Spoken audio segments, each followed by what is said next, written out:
you doing today? You tuning in late? You came a little bit late, but it's okay because we still got a lot for you to watch. So in this first video of many, hopefully you catch this while it's live, but in this first video of many, this is the most embarrassing arrest of all time. Because it say the most embarrassing public arrest, but that got to be, like, I think public is the only way you can be really embarrassed, right? I don't think I would be that embarrassed in the safety of my own home. As the individual that was facing backwards. For the comfort. That way. On top of his lap, his pants down. No, we were kissing a little bit, but that's it. Kissing a little bit? Yeah. When this couple was caught engaging in public indecency at a bus stop, two officers were quick. At a bus stop is crazy. I ain't gonna even lie to y'all. What's up, Richard? Dispatched to the scene, but what they thought would be a simple warning quickly escalated upon their arrival. Yeah, you pull on me, you. Okay, this might be one of the most embarrassing arrests. I ain't gonna lie to y'all. Around 2:20 p.m. on April 24th, 2025, two officers from the Oshkosh Police Department were dispatched after multiple reports of a couple engaging in inappropriate behavior at a bus stop in Oshkosh, Wisconsin. While en route, the officers expected the situation to result in a simple citation, but that changed once they arrived on the scene. So we got Brooklyn in the building. Everybody hit that like button for me. I called RP a little bit. So they was doing the nasty at a bus stop. That is the most embarrassing arrest of all time. Okay. Doing what? I can tell you a little bit about what they told me. You guys are saying this wasn't you guys that did this? No, we've been here like 5 minutes. Okay. Well, you want to keep looking for that ID, man? Yeah, I was going to say, she described you as the individual that was facing backwards towards that way, on top of his lap, his pants down. No, we were kissing a little bit, but that's it. Kissing a little bit? Yeah. Not having intercourse. Because maybe she was sitting on my lap, we were kissing and stuff. Like, we were not having sex. Why would we have sex in a Yeah. Man. Well, and so I was going to say, right, so this is kind of your guys' one-stop shop to tell the truth, because we're going to get video footage right now. What's up, Heather? Figure out if what this person's saying is happening. Okay, so this is kind of your one final chance to tell us what took place. We were just sitting here waiting on the bus. Okay. Well, again, that's why I'm asking, because we're gonna. Yeah, we were. Okay. Yeah, we were. And I'm 41. I'm old enough to make my own. 44. So Okay. he's 44. So she should not complain about that. Complain about what? That we're dating. Are you sure that you don't have my I don't, babe. You said you had it with you. All right. What's your first name then? Anthony. Anthony. Yes, and I am on probation. Okay. What I'll tell you, right? I understand that you don't think she should be in your business, and you guys are two grown adults. Yeah. But at the same point, if you guys are actively having sex in public indecency, does that kind of? We were Yeah. not having.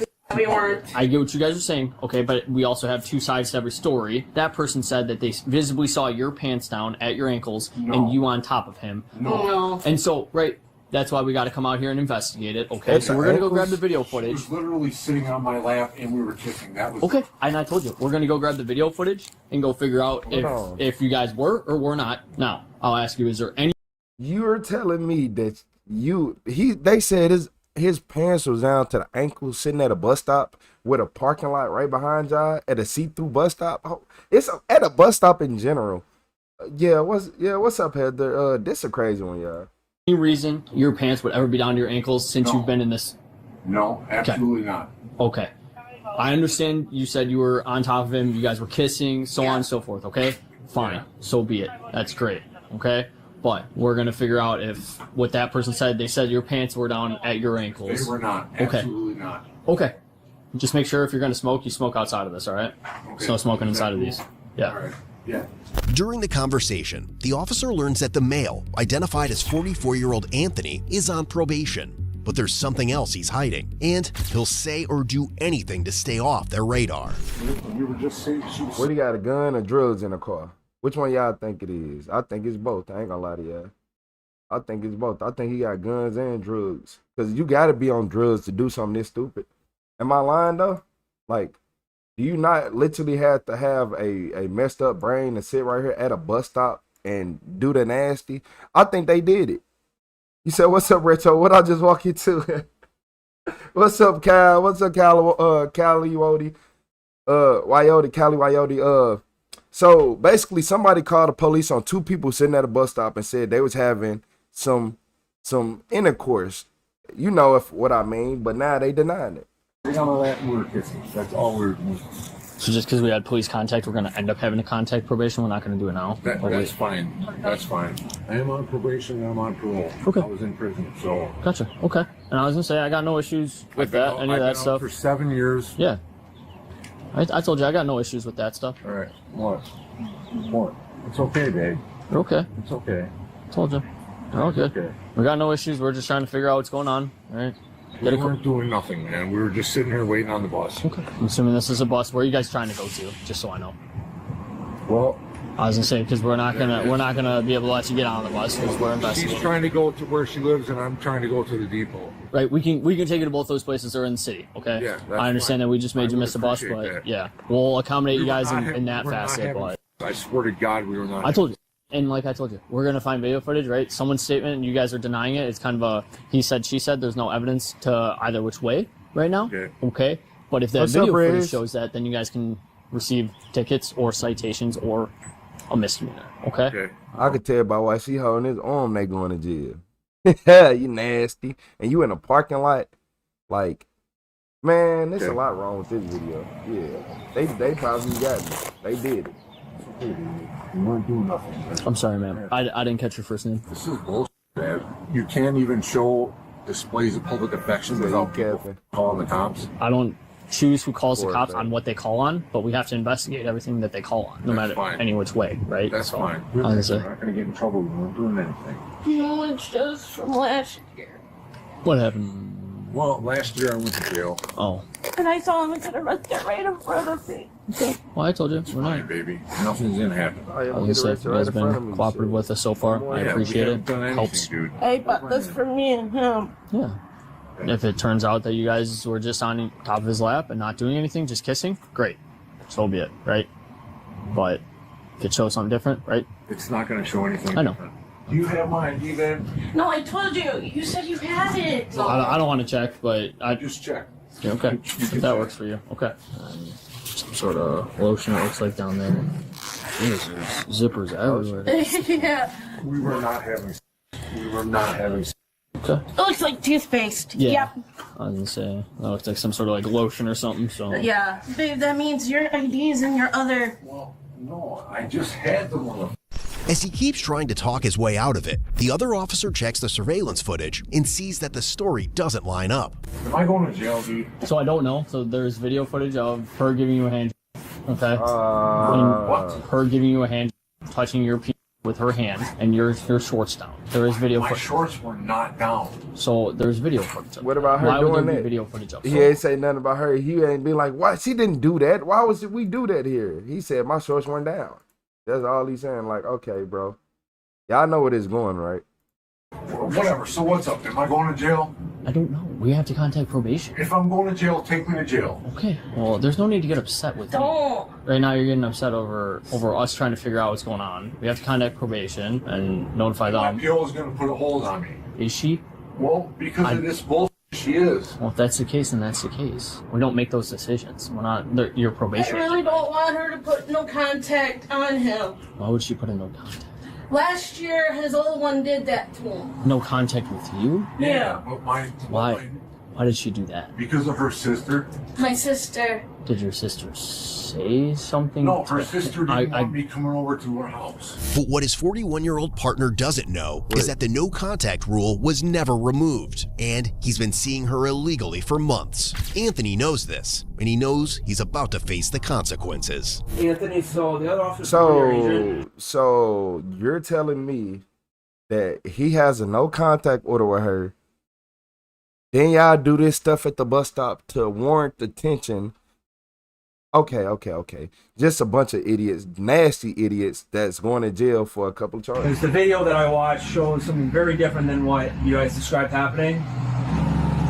Like pants around your ankles and her not facing you and kissing you. I mean, maybe you were jumping the time, but she was sitting on my lap. My pants were not around my ankles. She was just sitting on my lap kissing me. she wasn't kissing you. What I saw. So what's up? Someone You going drives to jail? Not right now. Not unless probation puts a hold on you. Sit, please. No, I'm going to jail. I said if probation puts a hold on you. Otherwise, we're gonna do a referral charge. I know I'm going to jail. They don't know that. I do know that. I'd say that's up to probation at this point. I'm still very confused on the whole no contact ordeal, though. That was last year. Her sister contacted my old PO and put a note and asked if there could be a no contact. Okay, so she asked. But I have a new PO. She lifted the no contact. I'm not going to sugarcoat it, right? Probation's placing that hold. So I gotta go to jail. Yeah. Can I smoke one last cigarette? Yeah, I want to smoke one. Can I? Can you please talk to your probation officer not to put no contact? Okay. I'll let you smoke one more. We gotta get you in cuffs though. What's up, Just because lady? they are placing How the you hold, doing but I'll let you today? smoke that last one, alright? We'll just What's have up, you step out here. Scripted? You said Get you to take your smell the backpack. same. Yes, she will. Okay. Great, I don't know what to tell my What's up, Kaylee? I'll just have you step out here. Thank you for the flowers. I You want to appreciate step out you. here? Put your hands behind your back. I'll let you smoke it. Is she meant to be? that good She enough, gotta you be. What's wrong Freak with my out. stuff? Don't freak out. It'll be okay. Suzanne, you still need that ride to mom's? No. Just take 2 It'll be breaths. okay. It'll be okay. You too, thank you. I'll tamp it out here, dude. How y'all doing? Me and you two just I having an love argument. him and he loves me. And that's fine. Happy for you. How you doing, lady? How Don't you do doing it in today? public. Whatever you do in whatever bedroom, wherever the heck you're doing it. No, you're nasty. She out in public and she did what she did. I feel like they should be going to jail and getting them charges put on them and having a register. Because what is you sitting out here? First off, you messing up the environment. You making the environment stink. Yeah, you made the environment stink. That bus stop need to be bleached down and took out of commission for the day. Talking about his pants was pulled down to his ankle and she was like, what is wrong with y'all? You said F the bus stop while I'm on probation. It's got to be the dumbest thing to do ever. Not only is he on probation, Ken. Hold up, Ken. Not only is he on probation, he has a no contact order with her. The worst is when they let you hit it like 3 times, then take it and throw it on the ground. Oh yeah, ain't gonna lie.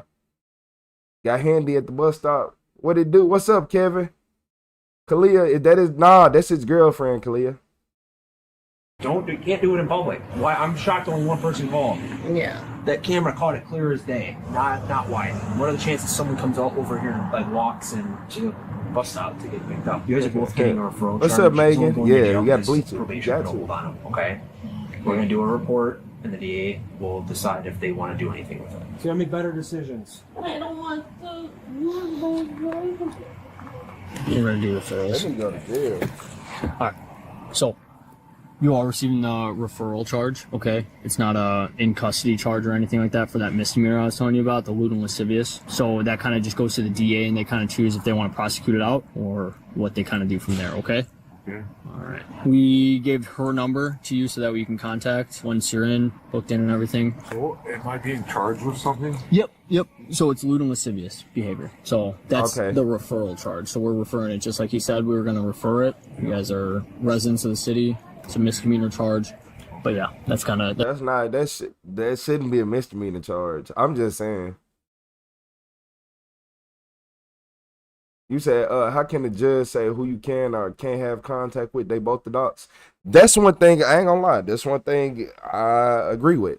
If 2 people are trying their hardest and they gonna keep seeing each other and like she willingly, like if she get a contact order on him and he willingly keep going to she keep going to see him, or vice versa, she get one on him and she keep, I don't know.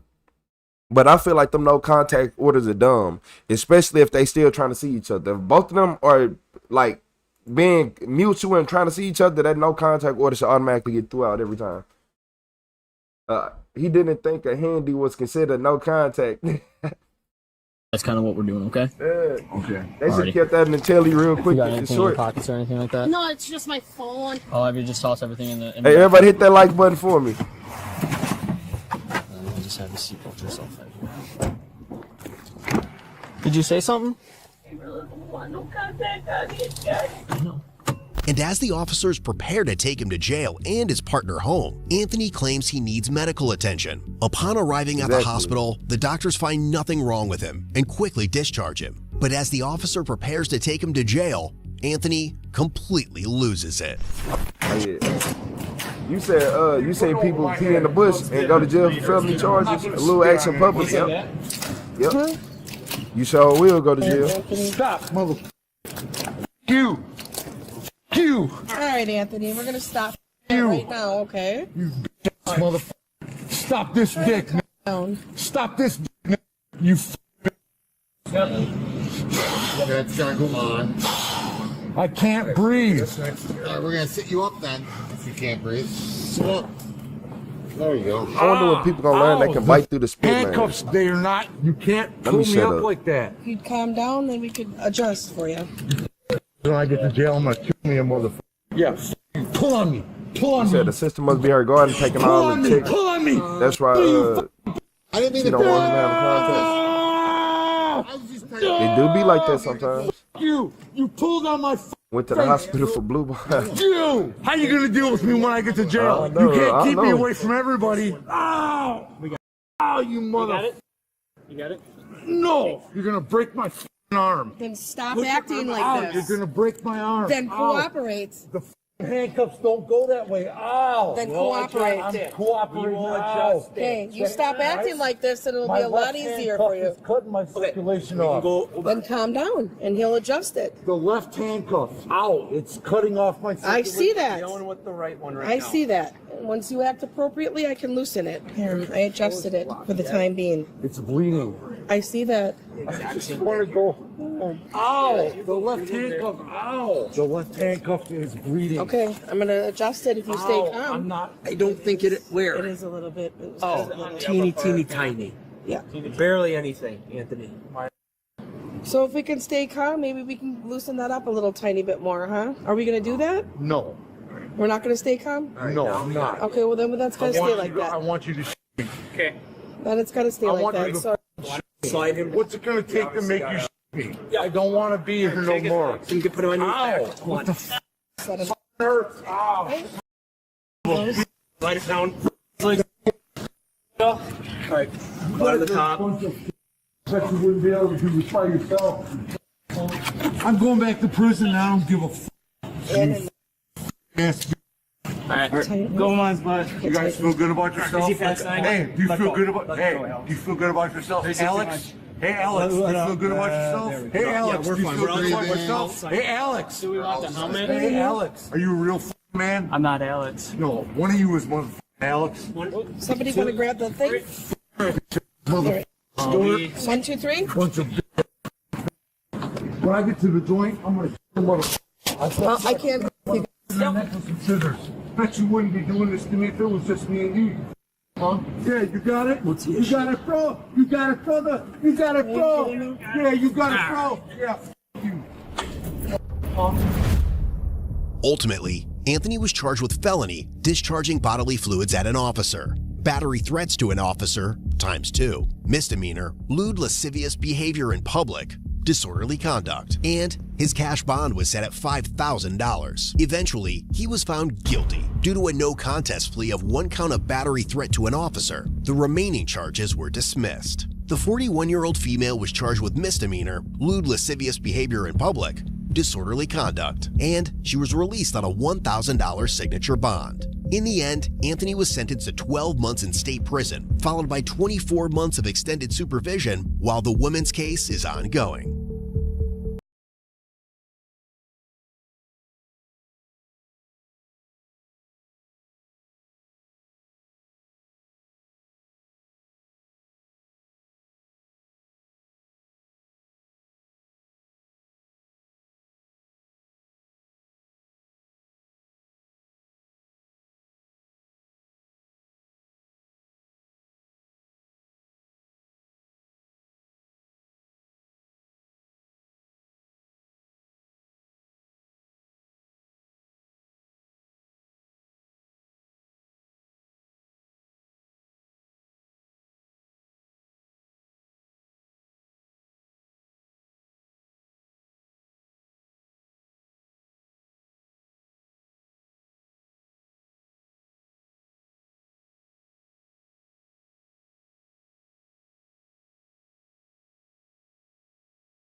Hey, YouTube ain't want to give me banned, y'all. They ain't want to give me banned. They want to give me banned when I was talking about old Jimmy boy. Jimmy ain't never did no job where he had to be a man. Jimmy, you ain't did no job that is that contributes to society. You ain't never did no job where you had to be the hero. You ain't never been no job where you had to be the first and last line of defense. You ain't never been no job where like your emotions can affect other people's life. You ain't never been to no job like that. Your name is Jimmy. You ain't did shit in life. You ain't did nothing. Nothing you said in life even matter. Nothing. I done did way more shit at half your age, probably less than half your age, and you still not up there with me. You still not. Look here, Jimmy. Your life would just suck. You over here vouching for people doing weird shit at a bus stop. You over here vouching for people doing weird stuff at a bus stop. I want you to see the people that you care about so much. That's it. Kiss him a little bit. Yeah. Backwards towards that. Hold on. I was gonna say she described you as the individual that was facing backwards towards that way, on top of his lap, his pants down. No, we were kissing a little bit, but that's it. Kissing a little bit. Yeah. When this couple was caught, Yeah, man, Jimmy. I see that you was probably the man in this motherfucking video. You was probably you in this video, Jimmy. It had to be you, Jimmy. It had to be you in this video. For you to sit right there and think any of this is it was you. It was Jimmy. It was Jimmy. Jimmy, it was you in this video. That's you. You are the creep in this video. I'm straight convinced. It ain't no way all y'all people come on these body cams and be mad off sick people. It was you. Jimmy, is you. Shit, Jimmy, that's you. You not finna play with me, man. Hell nah, over here getting mad. I can see out of all the body cam videos, you get mad at this one. Jimmy, this one? Man, look here, man. It must be Jimmy. Ain't nobody else. That's Jimmy. What? Talking about some. You had your pants pulled down at the bus stop. Man, Jimmy, if you don't get out my face. Pants pulled down at the bus stop. Shit, man. Creepy Jimmy. Bruh, hey, Ken. Hey, Ken. Hey, Sean, I think it's Jimmy. Cause like, who else here is like, you know what? We don't want to hear anything. I'm really reading the comments. Somebody said, I think he really got mad when I think that was Ken who said that he seen somebody pee in a bush and get a felony. What's up, Rock? He said, what if your kids walk by and saw them doing this? Man, it was Jimmy, the one who was sitting at the bus stop, obviously. Shit, like, I put 2 and 2 together already. These, man, come on, y'all. Anybody who vouch for stuff, man. Hey, Jimmy, I'm calling the police. I'm doing the investigation on you. Yep, anybody who act like that, you probably got something hidden in your house. You said I just don't like the police. I don't blame you. You probably got reasons though. A lot of people ain't never went through nothing in life. But most people who don't like the police have reasons, because you probably had the same experiences I did. Where the police would look at you, you driving a nice car, and be like, you stole it. Nigga, I ain't been off working in 4, 5, 6 months. I worked 14-hour shifts, sir. You telling me I stole his car? Man, all right. Where'd Jimmy go? Nah, Jimmy, you can't sit right here and start getting quiet and no chat now. Nah, Jimmy. I got to do an interview with you. I got to interview Jimmy live now. Shit.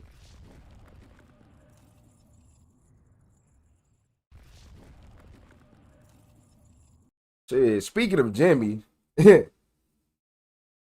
Jimmy needs some help in his life. But look, speaking of Jimmy, y'all, this sergeant right here got caught stealing from Walmart. Look, they said in 4K, but we already know Walmart and Target got 4K cameras everywhere. Like, you got caught stealing from Walmart and you a sergeant? How many people have you arrested at this Walmart for you to be going there stealing? Keys got flustered and it was unintentional, it was a mistake. Yeah, I get slimed on the Nothing hood, was tags, all intentional. kinds of Yes, shit. Yeah, I am don't a like detective. Okay, grab the Ken, receipt. Why is she same. grabbing a bag? Something weird's going on. On October appreciate 6th, you, Deborah 2025, Gomez. at a Walmart in Show Low, Arizona, It's loss things, prevention Jimmy. reported that a woman in uniform was acting suspiciously, placing items inside a tote and attempting to leave without paying. When officers arrived, they immediately recognized her as Sergeant Melissa Ward of the White Mountain Apache Police Department. She insisted it was all a mistake, but the cameras told a very different story. So, what's going on right now? Hey, Butler. Melissa, how you doing?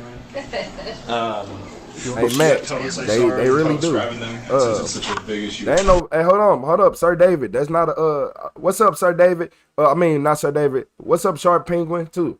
You said victim mindset. No, that's real life. Like, look, it's the equivalent of this.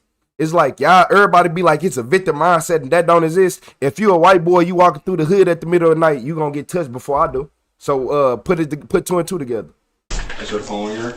Every single item she got, she opened the tote, put it in, and closed it every single time. Like, and then when she got to the front end, the only thing she purchased. You said I'm white. The cops don't care about colors. All modern day. Ken, you like black people. You know how that goes. She went to the GM exit, was stopped there by the doorhouse, went back, went to customer service, then went back, purchased a tote, and then went through grocery. So it's kind of where we're at right now. Can you send me that video? Yeah, We'll see. Let's get a chat with you. Rock, I ain't gonna lie. Were you just getting off work and stuff? When you open carry, they don't care what color you are. I ain't gonna lie to you. They look at all you the same. Oh. So I was going to ask the lady at the front if she could Okay. while I go out to the parking lot to get my keys. Get your keys and stuff. Okay. So I'm blessed her because I got a phone call too.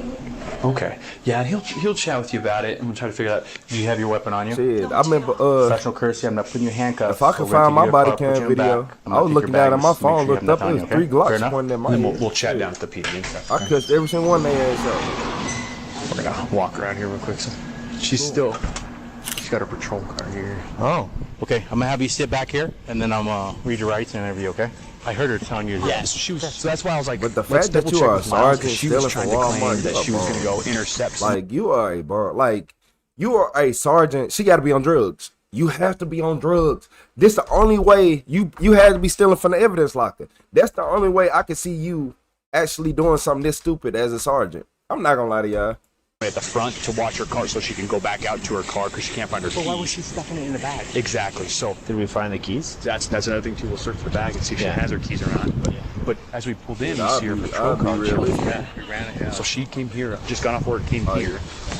I'm gonna read your Miranda rights. You had a right to have one appoint to you. Prior question. Do you understand these rights? Okay. So what happened here?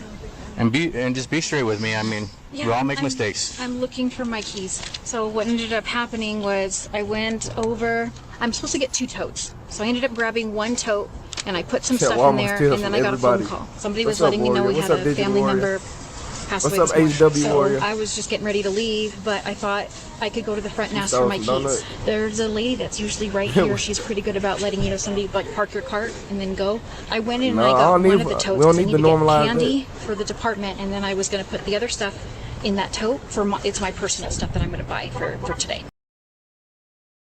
Let's go back and see this stupid ass lie. And this a police officer. Cart and then go. I went in and I got one of the totes because I need to get candy for the department, and then I was going to put the other stuff in that tote it's my personal stuff that I'm going to buy for today. So I couldn't fit the other tote in there because there's 2 lids. There's only 1 tote, right? I paid for the tote. I can go. Did you see the video at all yet? No. Do you want to just confirm? Yeah, I'm gonna go watch. So the tote you have.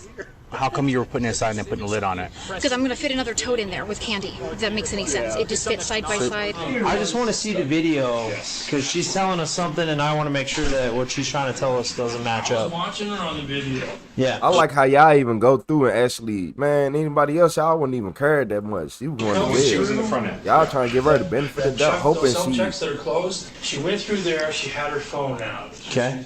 Then she cuts around the corner, goes over to Clint at door 2. Clint talks to her, she turns around, she goes to customer service. She waits in line in customer service for a minute or 2. She rolls up, says a couple of words to generally the team lead, comes out, heads back to door 2, talks to Clint again, circles back around, and then she cuts through, up through the self-check, turns around, gets in line to self-check. So it sounds like she's just trying her hardest. She's at self-check 5, she scans the tote, just the tote. Doesn't open anything, scans the tote, just the tote. Hold on, yeah. Just the tote. Doesn't open any. I'm gonna let y'all see everything inside of her. This for all the people on the short live, or the vertical live. So it sounded like she was stealing stuff for her pets to me. That's the stuff for the police department. A ball for your dog, some bounce mega sheets with a dog. Everything got a dog on it almost, you know. I know she a dog lady. A dog made her do it. Just a tote.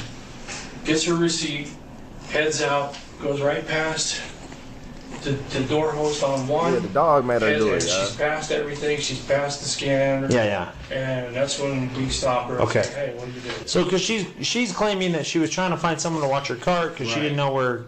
But that doesn't explain why she would then try to push out the merchandise. So you said you came here and you're buying it for the department? Yes. What were you buying for the department? Candy. For what? It's a trick or treat. Your department paid for that? Yes, they gave me $500. Paulo. And you're telling me to make sure it's Shout clear out to because you had a family member die. Yes. Paulo. You lost your keys, What's got that, flustered, Paulo? and it was Sent that clutch. I appreciate the unintentional. It was a Paul. mistake. Yes. Nothing was intentional. Yes, I am a detective. No, this is not my intention. And so You said, that's I your get bag, buying your things personal with bag? dogs on them. So do you have a problem if I look there there, make sure no keys or nothing in there? Yes, Okay. that's fine. And you have no keys on you? No. And so that way I'm going to sort it out because obviously if it's truly a mistake, the last thing I want you to do is in our car. Me too. Okay, so just give me a minute. Let me try to figure this out. And that's why I want to respect you and put you here so you're not in front of everybody out there. No, I'm feeling already embarrassed. I know. That's not my intention. Okay. We just hang live tight on for me, Retro the Super Villain, everybody. Did she say any reason why she was like stuffing it at all? It's only like it's a couple people over there. I appreciate everybody on Retro the Super Villain. I know YouTube don't push this out as much. Otherwise she wouldn't have enough room. So it kind of makes sense. Okay. But she ended They up push out my purchasing Retro one tote. CEO, but my 160K sub channel, shit. Better hope you see one of So we these. can put her, if we want, we can put her bag in here and we can go take a look at that video. Okay. Just to make sure. I agree with you, just to make sure. Hey, real quick question. I was talking to the officer, and when you went through there, you did pay for one of the totes. How come you only paid for one and none of the stuff in there? Well, because I was like I said, I got a phone call. I was flustered. So you got a phone call when you were checking out, or when? No, I got it on my way out. So after you checked out? Yes. So, but yeah, so... Well, no. Let me rephrase that. I got a phone call a little bit earlier than that, on my way out the other side. I forgot that there was other items in there, and like I said, like in my mind thinking, okay, I gotta go look for my keys to get out of here. Okay. Okay, hang tight. We're just gonna check the video, okay? Yeah, we just want to make sure that we can clearly refute what she's trying to tell us. She's gonna fight this. Like, I Oh understand. yeah, I mean, I get She it. has to fight this because she wants to keep her certification. So under our criteria, this is She's already staged the tote. yeah. So tote is full of. Y'all said all throw her stuff under the we- jail. Ready. Okay. Bless her Okay, little grabs heart. a receipt. Why is she grabbing a bag? This is confusing to me. She grabs a bag and sticks it in there, and then she never does anything with it. My man, is she planning to like go try to do returns on the merchandise with the bag? Like, what is the plan here? Something weird's going on. Okay. All right. She's full of it. Yeah, we're thinking so. The So Stephanie, you said she thought because of her job she was exempt from getting in trouble, and then lies, which, like you said, it was somebody else. They would have gave them. They wouldn't have gave them the time of day. Exactly. So not only did she think because she was a sergeant that she was gonna be able to get out of this, she thought that if she did get in trouble, that, like you said, she was gonna be able to get out of it because of her job. And then her lies make zero sense. You bought all this stuff for the department. Who, the department K9? You bought all she bought all this for the department K9 maybe, but not no humans. She Or stole it. My picks bad. out a She ain't bunch buy of stuff. nothing. She keeps putting one item in the tote, closes the lid. She went to a door host. James went to customer RC service. 416. At no point did she Retro leave the the Super cart, Villain. pretend to leave the merchandise. In She the has chat the one more tote staged time. in the cart. She goes up to the self-checkout, scans the tote, takes the receipt, grabs an empty Walmart bag, and then proceeds right past everything to come out the doors. And that's when they stop her. The tote was like this? Was there any candy items? Nope. That don't make sense because didn't she say she came to buy candy for the PD? She's just trying to play on her emotions with the trunk or treat thing. She's lying. One tote, two lids, and then the empty bag. I'm thinking she grabbed the bag to try to probably stage it as legitimate if she got stopped. Would be my guess. Yeah. Everything I've seen, obviously, I just work in Walmart, but everything I've seen, she was super nervous. Yeah. And I recognize her, and I swear I've seen her on camera doing it before. Okay. Yeah, let us know too. Did you see anything else? Yeah, I'll definitely tell Would you like her trespass on top of this too? No, or- it's her first First one, one so My thought when we go back to re-interview her, just straight up lay it out and say, listen, the difference between you getting booked into jail today and getting cited for shoplifting is you telling the truth. Because I think if she wants to continue to lie about it, we also charge her false reporting, dude. Like, because I mean, what's the reason? Why lie at this point? My issue is her doing this makes all of us look bad, so it's kind of BS. I think if she's willing to tell the truth, we consider that off. Yeah, 'cause she has her car. But I think if she wants to try to dig in her heels and stick with her BS story, then dude, no, we're not playing. The car's here, call a supervisor, you need to pick up cars at Walmart. Yeah, I'm game for that. That's my feeling. How you doing, Spitfire? Really what's up, no name? What's up, Jeremy? This was a personal bag, right? Yeah, it's all her personal, yeah. What's up, TD? What is that? C10 Pro. What's up, Ty Miles? We got Cray Cray. How you doing today, Cray Cray? Let me look it up. I ain't seen you before. What's up, Cray Cray? It's a camera detector, like for detecting Hi, surveillance Taisha. cameras. Oh, what is that thing? Detecting surveillance cameras. Like or bugs like RF frequency stuff. We got custom lemons. I've been saying your name. That's the bag that she custom? took with, I bet you. I couldn't hear her super good, but she said she claimed. Oh, she got Oh, lost. nice. What's up, James? She's probably been doing this. I appreciate James asking so about Miles that said channel. he swear he has seen her before. Which I'd be interested if he goes back and finds anything else. Dude, you know he will. Yeah. Captain Steele's calling.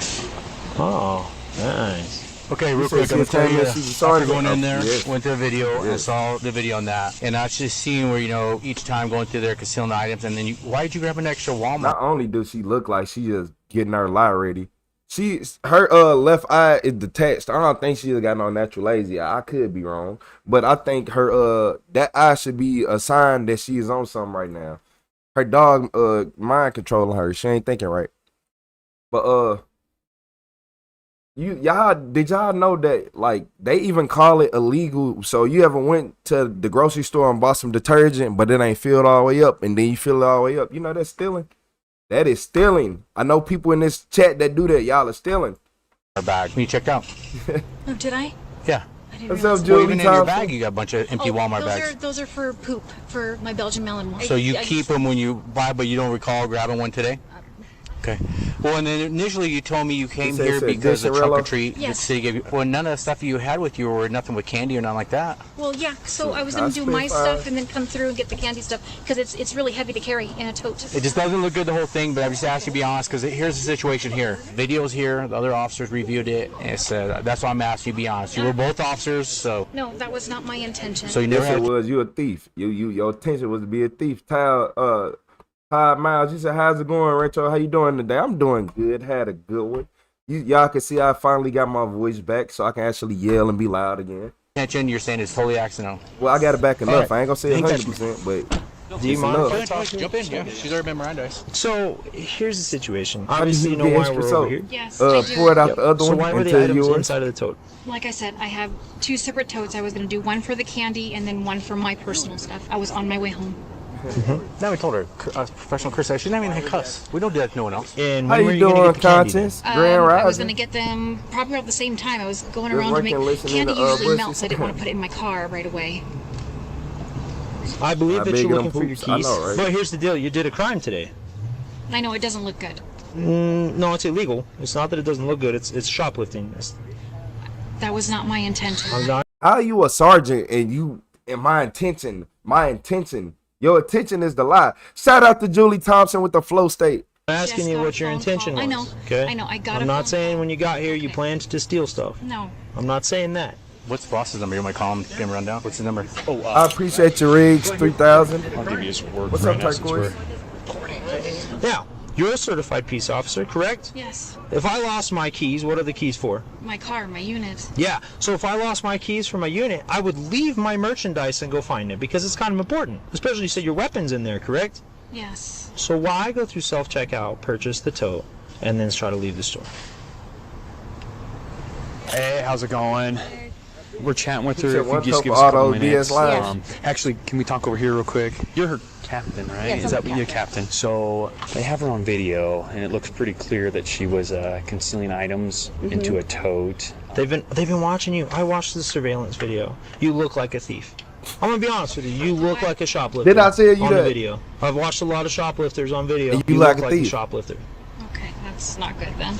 It's not. I mean, we deal in probable cause, right? What's probable? Let me ask you. You have this call right now. Take your profession out of it. What's probable? Evidence, whatever you've got. I'm not asking you that. I'm asking you what's probable. I guess what it looks like.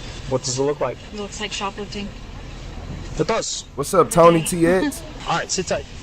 No, this is He said female privilege. Ah, this a cop. She didn't Female need to buy a cop tote. privilege. Cool. Well, she also shoplifted. Yeah, that's what I told So, her. problem is that she's given us 7 different stories about what she was doing and how she was trying to get that accomplished. Yeah. And asset protection watched her load a tote with personal items, Yeah. one item at a time, starting close to the get lid every mad. I time. like She this had officer. ample opportunities to stop and leave her Yeah. cart with someone. She decided instead to purchase only the tote that was Yeah. full of the items, Yeah. and then attempt to leave the store without stopping to talk to anybody Yeah. before she was confronted by asset protection. Does she have her Unikey? No, she's saying she still doesn't know where that is. But we also haven't dug through her pockets or anything like that. But I mean, she did shoplifting, so that's where we're at today. Okay. Is at the very least she's getting charged for shoplifting. Okay. So I was just talking Nah, to the cray, supervisor you not and cray, make sure it's cray. okay. He says You right. okay if you want to see the video. What's up, Simply Red? So that way you understand what we're dealing with. Yeah. By now, officers had reviewed the footage, heard her story, and felt confident they understood what happened. But before making any decisions, they wanted her own captain to see the video for herself. What's but up, when Joseph? they stepped back into Walmart, they were met with new information. Hey, can you show us that video again real quick? What's up, Carmen? So I'm pretty sure I found her doing it. I think I found her doing it again. Hey, I found her doing it another time. Not So so. there's another one. This one's gonna take a lot longer. So you found another one too? Yeah, so I found another one. This one's the most concerning because I gotta make sure. And if y'all didn't know, sometimes Walmart will let you get away. Yep. That's how they look. That's why she was so caught, because they was already watching her. It wasn't that she was being suspicious. Whenever you steal from Walmart one time, and this from somebody who worked at Walmart and worked with asset protection, they'll let you keep stealing. They'll just watch you. They're gonna let you keep stealing. Back to back. What's up, Joseph? They'll let you keep stealing back to back until you get a certain amount of money built up so they can actually get you a felony and get this stick. She didn't pay for any. She should have just went ahead and confessed and got up out of there. Yeah. Sure, yeah. No, She has What's a up, tote Jamal? with a bunch of stuff around it. One of my associates actually does her job for What's up, once 2K? and takes the top of the tote off. Holy cow. Yeah, there's Lego sets on Lego sets on Lego sets. So that's all inside of there. I want to make sure that she didn't at any point pay for this already. But that's pretty suspicious in our line of work. Give me the dates on today's, the what, the 6th? Today is the 6th, the 30th. 9:30. And then the big one was going to be 8/27. 8/27. If that is what we see. And she looks like she... Yeah, so she puts it back on without... No, she got her back, that same... maybe it's that backpack she carries always, but... I ain't gonna Maybe that's like her purse or something. Yeah, but this one, the 30th, she has like her hair tight. She has her, looks like work boots on there. So on the 9:30 in uniform and today uniform. And her patrol vehicle's out there now. So, like I told you, being honest straight with... Y'all want to be honest with y'all? Look, when I did security, I used to let people still depend on, like, because y'all know I'm good at judging people. I'm judging you off your shoes and all this. So if I look like, and I can tell by the way your energy is, because I say hi to everybody who come in. The way you say hi to me, it's going to tell me exactly how your attitude is and how you feeling, where your mind at. So this is one thing I always do. I'll see somebody that look like they messed up, but they look like a good dude. Like they'll look like somebody like me, but look like he ain't got no money. I ain't gonna lie. I used to let them steal like little small stuff. But it was the people who came in who looked just terrible. I'm talking about shoes, dirt all on them. Like you just been running through dirt, hitting fences and all that. And you 40 years old? Yeah, come here, stop for me real quick. Stop for me real quick. It used to be me and my partner. He'd be grabbing all type of seafood platters. I'm talking about all type of meat out of people's jackets. Man, I done did a couple things, but I don't know if them legal. Me, and I'm gonna be straight with you I right don't now. know if them was So legal. after loss I gotta wait prevention for statute of limitations. this little time, he found 2 other days where you're filling it with the toys, filling another one with the candy. So if it's truly those 3, then they want us to book you in for a felony for the value in that, because the one with all the toys that you didn't pay for, the other time when you came in. So they have 3 videos they're pulling right now, and it's showing the 10. That's why I asked you to be honest. Just give me an opportunity. So we're human. We make mistakes. So did you do it or not? I mean, yes. That's why I said it doesn't look good, yes. especially you being an officer if you're lying to me. And I ain't never been I made a wrong. mistake. I did this. Tell me. 97% of the all crime went down in the store. In any store, any warehouse, anywhere I went. No, 97%. I wasn't trying to take anything. Because you gotta remember, I grew up around these people. Y'all gotta remember when police, y'all don't understand this. You see how she right here being dumb? How she just dumb? She a police officer and she doing this dumb stuff, right? I would never do nothing like this because I actually worked in this. I actually lived in this environment. I know what kind of people to look for. I can look at her and be like, you a thief. You're a thief. Yeah. You better, man, what? You better stop playing. Hell yeah, I quit, but I quit doing security because they ain't pay me enough. And as soon as I quit that, it went to hell. Every single location I didn't quit, it's like LeBron James left. Now, and they offer me more money, but I told them, like, bro, we almost dying at certain days. People pulling out guns on each other. I need at least 4,000. That's it. I tell them to be honest with me, because that's the worst thing is when I see those videos and then you're telling me today. You know what I mean? So in the past you did, but today it was truly an accident. Yes. I'm a one man. Fair enough. I appreciate that. I'll patrol Walmart and that's by why I'm trying to myself. work with you. I just don't on handcuffs. I'm not doing that. I would expect you to do the same to me if you. Hey Heather, yes you can. So just hang tight. That's why we'll keep you posted as we go. I told you yes you can. To be honest, and obviously, it's like you can look at somebody and know they on drugs. And I said, so if there is 3, we're booking you for a felony. She's like, today was not intentional. You gotta remember, Heather, I did that for years. Years, never once did I get it wrong. Never once did I have to apologize. He told me within that. He told me I gave my number. I said, so you have an answer within an hour. Life. Within Kill an hour. me right now. Delete this channel. She asked what was going on after you were here, and I said, after reviewing that video, I realized you lied to me. I said, have you stole? She's like, yeah, I have stole here, but today wasn't intentional. So we're gonna discuss it with our boss. Go back to see if we're gonna do the long form. It'll be nice to I live in St. Louis, Missouri. I can tell a good person from a bad person. Pending investigation. As soon as they walk in. And plus, you gotta remember, we got regulars. I see you outside every day. Who were you thinking? I mean, I don't understand. Why would you put your career online for something foolish like this? You know what I mean? It's not worth it. Even if you say today wasn't intentional, they've already got 3 other videos. Why would you do? I don't understand. Damn, Anna. In the days that followed, Loss Prevention completed a full audit of Melissa's past visits, and detectives reviewed the transactions tied to her employee status and the items she claimed were for work. That review uncovered additional concerns, including purchases made with department funds that didn't match what was taken, and items that were never reimbursed. With the repeated thefts, the use of a tote to conceal merchandise, and the financial discrepancies, the case was forwarded for felony review under Arizona's organized retail theft and fraudulent scheme statutes. Investigators ultimately linked her to multiple incidents over several months, with roughly $1,200 in alleged thefts and fraudulent refunds, including returns on items that records showed were never purchased. Melissa was cited and released that night, trespassed from every Walmart, and later indicted on multiple counts of felony shoplifting and fraudulent schemes. She pleaded not guilty, and her employment status with the department has not been publicly updated since. However, if convicted, she would automatically face decertification in the state of Arizona and never again be allowed to work as a trusted public servant. We reached out to Melissa Ward for comment, but did not receive a response. Why would you? Nah, people think I'm playing. Like, yeah. I wasn't. Like, y'all, no. Look at this. Like, Heather, think about this. Like her, when she first walked in the store, I wouldn't judge her. I wouldn't judge her at all. I wouldn't judge her. But once it's certain people that you don't judge right through the door. You don't judge every single person through the door. Because I'll look at her and be like, oh, she's a good person. She look clean. She well kept, all this. But them actions, once she start moving funny, oh, hold on. Because you got past my first line of defense, which is the initial test. Yeah, I did. I really did. Like, look at, I need to go give a detailed print of my security report. You be like, oh, on his shift, crime, any stealing, thefts dropped by 97%, no matter where he was. And when they had me patrolling parking lots, I knew all the young kids out there. Oh, I knew all of them. I'm like, hey, man, I hit one of y'all ass with this car. They laughing. You know, you got to joke with the young kids. Like, man, I hit one of y'all little ass with this car. They like 16, 17, 18. They over there laughing. Then we get cool. Boom. You know how it go. Little young people respect you, and that's how I go. What's up, Julie Thompson? Shit, hell, I had to start doing that. I'm tired of going to work. People pulling out knives on each other, pulling out guns, people in the bathroom, getting high. Shit, man, look here, man. Look here. I'm the only one on duty some of these days. I appreciate you, Julie Thompson, with the high five. W Julie, everybody. Nah, she ain't no cop. She over with. She ain't no cop no more. Like, whenever you go do all the security stuff, they tell you what to do and what not to do. And you getting taught by the chief of police, or right under them. Well, it's usually the man right under the chief of police. I ain't gonna say the chief. It's right under the chief. Yeah, she was getting using her uniform, but she ain't know that police was just sitting right there. Well, not police. Loss prevention was just tallying up everything she did.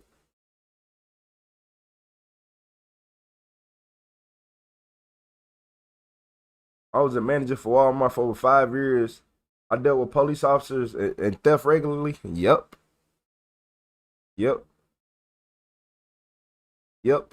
So Heather, if you was a look, so Heather, if you was a manager at Walmart, then you know loss prevention loss prevention, they they profile people. And it's not them, like, people be like, you can't just do this. No, y'all don't understand. How do you think police make they stops? How do you think all this, it comes off profiling? But you can't just, like, you see how loss prevention, they'll profile you, but they'll let you keep doing what you're doing. Police will profile you before you do anything most of the time, and that's how I go.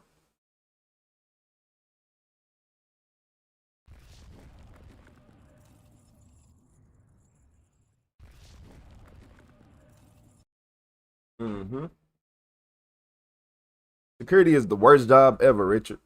I quit promptly. Once I start, somebody try to, my second day when I first started doing like security in like the dangerous areas, I swear to God, y'all, my second day there, a man pulled a gun out on a woman in the aisle, and then cause she was hitting on him, she kept hitting on him, so he pulled a gun out. I'm like, oh shit. Man, it's finna be a shootout in this bitch. I'm already prepared for it to be a shootout. But I'm like, hey, come on. You know, I'm trying to calm him down. Luckily, he calmed down. He's like, nah, this bitch over here touching me. You ain't finna keep putting your hands on me. And she was drunk, tripping. You bumped into my daughter. You bumped it. And then we ran the cameras back. Ain't none of that happened. When we ran the cameras back after everything was over, nothing happened. That man didn't do nothing to that lady. But she was so mad that she tried to drive her car through the front door. I tell everybody, that was my second day there. I'm like, I swear to God, in my head, I'm like, bro, what did I get myself into? What did I get myself into? You said you probably a blast to work with. Hey, the best. Hey, everybody love working with me. Everybody. Besides having to grab people and get all the shrimps and all the seafood boils and stuff out of their jackets. Please don't lock me up. Please don't take me to jail. I don't want to take nobody to jail. I want you to give me the stuff so you go home. Yeah, I ain't gonna lie, I did not like arresting people. No, you gotta arrest people. You gotta have multiple keys. You gotta have one key on you. Gotta have one key in the car. You gotta have, like, just in case you lose that key, you gotta have a key. You gotta double out their cuffs. If you don't double off their cuffs, you get in trouble. All type of stuff. Yeah, I ain't really like cuffing people. If I cuff somebody, I ain't gonna lie. No, I ain't gonna lie. I done did some stuff that you like, because usually you gotta cuff people and call the police. We done had some people in there tripping. I'm like, bro, I don't want you to go to jail. I do not want to see you, a black man, going to jail tonight. You are clearly on something heavy right now, bro. We in the back room, like, just chill out. Look, I don't care about this. Look, we got everything back. Quit tripping. Please. Like, they back there tripping like they doing these body cams.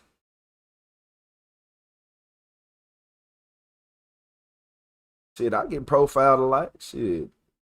Hell yeah. People profile me until they walk up and start talking. Then they like, oh, Jag, people out here in the comments arguing. Hey, I ain't gonna lie. I'll let y'all say what y'all want. Y'all grown. What's up, Dina? I appreciate you for the flow state, Dina. Yeah, y'all grown. Y'all can say whatever y'all want. If YouTube block it, that's YouTube. But me, on my channel, I ain't blocking nothing. I ain't gonna lie. Chat trying to make it a competition.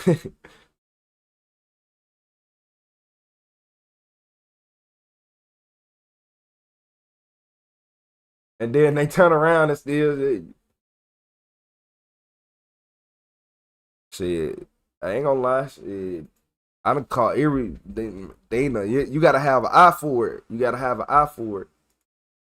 I'm good at reading energy. I can smell your energy. I can, like, if I walk up to a person and I get real nervous or nervous feeling as I'm talking to you, I'm automatically, it's something off. You don't have good intentions. So look, y'all. In this video, this is how a simple kind of acting has led to a crazy high-speed chase.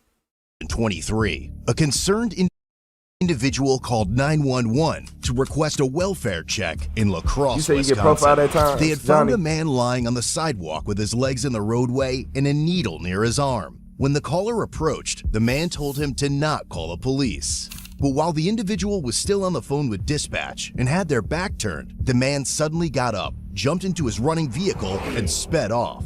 The man would later be identified as 26-year-old Rhett Sarver, a known drug user with an extensive criminal history, including multiple drug-related offenses, disorderly conduct, resisting arrest, and battery.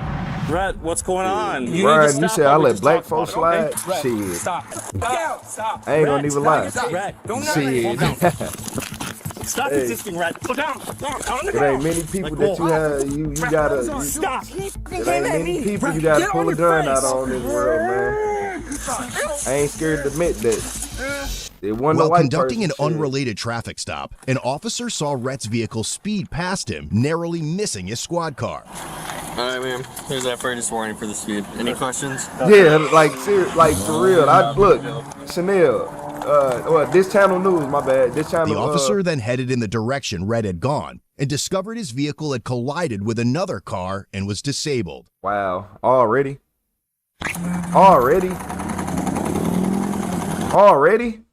Hold on. Already?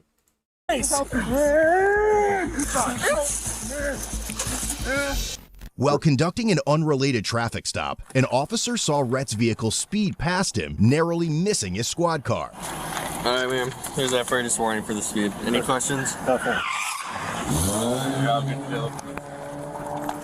Johnny, that's because people don't know what a real The drug officer user then look headed like. in the direction Rhett had gone and discovered his vehicle had collided with another car and was disabled.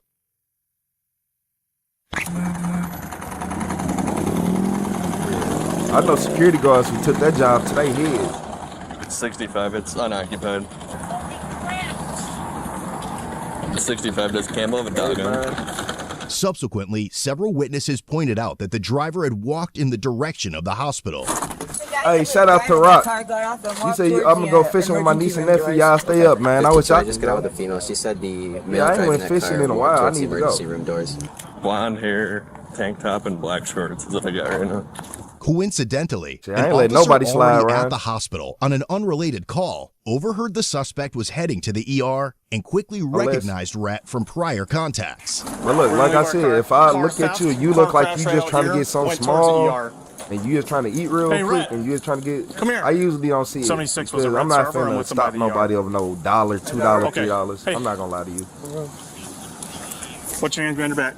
When you trying to steal a whole 76, case of I got him Red Bulls and stuff like You that, dropped that's a that. different Red, are you story. hurt at all? You trying to steal a quick bag of chips and something to eat, a drink, you trying to Okay, get up out of there? let's not let I that might not happen. see you, 'cause they don't really care about that little small stuff. They care about losing fucking frozen meat, seafood, and stuff like that. You know, you just keep fucking not giving a shit. Everyone just watching me sit there starving, not doing anything. They don't even put clothes on my back, nothing. Okay. Found this, I just Just found gotta out go the get a cereal's coffee coming and I'm first. driving. Can you I'll lift be your hands right up for back. me, Hopefully you Rat? still here. Outside, I will be here. No, you can't poop here, man, okay? We'll get you in the back of a car. Yeah, he made it right where he needs to be at the ER. I can pull out my car. Or whatever. I can take Literally, him if you you can't want even to help treat with me the like a human. You can't even let me Who's use the meeting with the bathroom. complainant? Literally can't even let me use the bathroom. Can you go meet See with how the complainant? disgusting this is? So the guy who called in, he calls about Rhett, who's laying on the ground across from Qdoba, needle in his hand, sitting up and drinking something. Rhett told him not to call the police, and dude calls him, and then Rhett goes and jumps in the car. Let me just... No, Like- Rhett, you're not going anywhere. We're going to walk in over here. Okay. So we see what happened. A concerned citizen called the authorities for him because obviously he had a needle in his arm, and if you sit right there with a string around your arm, a belt around your arm, you know what's going on. I'd like to use the bathroom. We can figure that out, man. We can figure that out. Yeah, you We're gotta gonna learn how walk to over read here, though, people. okay? I'm gonna let you Cleveland. finish that smoke. Thank you. That's kind of you. For right I now, can tell the okay, person you're who being didn't detained have for it. our investigation, okay? Who's that? I don't know. Well, here, walk in here. Did I tell you I was a I'm gonna have you put that DSP too? cigarette out And I here had for to a deal with second, all okay? types of people. So I can finish it. Can you finish I had it? some aggressive. I don't know if we should be Ooh, smoking in here, to I be had honest some with you. aggressive people. Well, we could have me in by the door for a second. One last puff, then we gotta be done. And they like me. day for old I think Brett. every single job I left, I was like LeBron when I this left. 76, I'm gonna be having Rhett Yeah, detained I in used my to vehicle. be a We're in DSP the, too. ambulance That's why. right now. You wanna spit that out for me? Like, believe it or not, I gotta stop that. Believe it or not, yeah, I used to have to deal with people like these people in this body cam before I did security, y'all. I went from dealing with people, so I used to deal with like people, whether they have schizophrenia, bipolar, autism, it don't matter what they had. I dealt with people of all kinds, and I used to be a DSP. Look here, y'all. That job is not for the weak. That job is not for the weak. I remember I came in at it was 5:30 a.m. Man, he just smacked the other lady. He just smacked the overnight lady in the head with a pan. He just smacked her in the head with a pan. Because he wanted to go to the store. And it's like 5 in the morning. She's like, we can't go. No. Boom. Hey. As soon as hey man, hey, you ain't gonna hit me with that motherfucker. You ain't gonna hit me with that motherfucker. What's up, old Lou? You is not finna hit me with that. No. Yeah, I used to have to deal with people, all types of people. That's why y'all wondering how I'm so good. I had to deal with all these people and work with them. And then I got security and had to deal with even worse people. Like, don't do that. But yeah, I had to deal with people like this. You gotta be done smoking. Hey, but you gotta just like drag the tip off. Right, I'm gonna have you walk back here, okay? I'm gonna have you take a seat in the back of my car right now, Lord. okay? Anything concealed on or in your person? What's that? Pain, okay. Do you want to get checked out? Are you hurt in any way? Sure, we probably should, just in case. Okay. Can I have you take a seat before we get that sorted out? What exactly hurts? I don't know, everything. Okay. Being without Chelsea, being homeless, when having no family, having nobody giving shit, nobody feeding me. I'm talking physical pain, right? I understand That is physical pain. I've been starving for days. Okay, you lift your leg all the way up and in? Did he hit a pole or did he just launch into the grass? I have no clue. I didn't see it happen, but there's someone. Oh, they're in here, sweet. Hang tight for a second, okay? Assisting officers then made contact with the initial caller. Hey guys, you were on phone with dispatch, yeah. So a guy, he was laying down right here on the corner, halfway in the middle of the road. He had a needle in his hand. I saw him, there was like scratches on his face. I stopped up there to check on him. I walked around the corner right here. I thought she was sitting over there. And then some other guy stopped over here on the bike, this guy. Well then, we were walking over here talking to you guys. And he just Wait, this guy talked to him too? Yeah, he Sorry. took off with my car and did it way down there. So I don't know. I don't have the license plate number. I have a VIN number if that'll help. Okay, we have your car down at Gunnison. You do have it? With the victim now facing the aftermath of his totaled stolen car, it's a clear reminder that situations like this can happen to anyone, and having someone prepared to act can make all the difference.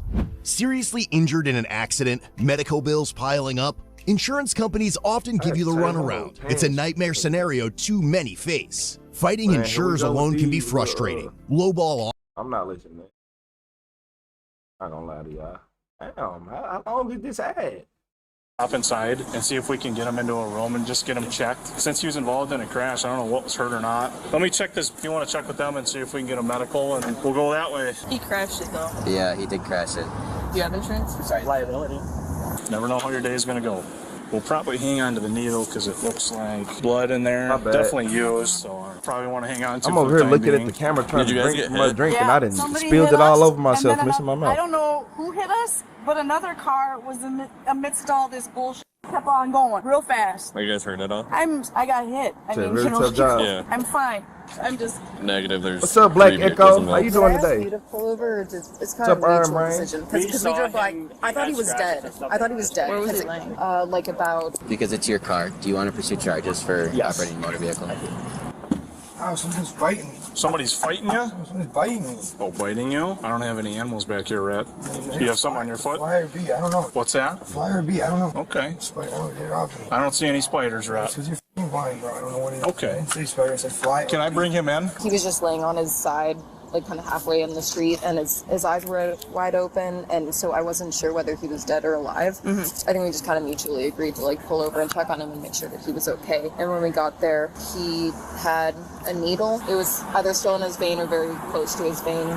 Ow, something's biting me. Rat, there's nothing on Yes, your feet, there my is. guy. That's right there. There's nothing on your feet. Yes, there is. We'll get you inside. We'll get you checked out. If you got any spiders, they can get them off you, okay? Nobody else get hurt there, right? All right, Rat, I'm going to have you step out. Yep, okay? Cleaver. I don't Treat know. everybody how you want to be treated. Okay. I don't know, man, but we're going to get you Until inside. you We're see going to get you otherwise. checked out by some staff here, okay?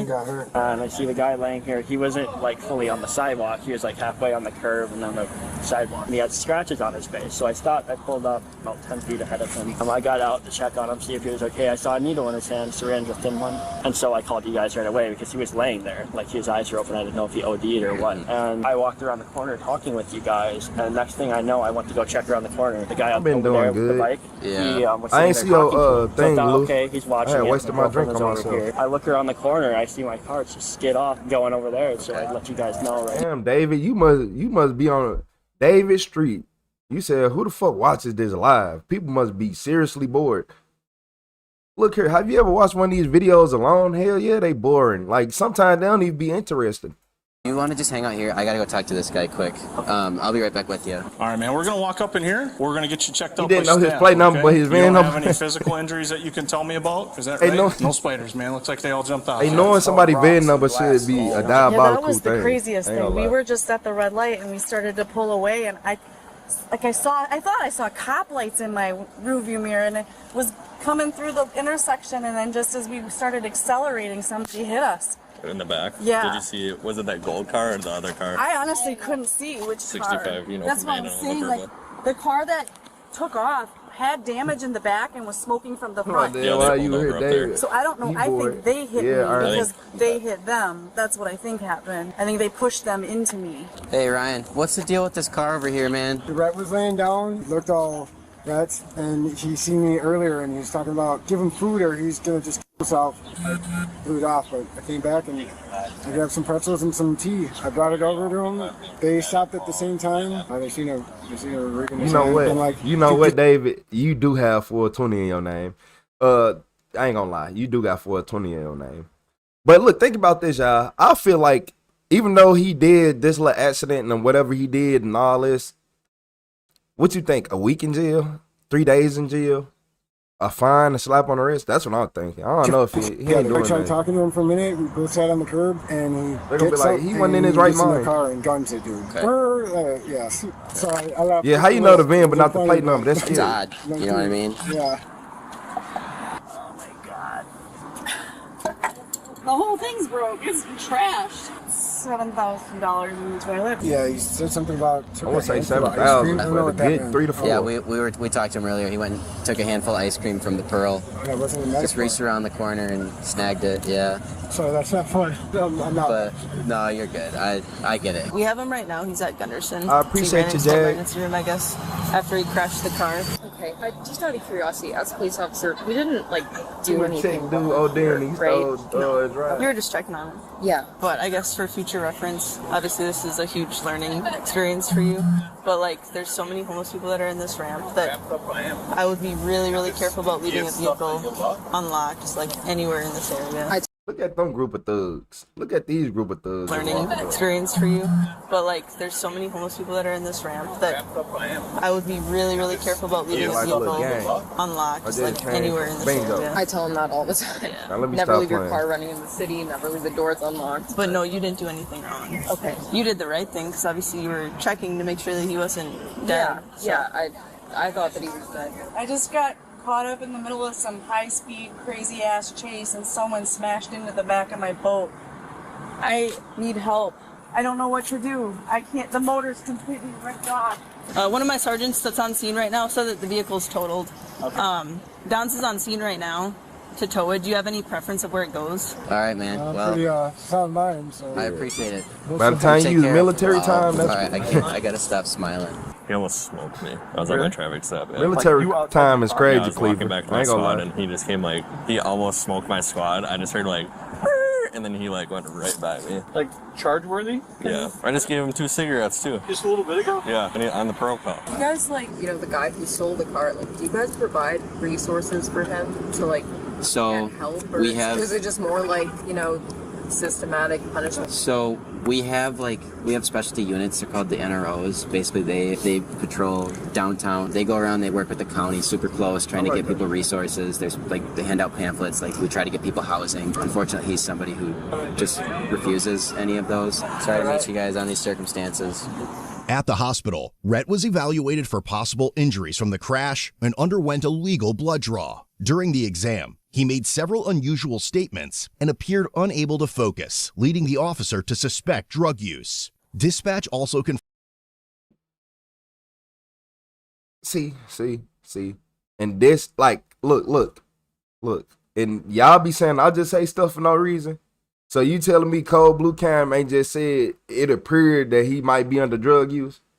What was this whole call about? What was this whole call about? Hold on, because that part... Unable to focus, leading the officer to suspect See you later, drug Johnny. use. Dispatch also confirmed that Rhett was out on bond for 2 felony and 3 misdemeanor cases. All right, Rhett, let me get you unbuckled here. Of course. We'll get you booked in here, man, okay? Sign out for me. Let him out. Just shut your door quick. Can I work your shoulder out? Yeah? I'm gonna have you go to the bench right over here. Like y'all, take they a just seat want for to me keep letting him out of jail okay? till he kills See somebody. about food That's and what I'm water, all convinced. right? So, Rhett, while they're I'm working convinced through of some that. of this paper, some of the paperwork, get you booked in, I'm gonna explain all Everybody the hit that like button stacks for of me. paperwork that I have here for you. Yeah, so I'm just gonna rip through everything here. I've got a notice of an intent to revoke. I got a copy of the informing the accused. I've got numerous citations for you. I'm just explaining it to you. That's the thing, that long thing that I read to you that said when you said no, you didn't want to give a blood sample. Okay, you get a copy of that. So I just want to make sure you understand you've got those things there in your jail property because you refused to consent to a blood sample. Okay, that is. I didn't refuse. I said I was willing, but like, and then I was like considering it. And at the same time, like the reason why I wanted you to get a warrant is because like when you get a warrant, like you guarantee that it happens, right? And then at the same time, like, I'd rather make sure that like if you guys really need to, for whatever reason, make sure that I was whether I wasn't intoxicated. Yeah, guilty. That dude is guilty. Sure. Yeah, Bill. And they'll get the blood results back. What's up, Bill? Andy, how you doing today? Sarge? How's it going? It's wonderful. How are you guys? What's up, Lee David? I was gonna hand you these. Yeah. I've already seen him come off once today. Lisa, yeah. Rhett was charged with felony counts of taking a vehicle without consent, second-degree recklessly endangering safety, bail jumping, and misdemeanor hit and run. 3 days. He also received several traffic citations totaling nearly $4,000, including one for operating with a restricted controlled substance, first offense, and was eventually released on a $50,000 signature What's bond. up, Antoine? 9 months later, Rhett pleaded guilty to second. Who the fuck? Who gave him a $50,000 signature bond? Why did y'all let him out of jail? So he can go out and I keep telling y'all why they trying to get these people out of jail, so he can just go out and do the worst of the worst. The restricted controlled substance, first offense, and was eventually released on a $50,000 signature bond. 9 months later, Rhett pleaded guilty to second-degree recklessly endangering safety. The remaining charges were dismissed, but read in. All traffic citations were also dismissed at the prosecution. How did you dismiss taking a vehicle without consent? And hit or run? Like, y'all make me mad. Y'all make me so mad. Like, he did all this. Y'all could take the bill jumping out. I don't care. But everything else, he should have got. I would have got charged for it. Why he didn't get charged for it? Charges were dismissed, but read in. All traffic citations were also dismissed at the prosecutor's request, except for the restricted substance offense. Ultimately, factoring in this case, along with his 12 other open cases, Rhett was sentenced to 5 years in Wisconsin State Prison, followed by 3 years of extended supervision. If you're... Y'all should have been arrested him to save himself from him. Y'all, you need to save him from himself. Yeah.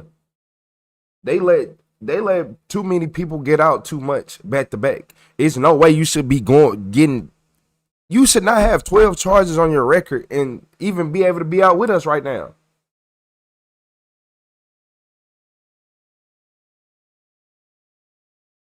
You said can't believe he went to court.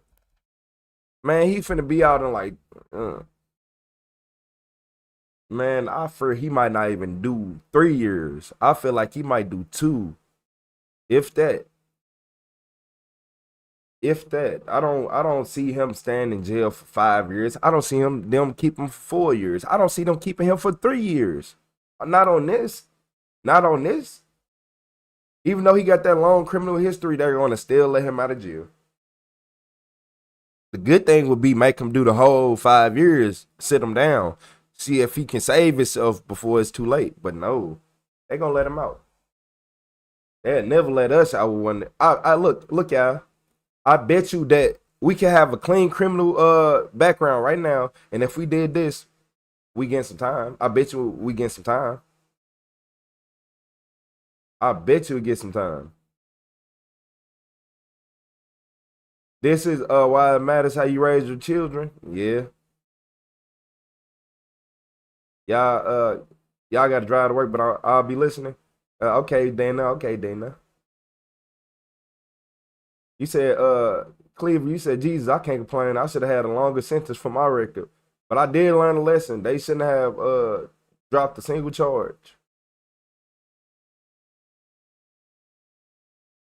Crazy. They never let me out. Yeah. Bro, if I stole a car and hit somebody, they gonna give me life. Hey, Echo. I'm telling ya, if I steal a car and then hit another innocent car, okay. Oh damn. He actually got some time. Yeah. After 12 arrests. Shit. How many 12 arrests? That's all we at. You said in jail for 2 weeks. For trespassing in Walmart, if I did if you did what he did, you probably been in jail for life, Alicia. Hey, 2 weeks in jail for trespassing is crazy. I ain't gonna lie.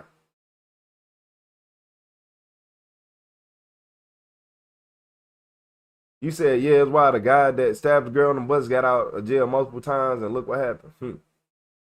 I don't even want to get it started on them. You said 2 weeks for trespassing in Walmart. That's a bit harsh. That is, I'm not gonna lie. That's a cruel and unusual punishment. That's a violation of one of your amendments. Which amendment is it? Which one is cruel and unusual punishment? Hold up. I gotta look it up so we all know which one it is.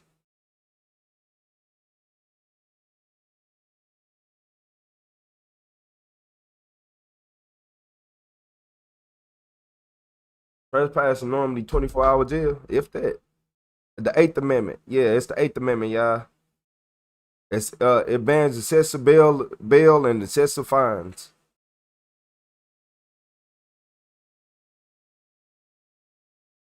Yeah. They violated your 8th Amendment with that one. If you do violence to another human, you should automatically be executed immediately. Do you think you can refrain from doing violence if immediate death always followed? It depends on what kind of violence you mean. If you talking about like Trapper John, if you talking about like like one of them people, we ain't talking about no light spur of the moment type person. We talking about one of them people, yeah, they gotta go. You got a Michael Myers heart, you gotta get up out of here. Shout out to Raven Merc with the butterfly. I appreciate you, Raven. Thank you for supporting the stream. Hey, shout out to Raven with the butterfly. Keeping the stream moving. I appreciate you, Raven Merc. W Raven. Alicia, you said that's what I mean. They F you over for the little dumb, and then you do something serious, then they let you the F out. I was just trying to tell y'all this. Before I start the next video, that's what I was trying to tell y'all. The bad person always get treated better than a good person would. Even when a bad person can get treated bad, but a good person gonna get treated worse than they did for less. Like, you gotta remember this. I know we done seen killers and all this just get arrested, get their hands put behind their back so peacefully, but get their pockets searched. Police don't want to make them have a bad day at all. But as soon as it's another person, police act different. If it's a less serious charge, you have weed in your car, then they'll go all out, try to break your neck, do all this. But a murder charge, they sit right there and act like they got better common sense because they be scared, because they fear take over. I didn't understand that police really do be scared of murderers and all of them. They scared of them because if they'll take you out, they know they going to jail for life. Come on, I might be next. That's the only time because police only listen when they scared, just like most people. The bully only gonna act right when he's scared. That's it.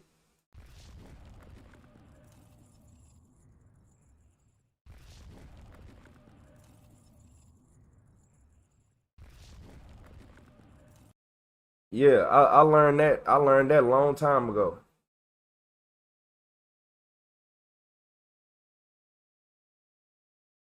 Nah, Thomas, we speaking on life.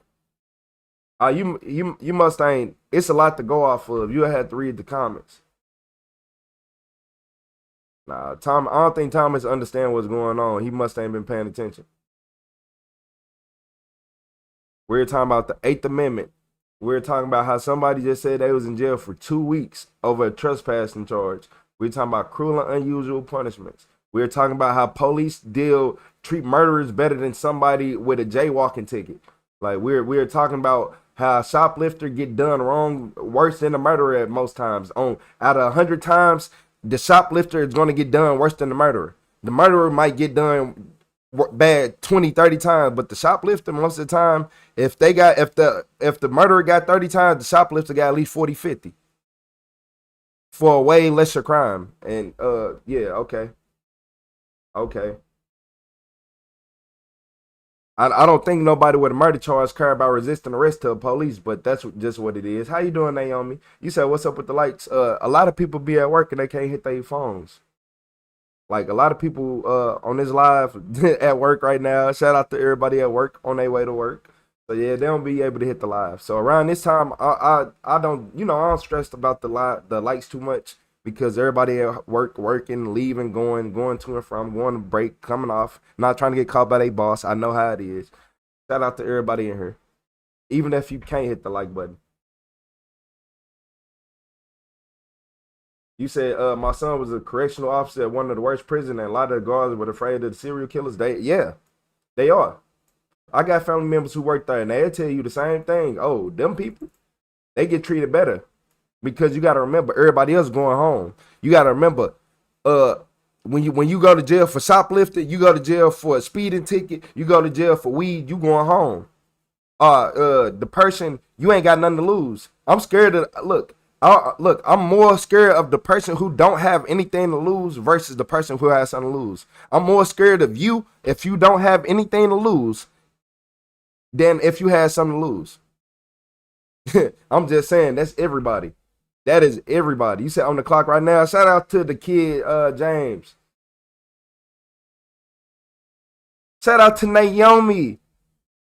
Padilla, 4950 with the stay hydrated. I appreciate you, Naomi. I appreciate you. Thank you for the stay hydrated, Naomi. I appreciate all the support, all the love. But yeah, everybody in the world is more scared of somebody. Like, we're more afraid of someone who doesn't have anything to lose versus somebody who does. Yeah, if you ain't got nothing to lose, I don't want to be around you. You want to drive in a car with somebody who just broke up with their girlfriend and feel like life over? Have you ever drove in a car with a male who just broke up with his girlfriend? Okay, then you don't understand. Like you, come on, man. Like, okay, like, hey, slow this. I'm finna get out. I'm walking. I'm not riding with you. You playing Drake? You playing Ride Wave, The Weekend? You country songs? You driving too fast for me. Yeah, you driving too fast. But look, once again, shout out to Naomi with that stay hydrated. Make sure y'all hit that like button on her gift for me. And in this video, I'm finna go ahead. Look, I know this is what y'all been waiting on. I know y'all been waiting on these videos. The other videos was nothing, but these right here, this is what we've been waiting on. This one, all the lights really gonna start going up. So in this video, this is when, look, a trio of killers had no idea that their neighbor camera caught everything. It was three neighbors. They had to be young. They neighbor caught everything they did, and they killed somebody. So you know how that go. Shout out to Naomi. Right now, we've got David D. dead. So we can put you there. We know you're there on surveillance. Ain't nobody gonna stand up in court for you and tell that bullshit. Jason, you said free precise? This is 22-year-old Lintonio Quinn, sitting in this cold interrogation room alongside his two accomplices. Together, these three have no idea that they were caught on camera just hours ago, covering up the murder of 27-year-old David Washington. Thank God, man. I have kids, man. I wasn't a part of none of this. This is not worth you losing. This how bad niggas be lying. Thank God, man. Look at this. He is on the ground pleading. Right hand of God. Boy, God gonna see you. All right?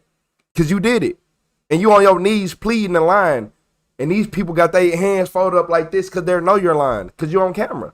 I have kids, man. I wasn't a part of none of this. This is not worth you losing your freedom and losing your kids, all 6 of them. And over the course of their interrogations, they will realize that the only way to save themselves is to turn on each other. Those people that were in that house, we've got their side of the story, and their side of the story really isn't helping you out right now. By one. But if you kill me too, I don't have no gun. Right. Okay, so what they charge me with? Murder. How can I get charged with murder? Read the report. On January 23, 2018, in Pensacola, Florida, 4 people made the mistake of a lifetime. Itching for a little cash, Shout out to but Jacksonville, Florida, Golden Duval Jr., County. Lintonio Quinn, and What's David up, Ken? Washington had a friend, Tatiana Williams, drive them to a house on Lillian Highway. Their plan was simple: force their way inside, hold the homeowners at gunpoint, and skedaddle away with all the cash, phones, and drugs inside the house. And obviously, I'm not talking about Advil here.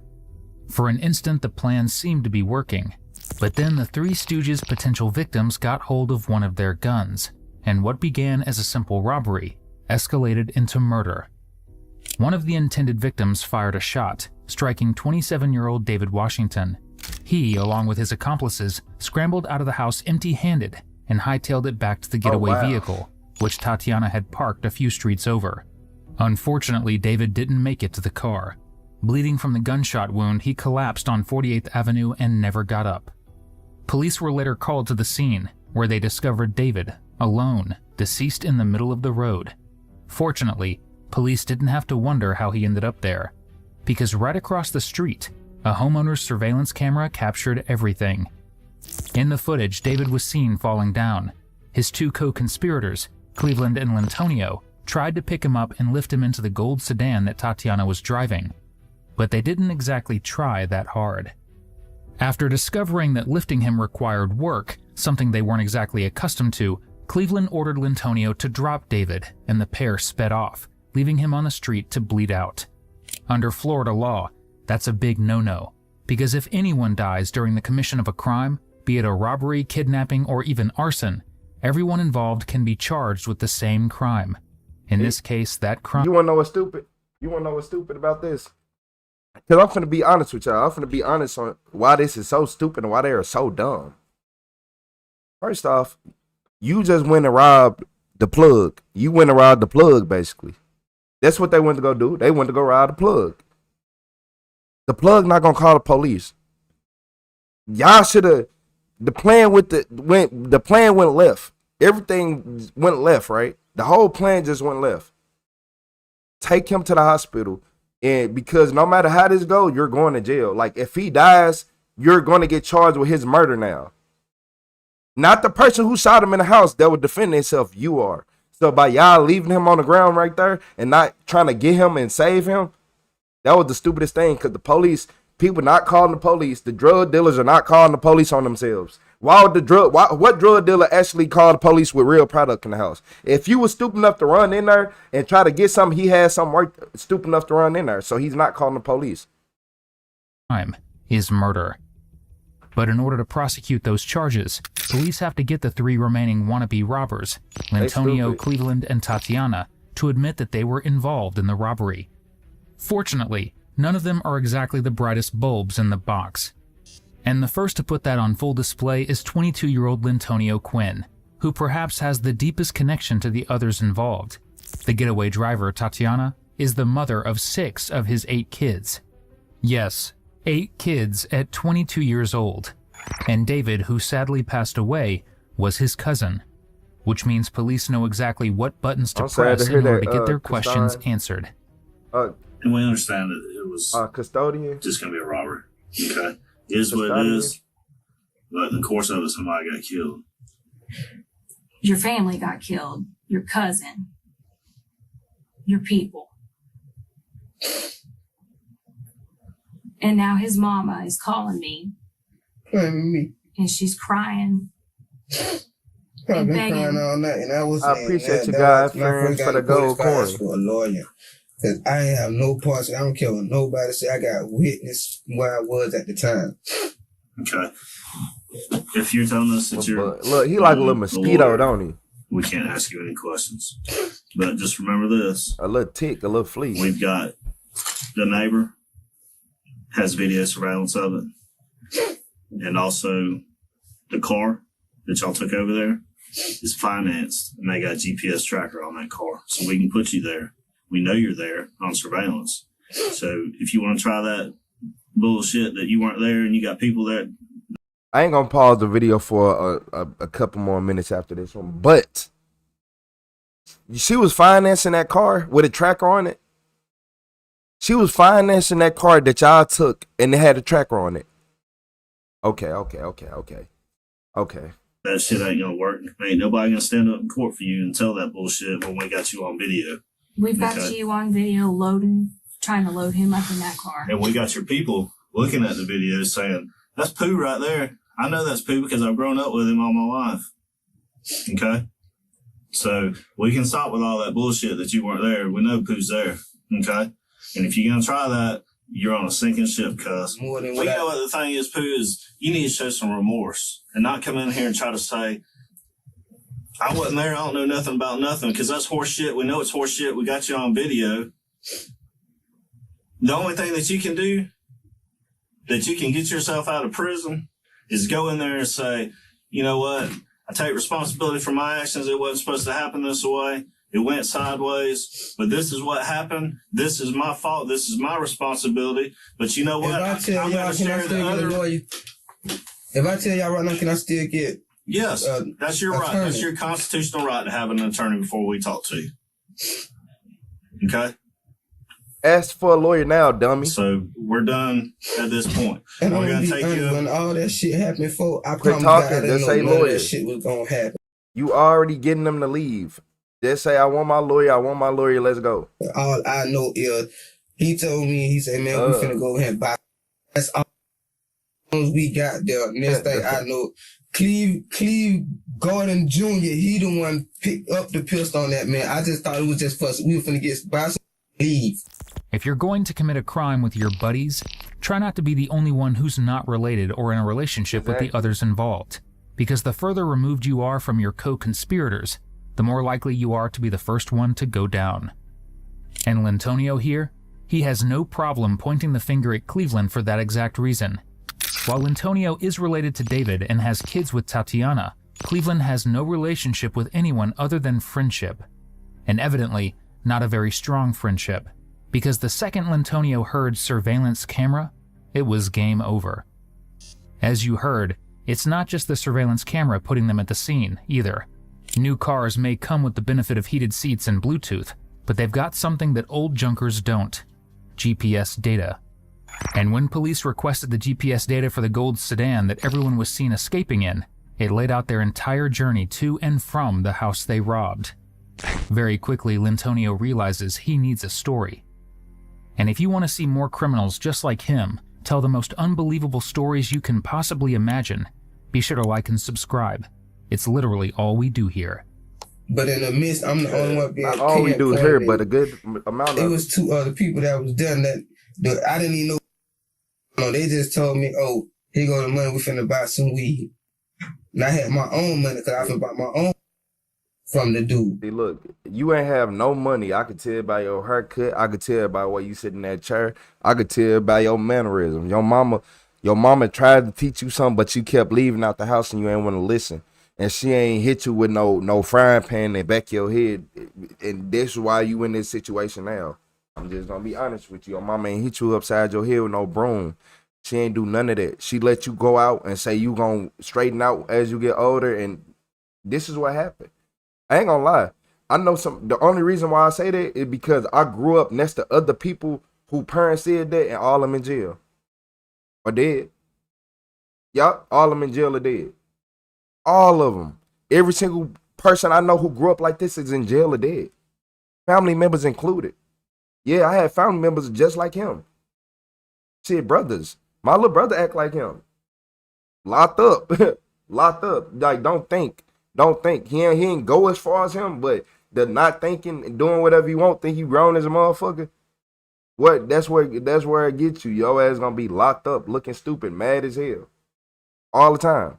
Over stupid shit. And it's always over something stupid that you could have just changed and did something better about. Shout out to Andrea with the flow state. I appreciate you, Andrea. What's the Andrea Ryobi? I appreciate you. Thank everybody for hitting that sub button too. Next thing I know, goddamn, the dude wanted some pills too. So I told my cousin, I said, I got some X pills. That's all I got. Dude wanted to buy. I had like 5 on it. So I gave them to him. And he went in the house. Next thing I know, I seen him pull out the gun. Cleve threw me back in the house. We finna Some rob. people don't want to work. Do nothing. I ain't got nothing to do with that. I don't got nothing to do with that. I got 8 kids to live for. 8 kids. I'm not finna rob nobody. You got 8 kids? I've been going through this shit 2 years. Who like on 2? Probation. Everybody for something I didn't do. I promised to God, man, you guys my profession. She'll tell you everything. Every time something happened, I told her that lady I wanted a couple times. Everybody in Pensacola been after me for no 8 kids. It's like that shooting that was on the news. Everybody would blame me for that. I didn't do none of this. I don't know what's going on. I'm scared.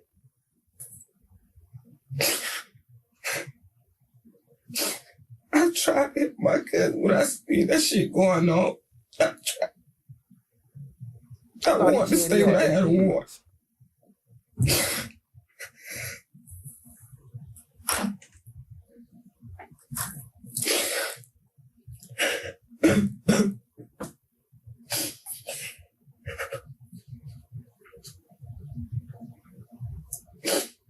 Like, it's not adding up. Then Cleve told me not to tell on him. Well, I shouldn't tell on you in a way it made me feel like you killed him.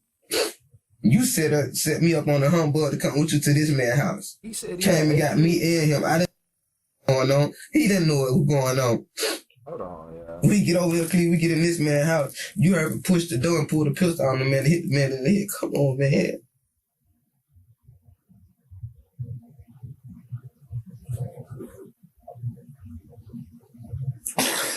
Lord knows I tried to tell my cousin. I tried. I seen Dan Cleve in the clip right now like I ain't nothing. Shout out to Mandy with the super chat. Shout out to Mandy with the super chat. She said, "Do you ever lose your mind watching your community? No hate, but geez. Nah, I ain't gonna lie. No. My community ain't worse than me getting my hair done, so that, you know, that's always a win. Nothing going on, but I'm the only one being pinpointed by the move. Shout out to Mandy, I ain't got time everybody. for shit, y'all know. I ain't robbing nobody. Ain't got time for it. He said it's too late now. It don't even matter. It's not too late, bro. I got 8 kids. Y'all don't got kids. Y'all don't look at this shit. Well, where were the other 2 people in the house? The white girl and the white guy on the couch. 8 of them. Okay. And then what happened? Man, I tried to go out the door. Well, the other white dude came in. Came in? It was another one. The one that shot David D. What do you mean another one? White dude. I thought Stefan was in the house. It was Stefan, the white dude and the white girl that was together, and there was another white dude that came to the house. Did he walk up or did he drive? You got 8 kids and you and her sniffling like a... I ain't gonna lie. You ain't no man, because I'll be there. I got kids. You think I'm finna go in any room and sniffle? Alright. I'm just saying. You got 8 of them, though.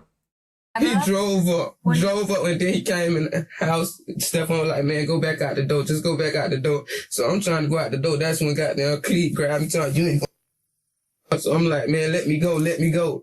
So he didn't want to let me go. So next thing I know, the white dude pulled his gun. Now he started shooting. The bullet went right past my face. I'm sitting there crying. This thing I know. I see my cousin get shot. He's shooting inside the house, the white guy is? Or outside the house? Yeah, I said the church voice coming out. Outside. Outside the house? Okay. Bullet went right past my head as soon as I ran out the door. I see my cousin fall. Were y'all running away? I was running away. I don't know what they was trying to do. I was running away for my safety. I was running. Lintonio isn't the only one who's going to tell the story you've just heard. The thing is, police expect this when they head into interrogations with accomplices. Following the crime, they almost always get together and come up with a fake story that they're all going to tell. In this case, that fake story is that a random white man pulled up to the house and just randomly started shooting when they happened to be there. Don't you hate it when that happens? Yeah. Evidently, Lintonio realizes this story isn't going to stick, because he doesn't hold on to it for very long. I took off running because I knew I had a advantage to Yeah, get away. sponsored by Kleenex. Clean standing there talking about come here, come. I'm not coming back nowhere. How did he have 8 kids with no money? You got me in a predicament. He went and got Then he talked. Then he talking hood about getting me rats, killed you if wanna I be put honest. his name in this situation. Cleve told you that? Yeah, That's I'll be why I'm honest. scared. I didn't have nothing to do with this. Okay. I don't own no firearm. I'm not dangerous. The goodest man a lot of people can ever meet. A lot of people tell you that I am not. Man, y'all say why he ain't buying no weed for no dispensary. They probably ain't. At this time, I don't know if they had dispensary. They could have. I didn't even pay attention to the date. I done forgot seeing a grown man with 8 kids crying like this. But shit, his ID probably been expired since he probably ain't even got no ID. Yeah, he probably ain't even got no ID. He probably go 4 blocks, 6 blocks away walking instead of going to the corner store by his house because he ain't got no ID. Y'all tell him to shut up and grab a lawyer. Yeah, like all this crying. You said real men cry. Anyone who loves their kids gonna cry if you get taken away from them possibly. God chosen. When you do dumb stuff like this, it ain't no crying. You got to be a man or don't do it. Nah, you should have thought about this. You don't get to sit right here and cry and sniffle. No, you don't get to do none of that. We not women. I don't care what you say. As a man, we don't get that ability. When we was kids, when we was kids, we can do that. As we got older, no, you don't get to do that because you know better now. You was a boy at first. When you become a man, that's different. And look, becoming a man, if once you 18 or older and you start trying to do all this man stuff, and you gonna get it how it come. You said he barely old enough to buy weed. He only 22. It don't matter. He doing manly things. He wanted to kill people and do all that. So he wanted to keep robbing. Sure enough, my record may look bad, my past, but you ain't no kid no more. You ain't sitting in no house. You ain't going to work. Antonio, I mean, being a good guy.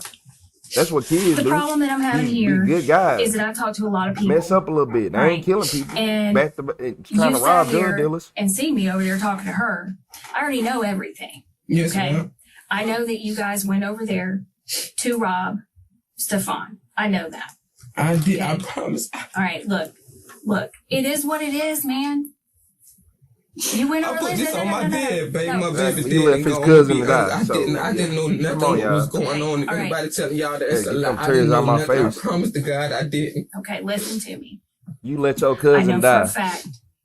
And you left him on the ground. There to hit a lick on Stefan. All right. I know that. You went over there to get your bill money because you guys were trying to move. I know that. This is not the time to be trying to distance yourself from that. Because whether you say, I didn't know it was going to happen like that or not, the fact is it happened. And now you're here. Right. So dark activities come with the dark consequences. But if you start trying to do bullshit and tell me all this kind of stuff like that, it's not going to help you out. It's not going to help you. So now's the time for you to just lay it all out there. Because when your story doesn't match everybody else's story. Yep, that's sad, Heather. You. Antonio, it would have been believable if when that stuff happened, like you just said, it happened, that you would have come. There's a lot of stuff there that's true, but there's a lot of stuff that's not. That you would have come forward right then and there, okay, if that was the truth. But like she said, this is the biggest thing that's ever going to happen to you in your life right now. Okay? You have a dear friend, homeboy, cousin, family that's gone. All right. And wherever he's at, hopefully he's up there, he's looking down, all right, on you and not shaking his head saying, you know. My cousin, no, I ain't gonna lie on him like that. So be a man and be honest. There was 2 of them. So, I was supposed Cleaver, to they be can't around use this that. a couple months ago. I'm going to be flat out. If I get a license, I don't even kill no more. 2 men can carry one grown I'm man. gonna be honest. That's not my lingo. I sell dope. That's me. Work. Okay, we was behind on the bills. I got tired of her hounding me. And he was under 200 pounds. How this gonna get paid? How that gonna get paid? Okay, so boom. Cleve came to me personally. He said, was I finna be charged with murder? I mean, honestly, I'm not going to sit here and lie to you. I mean, yes, you're going to be charged with it because of the simple fact that you were there when it took place, whether or not you say you had a gun or didn't have a gun. But the biggest part, and like I said, a lot of people, I know when something like that happens, you're scared. But the only way to kind of get around that and to help is when that shit goes down, come straight down, call the police, come straight down to the sheriff's office and say, hey, this is shit just went bad. This is what happened. But when you're on the run for 2, 3, 4 days, you know, that makes it looks bad. Bad might be an understatement here, because being on the run for 3 days while his cousin's body sat in the morgue doesn't look bad. It looks downright evil. And using your 8 kids as an excuse? It's not giving police the impression that Lentonio is hoping it will. After spending nearly 3 hours blaming everything on his friend, 37-year-old Cleveland Golden, Lentonio leaves detectives with only one thing to do: go hear Cleveland's side of the story. And if you thought Lentonio's interrogation was interesting, just wait. You know, I don't know. So we got a bunch of dummies and they all snitches, right? We got a bunch of dummies and they all snitching, just telling on each other. I don't trust nobody who let their cousin get shot and leave him in the middle of the street to die. He probably just collapsed. He probably wasn't even dead. He probably just got hit, collapsed, passed out, and y'all left him right there in the middle of the street. What's up, Julie Thompson? I appreciate you for the sunshine. Shout out to Julie Thompson. And look here. Shout out to Jag. You say you're going back to sleep. I'll see you later. They told you why you're here, but I think you already kind of know. Yeah, it's like. I appreciate you, Julie, for that sunshine. I told them I would have turned myself in, but like I don't know what's going on. You feel me? Okay. Me and my old lady got into an argument Tuesday morning.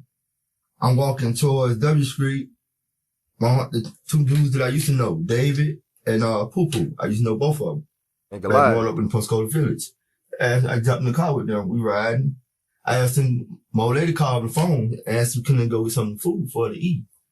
He said, well, bro, I can get you some food. I'll take you by the food place, get something to eat. Just hold up for a minute while we stop by food. At the time we said that, he on the phone with a black dude named Shannon. The people that stay at the White House in the corner. So I'm like, okay, it's all right, it's cool. Bro, we all gonna get out. All right. I said, man, what y'all ain't nothing crazy from going, right? Cause you know what I'm saying? Bro, y'all got me, I ain't got nothing. You feel me? Like, no, ain't nothing crazy from going, bro. Shout out to Fox Media with the flow state. I appreciate you, Fox. Car. As soon as he got the car, he asked me to sit in the yard, stand in the yard. So I stood in the yard for a minute. I start. 5 minutes later, I say, well, him say, the wild dude say, you ain't get nothing, you ain't get nothing. And I heard David like, well, you gonna give me what I want now. And I gave you my this and that right here. So I'm like, I knocked on the door. As missing me knocked on the door, David and Poo Poo shoot out. Boom, run out the door. Like that. He said, come on. By the time before I leave, the white dude draw the gun on me. And I'm telling the white, hold up. I don't know what's going on.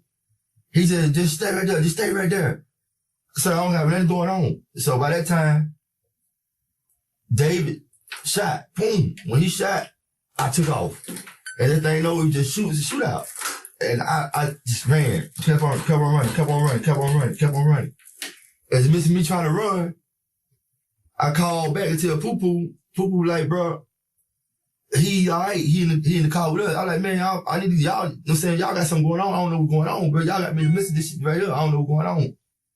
So they say, man, ain't nothing going on. So finally, when I see the news, I seen they said David had got killed.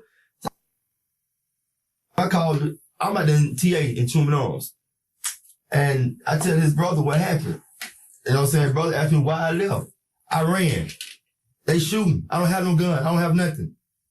For one, I wasn't supposed to be in this spot, but they put me in this spot because they asked me to hold on real quick while they were handling some business.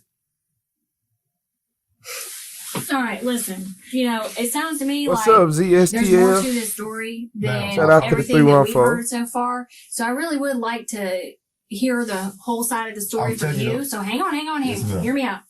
So that we don't just operate off of one side of the story. Ain't this the one that was lying so bad they got him on camera and then he get on his knees and put the right hand on the Bible. Yeah, you gotta watch out for people like that. You said charges, but they gonna man, I think all of them getting charged with murder. I ain't gonna lie to you. You said they don't trust the investigator. They believe they are smarter than them. They always think they smarter than people. Like, look, it be getting like this. What get me wrong? Like this what mess up my brain. Like the people in these interrogations be thinking they so much smarter than everybody, but they still ain't figured out life. You ain't even figured out a piece of life yet, but you think you smarter than everybody. You ain't figured out how to get a car, a money, a job, nothing. You can't even fill out a job application to go get you a job because you ain't got one. He ain't got no real job. Yeah, you can't lie to me. You ain't got no real job and you ain't worked in years. Unfortunately for Cleveland, he hasn't realized that a neighbor's camera recorded him doing what he's going to repeatedly claim that he never did. Load David's body into the gold sedan. Well, partially load it, before he encourages Lintonio to drop him so they could make their getaway. When he finds out shortly here, he's going to be singing a very, very different tune. Like I told them, I don't know what they had going on, but at the same time, I wasn't. Okay. Well, look, here's the deal. I'm just going to be straightforward and honest with you. Okay. I've worked now for probably 5 minutes. I'm tired and I want to go home. Okay. Yes, and I don't want to be sitting here bullshitting with you. Me neither. Listen, I know way more than you think I know. You can know me, listen, man. I understand what you're saying, man. I've talked to multiple people. You can talk to whoever, listen, mom. You can talk to whatever. I'm gonna tell you what I know. I was there. Okay. You feel me? And I know, and I'm going to tell you what I know man, based upon video. Okay. We have video from the scene. You can have video. I wish you hope you do. If you have video from the scene, man, and we know that what you're saying is not true. Ma'am, you're telling some this of it. sound like the average St. Louis killer. I ain't gonna lie to y'all. Okay. I'm telling you the honest truth. I don't know how y'all sit here trying to play it in no other kind of way, man. Yeah, I'm telling you the God honest truth. If you had a video to see it, you will see that I'm telling you the truth. I don't know, like what everybody say. It wasn't no home invasion. It wasn't no home invasion. Some people knew what was going on. But whatever they had going on inside the house, it didn't work out to the way they wanted to work out. It wasn't nobody trying to rob nobody, man. You hear me? Well, then you. Man, so he don't even know they got him on camera. Hey, Bob Roots, you trying to be funny? You trying to be funny, Bob Root? Your ass could have been born in 1998. You will know better. You said I don't even know what language the host or the guy being interviewed is speaking. Yeah, you trying to be funny? It's your lame ass on. Do you wash the back of your legs when you get in the shower? Do you wash your back? Do you put that towel on the back of your shoulder? Or you just be playing or you just let the soap run down your legs? I just want to know something. Tell me what was going on. I'm telling you this. It's supposed to be a drug related deal. You take baths like he do. He both been brought this man Shannon some drugs. Well, regardless, I think Shannon didn't have no money or whatever. I don't know whatever. Who was supposed to bring the drugs? David. Okay. And Poo Poo was going with David. Okay. For the drug. What's up, Mike Cannon? I everything because I was just, like I told you, I got into a old lady. The same room David just got me out of, that's the room I got from old lady today. Because we don't have nowhere to live. I'm living with my family as I move around. So I don't get in trouble. I don't move around, I don't go to do all this right here. So whatever you say you see on video, you can have it on video, mom, but you ain't gonna see me doing anything because I haven't done anything wrong. Okay. You won't be seen on video going down to load David up in the car after he's been shot? I tried to. Okay. I told them I tried to. Mm-hmm. I tried to help him. But I don't know what's going on after that. I don't know what's going on. I tried to help him. I told the woman in the yard to call the police ambulance. I don't know what's going on. The white man was trying to kill her. Describe the white guy. The white guy, he was driving a Cadillac. He drove a black Cadillac, photo Cadillac. He was at the house right here, like the corner on 48. That house right here is a black Cadillac with a red truck that was back there. What kind of Cadillac? Escalade, Cadillac Escalade truck. It was white, black truck with no tint on it. Were they inside the house? They was inside the house. They all walked inside the house, man. That's what I'm trying to tell you. I'm the only one that stayed outside. Who walked inside the house? David and Poo Poo. Mm-hmm. They knocked on the door. Okay. The black dude looked at the curtain. I supposed to be, I guess it's Shannon, the black dude that he was talking to on the phone. He looked at the curtain. He let them in. I stayed outside. I smoked a cigarette, man. I'm telling you. You watch the camera, you'll see this. I'm smoking a cigarette. As we smoking a cigarette, like I tell you, 5 minutes later after that, shooting that shit out the door. David turned around. Before David turned around, the white dude had the gun in my hand. He didn't shoot me because he was trembling. Like I said, I don't know what's going on, sir. By that time, David shot, found. When David shot, that was a man shot. Boom, I Yeah, shot Zach, out. you don't take Like I bads told you, either. I shot out. David shot behind me. When I said, me finna go, I'm finna go. Poo-poo them already jumped in the car. Poo-poo. He said, help him get in the car, bro. Help me put him, get me in the car, bro. They shot me. Bro, they finna kill me too. I don't have no gun. They not finna kill me. So at the black woman house we was sitting at, I was already finna go, because I'm not finna tell you no lie. I'm still finna go. I wasn't finna try to do nothing. I was so scared at the time. But me trying to help him, I tried to help him put in the car. And I told his people, them in TA, I tried to help him put him in the car. But other than everything else, I don't know what's going on. I was blind to that fact. What does a white dude look like? The black dude was I think his name was Chris. I can't tell he had a white cap. He had like a cowboy hat. He wore like a cowboy hat. And he drive the black Escalade truck. That morning, I guess they supposed to went over there and did something earlier that morning, and they didn't pay them. The white guy's name is what? I think his name was Chris. The white dude's name was Chris. But the black dude, I know his name was Shannon, because that's who they was talking to on the phone. So, like I told her, man, in the midst of all this right here, the white dude shot David. And he had a cowboy hat on, huh? I don't know what they had going on. So like, did he really just say the white dude came through with a cowboy hat on, and I think his name was it was Chris. And come on, man, like how? That's what happened when you listen to rap music all day, smoke weed, drink, take pills, do all them drugs. That's what happened when you only watch hood movies. Cause look, a lot of people be watching these movies and they don't look at the other side. What's up, Joni? How you doing today? Shout out to Joni with the sunshine. Hey, look, a lot of people don't understand. They be watching these movies and stuff, but they don't look at the other part. Like they be saying they'll watch a movie and see this gangster go through, kill 5 people, 6 people, 7 people, right? But they don't see the end of the movie when the police lock all them up, when the police actually doing investigations. Because in the movie, the police don't investigate. You just do what you do and you go on about your life, right? In real life, it don't work like that, sir. I don't know what y'all they had going on. What kind of gun the white dude? Cowboy hat. It was like a chrome, like a 45 or something like that. It had a big old barrel on it. So when he put it to me, he didn't want to shoot me. Because like I'm telling him, I don't know what's going on. So, for everybody say a video camera, let's see a video camera, let's see a video camera. How you doing, Sandy? Did any shooting happen inside the house? I think that's when I think David did try to shoot back inside. Sorry, I can't tell you the truth. But what kind of gun David have? It was like a 38. Y'all hilarious. Y'all hilarious. What kind of guns you have? I don't have them. I never had them. What kind of gun did Poo-Poo have? I say, I think it was a 357 or something like that. Something similar to both of them revolvers. I never had a gun. This is a new approach. Antonio at least admitted that there was a robbery, but Cleveland, he's denying that there was a robbery at all. In his version of events, he was just there to buy a bag of a little something, and things went downhill. About as downhill as his story is going right now. Because while Cleveland has chosen to deny, police know at this point that one of the guns used in the robbery belonged to, you guessed it, Cleveland. But when I see the news and see this right here, like, I don't like the fact that they told, they was all 3, they was 4 deep in the car with a total net worth of $1.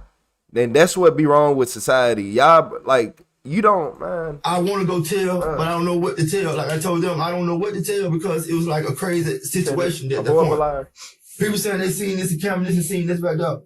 If you seen the camera, remember, you seen that I ain't have no weapon. Okay. I wasn't trying to put nobody in harm. I was trying to help. I couldn't help. I went and told his family, and I was still like messed up in my head about it because it's like a drug deal, but they saying, I don't know, it says a drug deal, relation, home invasion. No, they never broke in the house. It was a simple, they let them in. They let them in. It wasn't no home invasion. They let them in. So when I check the cameras, I'm going to have to look and see, this is what this person was wearing, this person. What were you wearing? I got out of work that morning, that night at security. I worked security. Uh-huh. I got out of work. Where do you work at? Well, I was working at this point, I work with my boss man, Big Kenny. Okay. You can call him to tell you that. I got out of work, had my shirt on my shoulder. Now, what kind of shirt was that? My security shirt. My black security shirt. It's I black. might have something coming up, Junior. And does it have some special No, man, something it on just it? got red, white on it, security on it. Okay. Yeah, gun control don't work. Yeah, Hey, shut up my shoulder. Y'all wanna know something? Gun control is the stupidest thing I ever heard. Because every time a criminal that shot somebody, that gun is illegal. It's a illegal gun. And they didn't go to Russia and get that AK. They ain't go to Colombia and get that you know what, that blow. They ain't do that. So y'all gotta make it make sense. They be getting all them guns from somebody, from somewhere, somehow. Somebody bringing the guns in. So gun control don't work because criminals don't follow the law. Y'all just handicapping the people who actually will go and get guns for the right reason. Y'all gotta remember, if criminals went in a store to buy guns, you would know exactly what guns they buying and you would be able to convict easier. The reason why it's so many unsolved murders is because these guns are illegal. If they use their own personal guns, like these dummies over here, like I don't know if this is personal gun, but they found out it was one of his guns. That's how it goes. No, y'all just handicapping good people. Yeah, in St. Louis, look here. I live in St. Louis. You think them telling us that we can't have guns is finna stop these young? Hold on. What? Why would I put my gun down just so I get hit with a switch? Like he got a switch, Your Honor. I got a gun. That's it, a regular gun. My Glock don't even got. Like, come on. And I'm just being realistic. Y'all handicap the good people. As missing me running, I was trying to help him this right. Like I said, I tried to help him put him in the car and try to help him because, like I said, I still don't know what's going on. And still, like right now, still to the point, I don't know what they did inside the house, what made the trigger, the commotion. What's up, Pat? I missed out too. Man, I missed you too. If you look at that camera, man, I don't have any parts to do with it. Like I said, like I told my old lady, I wish I never went with them and he let him got in that car with them because I told his family, I know him. So I know the white guy shot him. And I know the white guy shot him. And I told them the white guy had shot him. They said there's no white guy in the picture. Man, the white guy shot him. Man, stayed at the house, right at the corner of the house with the black dude standing. So if y'all were running the camera, you'd see all of them in the yard. It was 3 cars in the yard. The third car had pulled in the yard, the white guy. Another white guy? Another white guy. Okay. But in the missing them shooting, that's when the white guy was still outside with me. Okay.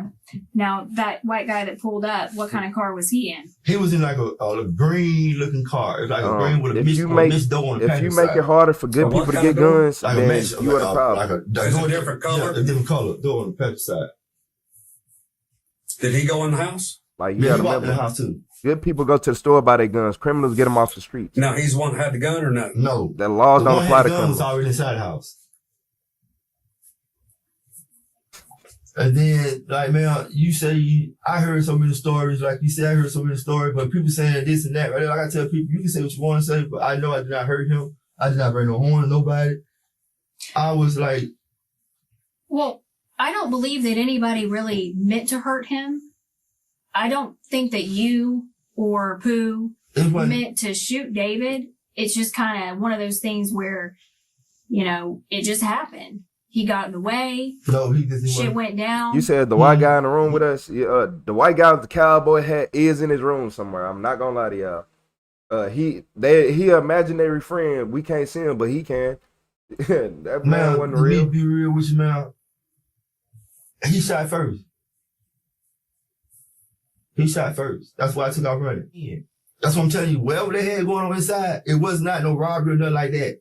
It's something that when, like, you can tell because it's supposed to be like Poo-Poo brought my card back and did you bring my card back? And Poo-Poo said, yeah, I got your card, but you got my money or something. The white guy was like, well, you gotta give me a minute and I would have the rest of the shit. And right there, that's when everything started going off. The fire did not go off to it when they went out the shot outside the door. They walked out the door. You feel me? When they went past me, boom. I'm thinking we finna go and turn around and walk away. The white guy had the gun to me already. At the doorway. He's at the doorway. When David got shot outside. You see what I'm saying? And he got shot outside in that man's yard. The man shot him in the yard. I took off. Boom. David took off. Boom. Poo-Poo was already gone. See what I'm saying? Poo-Poo was already gone. He left when he first came out. So that's the reason why I'm saying it's like kind of crazy because it couldn't been it wasn't no robbery or nothing like that. It's just, I feel like it was. What was it? Somebody got off on the man money and somebody didn't want to pay. And that's just basically how I'm seeing it. Because it's like, it was, for a car to be involved in it, it was too much. It was something that it's supposed to be, ain't went down like it's supposed to went down. So, and I'm telling you, that's like, the God on the truth because y'all keep saying y'all can look at the camera. Y'all can look at the camera whatever you want, man. I was nervous and scared because I ain't expect nothing to go off like that. Though. And like you said, it happened. But it happened on the outside. And it happened because the white guy shot him because he shot first. He shot in the doorway. Who? David? David did. But what made David decide to shoot? When they went, like I told you, sir, when they walked out the house, the white guy had the gun on me. I'm still at the doorway like right here. Well, what made the white guy pull the gun on y'all? I don't know what they had going on inside the house. So that's what I'm keep telling you this now. I don't know what they had going on inside the house. But the white guy, he did not shoot me because he had the gun on me for like 5 minutes standing there. You feel me? And I'm like, I don't know what's going on. But in the midst of that, the white guy would like, to tell you the truth, sir, if it would been like 2 more minutes, the white guy would finna tell me to go and get out the yard. Because they knew whatever they had going on, I wasn't one of them. See what I'm saying, sir? But in the midst of that, David came and shot round. By the doorway right there. He shot. What's up, Crystal? That's when the white man shot back. Boom. That's when everything took off. I took off running. He took off running. Poo-poo already gone. That's exactly how it went. Anything else? The home invasion? No, it wasn't no home invasion. Them people stay in there. They let them in the house. All right, here's the deal. That's a bunch of bullshit right there. You said what you want to say, man. I've got it on you get in the car, bro? No, I got out the car. Listen, when they backed the car back, ma'am, and went back that way, I got out the car. They hauled. Yes, you got in the car, right hand to God. You got in that car. I did get in the car. I like her. No, they back, man. When they back, I like her. She talking about, nah, right hand to God. You got in the car, right hand to God. You got in that car. I did get in the car. No, they back, man. When they back, he went that way. I like when her. He went that way, man. I'm right here to God, man. I'm telling you no lie, man. I like her. The car, the corner up the thing, the road. It's time for you to get right with God, okay? I've been right with God, man. Get right with God. Man, I'm getting up and I'm getting out of this room. Right here to God, man. Listen here, man. Right here to God, man. I have kids, man. You hear me? Mm-hmm. I'm telling you the truth, man. They don't have nothing to do with it. I'm telling you, it wasn't no home invasion. Whatever they had going on inside the house, I don't know what they had going on, man. I was not a part of none of this. That's what I'm telling you. I'm not a part of none of this. I don't think when they said, I tried to help them. You right. I tried to help them. They put me in the car. People say he finna go somewhere else. Get me? I got out the car like I told you. I got out the car. Hey, I walked. I walked with paying the police. I walked. Okay. I'm not from here, man. I walked to TA. All right, stop right there a minute. All right, so you got a friend or a so-called friend of yours that's been shot and laying in the road and is dead. Hey, hit that like button if you lying. When we left, sir. Okay. Just hit that like button if you lying. So, when did you call 911? I didn't call 911. The black woman in the yard called 911. When did you go to the police and say, man, this shit just went happen?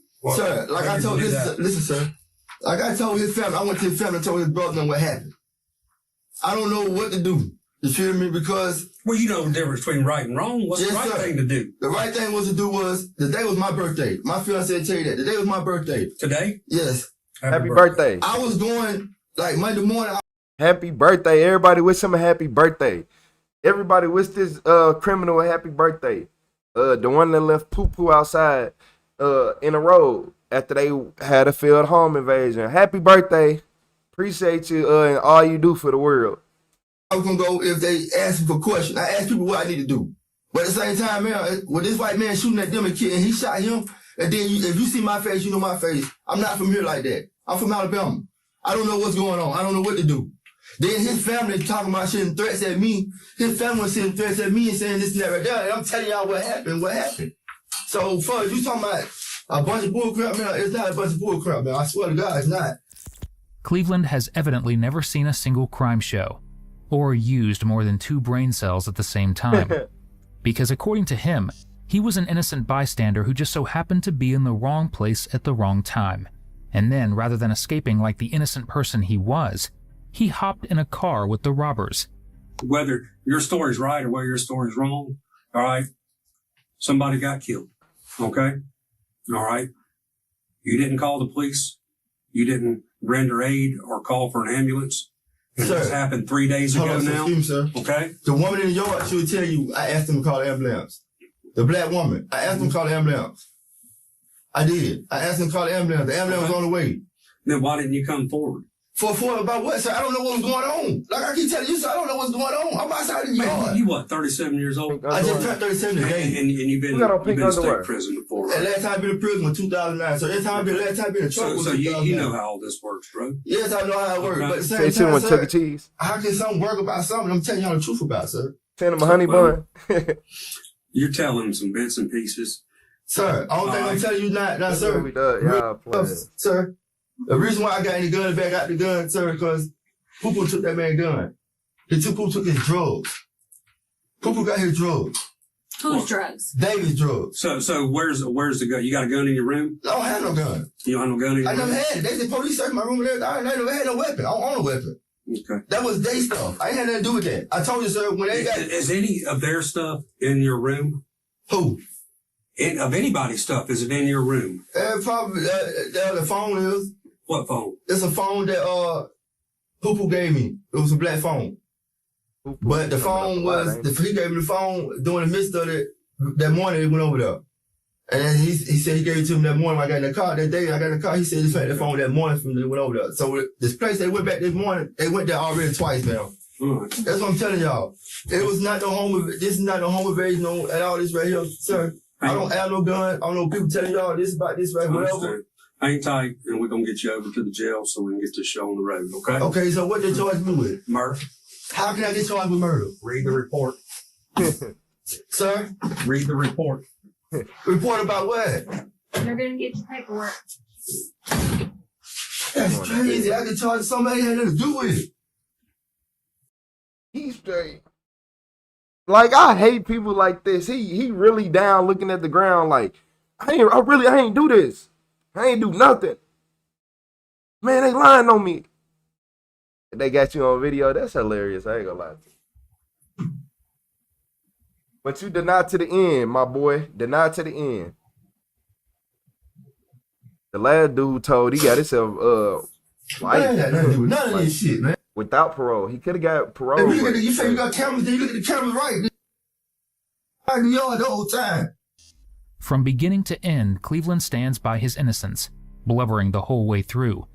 Meanwhile, in the next room over, Lantonio's partner, the crew's getaway driver, takes a much more relaxed approach to answering law enforcement's questions.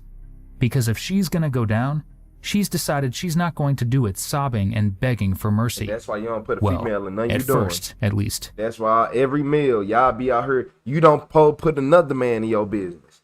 But you gonna throw a female in there, they get females the easiest. They be like, we finna lock you up for 3 days. And they in there telling all. I ain't gonna lie to y'all. A lot of these downfalls, first off, y'all snitched on each other, so that was it. But you threw a female in the midst too.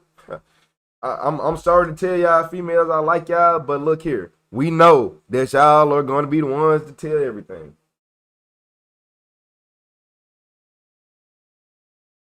Hey, shout out to Did what's that? Antonio take your car to go anywhere? Elmo me. Yes. Where did he Elmo go? me. I'm not sure. So I just we got a know line he dropped here? me off at work and Right he on. told me he went back to Chumano. All right, so you guys are out there socializing, and then at some point you gotta leave. Yes. And you go where? To work.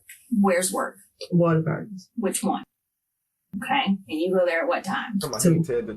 And I got dropped off around 150. How'd you get there? The car. Lantonio. Okay, so Antonio drove you, or you Yes. drove him? And then you I guys drove him. switched. Yeah. You drove him and then switched? Yes. Okay, so he took your car.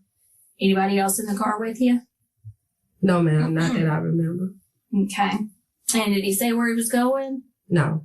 He Okay. just told me he was going back to CA because my kids was out there too. He said, which one Okay. is Poo Poo? Poo Poo got shot. And so how long were you at Whataburger? Yeah, Poo Poo got shot. He was the one who got shot and after collapsed. 4. Till after 4? Yes. Around Okay. 5.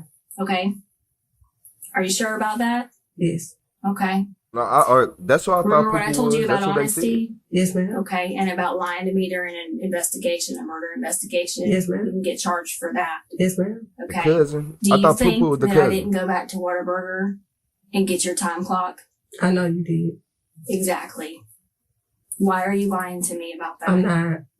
Because when I left, we went back to TA. I mean, that doesn't make sense. She gave up her whole career at Whataburger to sit right here and just go out with some dumb dudes. I appreciate you, Wandy Madeira. Wandy Madeira, I appreciate you. You said you have a great channel. I appreciate it. She done ruined her career at Whataburger, y'all. That's not even explaining why you lied to me. You said she about saying like Patty LaBelle? It was around 2.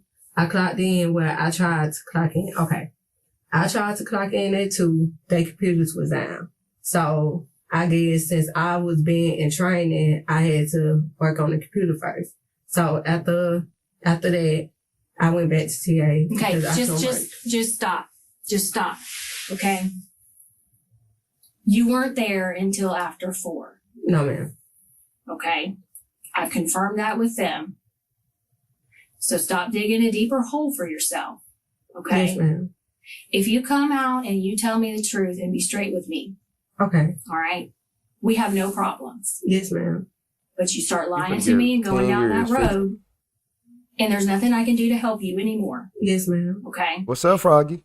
This is not worth you losing your freedom. Yes, ma'am. And losing your kids, all 6 of them. Yes, ma'am. You have to stop worrying about covering for him and his bullshit. Yes, ma'am. He's going to prison for the rest of his life. Okay? So whether you want to sit down there with him, that's up to you. No. You sit in here and talk this bullshit, you're going to go with him. I don't. So you better get right. Yes, sir.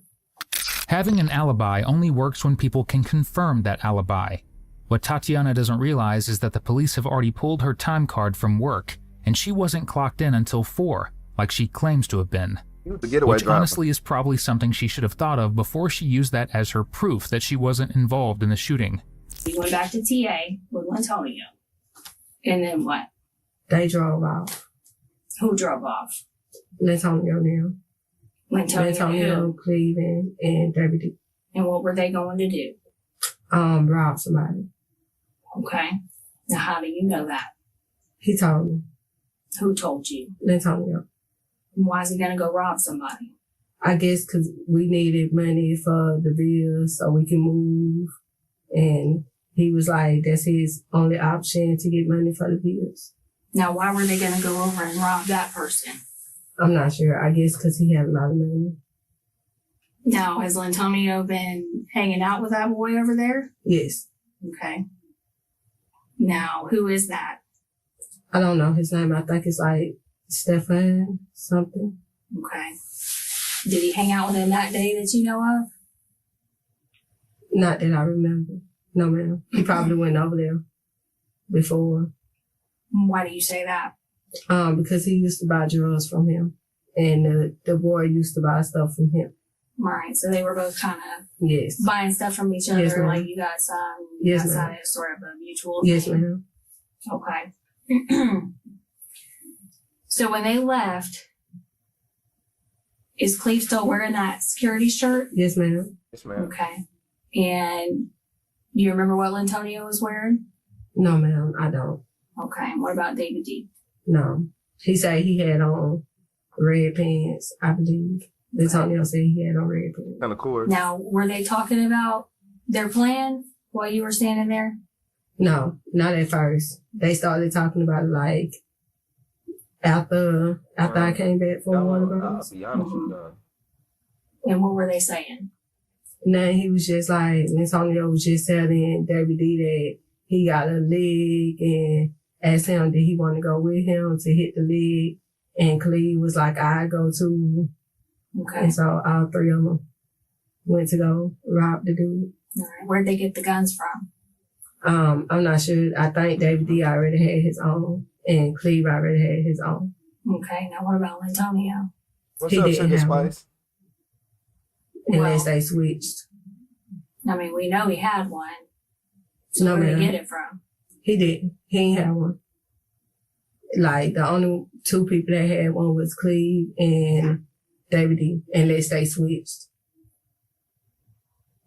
And that's on my baby, my dead baby.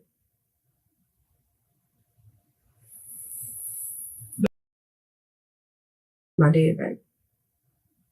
Hate people who talk like that. I ain't gonna lie, it's just something when people talk like that, it just grind my gears. That's not picking anybody else up? No, sir, not that I know of. I think it was just them three. Who was driving the car? One of his friends, I believe. And when they pull up, they're in the Taurus. Yes.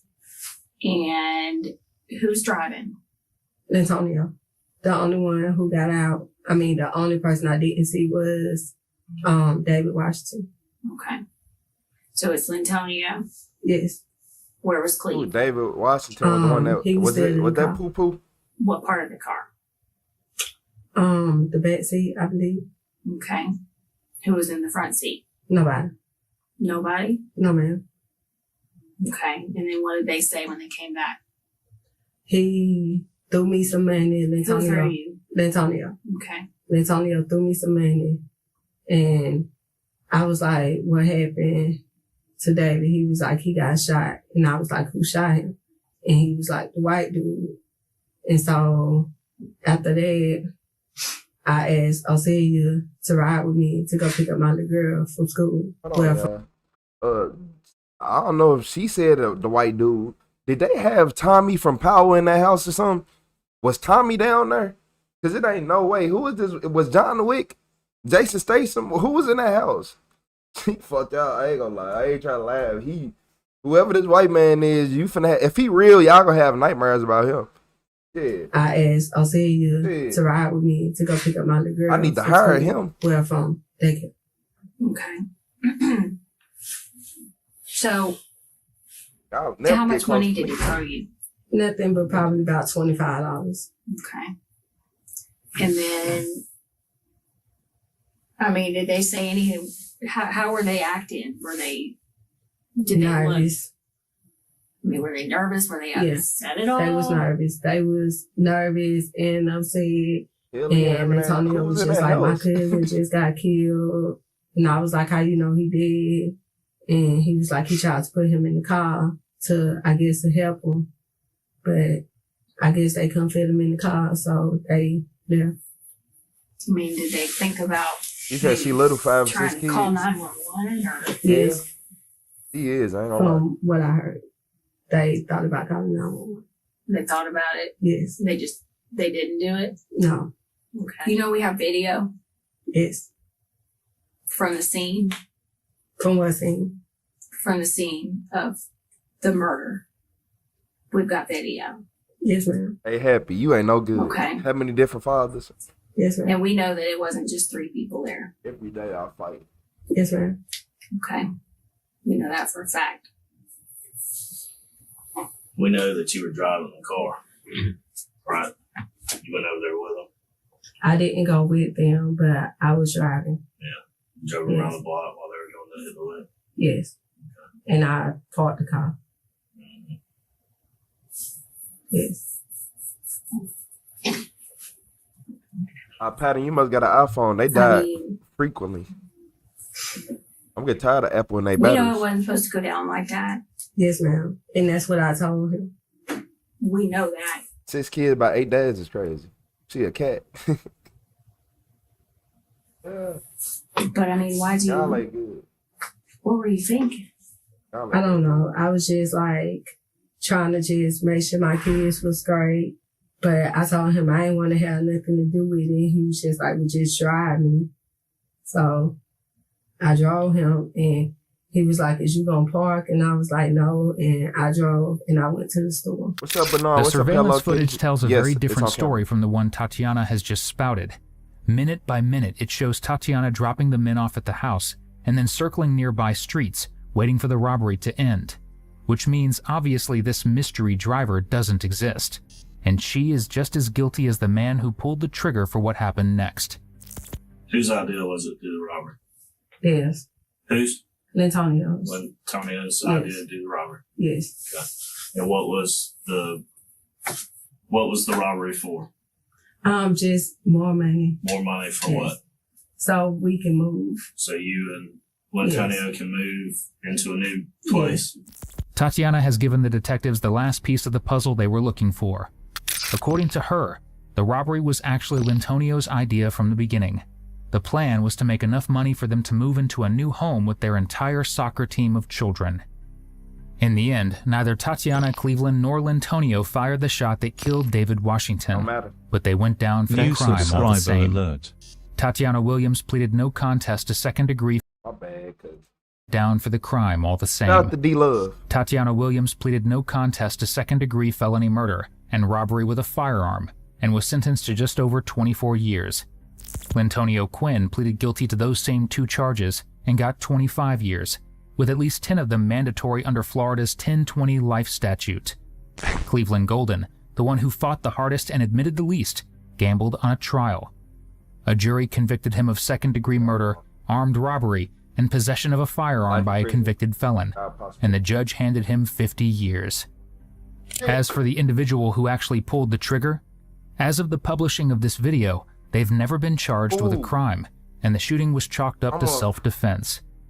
Our thoughts are with the family of David Washington, who lost someone who mattered deeply to them at just 27 years old. Thank you for tuning in. Shit, they was trying to rob somebody and shit went left. I just hurt my damn leg. I almost fell out the damn chair. Damn. Yeah, I almost just fell out this chair, man. Hurt my damn leg. 50 years. Boy, if you don't get so dumb, my leg hurt. 50 years. Man, you the stupidest. If I would have you should have took the 25, my boy. Got out in 12 and been good. It ain't like y'all didn't do it and y'all all was involved, because the man who got killed, sad to say, you was involved, he was involved in it too. He just so happened to be the one to get hit. Y'all all agreed to go commit a felony together, so this what happened. Yeah, man. I can't believe he tried to bet his life on that. 50?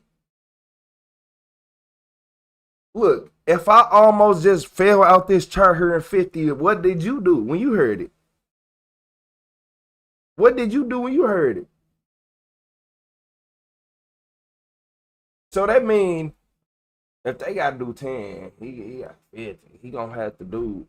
He gonna have to. Y'all, what y'all think? He gonna have. I think, me being realistic, he doing like 19, 20 of them, 22, 19 to 22 years. 19 to 22 years. Oh my Lord. Oh my Lord. But it was 4 of them. And I think Poo Poo, the one who got shot, being stupid. Look, it's hard to be like, oh man, it hurt. Because y'all all went to go do a felony. Y'all all went to go rob somebody. It ain't like y'all was going to say, hey, how you doing? Y'all had a combined network of $1. Everybody had 1/4 apiece in their pocket. And it equaled up to $1. You can't get nowhere with that. So they try to find out a way to get some money. You said be still. Nah, Taylor. No, Ty Taylor. No. No. This made, look, 50 years. All right. All right. I'm on caffeine now. I'm on caffeine though. Hell yeah. Like in this cup, I'm wonder if people think, no, it's just coffee. Look, it's just coffee. I'm like, I wonder if people actually thought there was like liquor or something. No, it's coffee. So you drink cups and cups of coffee and you sit still. You said they killed somebody. No, they got him killed. They went to go do a robbery and one of them got their gun took and he got shot. And they kept saying it was a white man in a cowboy hat that I need to find and hire for security, because obviously he left everybody in this motherfucker shook. He left everybody in her shook. Yeah. He left everybody in her shook. Talking about it was a white man, he had on a cowboy hat, and he was a gunslinger too. You forgot about that part. And he had to have some chewing tobacco in his mouth to be hitting people like that. What's up, Striker? I appreciate you, Striker, with the flow state. That was the name of my favorite cat, Striker. Shout out to Striker. Yeah, that was the name of my favorite cat, Striker. He got hit by a trash truck. Yeah, it took everything in me to not end up on one of these body cams after that happened. I ain't gonna lie to y'all. That shit still, line I just think about that just made me mad again. Yup, I already flipped the whole trash truck, but I would have been wrong, right? I would have been wrong. Yup. And I ain't talking about putting out no spike strips. Yeah, that was my favorite cat. It was he was an all white what would you call them? Siamese cats. Yeah, I got a video. I had to get him out of a tree. That made me mad. What's up, Shy Tuna? Shout out to Shy Tuna with the star. You said sorry about the cat. Nah, you okay, Striker? They need to be the one to be sorry. I should go file another complaint. You said how much they steal? I don't think they got much of anything.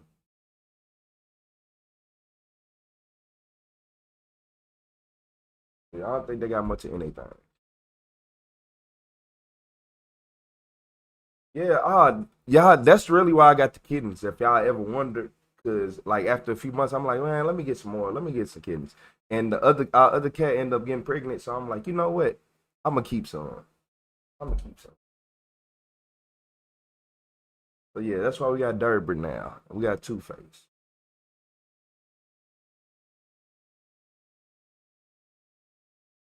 Y'all like, why you name him Cat Derber? Because he looked like a Derbert when he was first born. When I first seen him, day one, first off, after the first week, all he did was just sit up and stare at me. I'm like, you look like your daddy. And I know what the daddy cat looked like because he always come by the house. Always.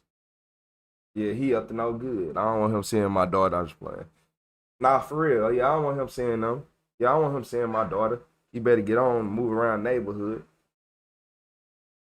Yeah, he up to no good.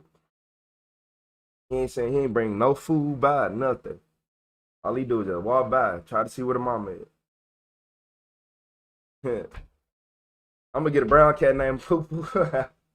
Y'all laid up good. You, for real, Maria, you used to live next to him? You used to live next to Cleveland? Mr. Creep right here, you live next to him? Let me find out. You got a story time.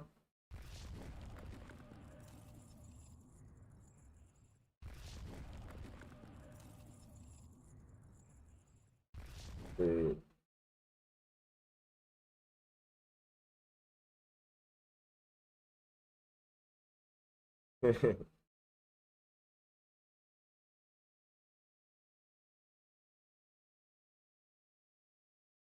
Our cat said anytime. He act like he had felony charges already. I don't even think he ain't even. I don't even think he 9 weeks shit. Yeah, he act like he got felony charges. Off not much money. They probably got a couple dollars out of all that. I ain't gonna lie. Psycho and Freddy, shout out to Psycho and Freddy.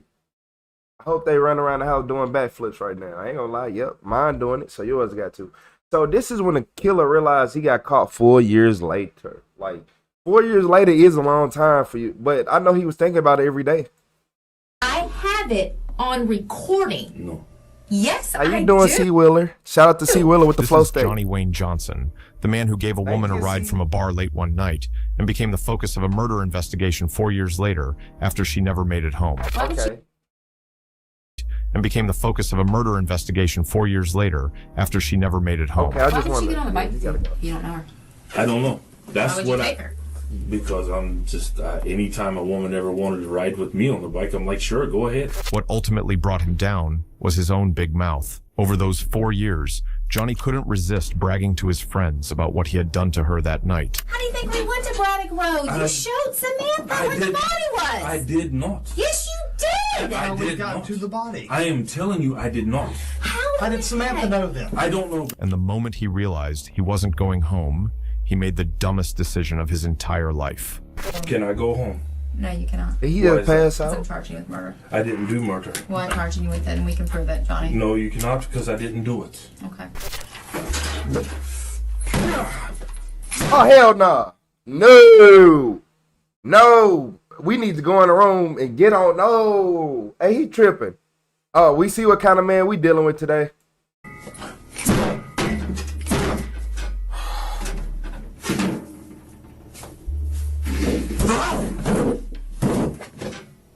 Oh my God, well, at least you're breathing. Shout out to the detective. Shout out to the detective. I love. Hey, everybody hit that like button. This is gonna be a good one. Shout out to the detective. Well, at least you're breathing. On the night of October 12th, 2012, 43-year-old mother of two, Sherry Prather, headed out for what was supposed to be a regular girls' night at the Boots and Bottles Tavern on Jacksonville's north side. Her family dropped her off, expecting her to call for a ride home later that evening, but she never did. When morning came and her phone stayed silent, panic immediately set in. Sherry was the type of person who stayed in constant contact with her family. Vanishing into thin air just wasn't something she did. For the next several years, her mother, Norma Ellis, turned Jacksonville upside down, searching for answers every single day and vowing she wouldn't stop until she found justice for her daughter. Detectives, on the other hand, didn't stop.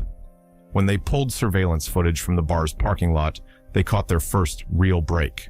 Around 2:20 a.m., the cameras captured Sherry walking out and climbing onto the back of a motorcycle driven by Johnny Wayne Johnson. When investigators first knocked on his door, Johnson didn't deny being with her. Instead, he claimed he had simply given her a ride and dropped her off safely near her house. But that story eventually fell apart. In November 2016, a new witness came forward with a chilling tip. Johnny had been bragging about killing Sherry, and he had reportedly revealed exactly where he left her. Acting on that information, investigators searched a dense wooded area off the 12,600 block of Braddock Road. There, they uncovered skeletal remains. A forensic autopsy confirmed the worst. It was Sherry, and she had been killed by a gunshot wound to the... Also, like, that looked like a gunshot wound. That looks like a gunshot wound. Multiple gunshot wounds could be possibly a stabbing. Johnny Wayne Johnson. I ain't gonna lie. Nah, I'm not getting in the car with nobody with that name. Nah. The torso, but finding her body wasn't enough to Or lock on the him bike, away, or in a because house. the remains were skeletal. Physical forensic evidence tying Johnson directly to the trigger was incredibly limited. Investigators knew they had to build the case carefully, and if they rushed it, a killer could walk free. So the case stalled into a grueling waiting game. During this time, Johnny did something completely bizarre to evade suspicion. He built a massive web of lies around his identity. For years, he presented himself with a fake Icelandic persona, claimed to practice Norse paganism, and spoke to everyone with a thick, completely fabricated Icelandic accent. A bizarre psychological shield designed to distance himself from his real name and his dark past. But the walls were slowly closing in. In 2014, a second key witness came forward with incriminating statements Johnny had made. Then, in 2016, a third witness stepped out of the shadows to give detectives the final pieces of the puzzle. On November 18th, 2016, with years of investigative work behind them and 3 separate witness accounts in hand, detectives finally brought the man with the fake Icelandic accent back into the interrogation room, this time with a handful of evidence. I was working out in his yard by myself and didn't have no help cutting trees down. So he ain't even, so that's a fake accent too? You're mentally sick. If you got a fake accent on and you just doing it because it's something wrong with you. I was hurting one day, so I didn't show up for work because I wasn't feeling good. He got mad at me. And then when I said, fine, fuck it, you finish cleaning it yourself. I don't need the job. And then we not talked since. Me and Jordan split up because of my mom. When did y'all split up?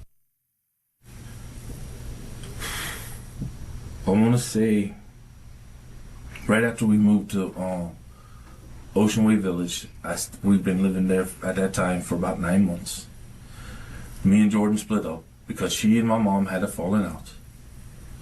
And it was an honest falling out because of the fact while I was gone working, she had some guy come over that was an ex-boyfriend hanging out with her over at my mom's, and my mom didn't feel comfortable with it.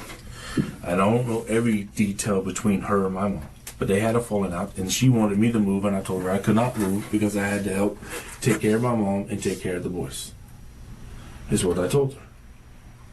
She got mad because I chose my mom and my boys over her. So everybody's against Johnny. Casey's against you. I don't know why they would say these things. She's against you. But I have people that will tell you that people like to make stories up about me. My Aunt Betty is one of the biggest ones. Why? Just because she knows about the Long Green Road incident? What happened on Long Green? Okay, well. I'm just saying. I mean, Betty. I mean, no, I'm gonna why say, would she make? She's your aunt, your biological aunt. My Aunt Betty and me has not been on the same level of playing field since I was probably about 16 years old. Me and her had a falling out. It was actually me and her husband who had the falling out. But you know what I'm saying? Like, why is everybody against you? I'm the black sheep of my family, regardless. Because that's just the way it always is. But why would the people that you were hanging with at the time be against you? Why would they just make this stuff up? Why would your phone records put you there? Why would they make this up? Why were you the last one leaving with them? That's why. That's a question I cannot answer. Why are you lying to me about not seeing Samantha in 2012? You said lying. You said he got no soul. You said, wow, this Because guy. I was outside of your house when she went there. I cannot. I honestly. Okay. I was there. I never had with her.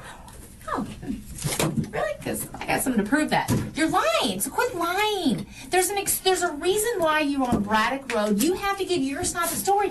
This is I'm the time that giving you you can my tell side of the me. story. Okay, look, so everybody who just came in, I'm sorry, y'all, for everybody who been paying attention. It's people who just got in here. So he left with a woman 4 years ago. So what, around like, what's it, 2012 or something? Like, I guess like 2012, 2013. He left with a woman 4 years ago. Prior to that, she came up missing and they couldn't find her. She got on the motorcycle with him. That's when she was last seen. He ended up murdering her. They found the body. He couldn't stop bragging to his friends, and he is a fake. I'm giving you my side of the story. But your side doesn't add up with Just the like evidence. I haven't seen Samantha in 2000. I haven't seen her. I know I never saw her that year. That's because I was sitting outside of your house when she went in. I was there. Now, she's been up to my house to see my mom, but I've never seen her. I don't Yes, hang you out did. Yes, you did because I was there. In an undercover car. You never saw me and my partner. I was there and I watched her with you. I never had. I have it on recording, Johnny. I don't have 2012. I have it on recording. No, Yes, I do. no. I never had with her in my garage. Why are you lying about simple stuff? Mm-mm. That's I simple don't stuff. associate with that woman. You don't now, but you did in 2012, just like you went over to her house the day after this incident during her daughter's birthday party. When did I go over to her house during that In incident? 2012, during her daughter's birthday party. If I went over, are you talking about the time I took my rig over to her house and to get a mattress for my mom with my mom? No, the bottom line is you say you didn't see her in 2012, but you did. But Several times, and you talked to her several on times. them dates, I don't remember exact dates. We're not talking exact dates. We're just talking 2012. They ask about Samantha, a key hidden contact, in 2012, and Johnny draws a hard line. No association, full stop. That's a fatal move. He's lying about something they can easily check, all because he's terrified that admitting even a tiny connection will pull a whole chain of evidence right out into the open. After Sherry Prather goes missing, you said you did not see Samantha until y'all signed divorce papers and then for the injection. Well, I don't socialize with the woman. I don't talk to the woman. Okay, but you did see her. Yeah, he should have been called a lawyer. I don't look, to be honest with you, if he just called a lawyer from the beginning, he can still go home scot-free, even though he is a criminal. But you know, criminals got to try their hardest to see what you know, and just in them seeing what you know always backfires on them. Every single I time. may have, but what I'm telling you, I don't remember the exact dates. Just like on November 5th of 2012, you went, and I can prove that, you went to her daughter's doctor's appointment with her. I did not. Yes, you did! Not in 2012, no. The have record of it. say that you were there. I have record of it, Johnny! I appreciate you, Kissy. I'm not making this up! 2012 of December? November. Of November of 2012. Thank you, Kissy. You Thank went you for with the 100. Samantha and her daughter. I don't remember the dates of these things. I remember going to a doctor's appointment when I was living with her and her daughter off of Revere Street before I moved out. But I moved out short time after. Johnny, this stuff's falling apart quickly, okay? The more you sit here and you tell us these lies, it makes you look like, listen, makes you look like, hey, I'm just a cold-blooded. You said you had to listen to her voice, his accent? It makes it look like, okay, I'm going to push it off on everybody else. I don't care. It's not my responsibility. I didn't do it. That's my lies. I'm going to leave it with that. But it makes you look like a cold-blooded killer. There may be a good reason something happened or something went wrong, but that's what we got to know. Right now, if we take all this to a jury in front of a jury, they're going to say, oh, man, boy, that man's a cold-blooded killer. No, I didn't do this. Well, who did? I don't know who did. Well, you went to Braddock Road with her. I don't know who did. But you went to Braddock Road with her. But I didn't leave her on Braddock Road. Okay, did you go on Braddock Road, yes or no? I went down it, but I guess. With her. I guess. No, it's not a guess. I'm assuming if you say I did, I did. No. I want you to tell me because that's what you remember. I'm not going to put words in your mouth. I don't remember the streets, is what I'm telling you. I am honestly telling you, I don't remember every street I went down. You but remember. I remember the road that I left her at. And the road that I left her at was Trout River Road. You didn't leave her on Trout River Boulevard. I did. You didn't. I did. I swear to you on everything. So she walked from Trout River all the way back I to don't know how she got there. I don't know how she got there. You, your phone, and Sherry Prather are right there on Braddock Road where she is located. Dead. I don't know how she got there. This is where the roads matter. He says Trout River Road, but the detectives keep dragging the story back to Braddock Road because that is where the case points, and that is where the body is tied into the map. Once those two roads get compared, his story stops looking like memory and starts looking like damage control. Johnny, if there was somebody else on the road when you left her on Braddock Road, that's what we need to know. But once we're done, we're not going to ask you that again. The only other person that she knows over on that side is that guy I told you about. Right, but it's about what you saw, and if you dropped her off on Braddock Road and you're too scared to tell us because that's where we found the body, we need to know that. Because if we don't know it now, what are we going to assume? But we have to know the complete side of your story, even if you're nervous to tell us. But we have to know because we got to know all the facts. All the facts. Even if you're too scared to tell us, we have to know all the facts. If you left her on Braddock Road, you have... Look, I'm glad he don't watch this channel because he would have known that if the police are constantly asking you questions, then they don't have all the answers and you are free to go. And if you're not free to go, you ask for a lawyer and your lawyer will make you free to go. Yeah, I'm glad he don't watch the channel though. You have to tell us you left her on Braddock Road, but I'm not putting words in your mouth. The last person I saw her with was when I saw her was with them guys I told you about. Not on Braddock Road. She was not on Braddock Road. And it was a guy named Curtis she said she was meeting, and it was that other guy I told you about that has the tattoos on his head. Outside of that, I don't know what happened. That's what I'm telling you. So it's just a coincidence that after you drop her off on Trout River, they take her right back to where y'all stopped on Braddock Road and dump her there. I don't know nothing about... I don't even know where she was found on Braddock Road. She's found on Braddock Road right about here. It's about 5 to 8 miles over to this area in Laney Road that you said. It's about 5 to 8 miles down here to Trout River. I mean, you're like right in the middle between the two stops that you make. But I did not know the exact spots where she was found. And maybe not the exact spot on Braddock Road. I don't know. But you pointed it out to people. No, I never pointed nothing out to nobody. They sure gave us some hell of a clue as to where you said she was. That's what I don't understand. That even I was asking my mother, how could somebody know where she's at? Exactly, unless somebody they put her there, or you know that's where you left her with whoever. But we need to know that side of the story, Johnny, because what you're telling us now is never going to fly. If you didn't do this, how? Okay, maybe you did not do this. Maybe you did not. I didn't. Okay, maybe you didn't. But what we can prove is that you were on Braddock Road the night she went missing. Okay. Explain Braddock Road, and I don't want to hear no more about, oh, I know where Braddock Road is. That's a bunch of crap. I don't want to hear it anymore. Were you or were you not on Braddock Road with Sherry Prather that night after you took her on your motorcycle?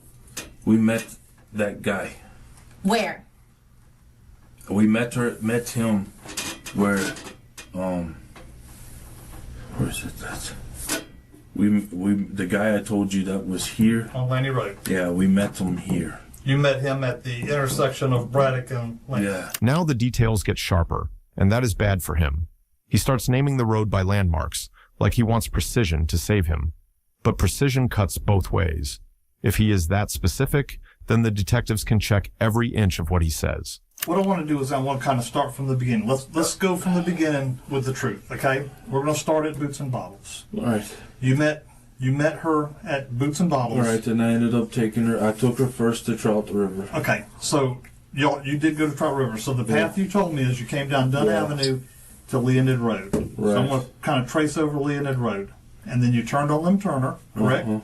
You went across the river on Lim Turner. There was a woman he met River. at a bar. Now this is Trout River between Lim Turner and U.S. Right about here, she made the call. So early on. Yeah, she made the call.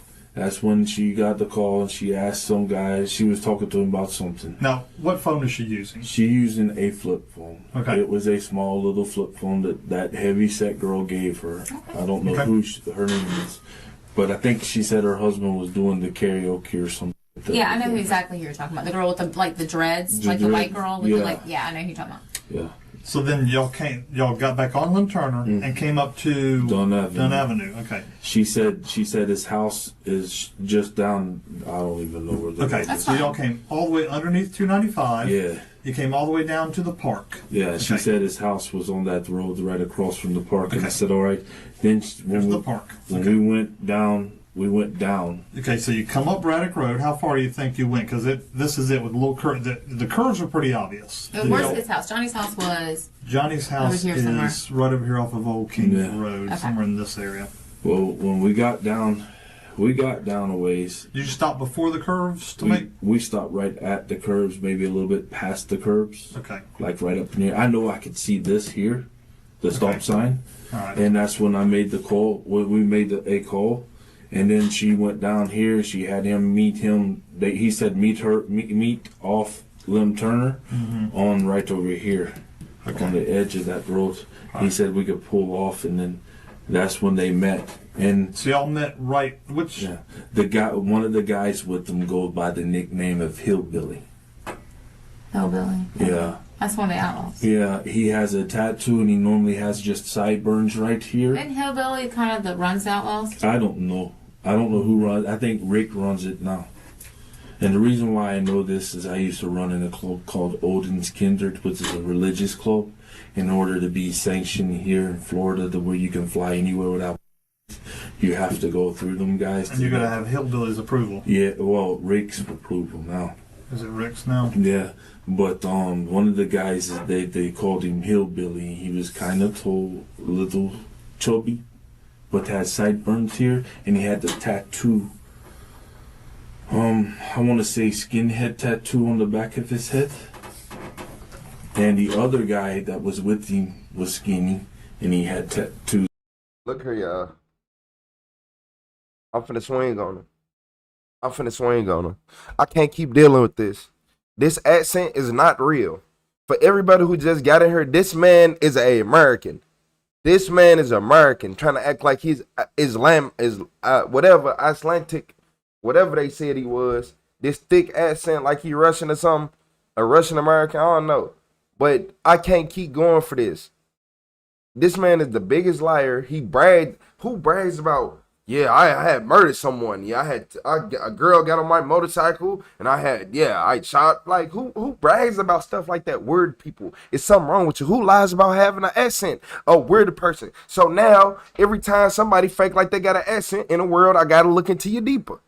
Anybody who fake like if you walk around with a fake British accent, a fake American accent, a fake Russian accent, Australian, any accent, I'm looking into you from now on.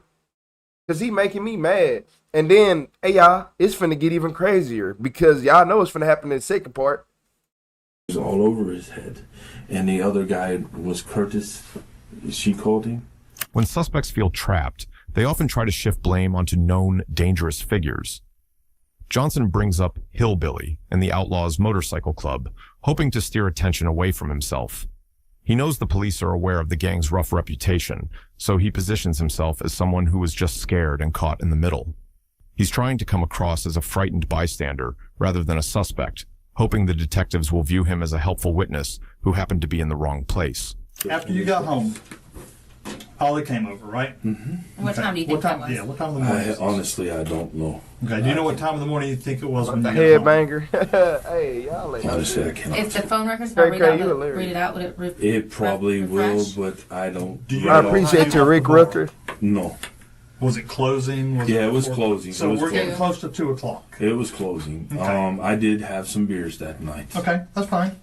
Yeah, Okay, so not many. So we're talking closings around 2. By the time you make this little trip here, you know, we could be pushing anywhere from 2:30 to 3 o'clock, or maybe a little later. Probably so. Okay, so we're talking the wee hours of the morning. Right. So Ollie comes. He's so lame. When He is so you lame. catch Ollie, you said Ollie. He needed to run an errand. He said at 3 whatever in the morning, or okay. I don't never ask him what he's doing. I think he's buying part from Lee, but I can't prove it. Right. How what do you know Lee? Talking normal. How well do I know? Yeah. Lee? He knows my Uncle George. His shop is right next door to my Uncle George. Shout out to Havoc with the thumbs up. From Now, Uncle George. Where did Lee have his shop at that time? Yeah. This would have been 2012, right? Got to get life. I don't. He didn't have the shop where it's at now. He had the one the lot across the street. But he had Lee's record at that time. Yeah, and it was a lot across the street. But Ollie, we went to his house, Lee's house, and it's right there by that way where I told you. Mm-hmm. Okay, so y'all left in Ollie's truck? Okay. You said you came up to Dunn Avenue. Right. So now we're with Ollie. Yeah. You want a different coat pen to go with the Yeah, Ollie? let's do. Yeah, you got a red one or anything? Yeah, I'll go get that one. See if you got another color. It's easier. All right, so You sure these guys ain't gonna know that I told you about them? we don't go around telling people that. And we're talking about serious investigation. This isn't like you told on somebody because you saw them hit their wife. Right. Okay? Yeah, if you saw one guy hit his You wife. understand why I asked that? I understand, but we still got some hurdles we have to cross to get past with you. That's I understand. all right, so we got Ollie here in blue. So you leave your house and y'all come down to Dunn Avenue. Right. Okay. He said he was going to Lee's. Okay. When we cross over right by that same park, he drove down. Okay. So y'all came back up this same way. Yeah. And when we got here, we shot over here to Railroad, Yeah, wherever that is. this is Terrell. This is the one that crosses It's got over. the caution lights. I remember Yes. that because of the caution lights. Yeah, and Terrell runs down and dead ends into Pecan Park Road. Right. Well, actually, no, it doesn't go into Pecan Park. That's Airport Road. Well, what happens is it's Duval Road and it's Pecan Park Road, and Pecan comes up in Airport Road. Right. Okay, so you would have had to either come to Duval or Pecan. You know where the road that cuts up where River City is? Yeah, that's Airport Road. Yeah, that's the way we came. So up. what happened is y'all caught Pecan Park Road and you got on Airport Road. Right. Okay, and then y'all went over to North Main Street. Right. Okay.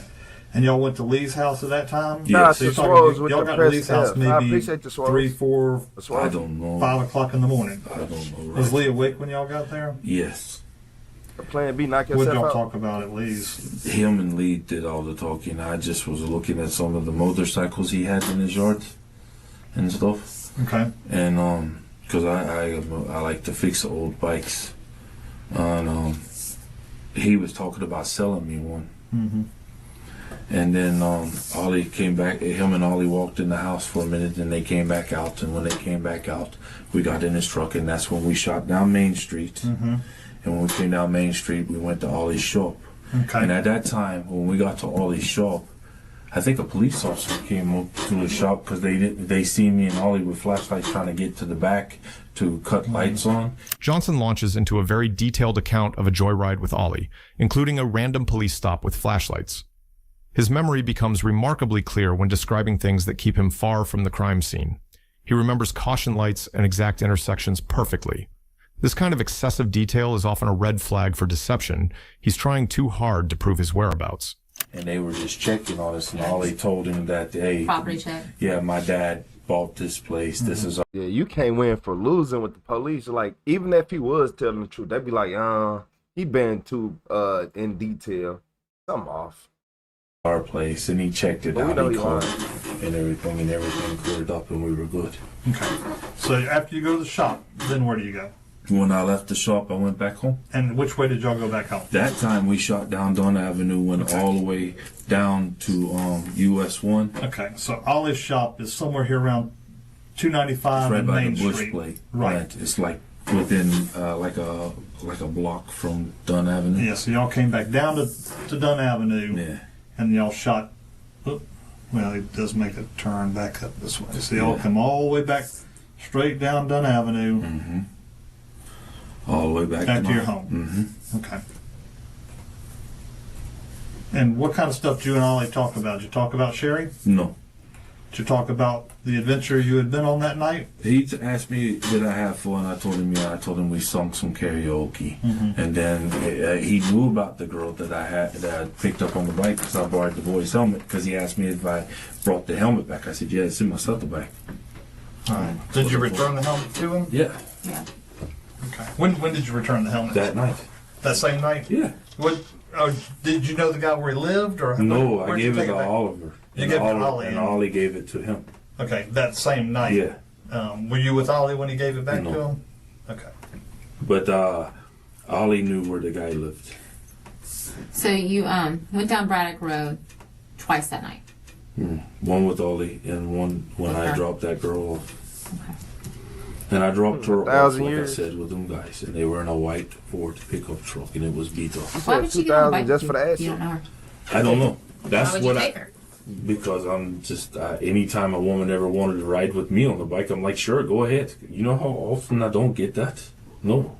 I Don't read get the that at title. all. If you ain't I saw from the was beginning, riding they'll a read the Honda. title. Everybody I know rides Harleys. They rather go riding on the Harley instead of on the Honda. She happened to want to ride with me that You night. said you did 20 years before this. I took her for a ride. That's it. What's up, Sam, man? How intoxicated was she that night? But she wasn't really like intoxicated. She just was fidgety, real fidgety. She been doing any? I don't know. pills? I don't know. But the way she was fidgety, she made me nervous. When asked why a nervous woman would get on his motorcycle, Johnson quickly starts shifting some blame onto her. He suggests women usually wouldn't pick his Honda over a Harley, implying she was acting desperately or unpredictably. He also hints at possible drug use to undermine her image as an innocent victim. It's a calculated attempt to make her death seem like a consequence of her own risky choices, rather than a murder he was involved in. So this is a true. So look, y'all said make the hoodies, make the Call My Lawyer hoodies. The Call My Lawyer hoodies. Hey, I ain't gonna lie, I'm gonna have to start getting the design together. Cause at this point it's getting ridiculous. And I wear hoodies all the time on stream. I need more hoodies. But for everybody, he a limit, like a woman got on the back of his motorcycle after a night on the town. That she just met him, you know, she like, oh, can I ride the motorcycle? Trying to have a good time. She a little intoxicated. She come up missing. They find her 4 years later. It's a gunshot wound to the skull, but you know it's just skin and bones. It's just bones. It ain't no skin and bones. It's just bones at this point. So now he is in the interrogation room, but we figured out that he has a fake accent. That's why whenever you talk fast, his accent go away. Like he's a liar. Obviously, he trying his hardest to look like mentally sane. And the fourth thing, he should just call his lawyer. True reflection of your memory of that night. Yes. Which is different than what you told Say Detective he trying to Wilson tell me in to the ride a very motorcycle beginning, right where now. y'all come drop her off on Trout River and then you Yeah. just go home. Yeah, that Ollie said this was a bad light on me because of the predicament it put me in. He said if I was you, I wouldn't tell him I was nowhere around that girl. So you never took her back to Trout River? No. You I never left. talked to the black lady? I took the guy up there that... But you never talked to the black lady. No. And the people that I actually dropped her off with is them people I told you about. Curtis, Hillbilly, and that other guy. But I don't remember his name. I don't know his name. I don't... them guys there, I knew I had to be in their clubhouse, but I had kept the distance from a lot of them. I mean, I introduced myself to them, and then I just walk on so they get to know me. But at the same time, things I saw, I didn't want to hang out with them. I'm trying. Let me ask you this.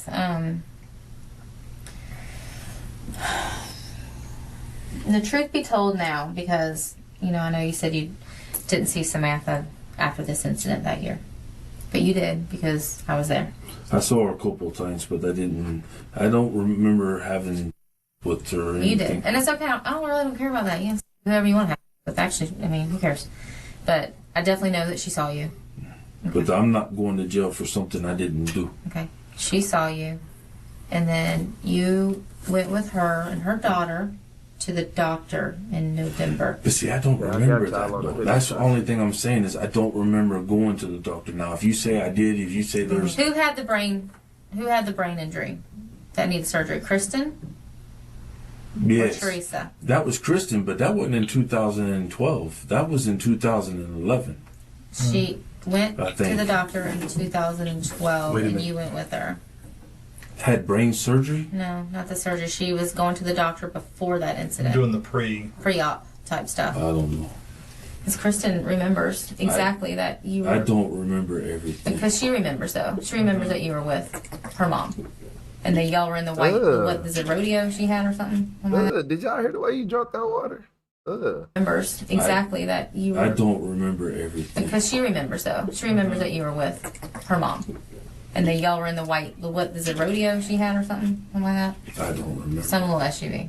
The detectives used solid facts to challenge Johnson's denials, mentioning Samantha's young daughter and a specific medical appointment in November 2012.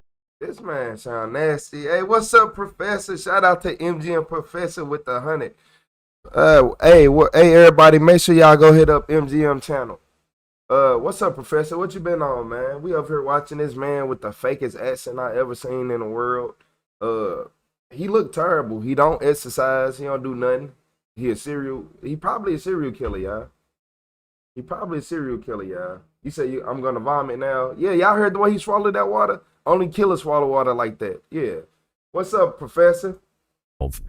But the point isn't the surgery. The point is that he was in that car. Combining a child's clear memory with official hospital records leaves him with nowhere to hide.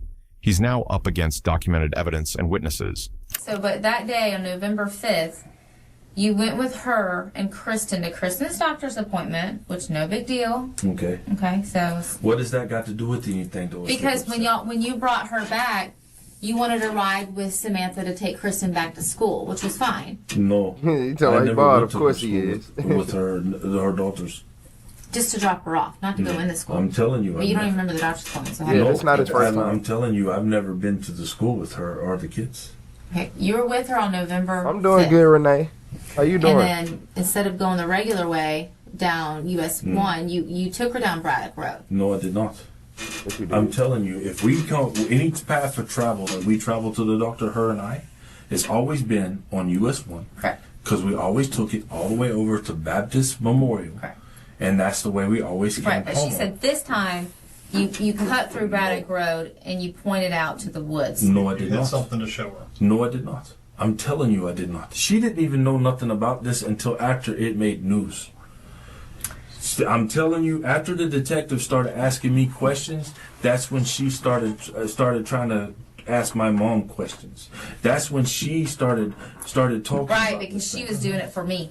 But see, I didn't know nothing about it. You did, because you told her about it. Johnny, how do you think we went to Braddock Road? You showed Samantha where the body was. I did not. Yes, you did. I did not. To the body. I am telling you, I did not. How did Samantha know then? I don't know, but she's friends with Hasey. I don't know. Hasey didn't kill her. She's friends with Ollie. She's friends with all these people. I'm telling you, right. I never did that. Right. I never did it. She's friends with all these people. No.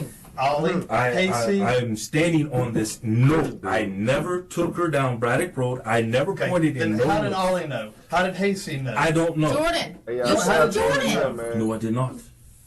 I did not. I'm telling you, I did not. I did not. Johnson's anxiety clearly rises as the detectives start naming people: Samantha, Ollie, Hasey, Jordan. He realizes with shock that his secret isn't secret at all. Many of his friends know what he did.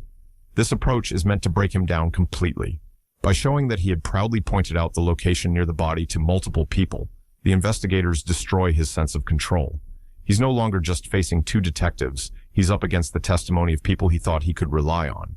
So all these people are lying on you. Yes. For what reason? Yes, I don't know, but I did not, and I will say I did not. Because there was a certain thing on the road.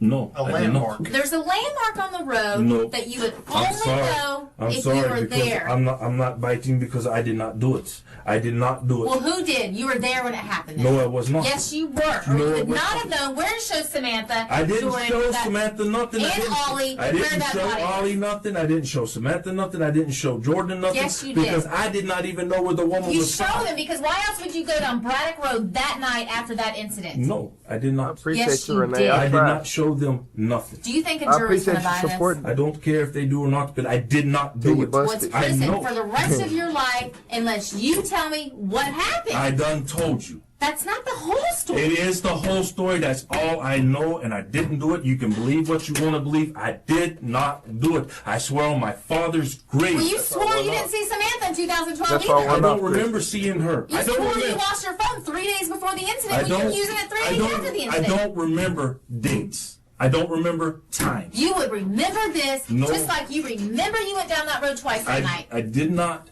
go down that road at all, period, with Samantha. I do not hang out with her like just that. like you didn't go down that road, period, with Sherry for the first 4 years until you just said. I did not. I did not go down that road with Correct? Samantha. For 4 years you were convincing people. You never went down Braddock Road until tonight.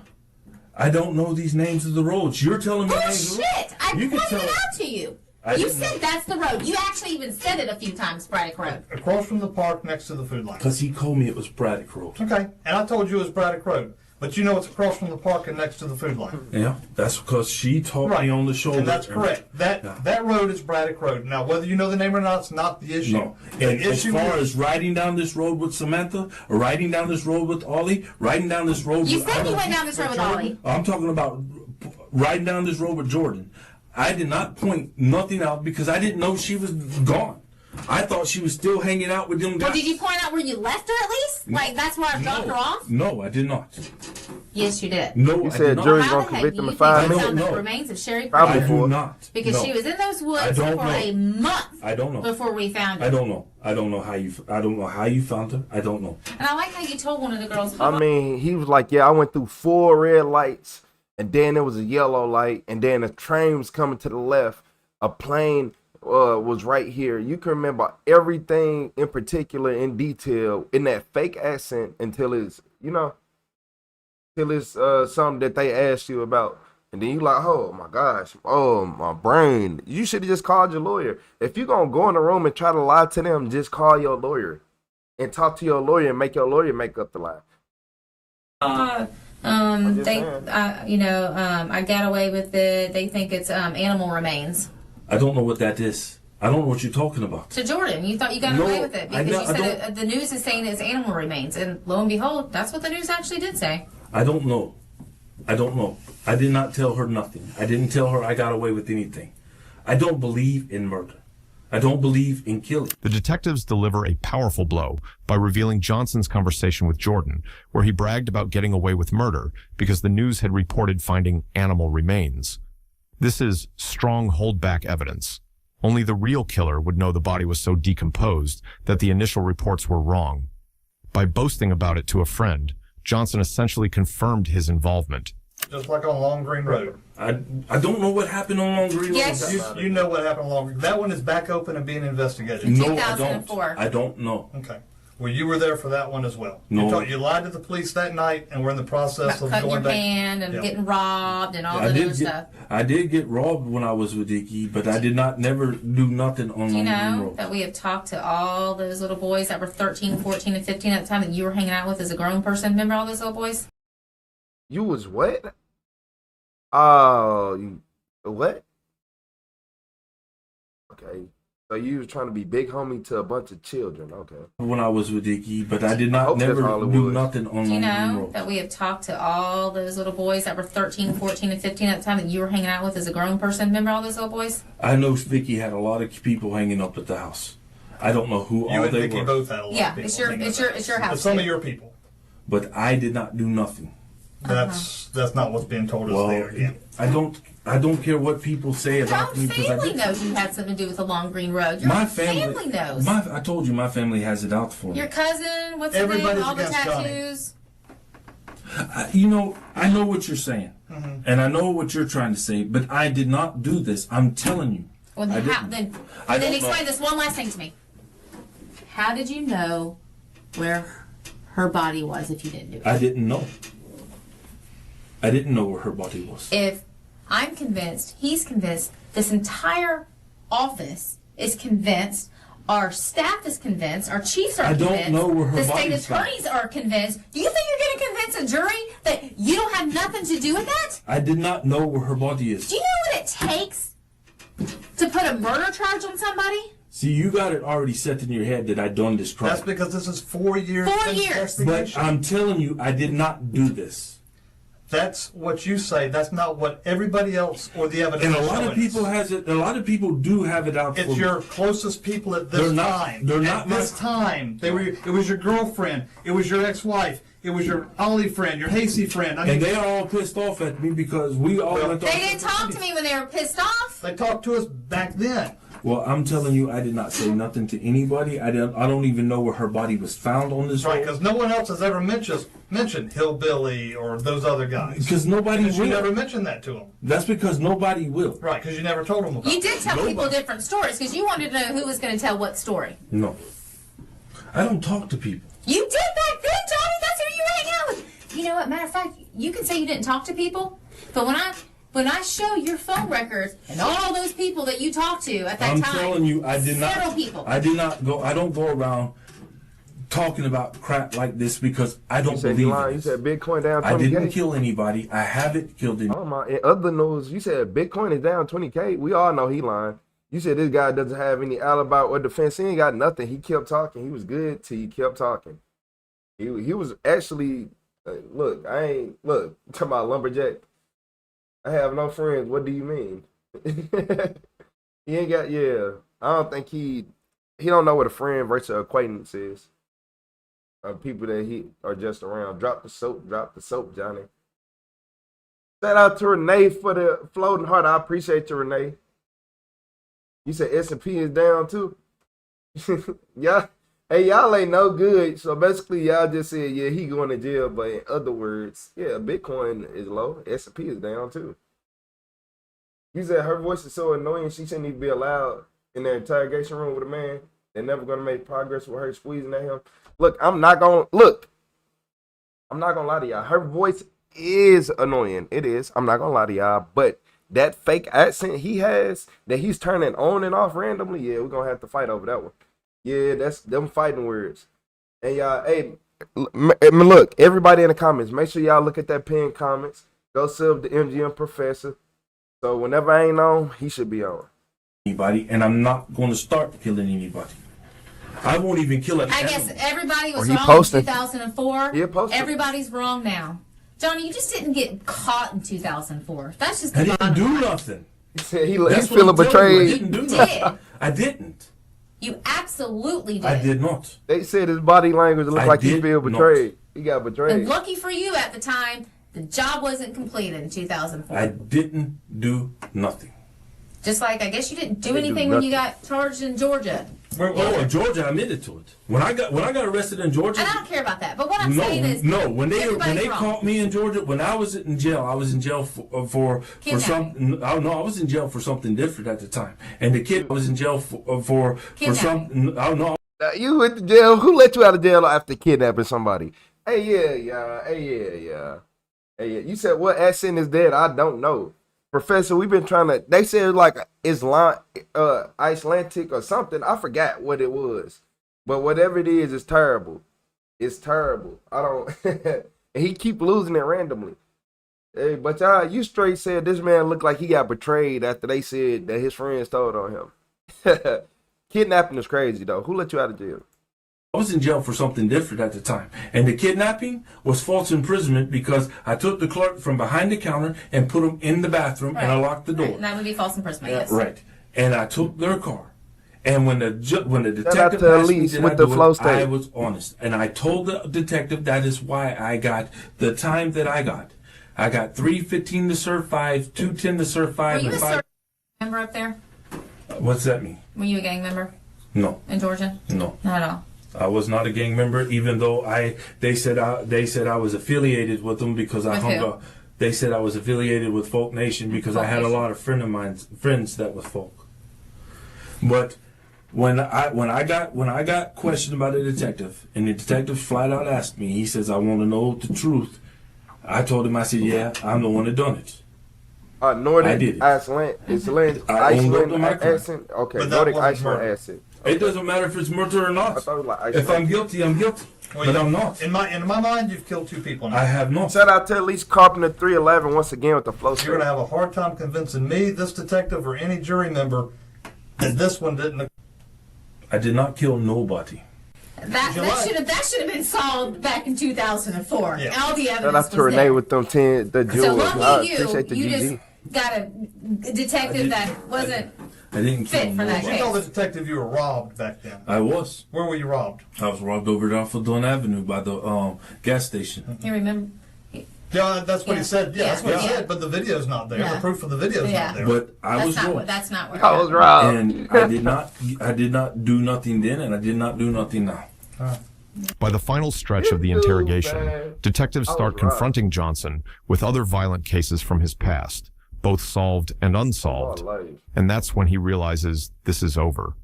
His past is finally catching up with him, with his lies unraveling, his alibis collapsing, and his own statements working against him.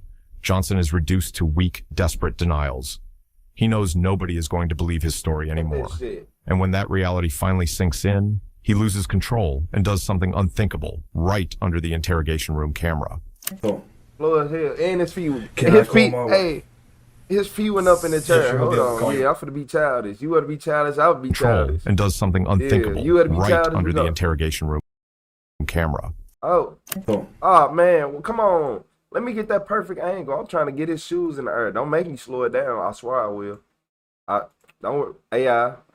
Okay. You want to be childish, YouTube? I'll be childish. Stop playing with me. He loses control and does something unthinkable Okay. Them shoes went in the air. right under the interrogation room camera. Y'all see his shoes in the air? Them his shoes. That boy's feet went up so high. Do you see this? You see these shoes? Do you know how? It's like he slipped on a banana peel. Like, come on, man. You want to play? I'll show you how to play. This man has slipped on a banana peel. Like, who do you? This is not no Mario Kart race. Boy, if you don't get up. Look, you see them shoes? I know y'all see them. I'm finna let the red bar move. Come on, get off the screen. Get off the screen. Yeah, over here want to play and do all that, man. Yeah, I'm gonna play with you. His shoes in the air like he slipped on a banana peel. Like it was a man, ooh. Y'all got animals, right? Y'all ever had some cat or dog food on the floor and you step on that piece of dog? Ooh, you step on that cat food and you get the slide. Like, come on, man. You step on that top. You ever had a top on the floor from a water bottle? You hit that top at the wrong angle. You doing Michael Jackson dance moves? Like, stop playing with me, man. Yeah, we childish. I'm become childish. Oh. Can I call my wife? Yes, you're going to be able to call your wife. You got any other questions for him? Can I go home?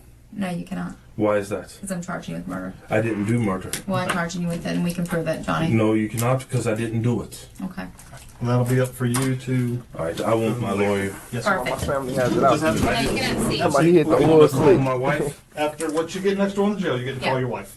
She doesn't have a way for me to call or collect. There's no way to call it here either. It's going to have. What about my cell phone? Because I didn't do nothing, and this is wrong. Johnny. Come on, it was marbles on the floor. Hey, it don't matter what it is, DT. You drop that one cap, you step on it. It don't matter what it is. And he got his feet up in the church. Well, at least you're breathing. You called. Somebody stepped on Lego. Yeah, you're gonna be coming. Check you out. I didn't do nothing wrong. You just hit yourself in the head. Cord so- I didn't do nothing wrong. Okay. I got depression, and I'm. Okay. I didn't do nothing. We'll make sure you go to the 6th floor. No. I didn't do nothing wrong. All right. I didn't do nothing wrong. I didn't do We're gonna have nothing. I rescue did check not. you out. All right. He slipped like it was ice outside. I can't stand. You ever slipped on ice? Ooh. Ooh. At least you breathe. Nothing wrong. I didn't kill nobody. All right. He did exactly what a guilty person is doing in this situation. I ain't gonna lie. Check you out. Just to make sure you're okay.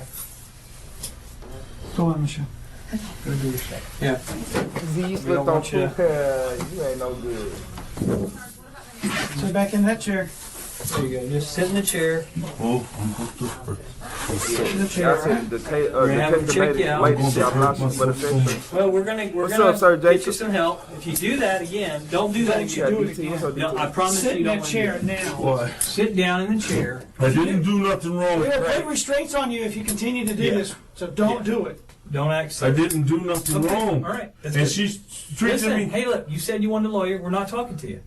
She's We're gonna just get the you way help. she treated me. We're gonna get she you treats help. me like an. It ain't no way it ain't. You ain't got your head ain't even red for real. What thick skull, boy, Neanderthal. Come on, man. Look at this man. This man ain't got enough damage for me. Yeah, your big head. And I didn't do nothing. I understand. I'm We're gonna get a talking about- lawyer for you because that's what you wanted, and we're gonna first of all make sure medically you're okay. That's it. We're done. I want to go home. Yes, I understand. Let's get somebody to check you out. Can I go home? We want someone to check you out, and I can't talk to you anymore because you want a lawyer. So I can't say anything other than we're having medical people come check you. If medical checks me out, can I go home? I can't say anything else. Once the interrogation was over, detectives finally had what they needed. On November 18th, 2016, Johnny was arrested and booked into the Duval County Jail on a charge of second-degree murder with no bond. Over the following months, prosecutors continued building their case. But with witness statements stacking up and his own interrogation creating more problems than answers, Johnson eventually ran out of room to maneuver. On March 12th, 2018, rather than risk a trial, he accepted a plea deal and pleaded guilty to second-degree murder. The judge sentenced him to 20.5 years in prison. Even today, the exact reason Sherry was killed remains unclear. Throughout the interrogation, Johnson offered one explanation after another, constantly changing his. He'd be out of jail by like 2036, 2030, like 2036, 10 more years. Y'all wanna know what the crazy part is? If he was shut up, he wouldn't did no time. Man, they ain't had no proof. They had some he say, she say with no evidence. Because at the time, it just so happened you did it right before the leap of technology went. Yeah, 20 years is like, you said his brain has left the chat. It was never there. Yeah, he entered the chat without it. You said his eyes look hollow and sad. Man.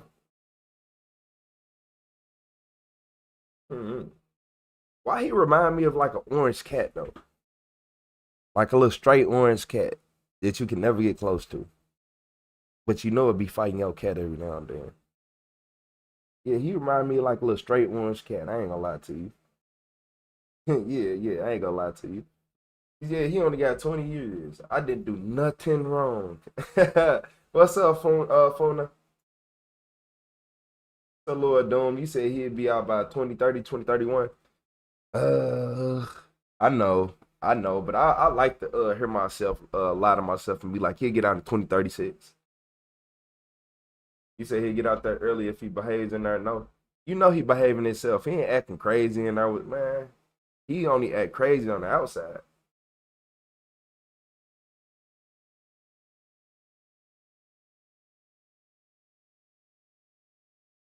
Orlando, you said I'm gonna be down there 24.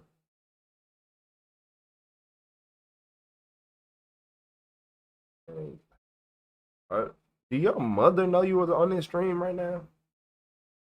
Yeah, go get a parent or a guardian, cause you can't be old enough to be on here. It ain't bad.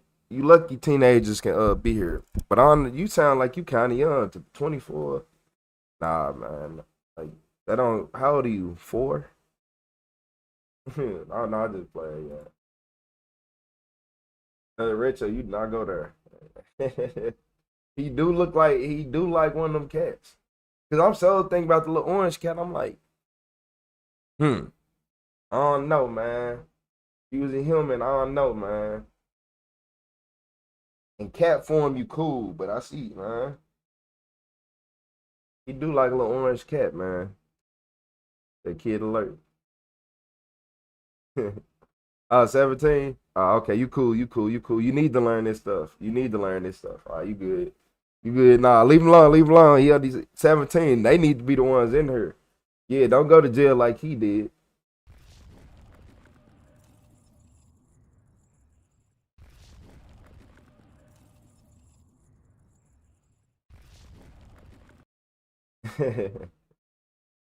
Yeah, leave it alone. So look, this is another thing that we're gonna have to teach the young kids about. What just happened? What just happened?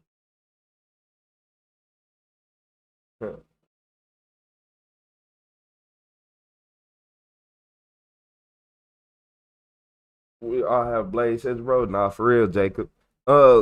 Man, I ain't gonna lie. Nah, them kittens gonna have to stay where they at. I ain't bossing with them today. They like to harass when you you go get them one time, they come back. They ain't gonna stop either. Not till they get tired, and they don't get tired.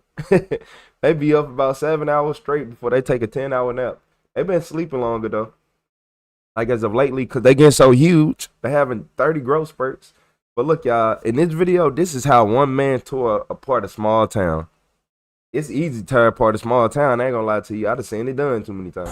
She's not gonna hurt me. I don't want a mental institution. He needs to go to In Paducah, Kentucky, officers respond to the scene of an alleged arson. Kidnap. There it goes. No good, Bob. I think they say he kidnapped somebody. Get out of the way, please. Sorry, You we can need back it somebody to up. get the puppy. We're gonna try. Where is it supposed to be at? She's in this room. What's her name? Lily? I got that trip. Thank you. Oh, pull up, girl. Just straighten it out. Good man. There you are. I'm gonna do a quick walk around. I can guarantee it's the most productive thing he'll do all day today. Whoa, he did eat. Yeah. He eating poop too hard. I don't know about the poop part yet. I will find him. No, Jade, he's gonna hurt She's you. not gonna hurt me. Get out of my car. I'm not playing. Get out of my car. What are we talking about?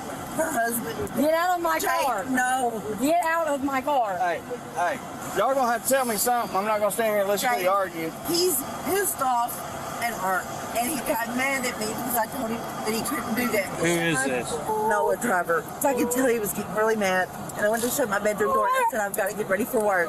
And he punched me in the face, pushed me down on the ground, and choked me, and he hit me a couple more times, and I finally got him to get off of me. Right after that, I was going to get in the shower, and he said, where are your keys? I said, you're not taking my car, Noah. He said, where are your keys? The house is on fire. Where are your keys?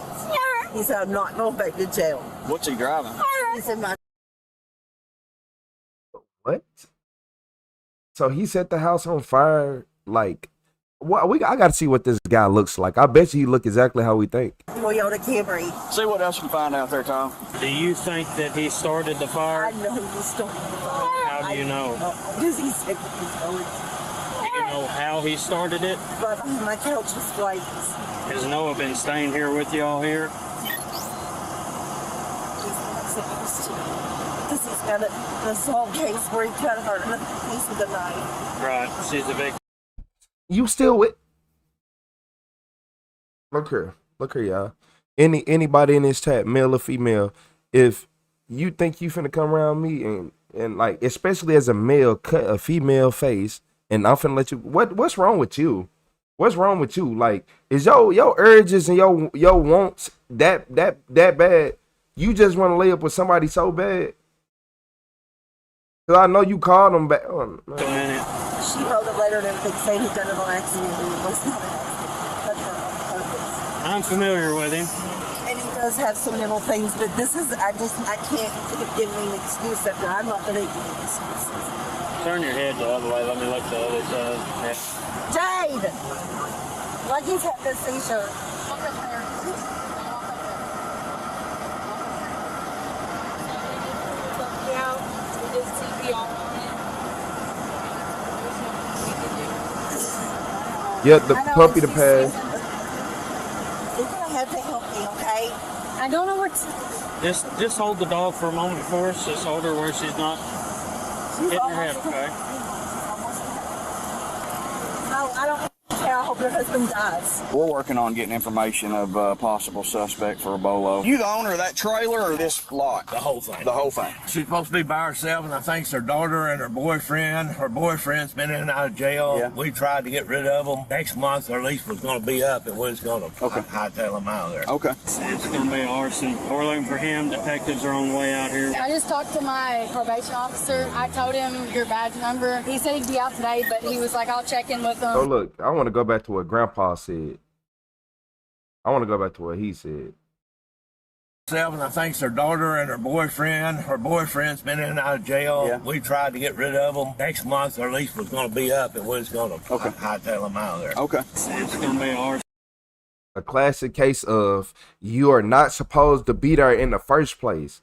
Whenever you bring bums around, whenever you bring a bum around with nothing and they ain't got nothing to lose, all they do is just mess up what you got. Whenever you bring a bum around with nothing to lose, all they do is mess up what you got.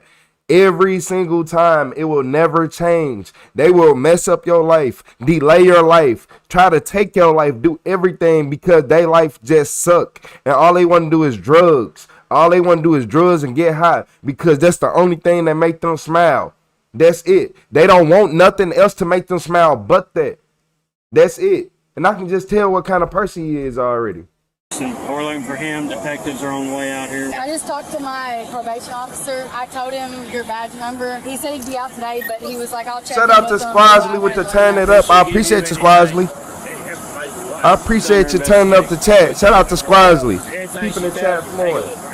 Don't do anything stupid that's going to get yourself in trouble. They grown and homeless without a job for a reason, for a fact. Albert, yeah, they are. Or anybody else. He's off his medicine. That's no excuse. He doesn't care enough to take his medicine and stay on it. He was on it. His insurance lapsed and he couldn't afford it. It was going to be like $700. We're going to hurt him, I think. Us hurt him? Unless he forces us to. We don't want to hurt anybody. He didn't have any weapons. Do you know where he would go? Yep, you know exactly where you're going. Think about your dogs right now. Don't be thinking about protecting him. There would be obvious places that he wouldn't go because we wouldn't go to obvious places. We haven't seen him, have you? The little puppy dog. Any ideas? She said she's got her door locked. We're not going to hurt him, but obviously you can't be doing shit like this. He's got multiple personalities. You're still defending him. He's still defending them. He's still defending. She is still defending. You said having been a street kid as a teenager, I'm going to tell you, I never met a bum who was sober by choice.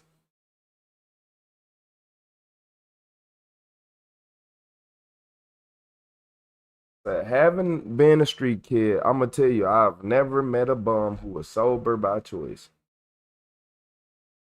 Are y'all listening to that? Because I haven't either. Growing up as a street kid, I ain't never seen all the people, I done gave people money. And I done seen them just go, they be high within the next few hours. They just be high. You go back and see them again, they ain't even in their spot. You catch them somewhere else high. So, man, look, they don't never. They only time they are sober is when they out there asking for money sitting there. That's it. And sometimes I know that. A lot of like, times as far as when y'all find him, he's got multiple personalities. And that needs to be taken into consideration. Right. So nobody shoots him. I don't want anybody to hurt him. How long has he been off of them? The insurance stopped paying for it like a month ago.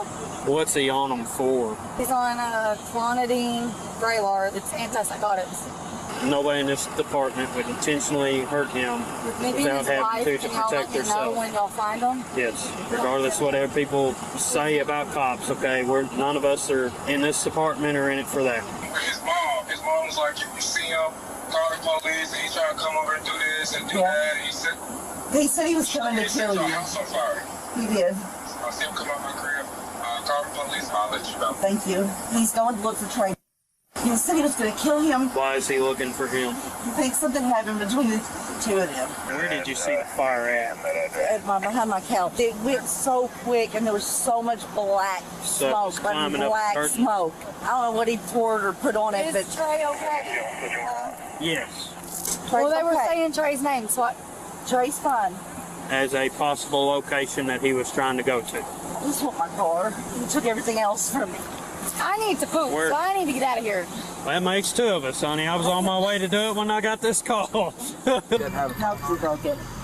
But it is my car. Does your car have OnStar or anything? It does. I don't pay for it, but I know that if I can find the number to get a hold of Toyota, I'm sure that they can find it. He doesn't know it has the. He told me, and I mean, I couldn't get even the slightest little bit of breath at all. And then he grabbed my arm and told me he was going to break my arm if I didn't quit screaming. And then I went and got in the shower because I thought I'll just come and get in the shower, maybe he'll think. And I texted her and said, "Don't come home." Is it okay for me and Terry to go in and start working the scene? You're cool with that? Okay.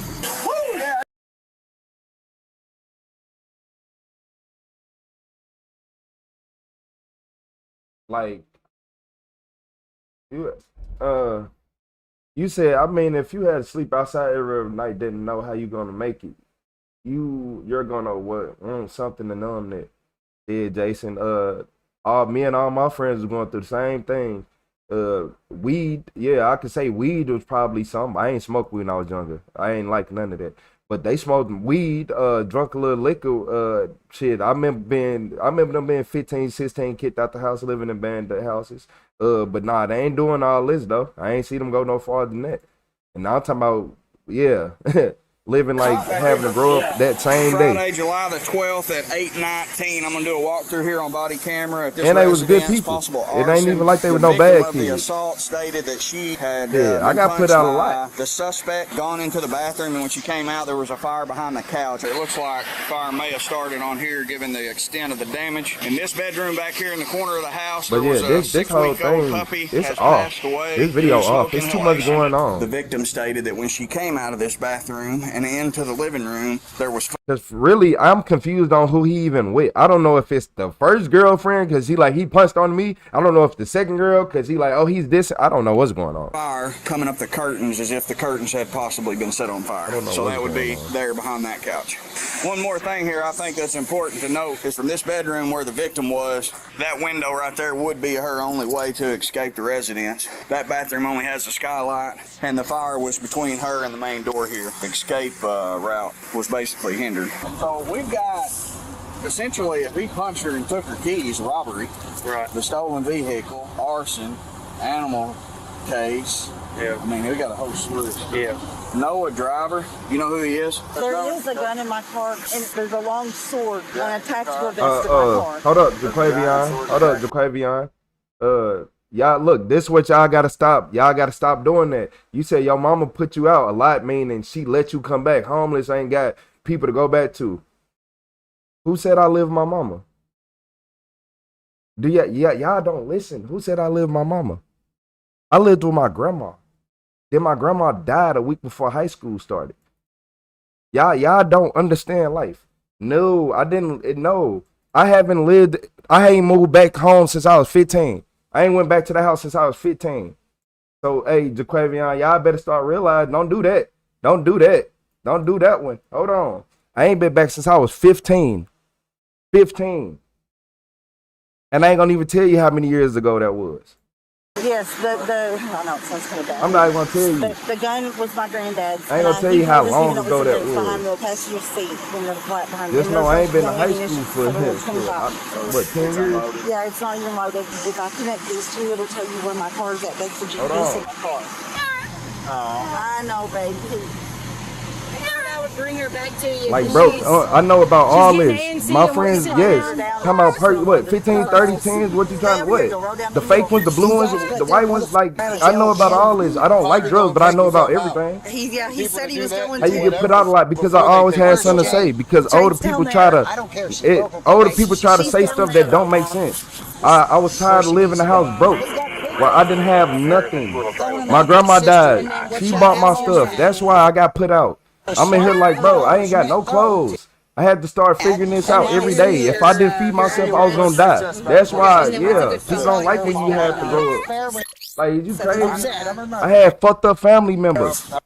My family's fucked up. They stole all my money. Like what? Like what? What you gonna say? My family stole all my money. Jaquavia, they stole all. My grandma died. I was supposed to get money every month. They wasn't giving me my money. I had to figure the life out. So I'm like, shit, I'm going to school every day. I had to pay for lunch. I can't afford this shit. And I'm asking people stuff and they start getting mad. They start getting mad. So now you can't live with people who are going to keep doing you wrong. Why would I keep standing around people who are going to do me wrong? I learned that at 15 years old, that I can't be around people. If you're going to do me this bad, it started around 14. You telling me at 15, I'm not going to keep dealing with this? It took me 1 year to realize how fucked up this shit was. Like, what? It took me 1 year. I had my son when I was 17. I'm like, damn, I grew up quick. No, I didn't go through. This is why I can tell y'all, because I lived through this shit. We stayed outside. We didn't get to go back home to mama. What? I can call my mama right now. She gonna be like, shit, I ain't gonna lie to you. No, he ain't never come back home. He ain't never. My mama didn't even have nowhere for me to go at the time. So what she do now? She doing way better now. But she had to grow the fuck up too, just like I did. Everybody grew up. She was still acting like a child. She had to grow up. You got all these kids, you want to act like a kid. It took for her to getting her late 30s, early 40s to start getting her mind together. So now you got to be like, damn, I appreciate you for being there for the grandkids, though. I appreciate you. You fucked us over, but you doing your thing with the grandkids. So, I keep it going. You say you asking, they got mad. Dalen living in a tent. Yes, like you got to remember that basically what it went to. Did you not hear me just say I left the house at 15? I didn't. No, we lived in abandoned buildings.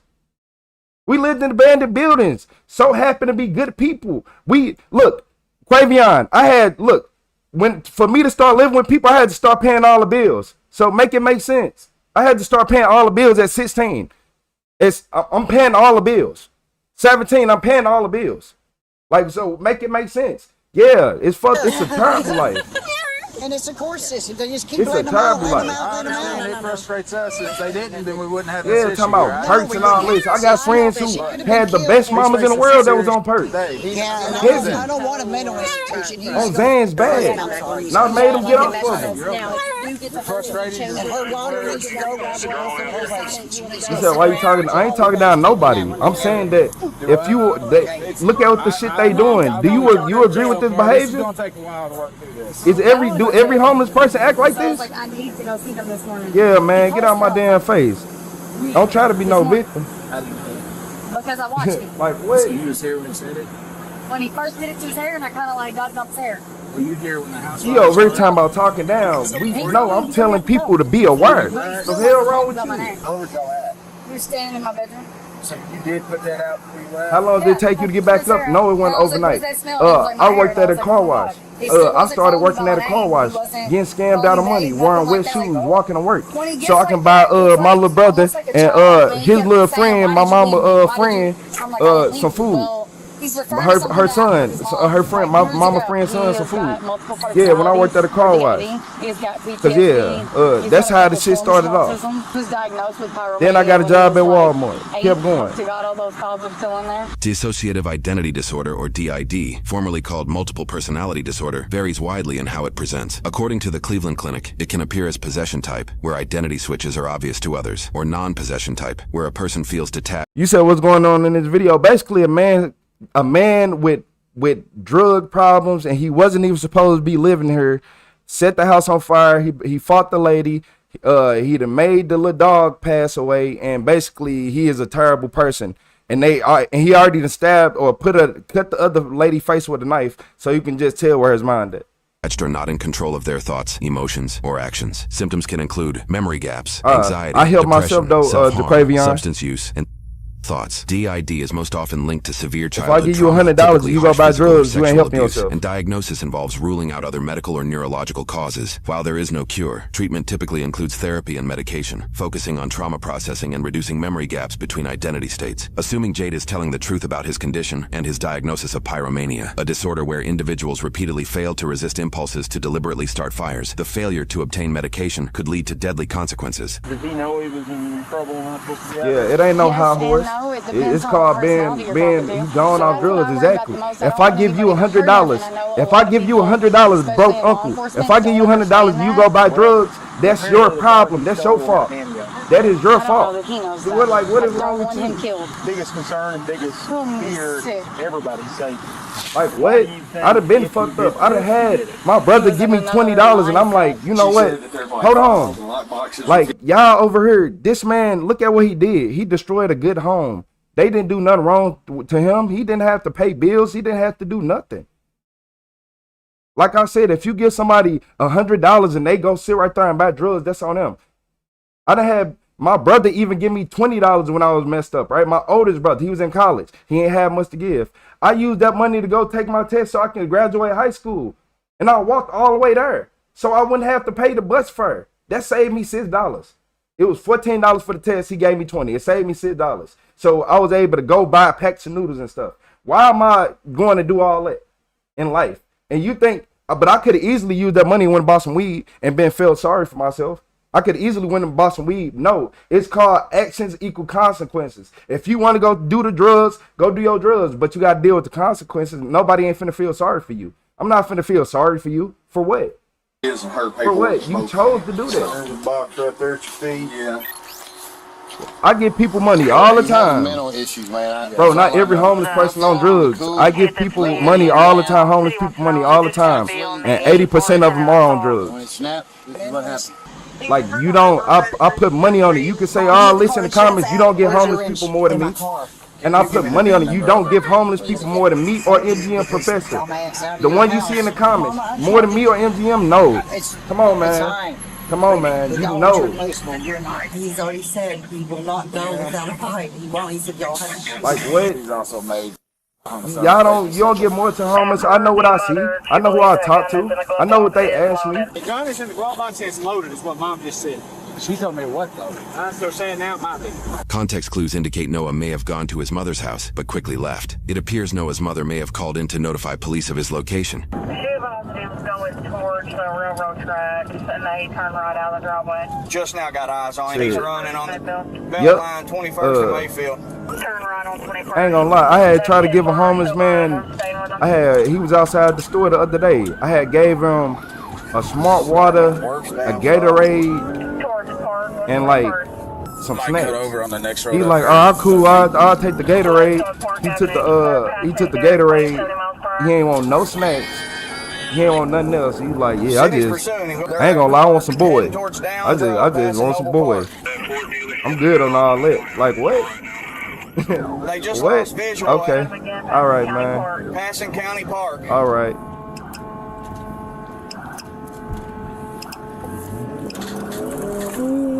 Now they in the high speed.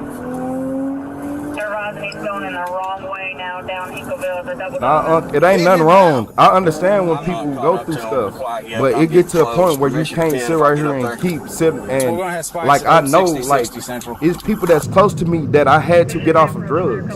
I'm not talking from this or that. You said, what do I do now? Said, you want me to be honest? I came a long way. I used to do security. I used to be a DSP. I like being a DSP. I ain't gonna lie, I like being a DSP. But I did security, but I quit all that. Cause I was tired of having to be the main person. Like I was tired of having to deal with all the problems. So I'm like, man, no, I need to go get me a job. I ain't gotta do nothing. So I found me like a couple factory jobs. I'm like, oh, let me get a couple factory jobs. And once I started realizing that people in the factory, like it ain't, cause I don't care about all the money and all this because I'm gonna make enough money regardless. I'm gonna do other things. It's just, once I couldn't do the factory jobs no more, I just started doing social media. And then I just started doing all type of content. With me because I know that he was still coming. He's not coming here. He's not coming here. No, I don't want him. Well, we're not. You say you beat cancer. Shout out to DT. You say you beat cancer last year? Hey, shout out to DT 909. What, 90891. Shout out to DT. 53 and healthy. Stop. He's already wrecked my car. It's still my husband. They were leaving the center trying to get the spot strips out. We're gonna get updates. Bro, Uncle, I just said I get them free. And I just said I get them, like, we really do this. I don't think you understand that when I walk past, when I go to the store and the homeless person be like, man, can you give me something to eat? I'm going to get you a car package. I'm getting you finna get something. I just don't want him. Like what? Like y'all don't understand. Coming up on Clark Line, speeds approximately 90 miles. Dude, I spend most of my social media tests on other people. Get off the road. Bye. Roll. You stupid son of a gun. You said he isn't helping that situation either, but you said sitting back, judging and talking down about him isn't helping that situation. Sitting back and letting him doing it ain't helping that situation. Yeah, y'all come from the generation where y'all just sit right there and let people do anything. Y'all come from the generation where somebody getting attacked and y'all don't do nothing but run away. Y'all don't run up to help. Yeah, nobody don't like that. It get to a point in life where you got to start telling people stuff so they understand, because everybody in the world be like, oh, I'm gonna just let them be them. And that's how y'all end up with these situations. Civilian vehicles you let people unintentionally be them. block officers. Some people don't know what's best for between them. them and Noah. While officers are not able to witness what happens next, a semi's dash cam happens to capture the chaos. Some people don't know what's best for them. That's why people do a lot of stuff in life. Oh my Lord. Oh my God. Oh my Lord. Chaos.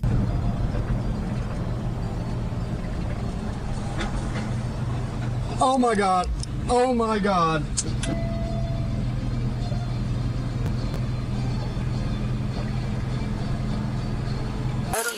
Oh, Jerry's got my. I've been through more than you, obviously, JaQuavion. Yeah. You can be older, that don't mean nothing. Older don't make wisdom.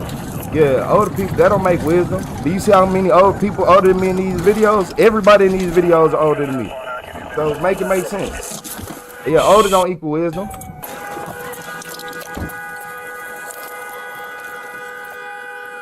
Shit, I ain't no iPad baby either. I remember when they came out though. Oh, I sure did want one when they came out. I got you. I can't see you in there. Let me get something to break the window. Hold.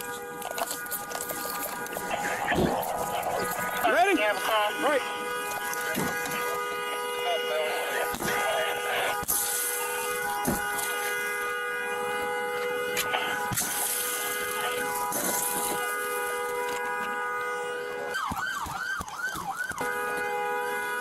Yeah, it's too many people out here who let people do whatever they want and don't say nothing about it.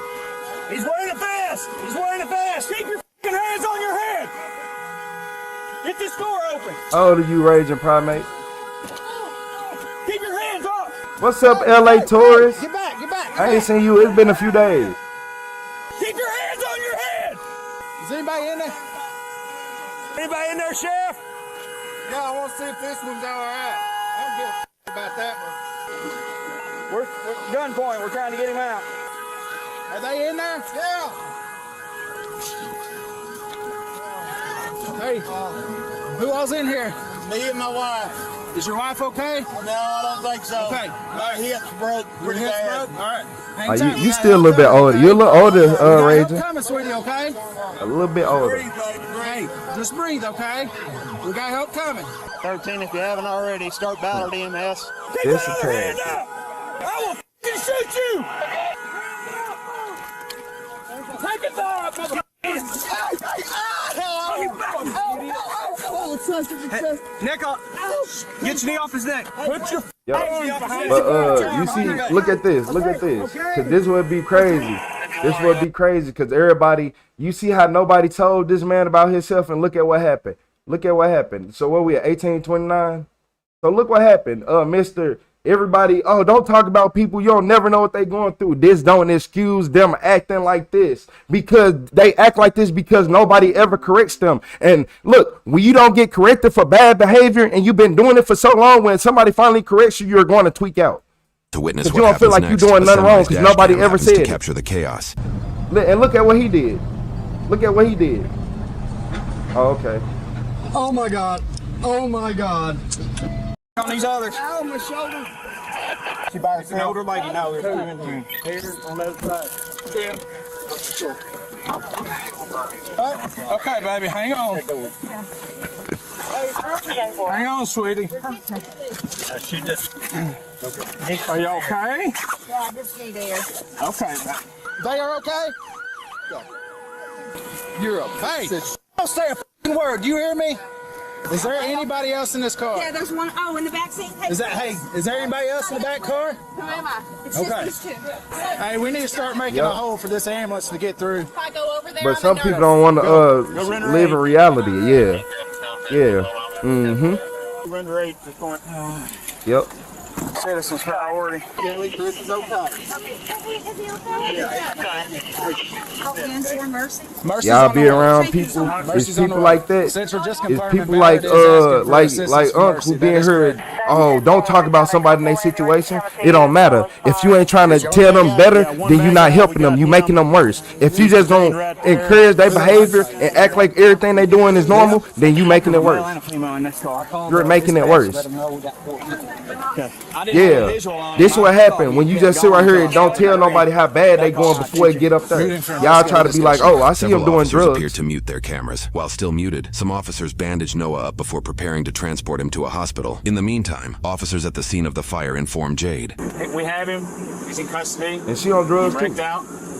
He hurt a couple of the people pretty bad. She don't even hurt. He's going to be fine. Where is he going? He'll end up at Crank County Jail. He can't go there. He's a CO there. Or It don't matter what he wants. He's going there. It's just how it is. So they'll transfer him out like they do every time, and then that's where we're going to take him. And if they're the jail, we'll make the decision as to where he goes. Jade appears to say that Noah was previously a correctional officer at the McCracken County Jail. However, this cannot be confirmed with public resources. Hey, I can take him. We ain't talking about just feeding them. We talking about, I give homeless people advice. Yeah, I give homeless people advice. Every time I go up to homeless people, I give them advice. Obtaining evidence from the vehicle. A not so easy task when the car is crinkled like aluminum foil. No, I ain't. Look, we talking about real stuff. Even though he raised baby, we talking. That's a real topic that people need to learn about. Now let's just wait. Like when I talk to people, homeless people, I give them advice. Yeah, if you start doing some drugs, you would be better. I don't care. That's all I tell you. If you start doing drugs, you can be better. You stop drinking, you can get far down life. It's muted right now. So. All right, Noah, let's go. We're walking to this car right here, Noah. I ain't never in the world act like I was too good talking to homeless person giving no advice. Have him there for me. Man, tell them about life like, man, look here. What you got? You got an ID? You got this? Yeah, I got an ID, man. If you don't go to this temp agency, no, you gonna consider. Man, look, go to the temp agency. And you know that McDonald's on Jefferson behind all type of stuff. I ain't gonna lie. Out of my whole life, I only seen two homeless people listen to me. Only two of them, and they both went and got them a little job at McDonald's right there, and I ain't seen them since. I can't make any promises, you understand? But obviously your friends are worried about you. If y'all knew my real name, it'll shut the chat down. I ain't gonna lie. tell them they can my words. Y'all never heard of my name a day in your life. Said to kindly no matter how bad today is, tomorrow's another day. Tomorrow we start rebuilding. Tomorrow we start rebuilding, okay? She is so high. She is so high. Like, the house is on fire. The puppy would have still made me mad. You lit the house on fire, then the puppy got trapped in there. Okay, but she is so detached from reality that it's crazy. Go get his stuff up. Yeah, it's here. I would caution you not to go in with. It's a disaster. Look at this. What you'll see is this door is open. See the damage, the heat damage? This door was closed. See that? So I'm gonna lose my toothpaste. Oh, 100%. Yeah, both of them homeless people I'm talking about, they went to work at the McDonald's I was talking about on Jefferson. right? It's always worse than what you think. Fire does nothing good. Nah. It's always just... His name's Jaquavion. He go to work. I ain't gonna lie. Collect your thoughts. If it was Jamarcus don't work. But Jaquavion, yeah. Be careful. And plus, he called himself broke on purpose. You know he got. Do what? I'm not trying to get out of this moment, but will you make sure DEA meets us there? Who? DEA. Yeah, man, there's not much they can really do for you at this point. Tell them I got 50,000. You said he ain't look how you was thinking at all. And murder weapons, and I know where they're standing.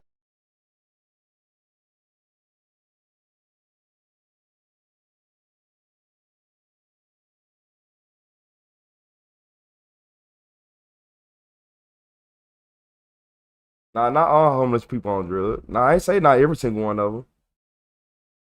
Nah, we ain't say all homeless people on drugs. We said some of them drink liquor too. But and then I said it's that the 20, like out of 80% of them, really, let me be honest, 90% of them doing something. The other 10% are sober. Y'all said he don't look like the usual suspect. Anyone else noticed he was worried about losing her toothpaste? I told y'all. Bro, how you always? What's up, Ada? Noah continues to tell the officer he has valuable criminal information, including data on his phone as evidentiary value. In the house, there's a Nautica backpack. That phone, there's statements on it recording. Eddie, you said how I'm always live? That phone is broken already. Magic. It needs to get to the text ASAP. Noah goes on to share those individuals retaliated when he refused to traffic drugs to the county jail. You don't tell. No. I did. They were my wife's man. Millionaire watched the Samuel. video. I got out. I tried to get over. Hey, you hilarious. I just take them out. There ain't nowhere you're gonna put me. There ain't no ISO tank you're gonna put me in that they're not gonna get to me. I'm probably gonna execute my wife, and I will give everything to the DEA task force and ATF. Guns, murder, racketeering, fentanyl, dope. You not lying, Ranger Primate. You said that. I can tell you really. I mean, my bad. That was calcification. You said a good chunk of U.S. is a medical bill or missed paycheck away from being homeless. You're not lying. Not lying. I make a difference, but I braked. But for my friends, for the friends that I had growing up that act like him, because I got away from him. Because I ain't gonna lie to y'all, I had some friends just like him. These the ones that don't like to go to work. They feel like that the world should be easy and the world, like everybody hate them and trying to make their life harder. They think that everybody on this planet is trying to make their life harder and they shouldn't have to really work that hard to get money. But at the same time, they should be able to live fruitfully without having to do too much. True. Was there any kids? I don't know yet, man. Yeah, make a difference, but I'm sorry. I wish I was at the tree.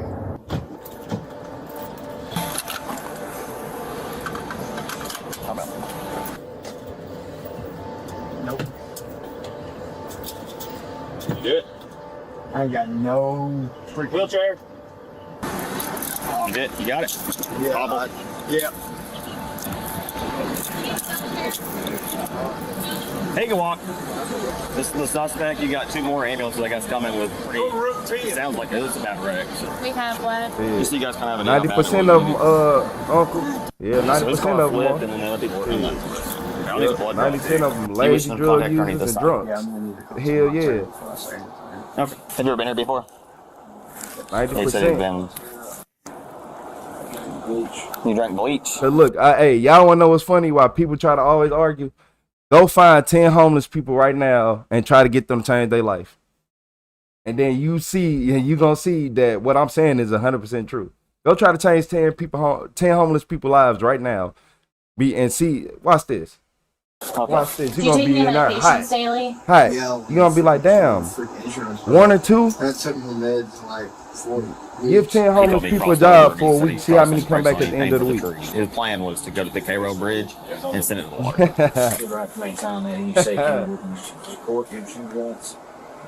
Like, I know I was speeding. He is on drugs. He don't know what's going on. He's not gonna remember none of this. No. Is there no kids? No kids. I went to recruitment for the sheriff's office. Yeah. And Karen Speedy. And I worked at the jail for 2.5. What'd you set the house on fire? I'm glad you got out of that situation, Pat. Nothing was pretty good? No? You're yelling before I ever touch you with a needle, you know. Because I've been tortured. No. Jaquavion, by your theory, if I go get 10 homeless people and I try to get them all to get clean and do the right things, then or just come to work for 1 week, we're gonna see. In the house and you did not know where you were at. Good thing you gave me drugs. What happened between you and D? Were you assaulted her? I didn't. Like what? Do y'all? It's people out here who actually try. You want to stay in where? And try. The house where it was lighting on fire. What did you light on fire? I made a bomb. You made a bomb? What kind of bomb? Out of what? If you take a picture of the chemicals, I'll probably know. It's not livable anymore. You said Did you know that D was still in there? Don't know the struggle I had to take drugs. Because I didn't have insurance and I needed to work. She said you choked her. The only time I took anything was before shift. Oh no, I understand that shit stuff. A lot of people do that. Where was the gun at? Believe it or not. What gun? The gun. What gun? Was there not a gun in the car? There was never a gun. Shout out to Beth. Can't go buy a gun. You said I did. I changed my whole life around. Took me a while to get where I am now, but I got it done. I'm proud of it. We proud of you. Why'd you put on vest? Like you had your vest on. I was gonna use it for weight. Jaquavion, I didn't smoke weed or drink liquor until I was 22. Down to the river. We'll take good care of you. When I was a kid, they made me take Adderall, and then they used to numb me down. And after that, I didn't want to take anything. I remember being like, so at the turning like 8th grade, I hated everything. So yeah, I didn't take because y'all weren't gonna shoot me. They forced me to take Adderall to slow me down. All that. Yeah. What'd you get so upset at Jade about? You were coming down off meth, and it was what you wanted more? They used to be lying. Do we gotta make some calls? What's up, Rach? Oh no, I'm not coming down that. I ate 2.5, and I put my head through some shit. And then I wasn't homeless at 22. I didn't. I didn't smoke or drink when I didn't have nowhere to live. I didn't smoke or drink. I didn't do none of that. Like you try to make it sound too good. You try to make it sound bad. Like, come on, y'all. Everybody doesn't have to do that. I didn't smoke or drink until I was 22 years old. Everybody, I can make 50 calls right now and laugh, and they gonna laugh, be like, yeah, I ain't gonna lie, we couldn't get him to smoke weed at all. He didn't smoke it till he was grown. I'm just saying. What did he do wrong? No, my family stole money. My grandma died, broke uncle. My family stole all my money I got from her. They wouldn't give me $1. Then when I asked about it, they started getting mad. Well, we'll send him through some remedial training. Oh my Lord. It's all good, bro. It's all good. According to a Kentucky State Police press release, Noah was transported to the Marshall County Jail by the McCracken County Sheriff's Office, adding credibility to his potential but unconfirmed employment as a correctional officer at McCracken County. This case and Noah's previously mentioned assault cases were seemingly processed by the courts simultaneously. Reports indicate he was found guilty on 2 counts of first-degree assault, 1 count of second-degree assault, 1 count of second-degree assault via domestic abuse, 1 count of first-degree strangulation, 2 counts of first-degree wanton endangerment, 1 count of first-degree wanton endangerment involving a police officer, 1 count of torturing a dog resulting in death, 1 count of theft of vehicle valued over $10,000, 1 count of first-degree fleeing or evading police, and 2 counts of first-degree criminal mischief. According to the Kentucky Department of Corrections, Noah was sentenced approximately 30 years in prison. He is eligible for parole in November of 2042, when he will be 42 years old. His parole is expected to end in 2055 at 55 years old. Yeah, 55 years old is crazy. 30 years in jail, they got him. They got him. Hey, he deserved every single year, too. I ain't gonna lie. He should have got 1,000. You said, broke uncle, I was temporarily homeless. I ended up in a shelter for women escaping domestic abuse. Hey, shout out to Joanne Jenkins for getting out of that situation, for doing what most women can only dream of trying. I know that was even difficult for you to even just go there. So, like, just going there is the hard part, like the hardest part. Just trying to even, I shout out to Joanne Jenkins. Yeah, hey, broke uncle, you don't be listening. You don't be listening.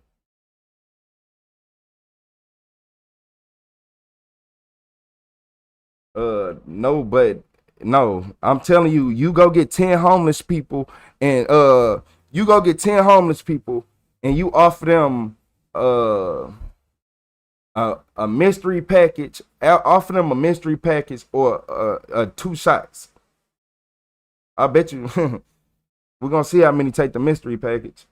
We're gonna see how many take the mystery package. You go get, like I told you, you go get 10 homeless people and get them to come to work for 1 week. See how many of them come to work for 1 week. For 1 week. Like, y'all be trying to yes, man. Yeah, some people don't do, like, I'm sorry to tell you that, bro, uncle, you can tell just because people try to justify people doing things don't mean it's right. Yeah, we is trolling and agreeing because it go right and wrong. But nah, I told y'all my family stole my money. He like, so you was home. Look, if, like, think about this. If people are stealing money from you, think about this. If somebody's stealing money from you and you get mad at them and you confront them and they try to hit you with that, I'm the adult. I'm the adult because you got to remember, you're only 15. You're only 15 at this point. So they keep hitting you with that, I'm the adult, I'm the adult. But I'm not no dumb 15-year-old. I see what's going on. I'm like, hold on. We know we got bills, right? We know we got bills, right? And I know how much the bills are because I'll be the one having to grab a meal. So I can see the bills. I see how much the bills are. And y'all going out of town, y'all buying new clothes, y'all doing all this every day. Oh yeah, you got a new car? Oh yeah, hold on, y'all. Hold on. You saw from Kentucky, man. He lit a house on fire. Old boy right here that lit a house on fire. Then cut the girl in the face with a knife. And she still defending him. Yeah. I'm like,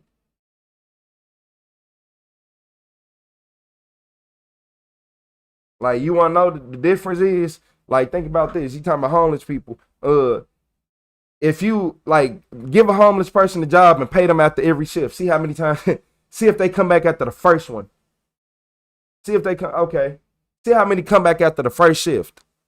Stop playing with me, man. Like, what? It's rare. It's rare. You have some people that even work for their drugs and work hard.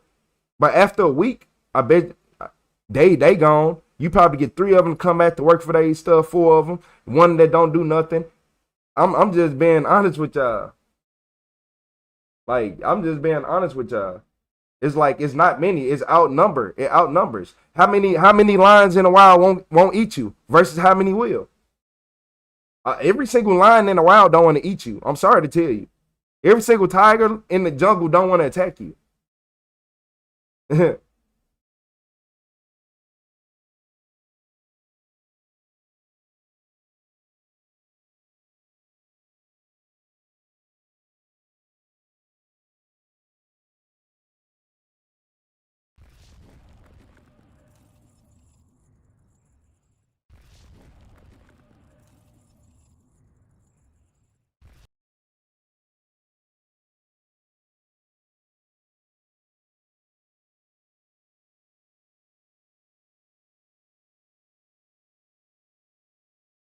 See, the people who are medically unable to work, that's different.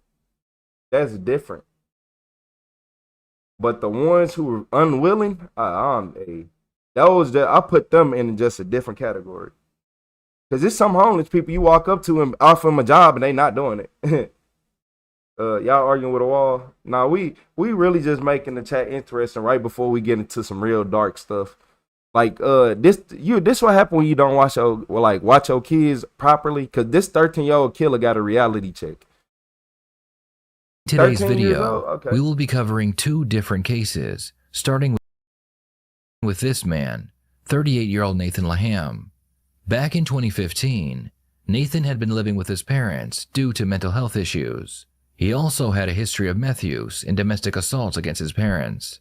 This behavior continued until the summer of 2017, when Nathan's father failed to show up for work and officers conducted a welfare check on his home. The bodies of both parents were found lying on the bathroom floor, covered in stab wounds. Family and friends immediately pointed their fingers at Nathan, and before the police had a chance to arrest him, Nathan appeared at the police station, claiming he was a member of the CIA. I'm going to show you my ID, just so you know who I am. I know you. FBI Special Agent. All right. We're on the one-to-one. Eye to eye. There's my badge. Yes, sir. Okay. See you later, Kyle. All right. My understanding is you want to talk to me. What's on your mind? This is a CIA matter. Okay. A copy? Mm-hmm. Okay. I'd rather not Like discuss CIA business with FBI agent unless you guys work something out. Well, we do work together. I understand that. Yeah, you know that. I understand that, yes. Okay. We work together. Okay. I'm one of your best top operators that you've ever seen. The detective knows Nathan has been acting like he is a member of the CIA, so he decides it's best to just play along and maybe get some information about his parents' murders. Damn, that's crazy, Crystal, darn. You know, I ain't gonna lie. That's all I'm wild. asking for, I didn't hear the parents like that, though. is a discussion, a meeting With the CIA, not the CIA, just another CIA agent. Cynthia, a lot of people ain't got that So we can gene, comb the through this priority shit one. and get it all straight. So we don't have any gray area. Okay. You have questions for me? I know you do. So you were over at our office, right? Yes, sir. Okay. And what were you doing over there? Were you looking to talk to an FBI agent? No. Okay. CIA? I'm in contact. I'm direct connected to Quantico and Langley. You know that. Okay. You know how I've been trained in silent. Okay. You understand my codes. You understand what I'm in control of and what I'm capable of. Okay. You know. For once, I finally got a man in front of me who's willing to admit it to my face. That's good. I appreciate you for coming down and... Oh, no problem. I heard you want to talk, so I came down. I appreciate you. All right.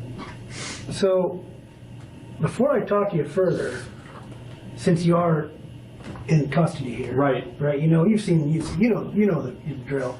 We got to go. I have nothing to comment on this charge. Okay. Nothing. All right. Amendment on that. Okay, that's fine.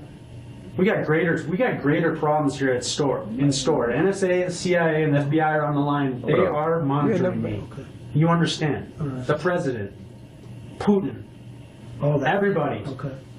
All right. We just connected 3 gods today. Okay. All right. You understand?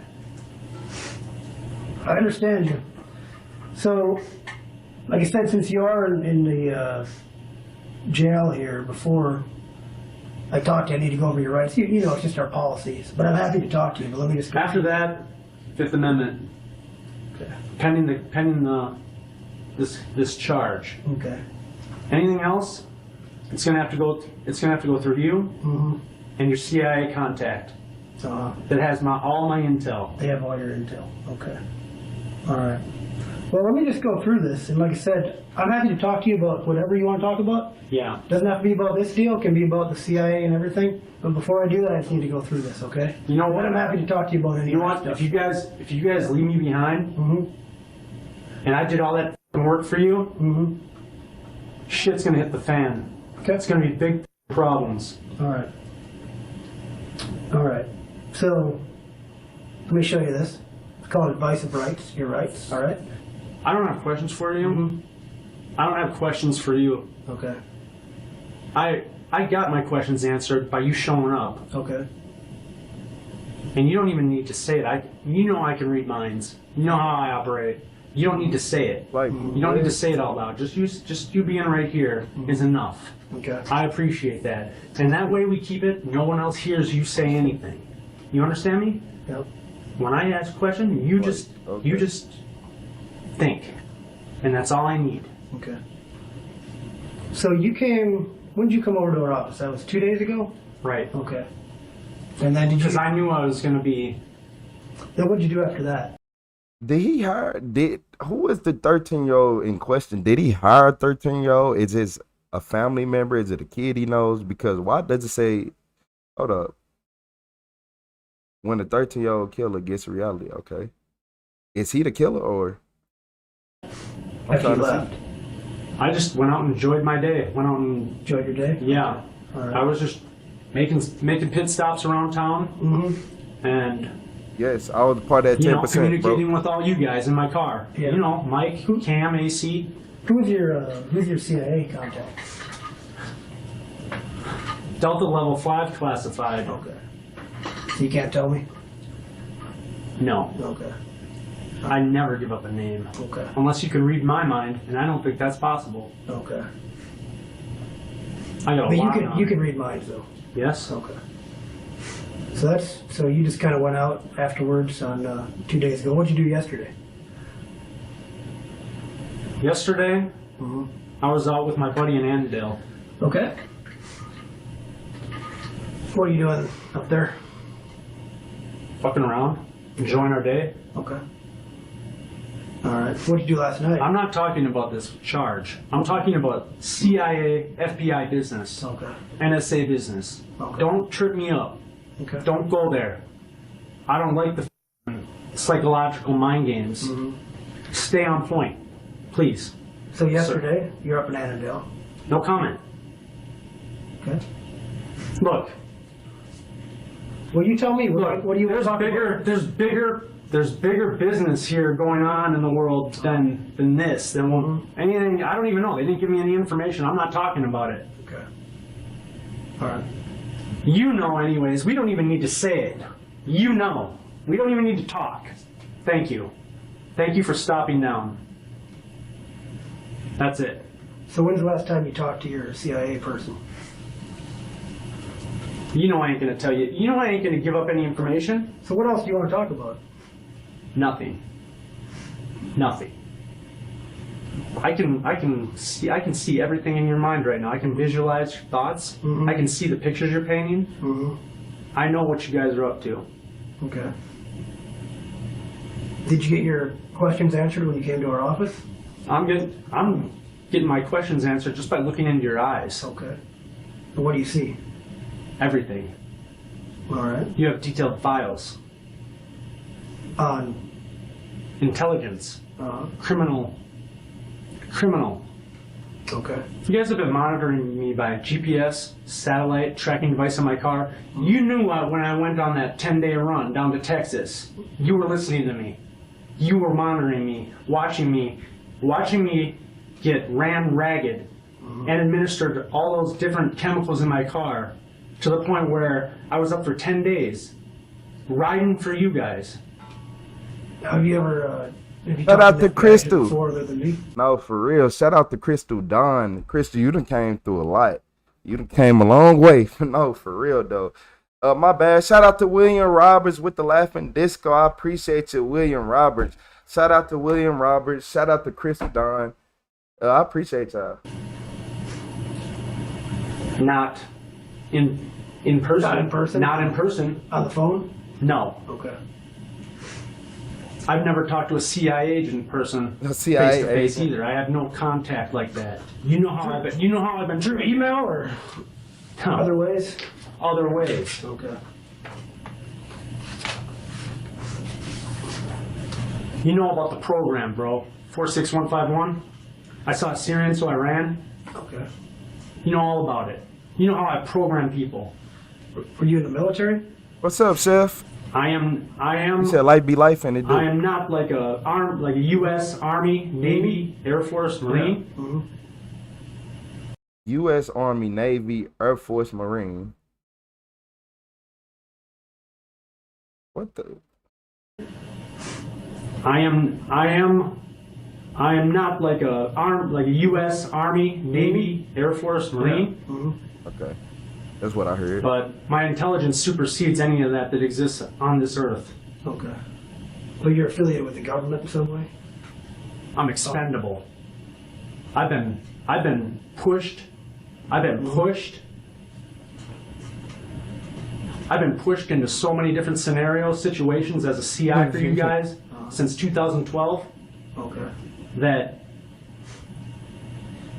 I evolved, learned. We shared each other's codes. I went through your databases. I went through your files. From outside the office? You know Operation 46151. I accessed your hard drive and the files. Mm-hmm. Who do you think set up that operation? Me and God. Okay. This is unreal. Through you guys. Used you as a tool. You guys are intelligent too. You understand. Because I wasn't. To say I'm sick of this shit. I wasn't there. To say I'm sick of all the bullshit. You guys fucking me around. Not making eye contact with me when you talk to me. Driving by me in your cars and acting like everything's fucking hunky-dory. You know who the fuck I am. Stop by. Bring me in. I don't think they want to Set up stop a by. fucking meeting. Don't fucking treat me like a piece of garbage. You know. You said what is he on so you can stay away from it? I don't know, but I hope they do a blood test and find out what it is, because I won't let that stuff within 100 million yards near me, because it ain't no way. This man, he in every branch of, I don't know. He said CIA, the FBI. He done said every branch of the government. He said, bro, a sleeper agent of Jesus. It just got fucking old. Okay. So that's why you decided to come in? I just decided to come in. Decided to make a stop. Okay. What's up, Brett? You guys aren't gonna let me in your bill. You guys keep all that shit under wraps. Mm-hmm. You're like, no, we're not gonna fucking talk to that guy. Mm-hmm. You know, you guys don't want to you guys don't want to fucking talk to me in person, have a meeting. Shit is gonna get more fucked up than it already is. I started 9/11. I started the Iraq War. Started the Syrian War, and I'll start another one. You want any water or anything? You know what? Mm-hmm. 9/11. You know how 9/11 started? You know how 9/11 started? You heard me, right? You heard me, right? How many times? I know how it started. More than 10? You want any water or I ain't anything? gonna say nothing though. Right? I'll take water. Water? All right. Thank you. Let me grab something for you. Yep.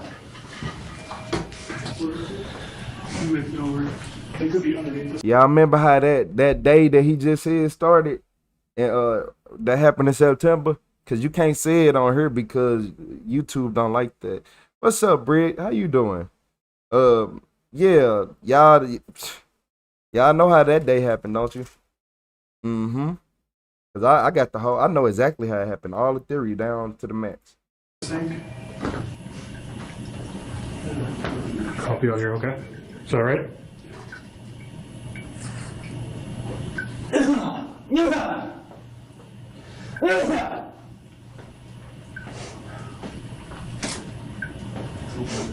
Thanks for the chemical.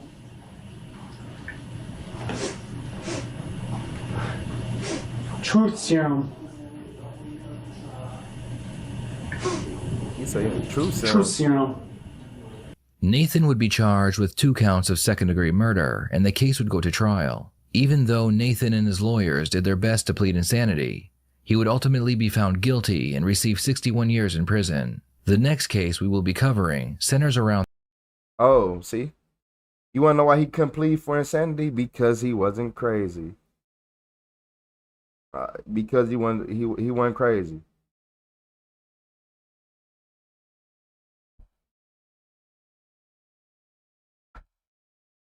He wasn't crazy. He just tried to play crazy.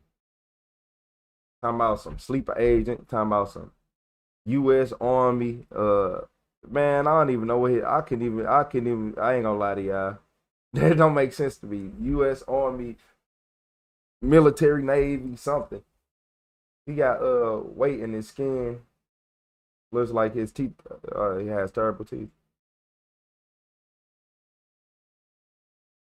Y'all be tongue twisting me with some of these comments. I understand though, cause I be messing up too.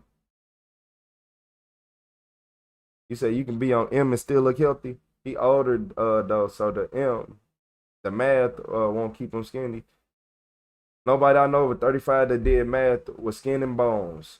Yeah, it's not the math, y'all. LOL. I'm changing up the words so we don't get hit with that button. Told y'all he was faking it. Not enough time since. Oh Lord, not the truth serum. That's one of the conditions your ex had, and when he was off his meds and substitute and other, he act like that, but more violent, and the world was out to get him.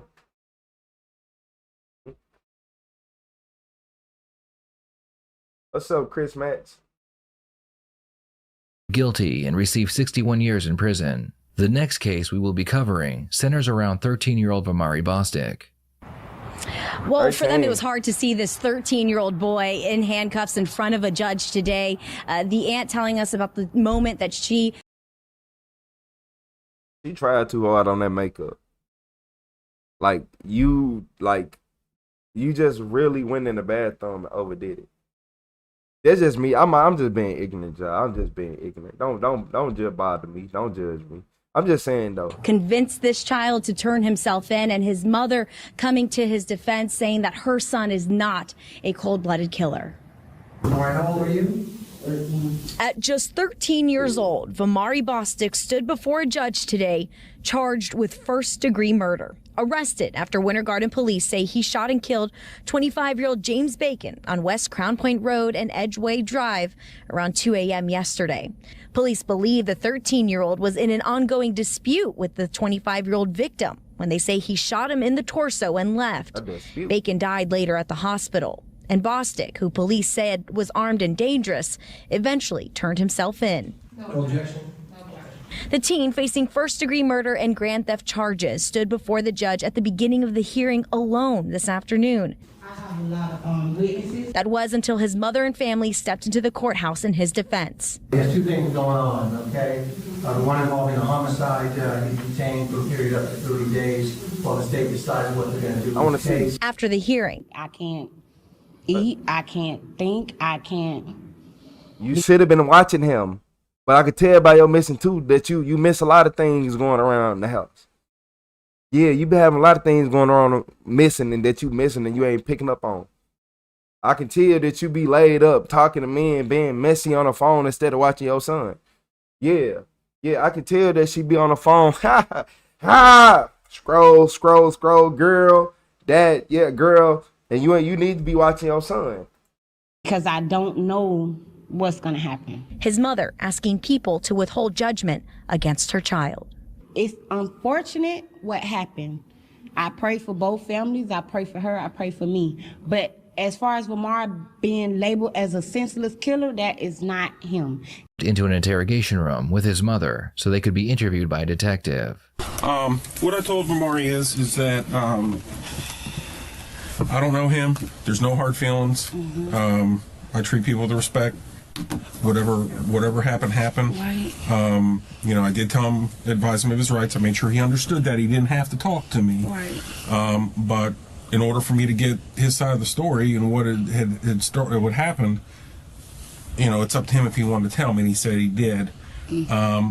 We just prior to you getting here, I guess he said that it had just started where James had started just kind of picking on him a little bit. Yeah, I got people on the phone right now, like so many witnesses. Yeah. They're not some of them are not, I don't know who they questioned last night or whatever, but I have witnesses that were there that are willing to come and speak on my son's behalf. Because this was, I don't like how the news labeled him as a armed and dangerous child or whatever, because this wasn't a senseless murder. Did they? I don't think I saw a news thing. On West 2. We put it on the news. No, I was going to say I didn't see it. Just on the news, they have him labeled as. And that's why this the world's so messed up now though, because as a kid I remember getting my ass whooped, and I used to be mad at the time, but I promise y'all, I promise to God, I promise to God, I'll fuck around and be having life if I ain't get my ass whooped. I would have fucked around, because I wouldn't have felt like nobody could do nothing to me. I wouldn't have felt like it was no consequences for none of my actions.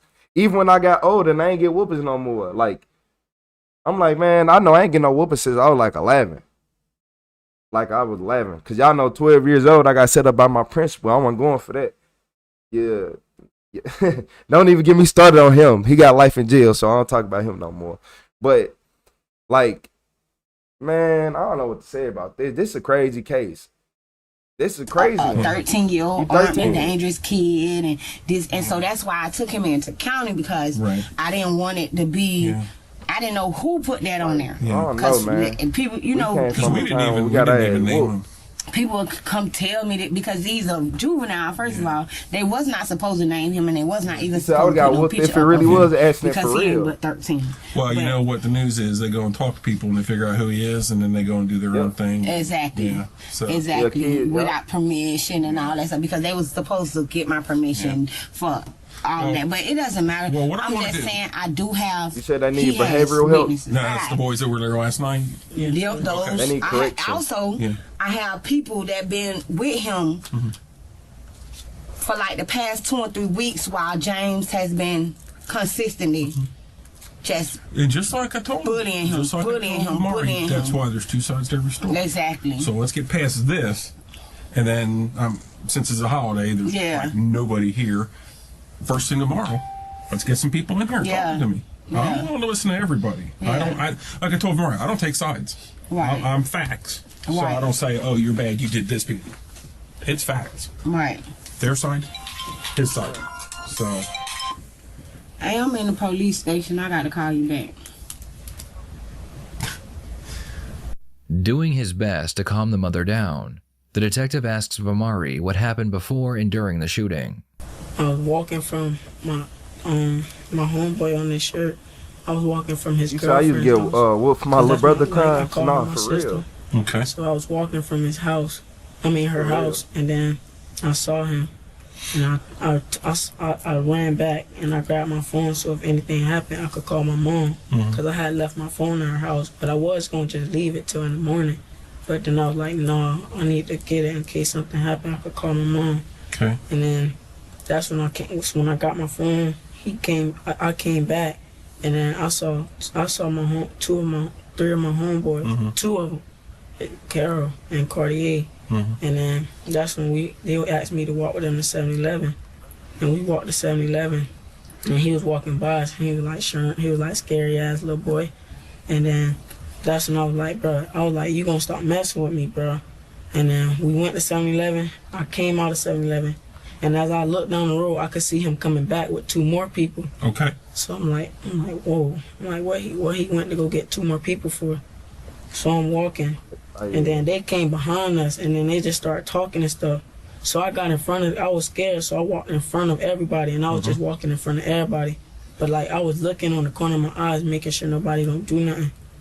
And then that's when I turned around, and he was running up, and then his sister, she had something in her hand like a knife or something, but I don't know if it was a knife, but it was pointy like she could stab me with it.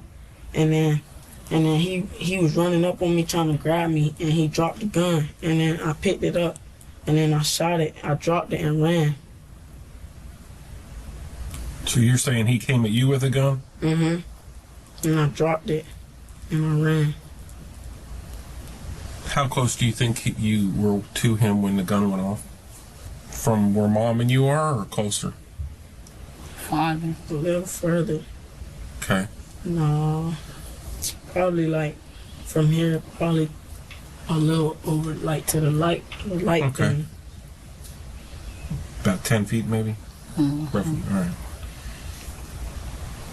Your story and their story don't match. Again, I'm just being honest with you, telling you what their facts are and now what your facts are.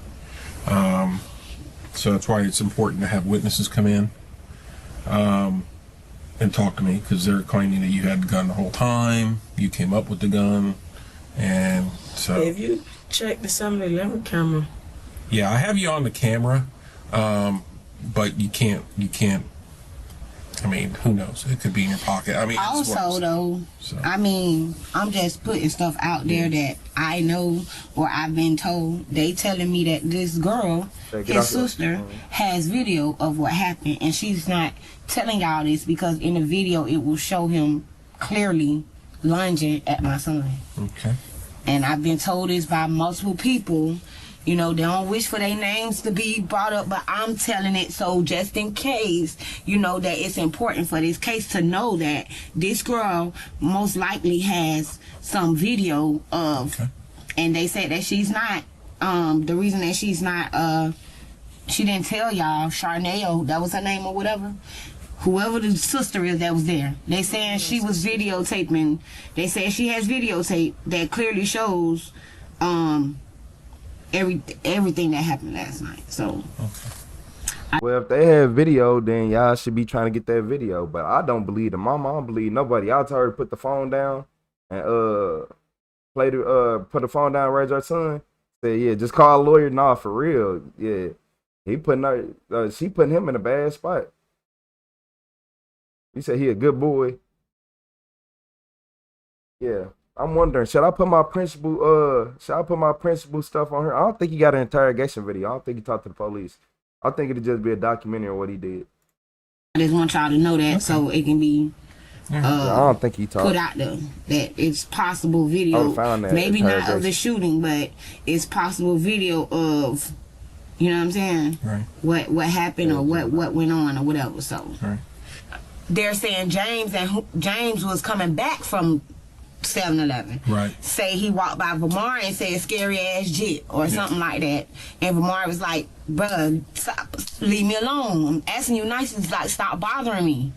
So Vamari then went to the store, coming back from the store. You come with 2 other people and meet up with him and then turn around and start following them. Okay. So like, what was on your mind, James? You know what I'm saying? And that's why I'm like, you know, I told them they know me. Even the police, some of them know me. I don't defend my kids when they're in the wrong. But I work a lot. Yeah.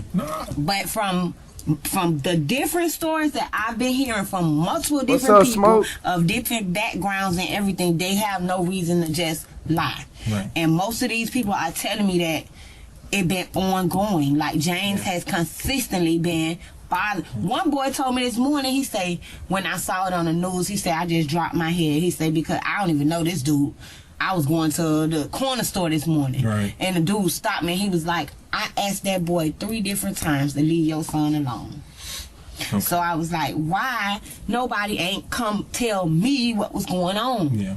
Because I could have even, if I could, I know James. You know what I'm saying? I never had an issue with him or nothing. I could have talked to him. Even if he didn't listen to me, I could have at least came up here and put some things on paperwork or whatever, stating that it been going. But I'm glad that it's been so many people that has witnessed that this boy was really bullying Vamari. You know what I'm saying? Like, it literally, if he's 25 and Vamari 13, that's obviously considered bullying. Mom, stop talking. Because he is 25 years old.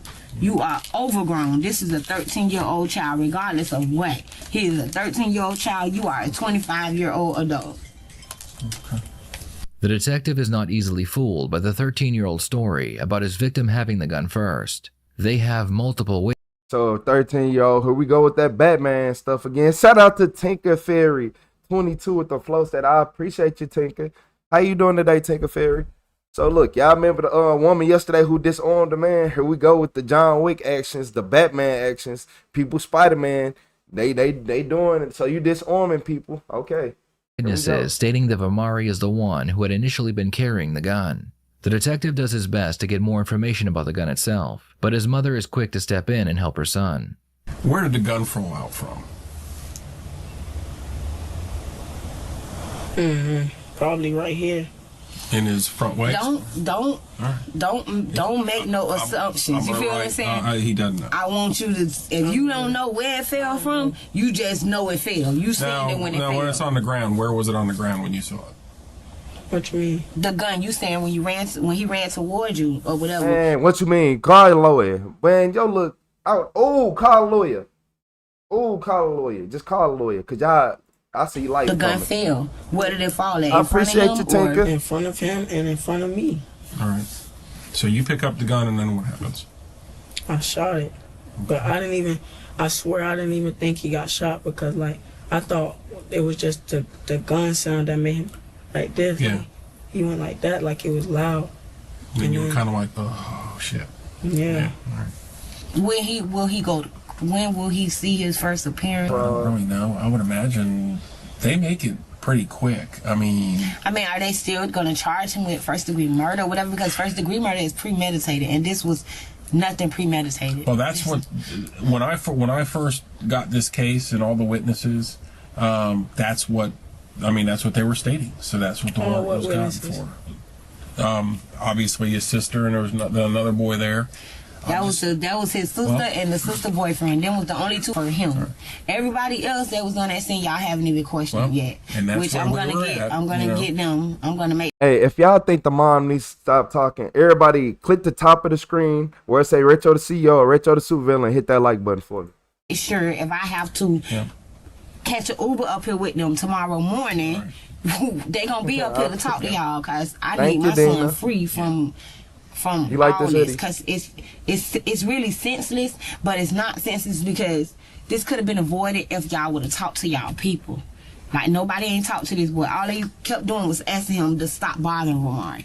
That's not. Yeah. That wasn't doing nothing. That wasn't even a month ago. He tried to bust Mania in the head with a Hennessy bottle, and Nehemiah Hall happened to be there and knocked his ass out because that's my kid's god brother. I got you. And he knocked James' ass out. Yeah. But once he need to shut up. That's why I told y'all she messy. She be on the phone telling everybody business. And I appreciate you, Miss Texas. Again, Nehemiah is a child. You are 25. Emmanuel is 15. Why are you even indulging in any type of confrontations with these kids? Right. That's why I tell people it's so important of don't leave the scene, stay there so your side of the story could be told. Because by you running and fleeing the scene, they was able to portray you out to be just some just murderous child that just killed somebody, when they don't want to tell that their brother been bullying you, messing with you, hitting on you and everything for a whole month now. They ain't trying to stop it then. Yeah. Now everybody want to be sad. All right. Give him a hug, kiss goodbye, and you'll see. I love you too. You gonna be all right. You'll see. You gonna be straight. Trust me. Make a left around that way, and you gonna go with. Is there a way? Yes. In the end, Vamari told his family that he would never see the inside of a prison because he was far too young. Unfortunately for Vamari, he was wrong. Investigators say that Vamari Bostic, 13 years old at the time, told witnesses he wouldn't do any time in jail for killing a man because he was so young. Today, a judge gave the teenager 11 years in prison. My son's life mattered. The mother of James Bacon told me after walking out of court that the boy who killed her son had a total disregard for his life. Vamari Bostic was 13 when police say he shot and killed Bacon in Winter Garden last year. Witnesses told investigators that Bostic had made several threats against Bacon, and after the shooting even taunted the victim's sister, saying he wouldn't do jail time because he's so young.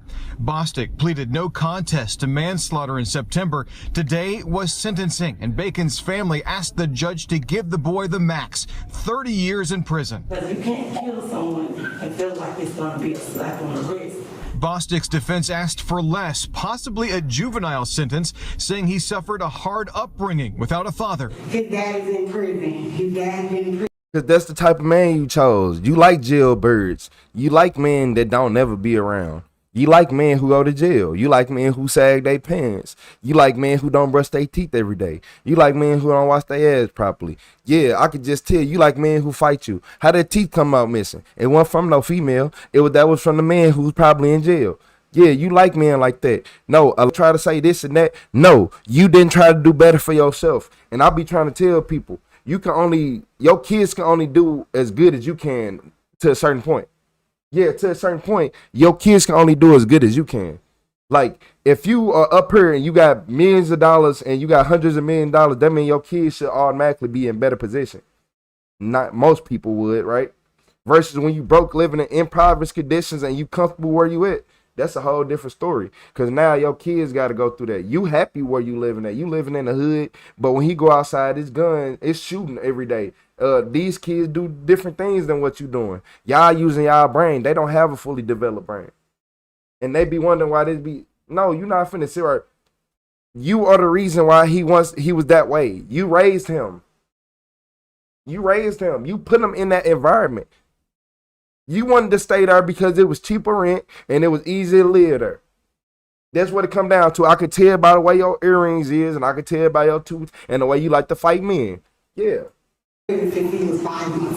Prosecutors were only asking for 8 years as part of a Yeah, plea she kicked bargain, him out the but the house. judge went further. I'm going to sentence you, Mr. Bostic, to 12 years in the Department of Corrections. With credit for a year, he's already been in custody. That works out to 11 years. Bacon's mother said she's comfortable with the sentence. He said that, oh, I'll kill him and get away with it. No, that does not work like that in the world we live in. In Orange County, Bob Hazen, WESH 2 News.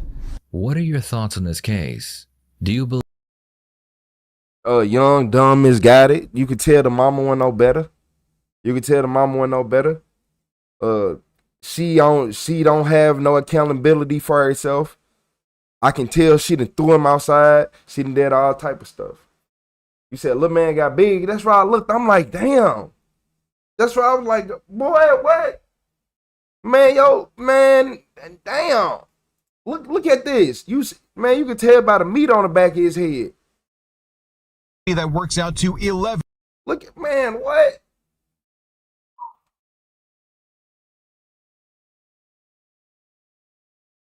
That boy is big. You hear me? That's a big boy. That boy is big. 1 year? Boy, you grew that much in 1 year? He was on like 14 years. Man, it's a big one, the biggest 14-year-olds I ever seen in my life. Be out about 20s to go straight back again. I hope not. I hope not. They letting him out. They letting him out when his brain developed. I hope. Like, they let him out right before his brain developed. Like, fully done developing, hoping that them last few months he out by the time it fully developed and all that. They eating bread, slap on the wrist. Yeah, he said he did 20, 25 like everybody. And my mom got me another 20. He been eating them honey buns. You say he already realized for life if he thinking, oh, I'll get away with it. Yeah, his mom, but you got to remember, a dumb kid. When he gets out, he will be back within a few months. 11 years takes 11 years. It's like 10 years to institutionalize somebody. No, it don't. Trey, you want me to be honest? From what I noticed, a year and a half. After a year and a half, I done seen people who can't stop going back to jail after that. After a year and a half, I done seen people who can't stop going back to jail after that. Like, I don't know what it is. Yeah, that boy got big. He said till 25, 27, the prefrontal cortex isn't fully developed. Heather, I think at some ages, some people don't develop it today, even later in life than that. Yeah, he got big over a year. 1 year from this to that. How small is that? He wasn't big. That boy huge now. Y'all say he needs to get more time like a light sentence. Say, get your weight up, dumb. Nah, he got his weight up. He got.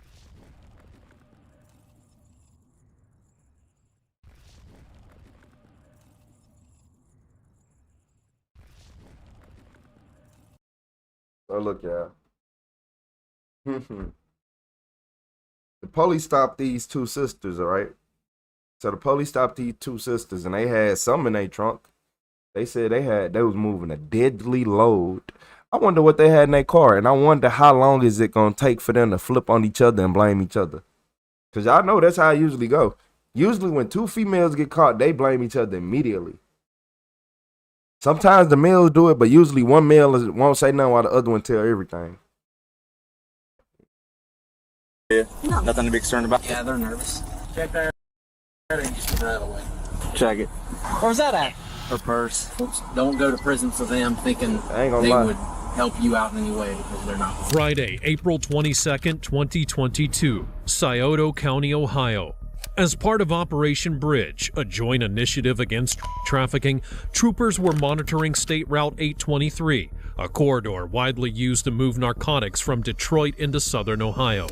Amongst the vehicles stopped that day was a Nissan Rogue with Massachusetts plates. What began as a simple traffic violation would soon raise far more serious questions. I'm Tyler, and this is your daily dose of crime. I'm sorry.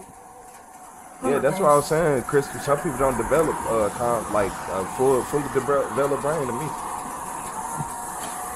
You said still, I knew at 13 not to murder people because you got a whooping. You got a whooping at earlier ages. I'm sorry. Oh, you all right? Good. That's obviously behavior you learn with no consequences being behind. Did you rent the car? She did. You did? You have your rental agreement with you by any chance? Thank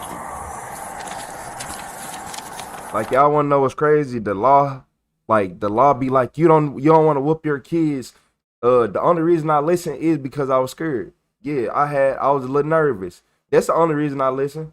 I'm like, damn, I'm finna have to deal with my grandma. I know she gonna try to give me a good whooping. A good one. I know basically when she gonna try to give me a good whooping. Let me try to chill out. I got in trouble, but it was for a lot of stuff I didn't do. But it took people years to realize that, especially in middle school with that principal of mine. But like, y'all gotta remember that what we just saying? Yeah, y'all gotta remember that life be lifing. You ever thought about that? Life be lifing. Life just be lifing. And crazy stuff happen and you don't know who to trust. And sometimes stuff sound like it's supposed to and it be fake. Thank you, man. What's that? What I do? You haven't used the turn signal the whole time. Like, you got off of the exit back there. When I was passing you guys, I noticed you like almost missed the exit and jumped over, didn't use your turn signal there. And then when I got up behind you coming over, you made a lane change from the left lane to the right lane. You didn't use your turn signal there. And then you had crossed over the white fog line going around this curve back there. Hey, you did everything wrong. I have a medical condition and I'm really. Do you have a driver's license or just an ID card? That's my ID card, but when you run it, It'll show a driver's license? Yeah. Okay. I have you. What's your name, ma'am? I'm sorry? That's how police literally use fear and intimidation. And people be like, oh, he's a good guy, he's smiling. No, he has a gun on his hip and is willing to hurt you at any moment. If you don't like what you doing or how you moving, behind the wheel he's gonna was grab Portia you P. and Taylor, kidnap you. age 29, a resident of Detroit. She was traveling with her sister Bridget, also identified by the officers. Both claimed they were heading to the East Coast, though their versions of the trip did not match. The stop unfolded within the framework of Operation Bridge, a regional effort aimed at disrupting opioid trafficking routes. Detroit, the starting point of their journey, has become a central hub in these networks, from where private vehicles move loads of narcotics into Ohio, West Virginia, and Kentucky. For the troopers on scene, this was no longer a simple traffic violation. The occupants' profiles, the origin of the trip, and the operational context already suggested something larger at play. Ma'am, I'm gonna have you come back here with me real quick. I'm sorry to hear that. That way, if I do have any questions with it.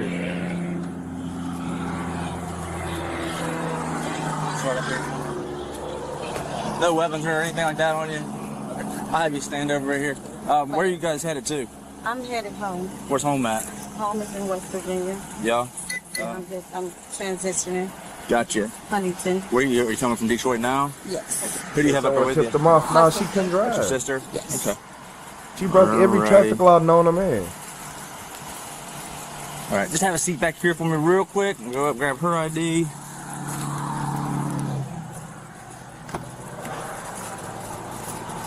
How long you guys been in Detroit for? 14, 17. No, I mean, you said you went up from Huntington. Yeah. How long you guys up there? A minute. I've been there 3 weeks. Okay. Ma'am, do you have any ID on you? You said you thought you had it with you. No. How do you break traffic laws with dope in the car? How you guys know each other? With my sister. Oh, it's your sister? Okay.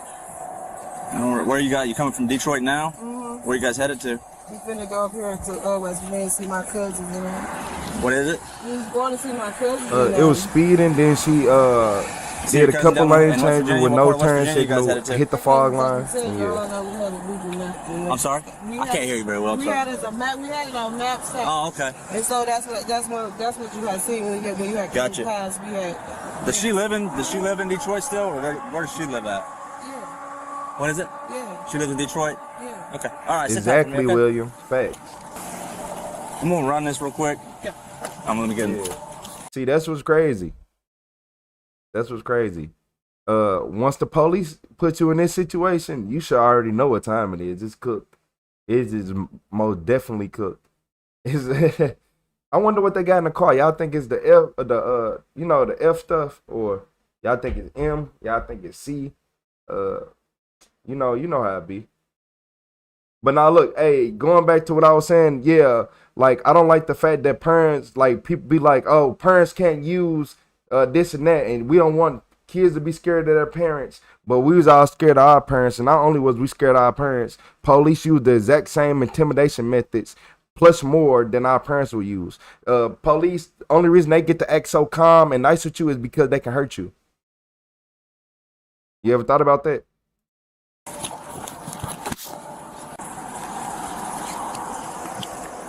Ma'am, you guys don't have anything illegal in the car, do you? No. Nothing to be concerned about. I'm working with a canine handler today. I'll probably just have him run a dog around the car for me real fast. Okay. So, does she know you live in Huntington? She's telling me you still live in Detroit. Like, what's wrong with people doing these crimes? I'm a traveling nurse. Traveling nurse? Yeah. Okay. Okay. I just asked her where you lived at. She said you've always been in Detroit. But I'm like, I live in Detroit, but I live in Huntington, so I can show you my lease. No, you're fine. You're fine. I just asked her. She just said you stayed in Detroit all the time. As the officers compared their answers, the first contradiction surfaced. Portia insisted they were coming back from Detroit, while Bridget claimed they were heading to Philadelphia to visit cousins in Virginia. In drug interdiction operations, such inconsistencies are rarely overlooked. They're common signs of concealment. Records also showed the vehicle was rented and registered in Massachusetts, a frequent tactic amongst trafficking networks to complicate the operation. Faced with these signals, the trooper escalated the stop and advised that a canine unit would be deployed, a tool central to Operation Bridge, capable of turning a routine stop into a full-scale investigation. Yeah, he said they answering too many questions. What do you guys do for a living? What do you do for a living? Work. Okay, I can't hear you. I'll ask you. I can't hear you because of this window. He said street fatty. Once you put him up, I'll get you. Or her, him, it. You're fine. You can relax. You guys smoke anything? We can rent me some little bit of weed to do down there. Yeah, that probably came. We just rented the car. Rented the car? He said K9's always hit no matter what, I swear. It's like, right? I can get it or not. I can't even get down in there, but it looks like a little piece. Yeah, right there. Oh, man. Yeah, I mean, a dog will smell that. Obviously I can't smell that. But, all right. I ain't smoking the weed, smoking the weed. Okay. I'm gonna get you out real quick, pat you down. I couldn't hear you. Have you ever been in trouble before? No. Okay. Well, what did you say you do for a living? I'm an environmental. Oh, he got some backup. Okay. You're fine. A little piece of boy.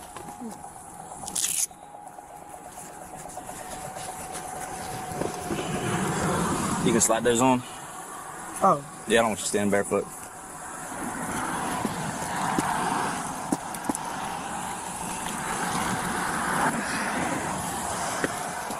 Have you stand in front of the car there? I'm just gonna pat you down. You're fine, man. You can just relax. Everybody hit that like button for me. Real quick. Double tap that screen or tap at the top of the screen where my name waistband at. up between your legs and use the back side of my hand to do all that, okay? Nothing on you supposed to take me or poke me, nothing like that? No. Okay. Just face that direction there for me, okay? Take one step back. There we go. That just, cigarette, lighter? Okay. Hand sanitizer.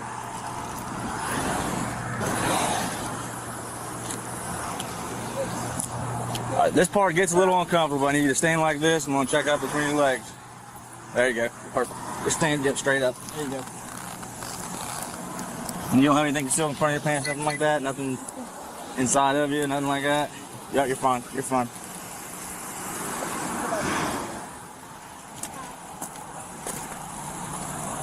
Ma'am, I didn't get a chance to pat you down. I'll have you step out for me real quick.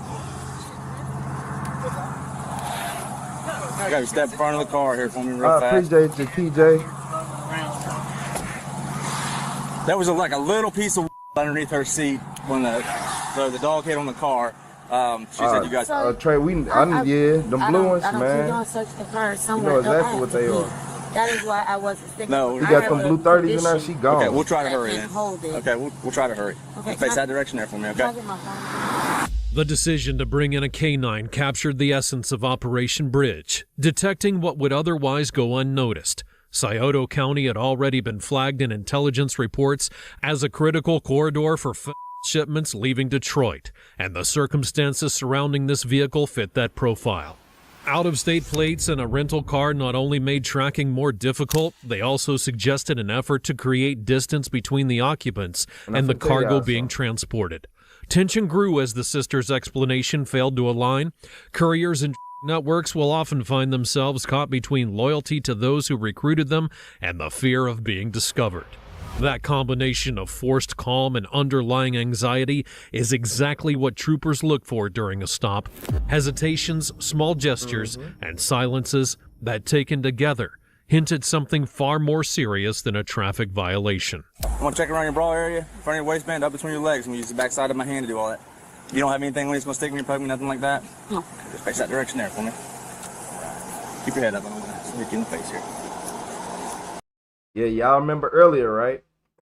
Y'all remember earlier when I told y'all I did security and I profiled certain people depending on what they wore and how they did this and how they fit descriptions? And y'all wonder, like, y'all be like, that's not right. That's not a good thing to do. Once you know what to look for, you know exactly what you're looking for. It's like a green, it's just all green check boxes just going off in your mind. You see how the police did worse than what I did, though. They profiled them based off just the little circumstances. Like, and they going to jail after this. Not going home, you're going to jail. They ain't getting How long you charged. guys staying down in Huntington for? At least with me, you get to go home after I catch you. Probably for the remainder of the month. Okay. Probably go back home. Widen your stance like this. I got to check out between your legs, all right? So the wider you get... I don't even have one panties. So what is it? I don't even have one panties. Okay, if you can get... Yeah, if you can get a little like wide, there you go. Perfect, thank you. You don't have anything concealed in front of your pants, nothing like that? No. Okay. I mean, I never. No, that's fine. Have a seat back here for me. Hey, we Mirandized him real fast. Why? But I haven't done either one of them yet. Good turn. So if I'm not under arrest, I don't have. No, you gotta sit in the car because you're being detained. Not lying, pattern. I get, man, I'd had them follow behind me with my real plates, and it's my car. You see that passenger's neck? Yeah. Wow. Yep. Yeah, they're nervous. Thinking about that, wow, y'all just broke my brain. Y'all right. Y'all are right. Because every time I drive from Missouri and like say I gotta go towards Georgia, I'm driving through Tennessee and I'm doing anything, right?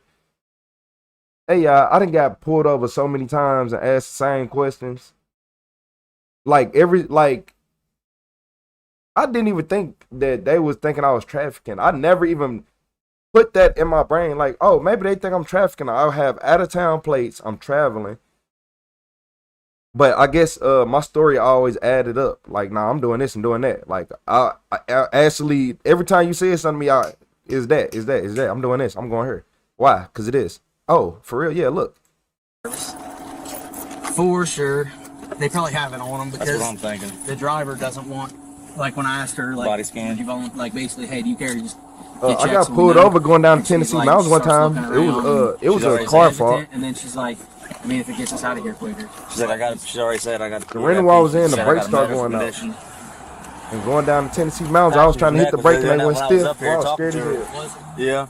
Not nearly as bad as when you were Mirandizing her, but it was bad. I don't know, she got a whip of weed, man. They seem pretty confident about the car. Yeah, I think it's one of them. Shout out to Buster Hyman with the gold coin. I appreciate you, Buster.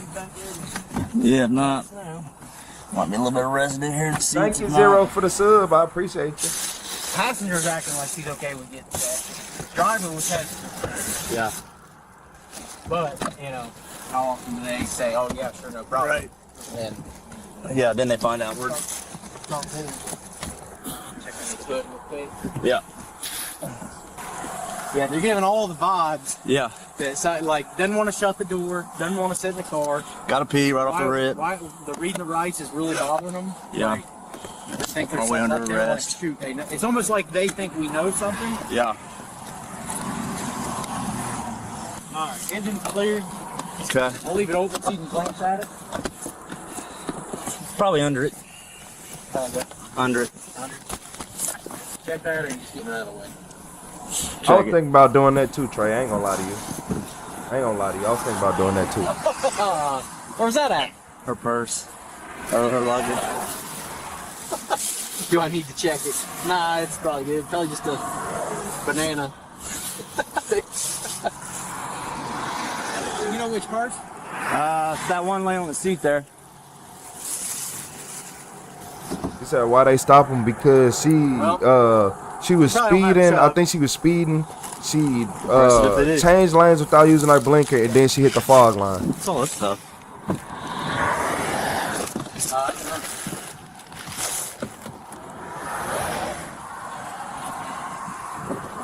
Yeah, I was in this purse here. Is there any identifying stuff in it? We'll take it back there and put it on the hood, and we just kind of maybe I'll say something about it.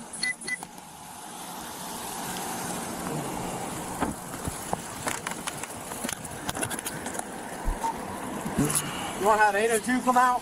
Yeah, if he's close. Yeah, I wanted you to Mirandize him and stuff while I was trying to get the radio turned down and the air conditioner turned up. The search of the vehicle had confirmed what until then had only been suspicion. A bag containing high purity. The 405 grams seized amounted to more than 200,000 potential doses, enough to devastate entire communities in southern Ohio. At that moment, the pressure on the occupants was undeniable. Their explanations no longer mattered in the face of a cargo with such destructive potential. For investigators, the discovery did more than confirm their suspicions. It exemplified how and this how y'all begin putting these situations, Portia and Bridget. Y'all stupid. Not only is y'all stupid, you think you finna set me up to do something this dumb? You think you finna set me up to do something this stupid? And you ain't finna put me in no BMW M5 with a 50-gallon gas tank with some run flat tires? What? You think you're not finna put me in a Hellcat with drag slicks on it? With once again a 50-gallon upgraded motherfucking gas tank that I don't have to stop with? I'm just saying, if I'm doing something stupid, you gonna have to make it worth my while. You gotta make it worth my while. Y'all are just idiots. I'm not driving nothing like, cause look, think about this, Bridget and Portia. No matter what, y'all can, whenever you get stopped, it's over with, and you got all this deadly stuff in your car, man. You would have, you would have to catch me. I'm not doing no stupid nothing from nobody. If they can't get you in a brand new BMW M5 2026 to do stupid stuff like this, get away from them. Get away from them, and that's gonna cut crime down so much. That's gonna cut crime down to the tiny 1%, and they're already up too much. Trafficking networks move high-value shipments by relying on couriers who attempt to blend in. Yeah, they probably did that for $2,000. Which bag is that? The silver one there? They both mine. They're both your bags?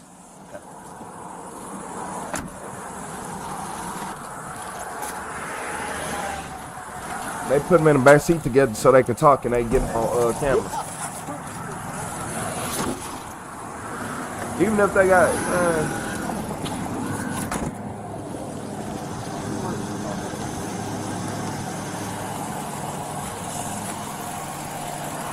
First, I was a little worried about it. Now look, hold on, y'all. Y'all gotta remember, Casey. Some people won't listen to you when you said whenever you tell a criminal to do the right thing. What do that sound like? Like, come on, you be honest. You go tell a criminal to do the right thing. Do you think they actually care about listening to you? No, you got to make it make sense to them. You got to make it make sense to even a dummy. Sometimes you got to make stuff make sense to a child, a grown person with a child mind. Like, you have to make it make sense.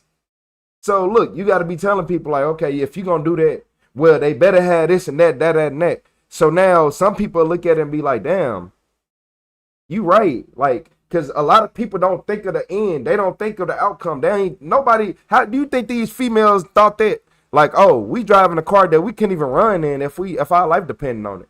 You think they thought about that? No. And then once you start realizing, man, watch RetroTheCeo channel. You'll learn. That's the first thing I thought. You will learn. I'd say we call that a pound. I mean, I'm sure you take all the wrapping off. Yeah. Probably looking at 400. Oh, you know cops a lie. We all know cops don't lie. So it's close. Grab the camera. You know how many times I marked 802 and 984? I heard. I had it turned off. Oh, hey, I called him. Yeah. And he was calling. Yeah, I was heading north on 23, and it just looked like a rental vehicle. And I looked in my mirror, and they missed the exit. And she just swerves over real quick. So I flip around. I'm like, they didn't miss their exit. I come up here, and she makes another lane change with no turn signal. Just stupid. So I don't even think it was initially speeding. I think it was just her missing the exit that really got her looked at like that. Go ahead. You said they bad criminals? Yeah. Exactly. Yeah. Somebody's blowing their phone up now. It's been raining. I say we leave them for now. They might want to show them something to us if they want to work, and if not, we'll probably want to. There was this little piece of weed, but I opened up the door underneath the seat there. It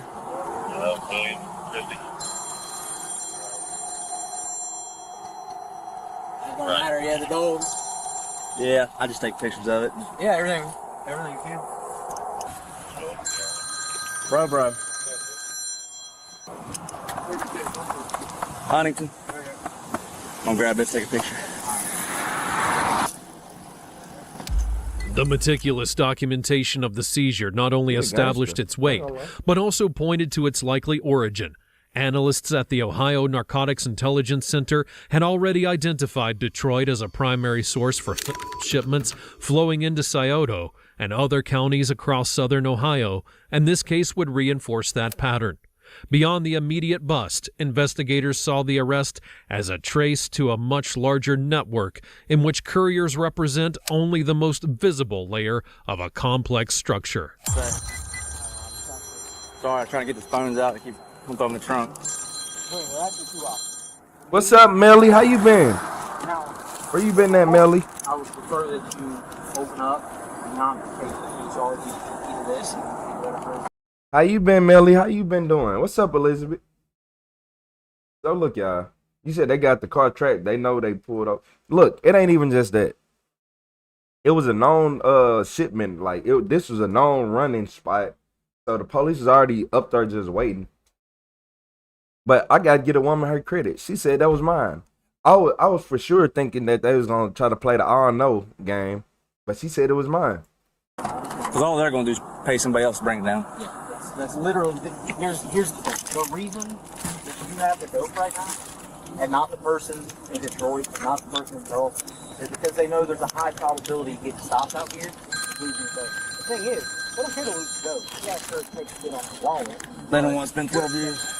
That's why they're having. They don't care if you get a prison. I don't care what. I can't tell you how many times I've heard. I'll get you a lawyer. I'll bond you out. This bond's gonna be like $500,000. I understand. Because here's the thing: you probably whoever you're doing it for, you know, in some way, shape, or form, might be a boyfriend, might be a relative, or something like that. You're expendable to them. You don't matter. So don't go to prison for them, thinking that they would help you out in any way, because they're not going to. If that were the case, you wouldn't be where you're at right now. Yeah, they'd be doing something. Need to have Sylvie see if they can get a hold of Rosario or whatever. I'm assuming he's coming for him. It's your fault. The only, like I said, I don't personally care, but I'm trying to steer you in the right way for your own safety, or your own safety.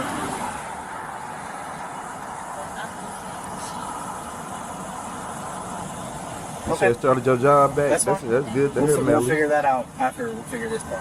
After the arrest, Melly back in the Portia P. building. Taylor would be transported to the Scioto County Jail and formally charged. Prosecutors filed 2 first-degree felony counts: possession of under Ohio Revised Code 2925.11 and trafficking under Section 2925.03, each carrying a maximum of 11 years in prison, which could run consecutively for a total of 22 years, along with fines of up to $40,000. The scale of the seizure also raised the possibility of federal prosecution, since the quantity involved far exceeded federal sentencing thresholds and the case involved interstate travel. Taylor's defense sought to negotiate a plea, but prosecutors expressed both the strategic importance of the Scioto County corridor and the strict stance Ohio law takes against in a state where every gram can mean dozens of overdose deaths. the likelihood of avoiding prison would be minimal.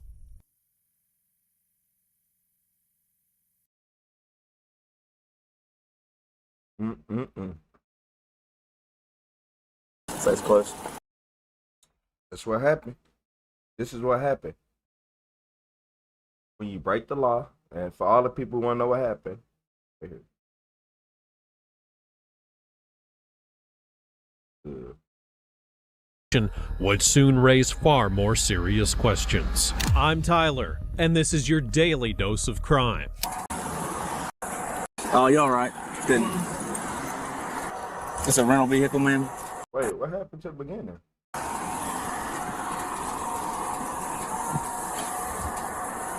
This is renting a vehicle. Did you have your rental agreement with you by any chance? Thank you.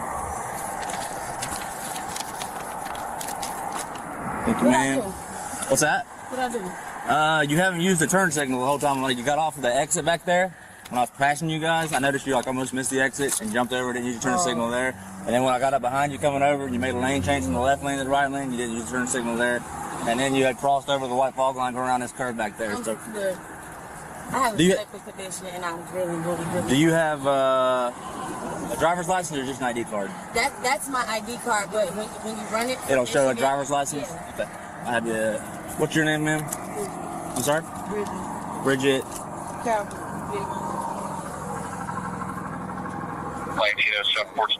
I figure out what it says. We got to run this thing. Sir. Okay. Hold on to that one.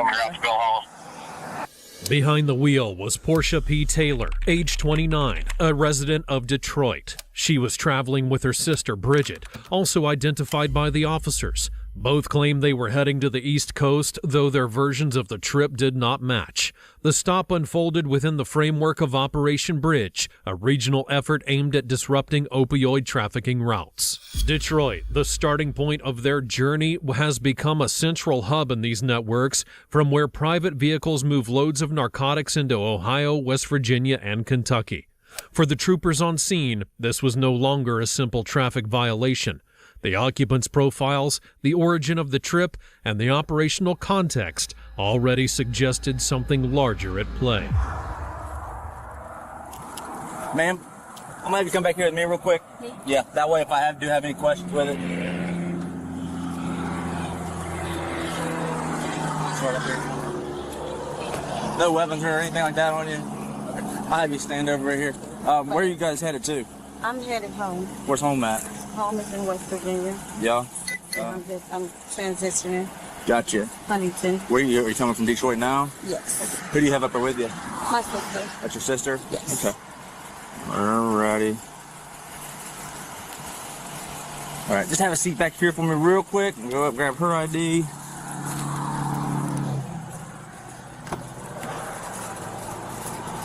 How long you guys been in Detroit for? 14, 17. No, I mean, you said you went up from Huntington. So look, I basically just want it because some people come in the video late. Y'all know some people come in the video late, so they don't get to see the beginning. So this is basically how the beginning went. And y'all, we know how it ended. It ended up with them getting 22 years in jail, supposedly. Jail and formally charged. Prosecutors filed 2 first-degree felony counts. Federal prosecution, since the quantity involved far exceeded federal sentencing thresholds and the case involved interstate travel. Taylor's defense sought to negotiate a plea, but prosecutors expressed both. She had that fit, yeah, she had that stuff. You can't say that on stream. Y'all know that? But yeah, for everybody who y'all caught up, good. Next video. The strategic.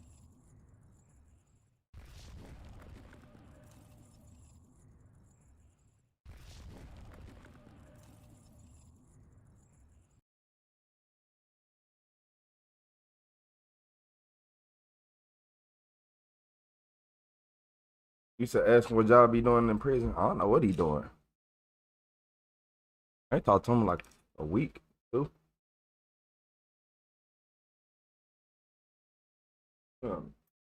Yeah. He the prime Gen Z. Fuck around, do nothing. Yeah, he fuck around, be doing nothing. And I think he said he was doing something.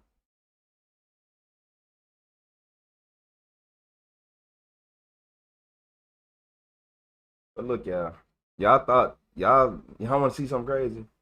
So the police found 6 bodies that was left by a serial, you know what?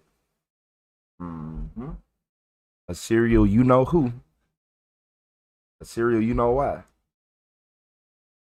When the police responded to a 911 call, they had no idea. Just let me know. I got a 10-year-old boy that says he saw everything. Said he saw the whole thing happen. His mom's going to get him now. Okay. Mom's going to get him? She said she didn't want to bring him out here and all this, but then she said, yeah, it doesn't matter, I'll bring him out to you. So I told her just to hang out and we'll bring him. Okay. All right. I figured maybe one of y'all want to talk to him. I know y'all got 100 things going on. I get 162 to find out. Guy right there, white shirt on. He said his 10-year-old son saw everything, the whole thing happened. Mom's going to get him now, and she said she's going to bring him out. Okay, instead of making it a scene? Yeah, that's what I told her. I'm going to introduce him to the coolest cop I know. No, I don't. After speaking with the 10-year-old witness, the police were able to get the name of the shooter. Local guy? I'm sure. I know Nicholas Nelson. Tattoos? I know where he stays at. That's his right address, yeah. I just talked to him like a couple days ago. He told me he lives there. What did you talk to him about? Remember, well, it may not have been a couple days ago, but a couple weeks ago when that stolen car, and we got it at, What kind of car was it? Was it a brown Crown Vic? older model, I think. Was it for the tag on I think so. Did you do a report? Marcus did a report on it. I think it was a Crown Vic. He's a pretty easy guy to identify. He's a big dude, swole, tattoos all over him.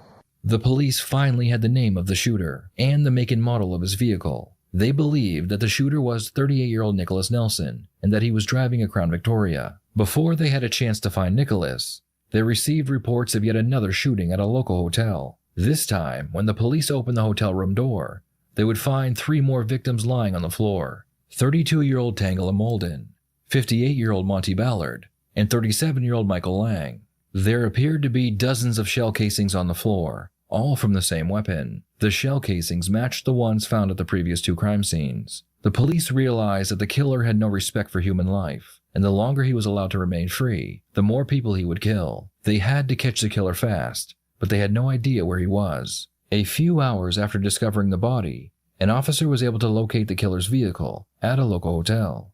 I guess that's the Crown Vic, huh? Of course it's a Crown Vic. And of course he had a hotel with a Crown Vic. That's a daily combo. Okay. 412, 414. Go ahead. As the police were investigating the vehicle, they saw the killer walking out of the hotel. Nicholas appeared calm as he was arrested, put into a patrol car, and transported to the local police department. Nicholas was put into an interrogation room and interviewed by a detective. Tell me about your evening, Nicholas. Been at hotel, eating a little bit. Yeah, look, you could say serial, you know what, but Nick, I would be dealing with the consequences of my actions later. Yeah, they be trying to threaten me. I ain't gonna lie, cause I don't talk like the average person on YouTube do. So y'all can just imagine if you're in a room full of everybody who's, hey, how you doing? Oh, this is what's happening in the interrogation room. Oh, maybe he is just on this. No, I'm gonna tell you exactly what he on. Yeah, they don't like, I can't, they want a person, they want a proper person in front of everybody. That's why they only put certain channels, but I ain't gonna talk too much about that. Yeah, you can't say whatever you want, but he did it. You got a Crown Vic, you at a hotel. Hey man, shit. Mark. That's enough for me. What hotel you been at? The Red You said I'm just AI. A lot of people saying I look real. Yes, sir. I might be AI. What about your day? What happened earlier today? Anything significant in your life happened earlier today? Talked to my baby mama. Were you at the hotel all day, or were you out and about during the day? Tell me, wild man. No, I've been at the hotel. Wild man. You know what? You been at the hotel all day and night? Yes, sir. What car you drive, Nicholas? Crown Victoria. Crown Victoria? Yes, sir. Prior to going over to Joella's, where were you at? At the hotel. At the hotel? In your room? Yes, sir. By yourself? Yes, sir. Nobody. The red roof in. So you were at the hotel all day today? Yes, sir. Been in the hotel all evening, everyone walking over to Joe Ellis? Yes, sir. You let anybody borrow your car? No, sir. My car don't, like, you could just crank my car. Got stolen from Walmart, and I had to pull the lock thing out. Had to pull a lock out. I ain't let nobody borrow it, though. No, nobody borrow your car? Your car been sitting at the hotel all day? That I know of. Did you make a police report today with the sheriff's department? I did. What was the police report about? My tag was stolen. Nicholas claims that in the middle of his killing spree, he noticed someone had stolen his plates, so he called the police to file a report. It's obvious that he was just trying to cover his tracks, in case someone was able to identify his plate number at the crime scene. When officers got out of the hotel, your car was still warm to touch, like it'd been driven. Why would that be? People think I'm not real when they see me in person. You said red roof with a plug in? I don't know. So you say nobody borrowed your car? I know where a clean one there too. Clean red roof. You ain't been nowhere but earlier today. We went to Walmart, Chase Bank, Flea Market, Franklin Highway. Then you walked over to Joella's and ate dinner. Other than that, you ain't been nowhere. Nobody borrows your car. So you ain't been to Eastgate today. So why is everybody telling me you've been in Eastgate today? I don't know why they would say that. I had no idea. I mean, people always saying Nick about something. You know what I'm saying? Why would people always say something about Nick? They do that. Why? I don't know. I have no idea.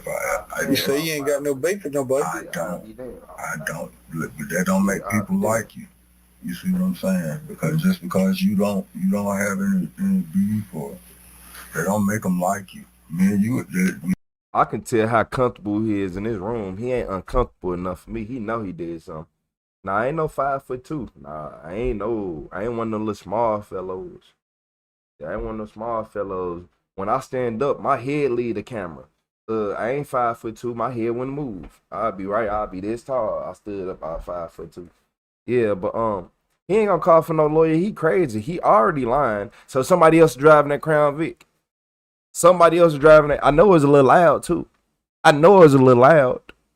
You ain't keeping the pipes good on there. So somebody else driving your Crown Vic. It be killers like this that blow me.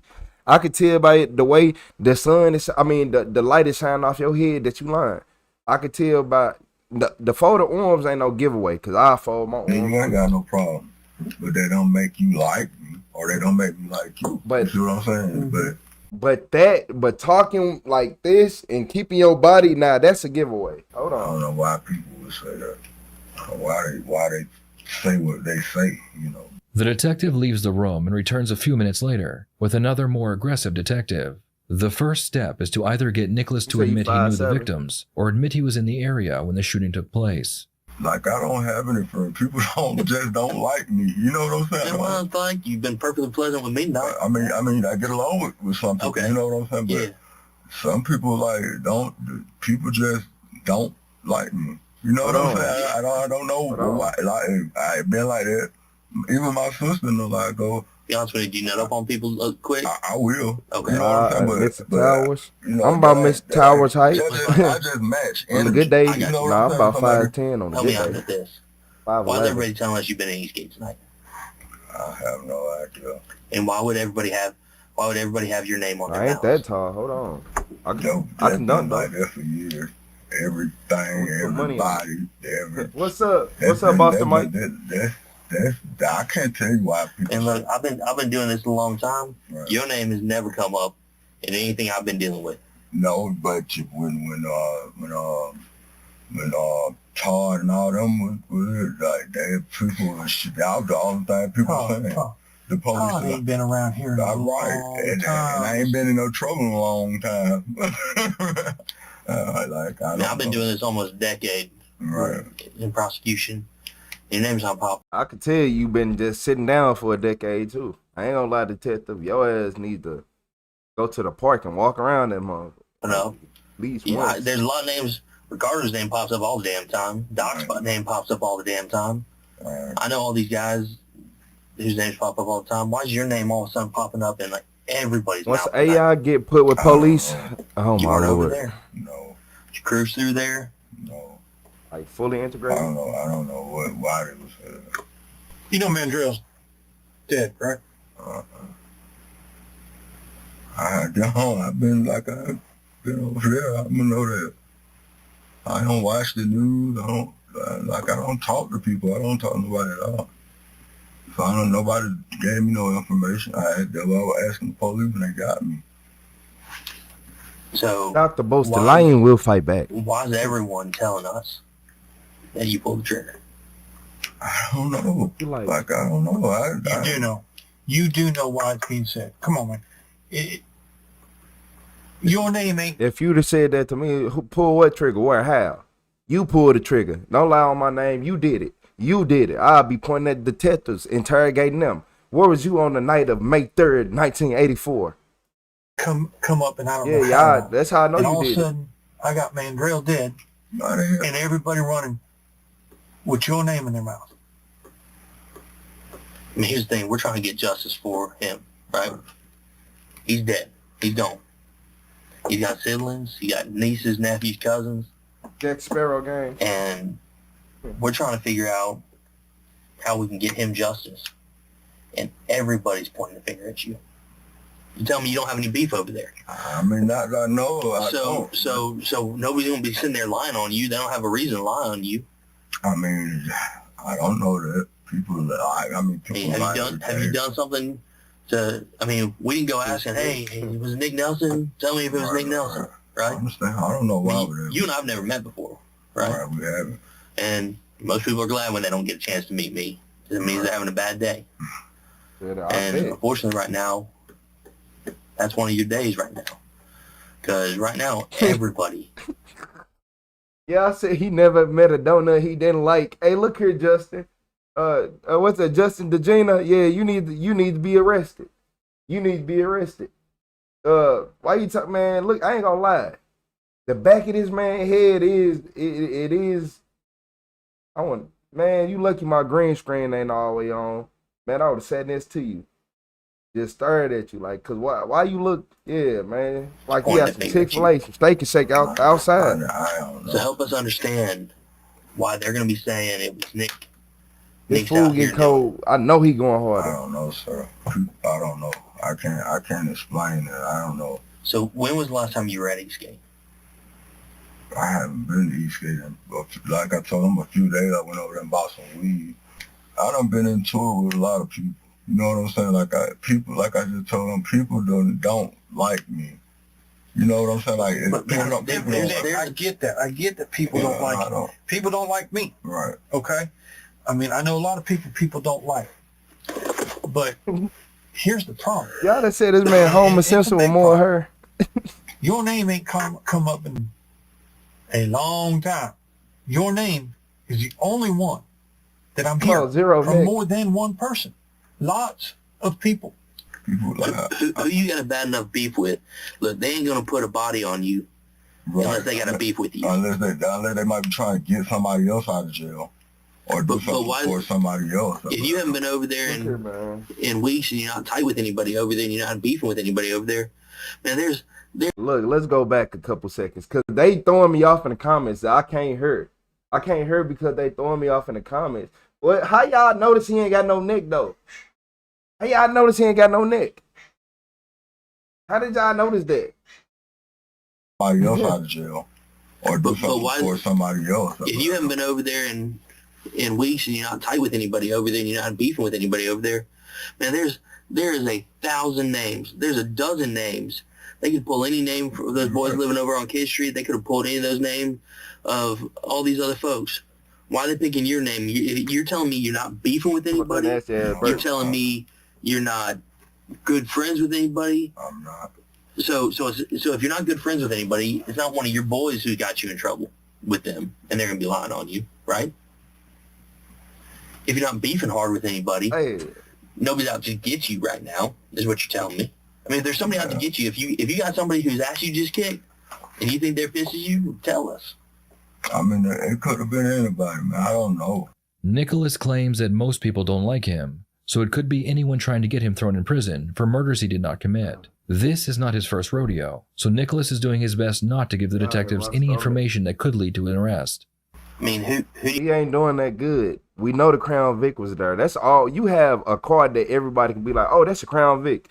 You have a card that, and not only that, it ain't like you got a Dodge Charger where everybody has one. Everybody ain't got a Crown Vic no more. It's a lot of them, but every single person ain't got one. And not only that, y'all say he need to lay off the pork. Man, he thinking about beef. Yeah. He talking about who you got beef with. Who you got beef with? Shit, you got beef with Chick-fil-A. Shit. Or somebody like, what? You got beef with the chicken spot. Bro, when I did my 90 days, there was a desk officer that I swear on my mother was at least 300 pounds. Shoulder straight to the head. Leave him alone. Boy ain't got no neck. Why do you think they'd be talking about beef though?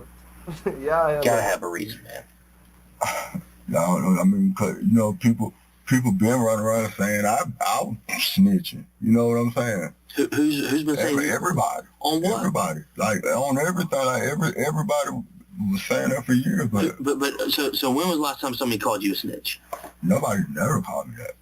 Or when was the last time But I go somewhere. People like, try to buy some weed or something.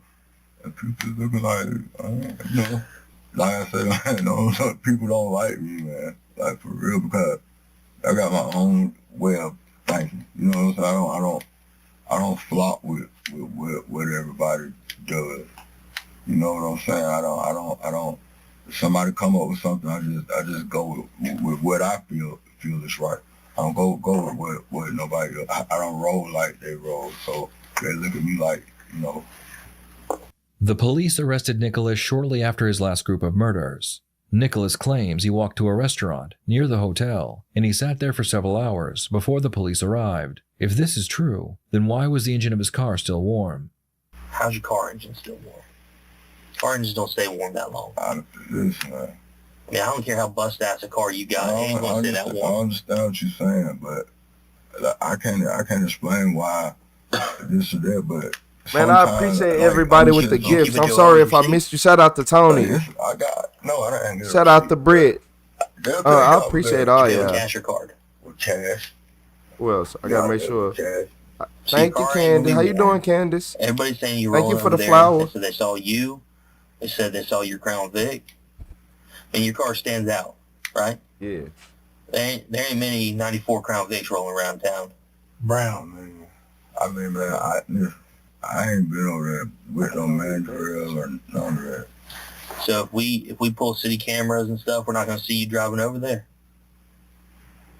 You sure? I ain't been over there did nothing that time.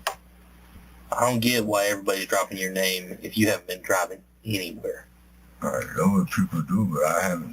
No, that's not what people do. That's what they do. No. They've been doing me like that. I can't agree with you on that. But they beefing with you. People just don't like me, bro. Man, there's a difference between not liking you. There's a difference between not liking you and putting a body on you, man. Come on, you know that. Look, you've been pissed at people, right? And people call you a snitch, saying you've talked to people. Right. Would you ever put a body on somebody unless you had a bad beef with them? If you're gonna put a body on them, you're gonna know. They're gonna know what their beef is with you, right? Yeah, but sometimes like. So right now, what we got is your timeline doesn't make sense. Watch where you put that finger. You haven't driven your car in a while. Engine's hot. We got a ton of people over in Eastgate saying your brown Crown Vic that you've told us you didn't lend to anybody. No, I haven't lent my car to anybody. Was in Eastgate tonight. They didn't say some dude was driving a brown. My head and shoulders. Like Crown Vic, or didn't say people driving a brown. Oh, we got the car. Professor back in the chat. We did. They said Nick Nelson is driving his brown Crown Vic through here and rolled up on Mandrell. What's your beef with Mandrell? I don't have any beef with Mandrell. Why'd you shoot him? Detective Head and Shoulders. When I heard your name, I didn't know who you were. I know who a lot of names are, but I didn't know who you were. Right. So what would you think if you were Sergeant Connor or me. And we roll over there, and everybody says, dark color, brown Crown Vic. Nick Nelson.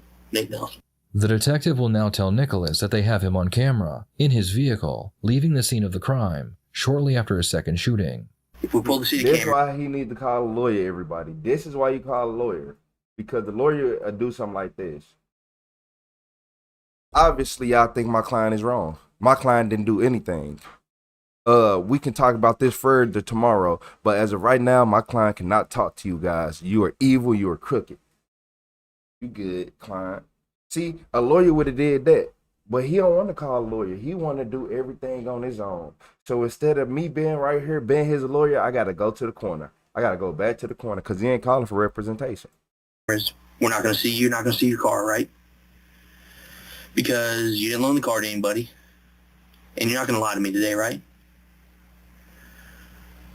I got a question for you. Why were you in Eastgate at 1725 right when the shooting happened? We got on video, man. We got you hauling ass down the street, burning the stop sign, coming out on MLK.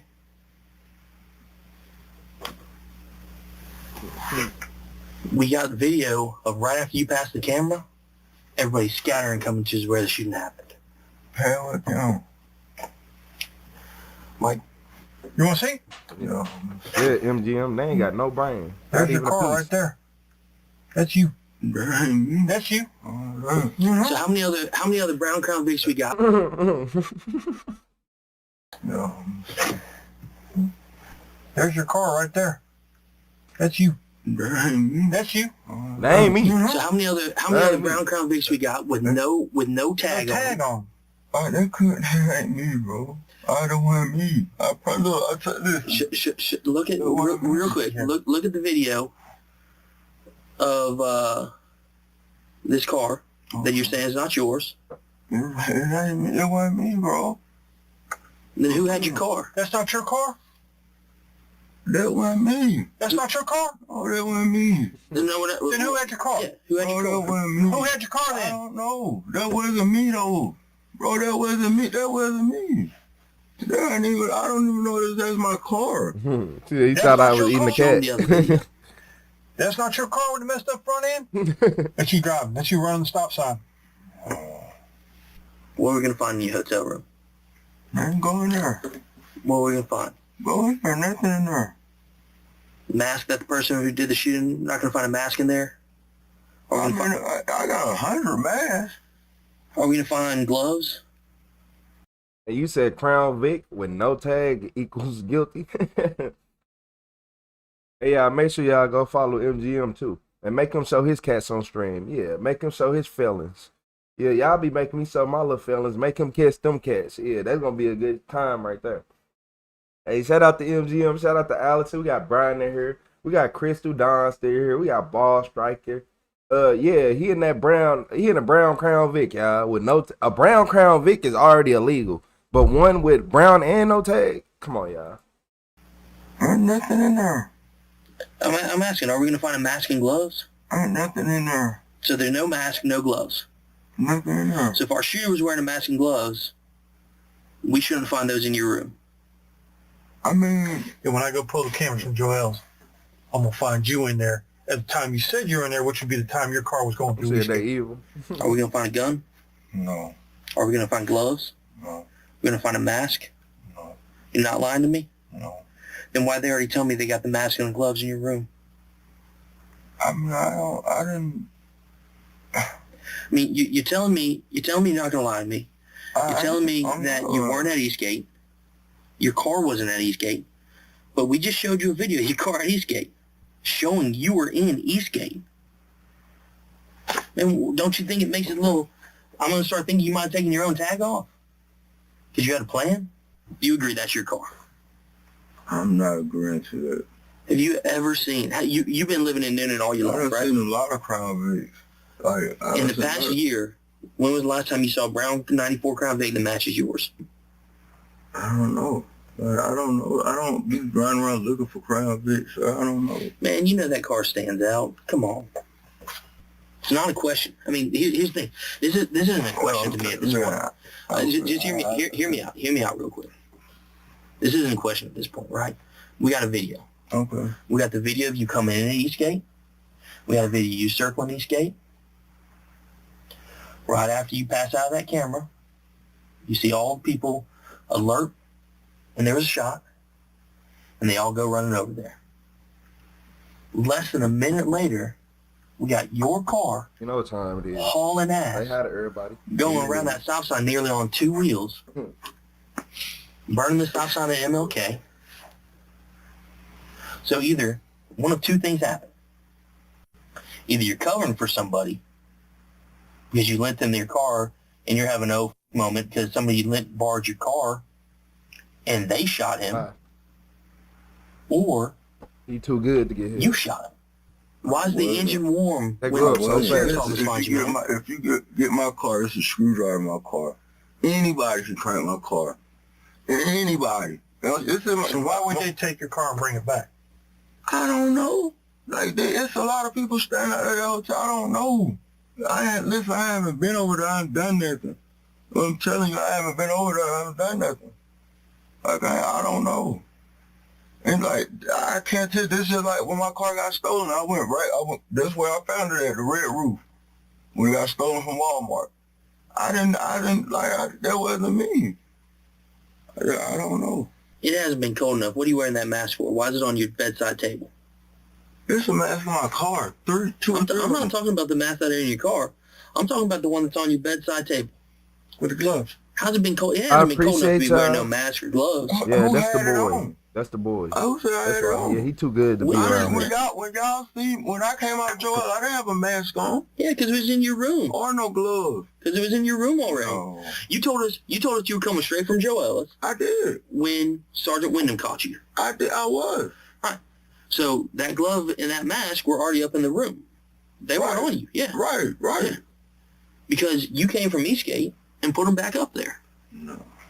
I don't know. I'm done. I mean...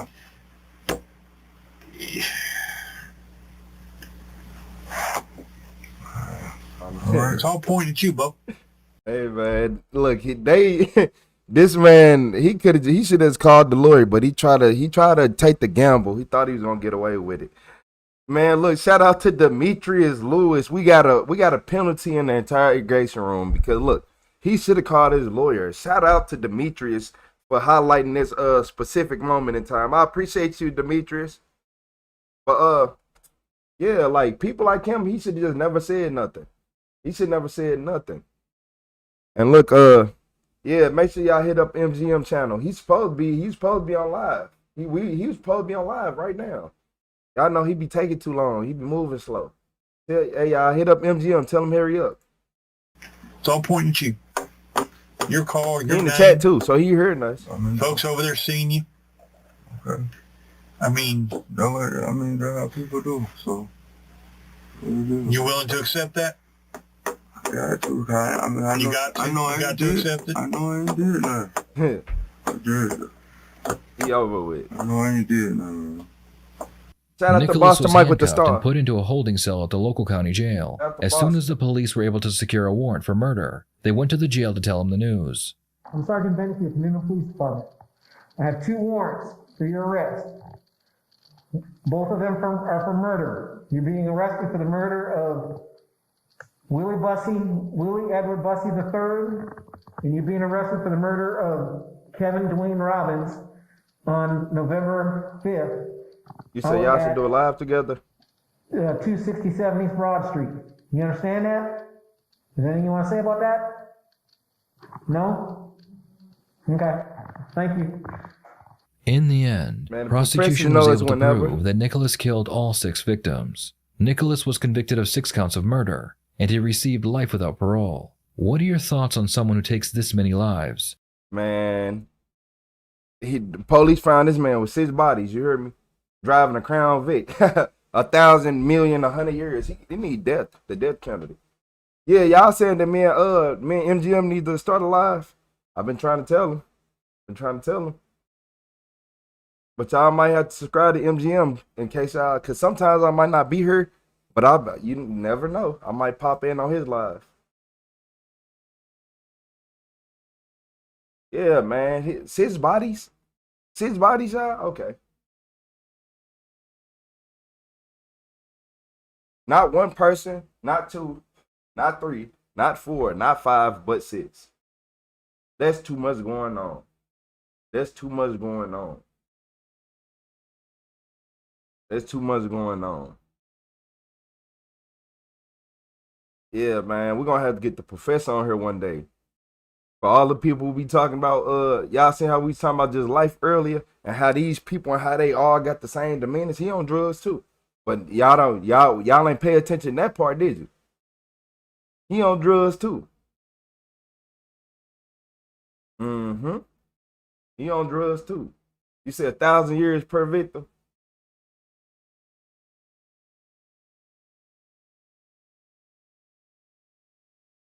Yeah, MGM. We're gonna have to do one of them streams. We're gonna have to do one of them streams. And then I ain't gonna lie. Once we get big enough, we're gonna have to man. I don't know. I don't think I could be trapped in a hotel for 24 hours streaming. That's a long time. I don't even want to be trapped in the house 24 hours, let alone a hotel. So when I say trapped in the house, I mean like say if we start streaming and it'd be 24 hours. You said who on drugs? Mr. Ballhead, Mr. Crown Vic. A brown, you driving a brown Crown Vic, you're on drugs.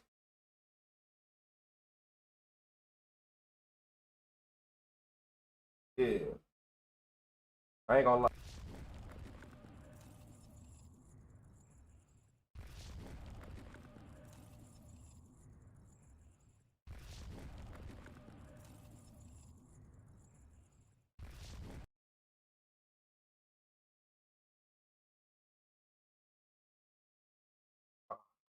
See, everybody done spoke, MGM.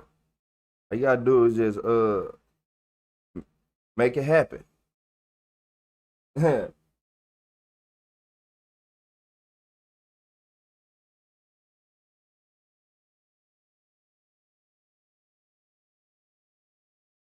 need to go camping. I ain't gonna lie, we need to go camping. That's what we really need to do. It need to be like 5, 6 of us going camping. Mm-hmm. But I don't know what I'll bring. If I wanted to live stream us going camping the whole night, first off, that's gonna be a crazy live. Cause I heard something in the middle of the night. Hey, I heard something. I ain't playing that. I heard something.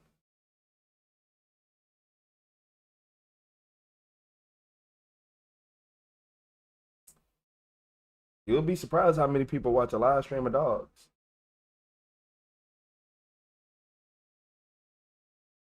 Yeah, fishing. Oh, I gotta go fishing. If I go hunting, go camping, I have to go fishing. I have to prove my dominance within a group that nobody can catch more fish than me. And if you catch more fish than me, don't go to bed. Because you cheated and don't go to bed. Yeah, don't go to bed. You cheated. Ain't no way y'all caught more fish than me. Your ride better than mine. Yeah, I gotta make up excuses. You take a brown Crown Vic camping?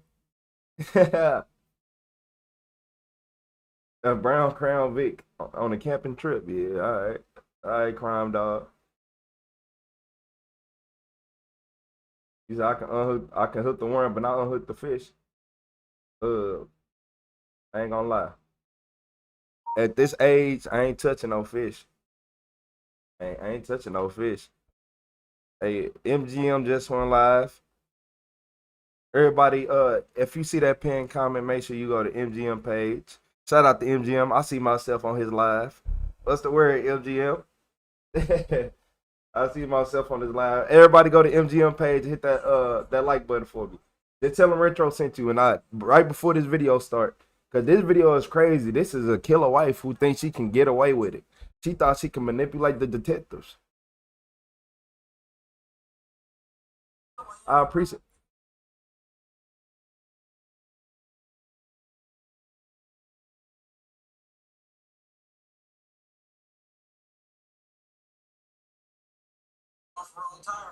He talking about some off-road tires with a turbocharger in. He talking about. You said a PT Cruiser turbo.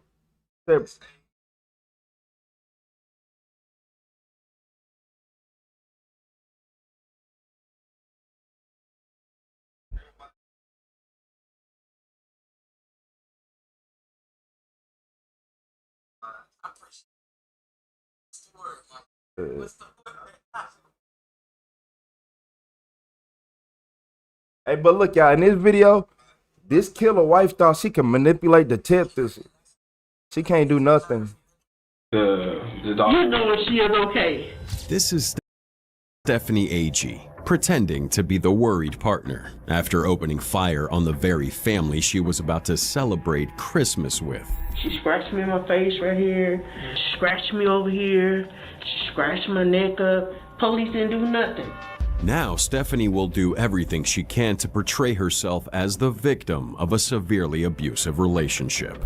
But all I did, but I know I did. I'm not going to say I didn't because I know I did it. And I know I was upset and I shouldn't have did it. But what Stephanie didn't realize was that her reckless actions had consequences, and it was already far too late for any regret. Stephanie. What's up, K-Seal? LaShonda passed away. What's up, K-Seal? How everybody doing today? What's up, Chad? I appreciate you, Vicky. Shout out to Vicky for going over to the Professor channel. I appreciate you, Vicky.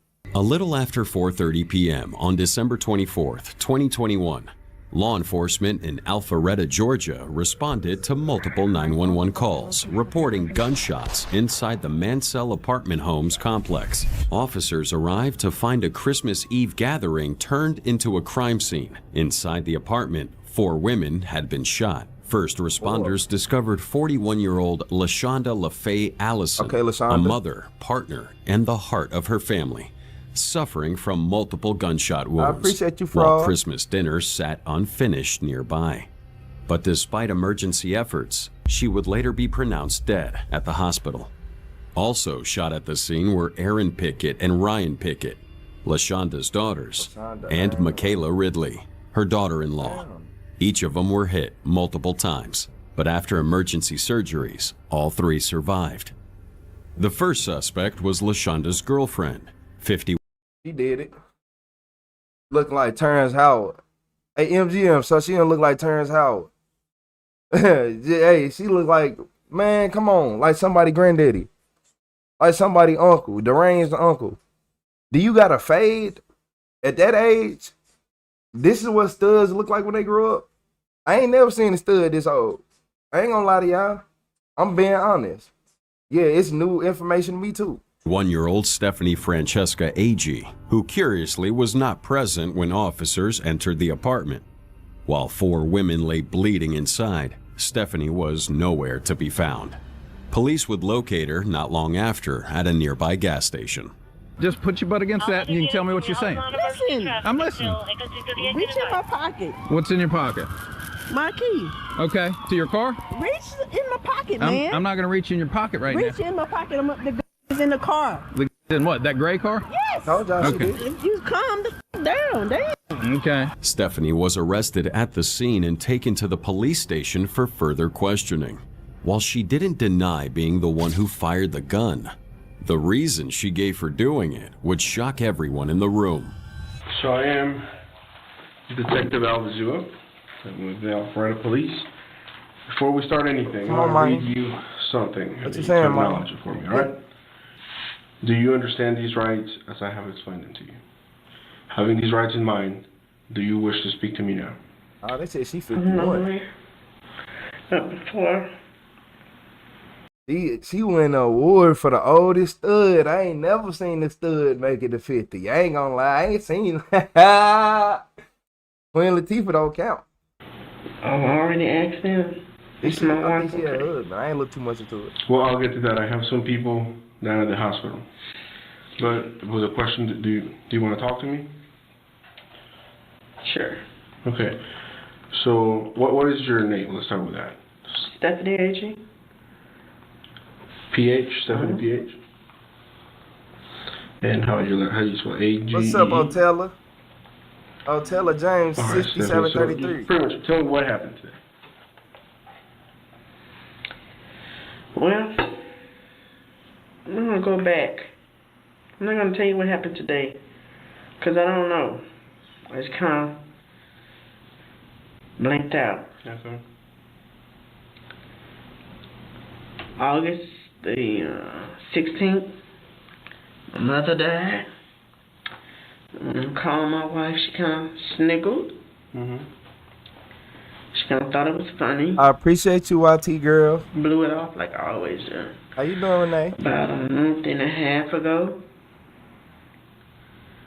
called the police to our residence. Having an issue. Same issue we've been having since my little niece been born. My nephew came upon the scene because I called him, and she thinks that my nephew's fiance and I are having an affair. We're not. But I want my nephew's girlfriend. It's crazy. We married, you know, but she's a very jealous woman. She wants to put it off because she's a Scorpio. She has issues. She's bipolar. It's documented. She has a doctor that she sees over in Alpharetta. She's nuts. I try to deal with it. Now, what is her name? LaShonda Allison. LaShonda. So she over here trying to call somebody nuts and talk about they problems. What's wrong with you? What's wrong with you? Do she got a BBL? Nah, cause now I need to know. It's like she out of touch with reality. You a stud with a BBL? No, I just played. I am just playing. Shout out to Cherry Linderman. Linderman with the flow style. I appreciate you, Cherry. Hey, MGM. Yeah, they gonna get me. Allison, that's your wife. Yeah, we've been married for 6 years. We've been together for 9 years altogether. Okay. She's level 2 bipolar. Okay. Stephanie obviously knows detectives want to know what happened during the shooting, and she plans to get there, eventually, but not before giving a long introduction where she paints her wife as bipolar, jealous, and unstable. So, who were were you guys celebrating? She was cooking. Okay. Her 2 daughters. Do you know their names? Erin Pickett and her girlfriend. I don't know what her last name is. Her name is Kayla. They were supposed to be leaving, going back to Little Rock. Okay. Ryan was there also, but Ryan was in her room. Ryan, that's also the youngest daughter. That's child of LaShonda. Aaron Ryan is LaShonda's children. Okay. Grown children. And so Aaron and Kayla were spending some days with y'all? No, they don't live with us. They have their own apartment.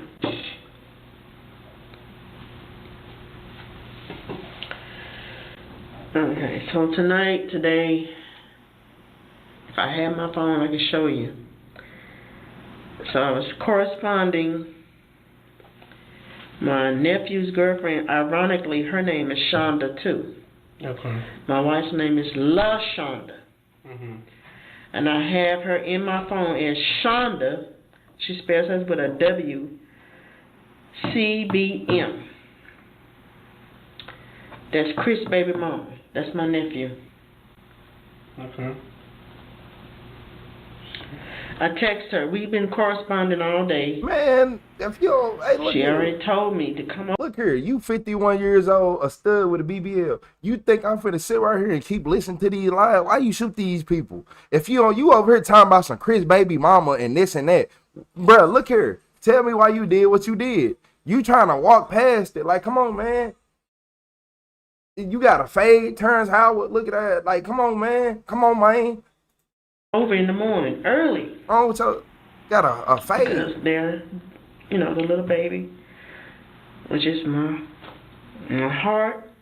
Ew. Nova, she said, Nova got you a birthday gift. Trying to be a stud with childbearing hips. And come over early before you go to work. BBL. I'm gonna keep saying BBL. I said, okay. So I text I said, I'll come over at 5:30. And if y'all are not up, I'll just lay on y'all's couch until you get up. Notice how the tears show up, but only when she's describing herself as misunderstood. That's because in her mind, she's the real victim here. If you're gonna cry, maybe try doing it when you're talking about the people you shot. My wife comes out of the kitchen, she's in my face. What the fuck you talking about? You know, what's wrong? You know, I'm looking up at her, watching TV. She's like, you just texted her talking about you getting on the couch. I was like, calm down. Y'all said she not crying enough? Like, they want me to come home for Christmas. You gotta go to work. I'm just gonna go over there until they get up. And I get my gift, I'm gonna leave.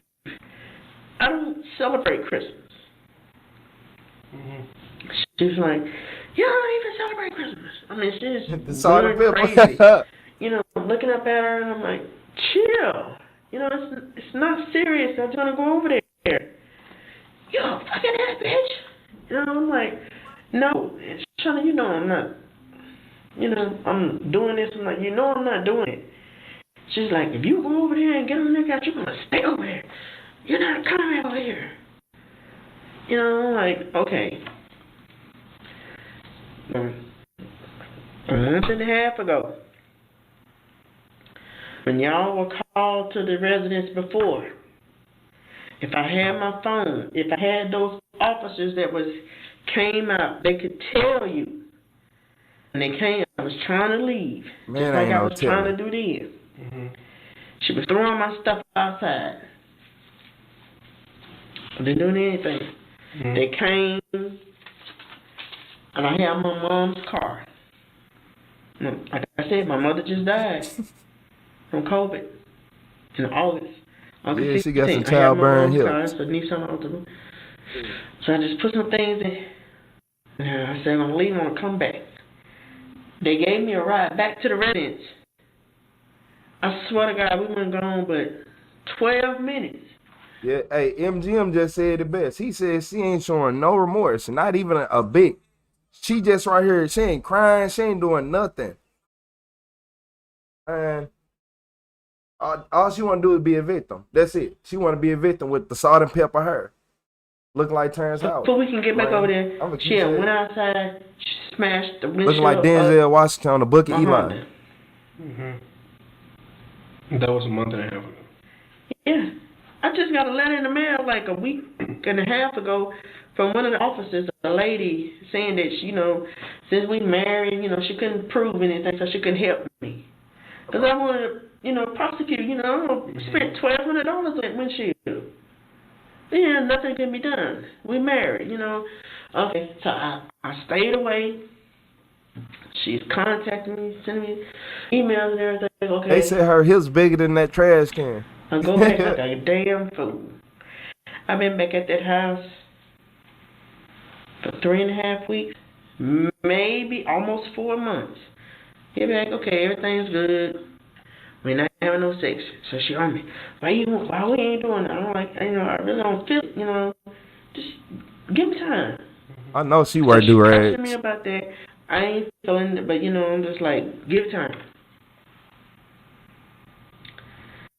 Yeah, she more mad about being interviewed than anything. She did a lot. She smacked me in my face a couple of times. Like when she last week, with the month before, she scratched me in my face right here. She scratched me over here. Scratched my neck up. Police didn't do nothing. You know, I'm like, windshield gone. Spending money on hotel. I spent like $2,000. Nobody gonna help me. 4 years ago in Marietta where we live, she destroyed all of my clothes. Police come, I call her, they don't do nothing. We all married, you know. She destroyed everything in this apartment. Y'all married.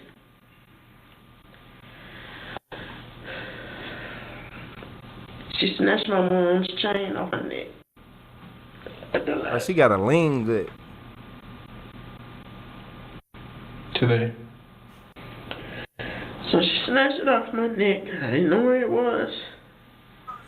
She's like, it's in your shirt. She know now I'm upset. Before, I'm passive. I'm always passive. I just let her do whatever. She destroyed my things all the time. But this time, I always take this ring off. This is my mother's ring. She did to it. She smashed it. But I'm able to still put it on and turn it sideways. I turn it sideways. And I slide my finger in it like this. And I turn it, put it on. And if I had my phone, I'll show you I'm on this chain. You said I gave her the comfy chair? Nah, it off. They had. I didn't know what it was. No, them hips are too big to sit in that other chair. Y'all see how the detective in the uncomfortable chairs, but she got the rolly chair that they usually sit in. It's them hips. Yeah, exactly. I keep trying to tell you. You see, I'm upset.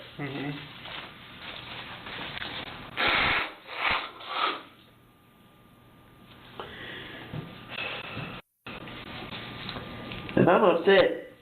From the way Stephanie tells it, LaShonda was the wildly abusive partner who was constantly destroying her things and making her life miserable for months. But what she seems to forget is that she chose to stay in that relationship. And she definitely forgets that no matter how important property is to you, broken items are not an excuse for shooting. Nah, nephew, we're gonna call her hips and thighs. Salt and pepper with the hips and thighs. She ain't got no remorse for doing what she did. Yeah, Salt and Pepper was with the hips and thighs, who had to get the comfy chair because she couldn't sit in a regular chair, man. Yeah, she a problem. For people. She can slap me and scratch me. She can punch me. But this time, it's too much. This chain is all I have.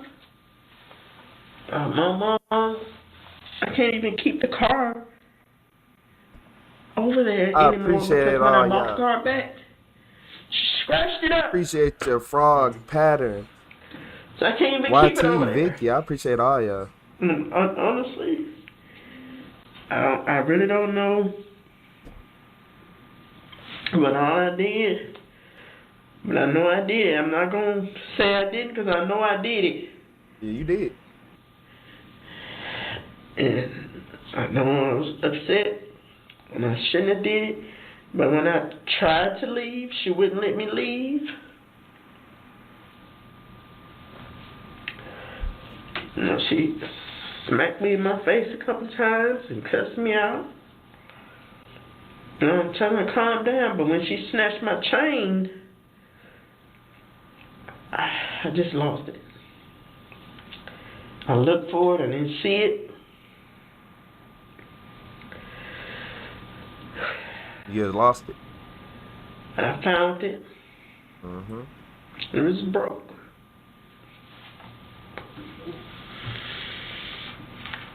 And I snapped. She lying. It ain't had to do nothing with nothing, Professor. You a little bit delayed, but yeah, it ain't had nothing to do with nothing. She right here just making up a lie. She snapped because she was having a bad day. I did. And I shouldn't have. I should have left. But I didn't, damn it. Yeah, she needs to get about 4,000 years. And I know y'all probably think it's just a chain, but it's my mom's chain. She died from COVID 8 days after being. You said she was gonna need both hers instead of the only one. Oh, and we found her dead. I sent the police to her home. She died in her sleep. By her dead.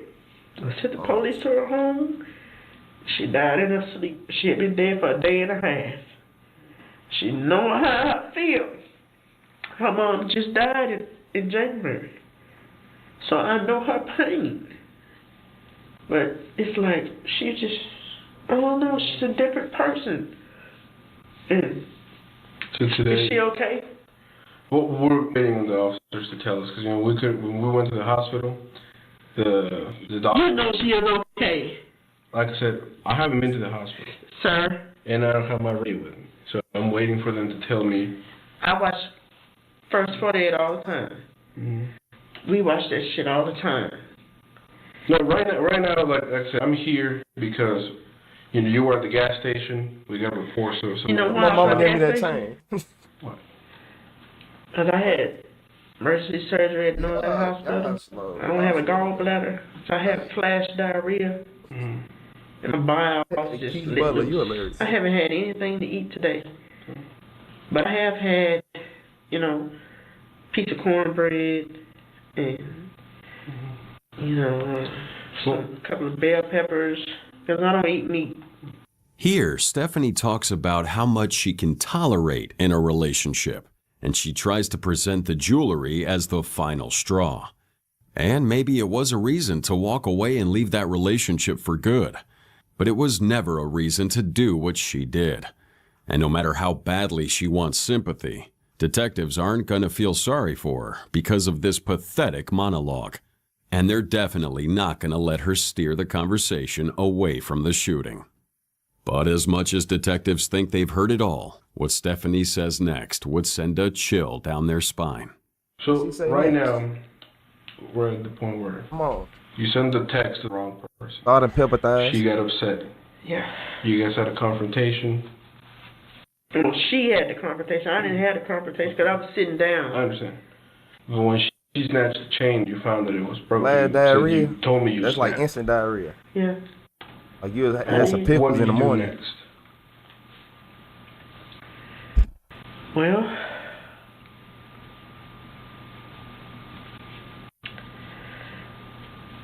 I really don't know until I heard Kayla talking to me.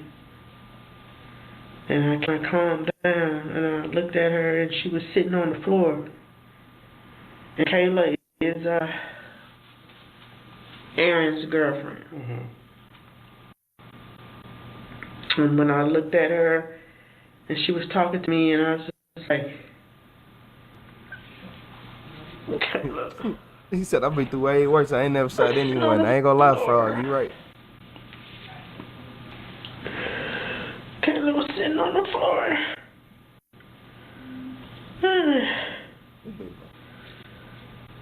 She was like, Miss Stephanie, what you do? Because that's what they call me.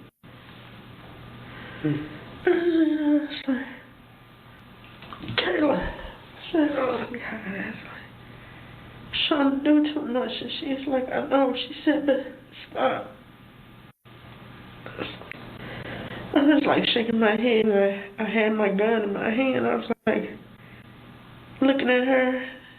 And then when I looked back into the kitchen, I saw what I had did. I said, I did that. She was like, just stop.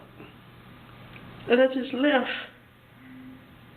I just went and got my keys. I left. So did you shoot LaShonda? I appreciate you, Kay, for the floating heart. But okay, see the shot LaShonda, then she saying she left, so she lying still, right? She's still lying. She telling a piece of the truth, but she's still lying right now.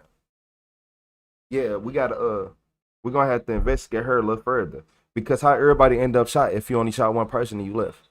No, keep it going. I shot anybody that moved, it looked like. I was just like... There we go. She thought she was King Vine. She wanted to shoot anybody that moved. That moved, it looked like. I was just like...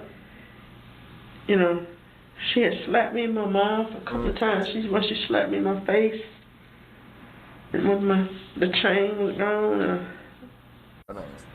that ain't happened. I just...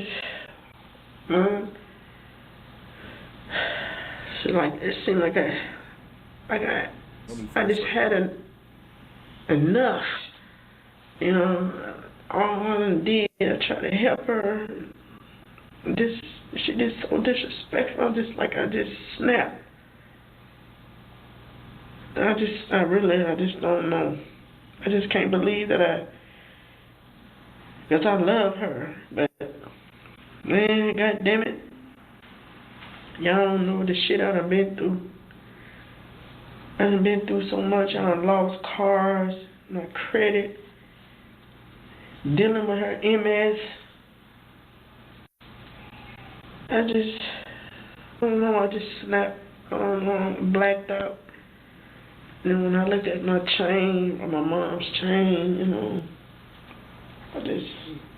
Now that detectives drag her back to the actual shooting, suddenly she blacked out. How convenient.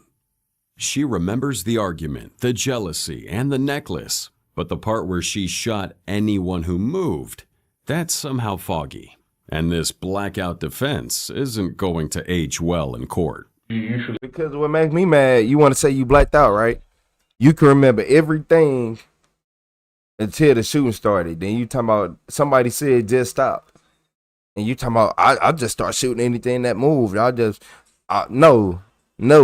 You was mad. You was mad.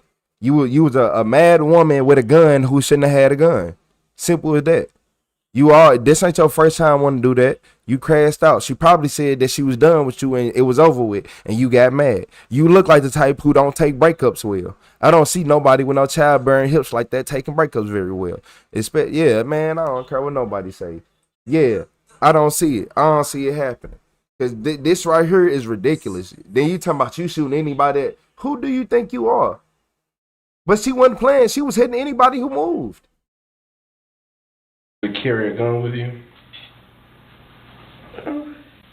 Who don't carry a gun? Oh yeah, a lot of people don't. But I try and ignore the stinking finish or pull out clean and be nasty gunk. Yeah. Today I did. Because I didn't work today. Why you say? What kind of gun do you have? I got a 40. A 40? That I bought legally. I understand. Do you know what kind of brand it is?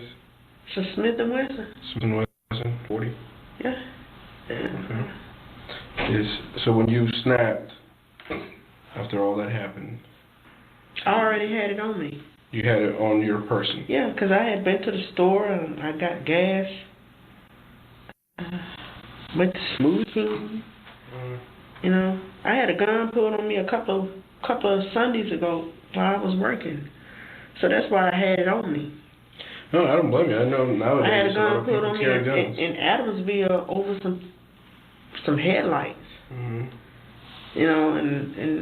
And it kind of shook me a little bit. Ain't gonna lie, And the man I picked up, he told me that you said E40 made her do it. 3 days before, some 13-year-olds had tried to rob somebody and end up shooting themselves, and one paralyzed, and and I was like, what they got to do? He's like, you flash your lights over here at nobody. You ain't blow your horn on nobody. I was like, man, I live in Roswell. We don't do that. We don't deal with that shit. He said, oh, yeah, man, they'll kill you over there. I said, so I was like, okay. But Stephanie, so before we continue, I want to say, at any time you want to stop, we can stop. You just gotta let me know. Listen, I'm not trying to hide or, I'm 51. Mm-hmm. I'm a grown ass woman. And I ain't gonna say. And the reason we're here is because, we have, the call came out, shots. We have some people in the hospital. And, people, especially in the apartment complex, they hear things and they start saying, I saw this, I saw that. So we don't know if there was a shootout. Then we started getting some clarification. Well, Miss Stephanie left. Yeah, I did. I told you I left. I know. But and that's what I'm trying to get is so. She didn't say before she left. They got in an argument. She told her don't come back no more. That's the part that you skipping out on. The fact that you even said that you ain't got no money, you done lost everything, you ain't got no car, you ain't got nothing. So basically, you crashing out right now, right? Okay, Salt and Pepper Hips. It was, so we know, it was, the confrontation that LaShonda had toward you because of the mistake of the text. Mm-hmm.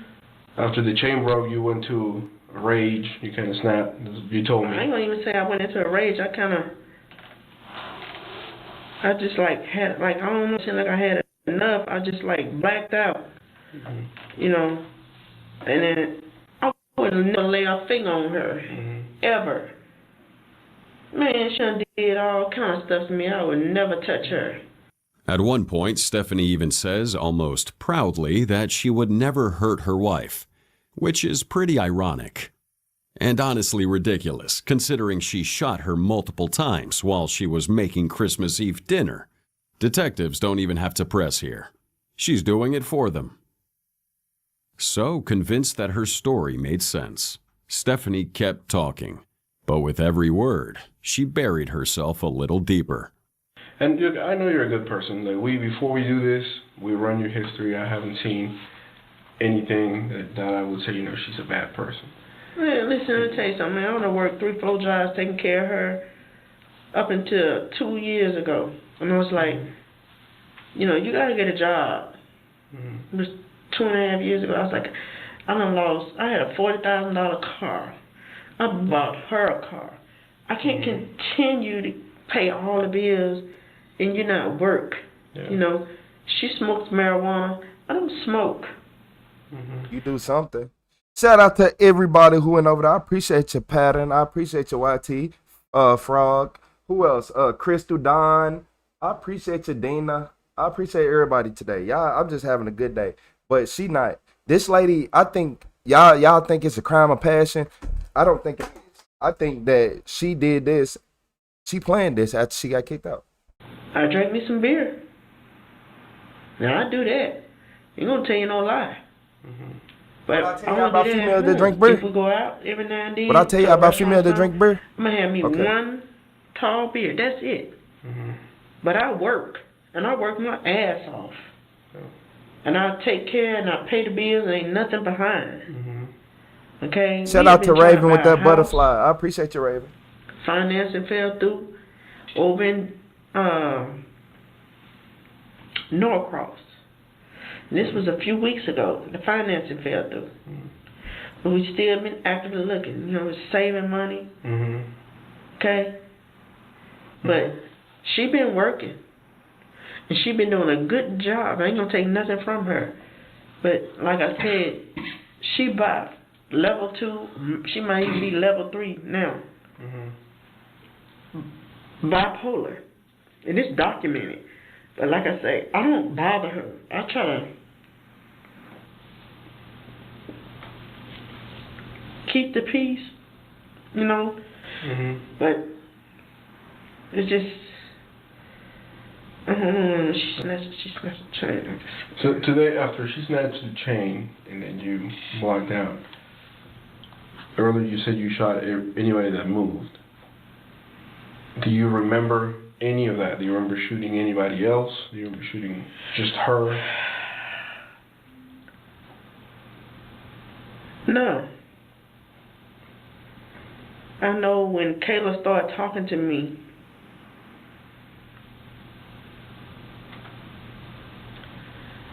when I looked back in the kitchen, her eldest daughter was in there with her.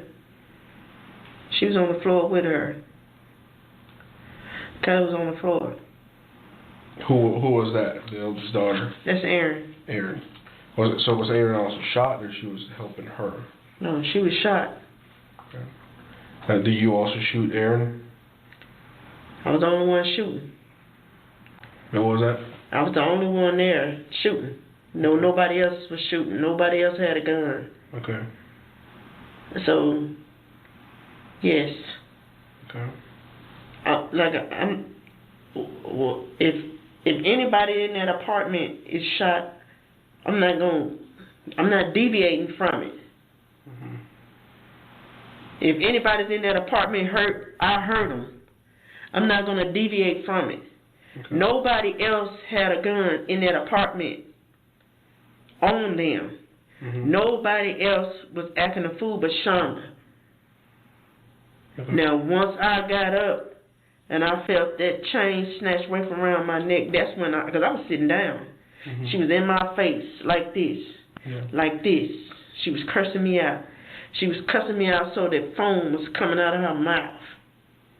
And I kept telling her, just calm down. It's not like that. Stop. You know. Whop. I took that. Smacked me again. Took that. No problem. I eat that. You know, I'm trying to keep the peace. Like, but. When Kayla, you said she was talking to you, you snapped, you saw? No, when Kayla, she was calling my name. Yeah, that after the shooting. Yeah, she was calling my name, and then when I actually heard my name. Just like, I don't know, man. That's just like she was calling my name. She was saying, Miss Stephanie, stop, you know. And when I did, like, I don't know, when I looked down at her, she was sitting on the floor. She was like, stop. You know, was Kayla shot as well, or she was not? Yeah, she was shot. How about, do you see Ryan? Ryan came to the door. I saw her come to the door. And that's before Kayla would even say anything to me. Okay. So. How did you shoot Ryan? I don't know. Did I shoot Ryan? Well, I'm trying to find out, so. I don't know. I know she was there because her car was outside. Okay. But you see she came to the door. What door? The front door? No, her bedroom door. Bedroom door, okay. We have like a roommate style. Like her room is all the way on the other side, so our bedrooms are like this. Okay. So I don't know. Now she walks through who she shot, name by name. But when Ryan's name comes up, she switches to confusion and asks if she shot her too. Playing the clueless card might sound strategic in her head, but detectives aren't falling for selective memory. It's one thing not to remember what you ate for breakfast. It's another not to remember pulling a trigger at your partner's daughter. So, but when Kayla called your name and you kind of realized again, who were the people that you saw that were shot? My wife, Erin, and Kayla. Okay. And you still had the gun in your hand? Yeah, it was in my hand. Okay. What do you do with that gun? It's in the car. Okay. So then you left the apartment? I told you I left. I know, but I'm trying to guess immediately. So she trying so hard. Just tell us the truth. She can talk about everything but what's really important of the matter at hand. I want to know exactly why you did it, but we're going to have to wait a little bit longer because you want to keep lying, childbearing hips. Okay. Or do you stay there for a little while, or when did you leave? I left after Erin was at the door, and I saw Erin leave out of the door. And I left behind her. She left, and I don't even know which way she went. I don't know if she went to the left or the right. Okay. I don't know. Okay. And then you said because of your medical issue, you went to racetrack. Yeah. Okay. My stomach started bubbling up on me, and I went to the racetrack and went in the bathroom. Okay. And I sat there and I laced the toilet and I had a bowel movement, a huge bowel movement. My stomach just let loose. I sat there for like 7 minutes. Now, when you were in the apartment, how far were you from your wife and from Kayla and Erin? It's a small apartment. It's not like it's a... But were you like this close when the shooting happened? Were you all the way like across the room? Well, I don't know. Because Shauna was she was in my face and she told me if I leave in the morning and go to stay. She walked off and she turned around, she came back and she hit me once. And I was like, you need to calm down, you're doing too much. I always tell her that, you're doing too much, you need to calm down. And she left and she came back and she was on her reading the messages on her iPhone watch that I had bought her a couple of years ago. She's reading it. She's reading it again. And so she's reading it again. She's standing in front of me. She hit me again. And I tried to block it, but she's pretty strong. Because she can lift you. She's a CNA.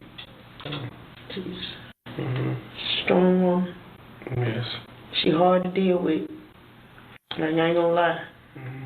And she came back again in my face and she told me if I leave, don't you come back. You stay over there. You don't come back here. And I was like, okay, I'm just gonna leave.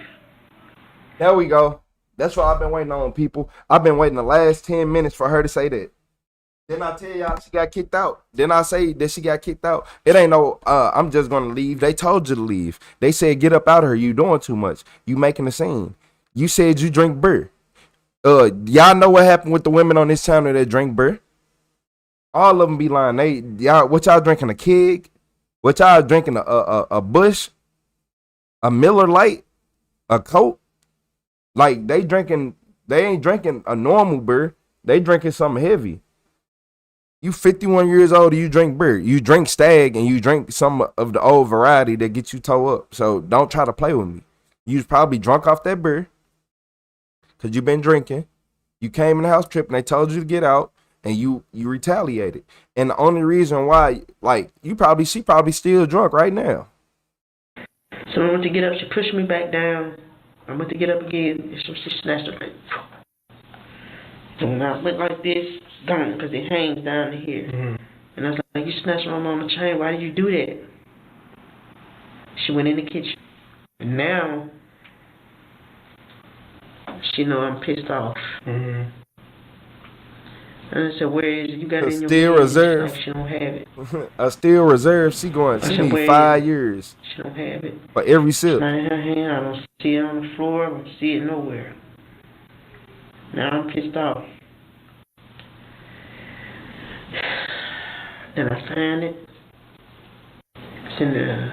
You drink some Steel Reserve, you need at least 2,000. Next to where I was over here. Like I'm sitting right here. And there's another chest where it's sitting right here. And it's broke up. I'm dirty hot. I was like, you broke it. Like, MGM, nobody ain't do nothing. And once again, we're back to the argument and the necklace. At this point, even the birds outside probably know how much the chain meant to her. And sure, maybe it was sentimental. But a broken necklace can be fixed. Gunshot wounds can't. I went to Gander Mountain. About 3 months ago. And you broke your own chain. Yep, you broke your...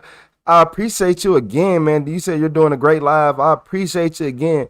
Mandy with another $5 super chat. I appreciate you, Mandy. You know you can send. You know you can comment. You know $1 would have been just as grateful. I appreciate you though, Mandy. I just want y'all to save money sometimes. I appreciate everybody in the chat. I appreciate all the gifts. Shout out to Mandy one more time. W Mandy, because that ain't her first time in this chat, y'all. What about the gun? 3 months ago when you're about to go what? The Gander Mountain.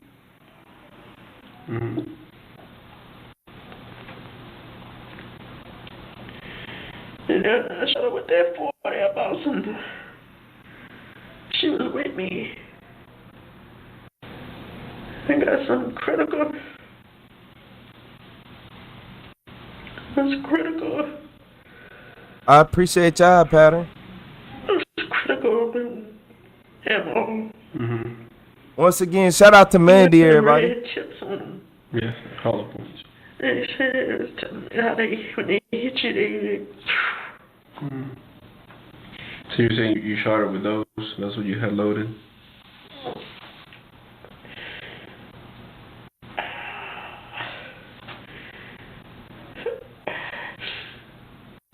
Hey, David. Okay. I'll get you an answer. When they take it to the bathroom. Come on. Come on. Calm down. I'll get you an answer. Who she think she is? Mike Tyson? When they take you to the bathroom. Adrian Broner? Come on. Oh. Come on. Floyd Calm Mayweather? down. Calm down. Muhammad Ali? Don't. You're gonna hurt yourself. Is she okay? Is she okay? Just have a seat. Is she okay? Have a seat for me. Okay? Do me a favor, have a seat. How you doing, Jennifer? Hey, sit down, please. Lord, is she okay? Is she okay? What's up, Let Low Live? Is she okay? I told you I'm gonna get you an update. Is she okay? Somebody tell me, please. Y'all know. Man, look. Who did she think she was? Mike Tyson? I gotta see her punch that wall again. I'm sorry, y'all. Y'all know I'm childish. I have to see her punch this wall again. Want to be Muhammad Ali bad. Okay. I'll get you an answer. When they take you to the bathroom. Come on. Oh. Come on. I ain't gonna lie. I would have punched through that wall. Yeah, I would have. Yeah, I would have punched through that wall. If I remember seeing, all right? I got you. All right, listen to me. Finally, Stephanie starts to realize what she's done. When the detective tells her they'll update her on LaShonda's condition, the tears come back immediately. But if she was really that concerned, that thought should have crossed her mind before she pulled the trigger. And now Stephanie is about to face the reality because detectives have just learned that LaShonda has died at the hospital. How you doing, you love? Listen to me.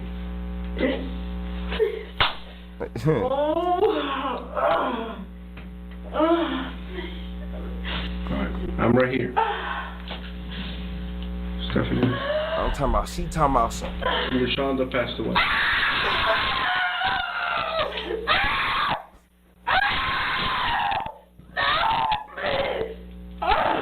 Come on. Have a Yeah, Levi, I would have punched through that wall. Yeah, I would have punched through that wall.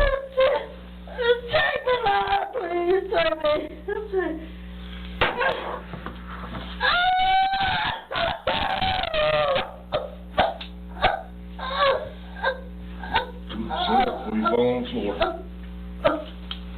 Just lay it on the table.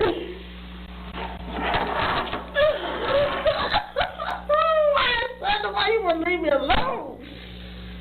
Why she wouldn't leave me alone? Please, you're doing too much. Why you do that? Why you take my mama?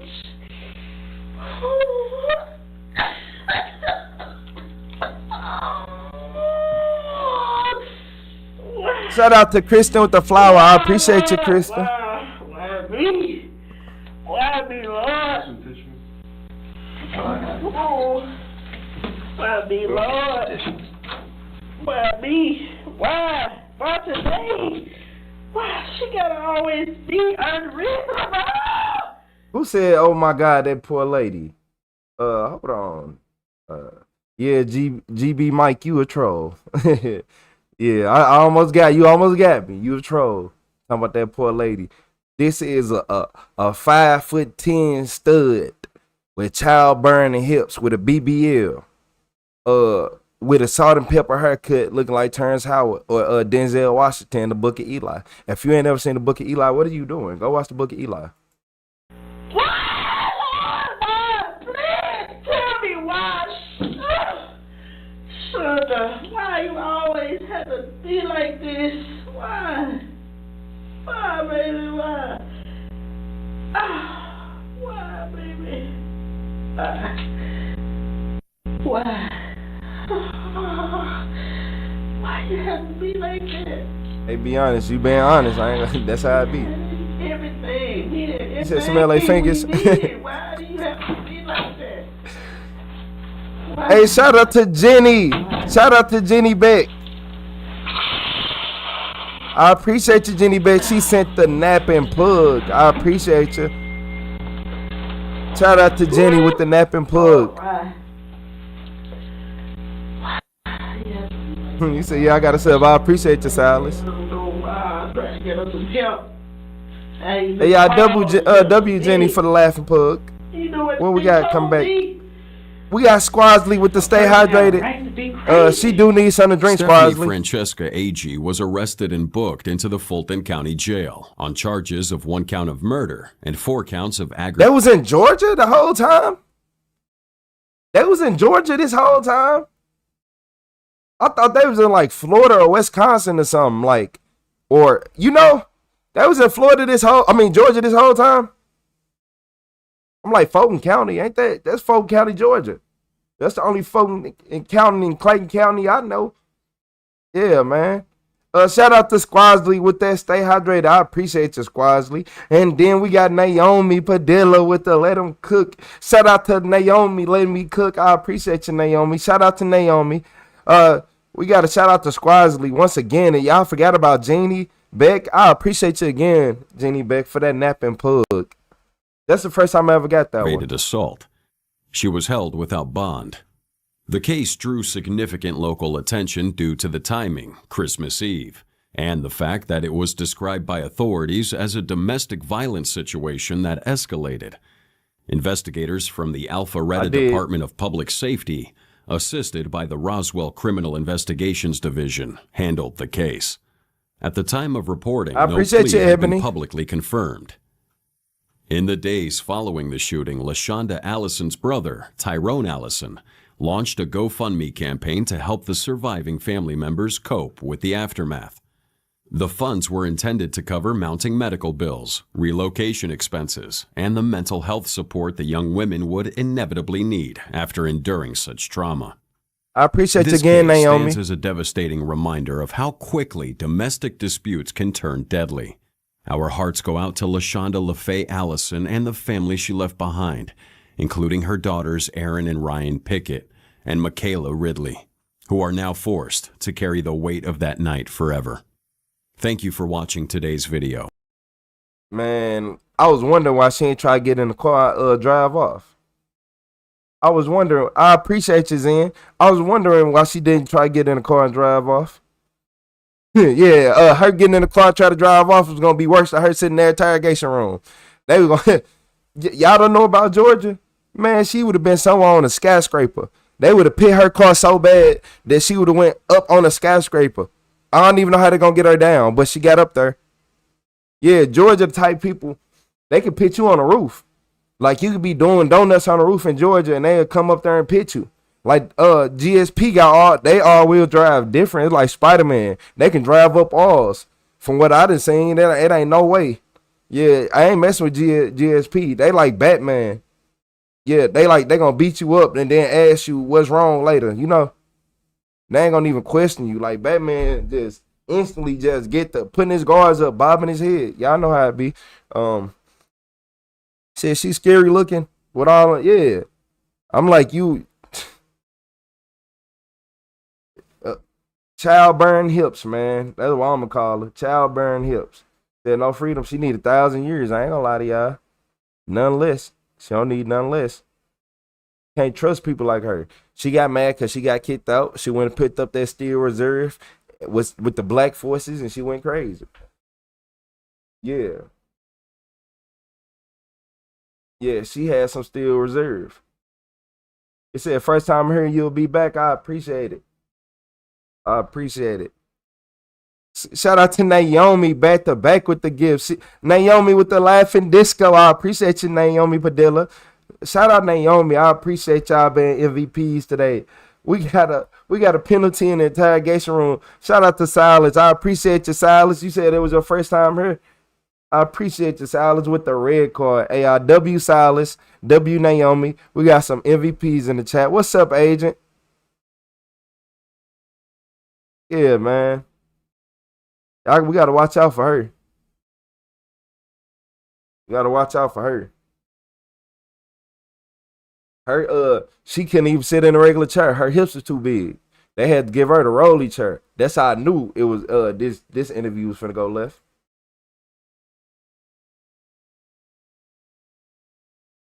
I seen it. You said I seen something that said I would check back, but it just instantly.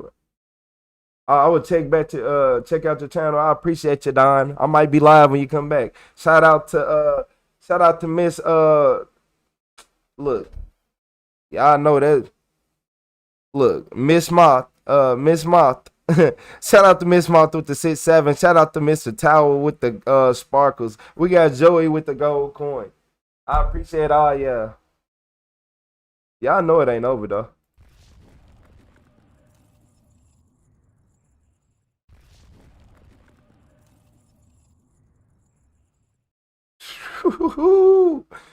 Oh, y'all thought the last video was bad? Oh, we got us a self-proclaimed. Wait, hold on. I'm saying it wrong. Self-proclaimed ladies man. Yeah, my accent ain't allowed me to say that fast. I ain't saying that fast. I gotta slow down. Who is that?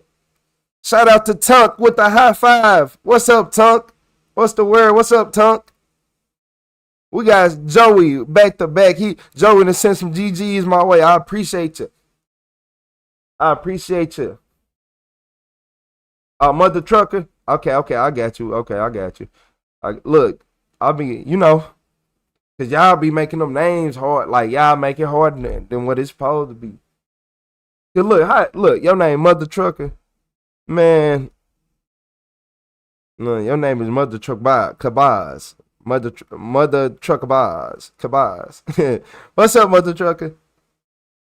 Let's get to 650 likes. Everybody hit that like button before this video start. We got a self-proclaimed ladies man in the room. And he in the interrogation room. I wonder what he did. Yeah, he in the interrogation room. And this all happened on a cool evening, October 25th, 2014. What was y'all at? October 25th, 2014.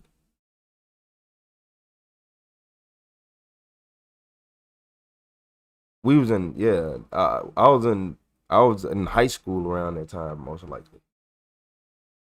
Yeah, I was probably somewhere at school on that day. Tired of going. What was y'all at on October 25th, 2014? Yeah, a lot of y'all got iPhones, so you can't lie. A lot of y'all got iPhones. Y'all be having pictures forever.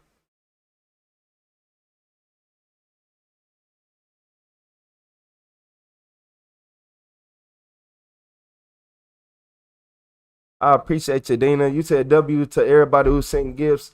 Shout out to everybody who sent gifts. Everybody in the super chat. Shout out to everybody who just watching. Shout out to everybody who hit the like button. And everybody who just breathing right now. Because if you're not breathing, stop watching me and call the police. Because while you watching me, you can't breathe. I ain't gonna lie to you. You can watch me after you call the police. Yeah, but call the paramedics first. And then keep watching me because I'll keep the life in you. Yeah, I'm going to tell you why you can't stop breathing yet.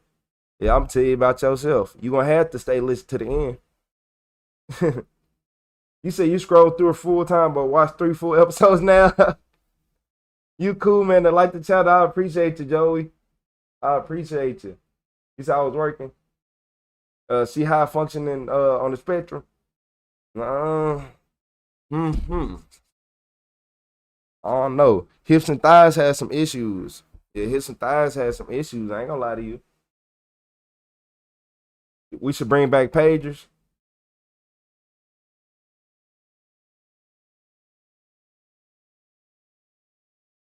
Yeah, MGM, you ain't no good. I ain't gonna lie to you. I ain't gonna lie to you. But look, y'all, in this video, this one a self-declared ladies man cracks under pressure. Let's find out what he did, chat. Hit those like buttons for me.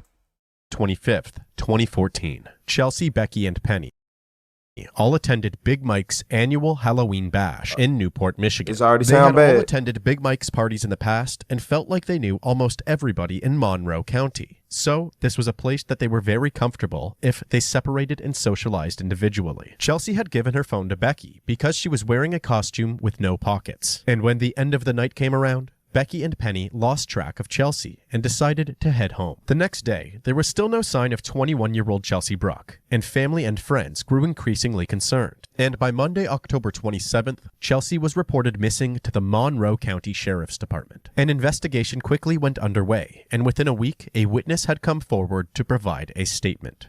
So who'd you go to this party? So look, it's 3 women already, so we know this is bad. But shout out to Silas. Once again, and he said never done a super chat before, but you the GOAT, bro. I appreciate you, Silas. I appreciate it. Hey, W Silas in the chat, everybody. It's his first time here. Party with?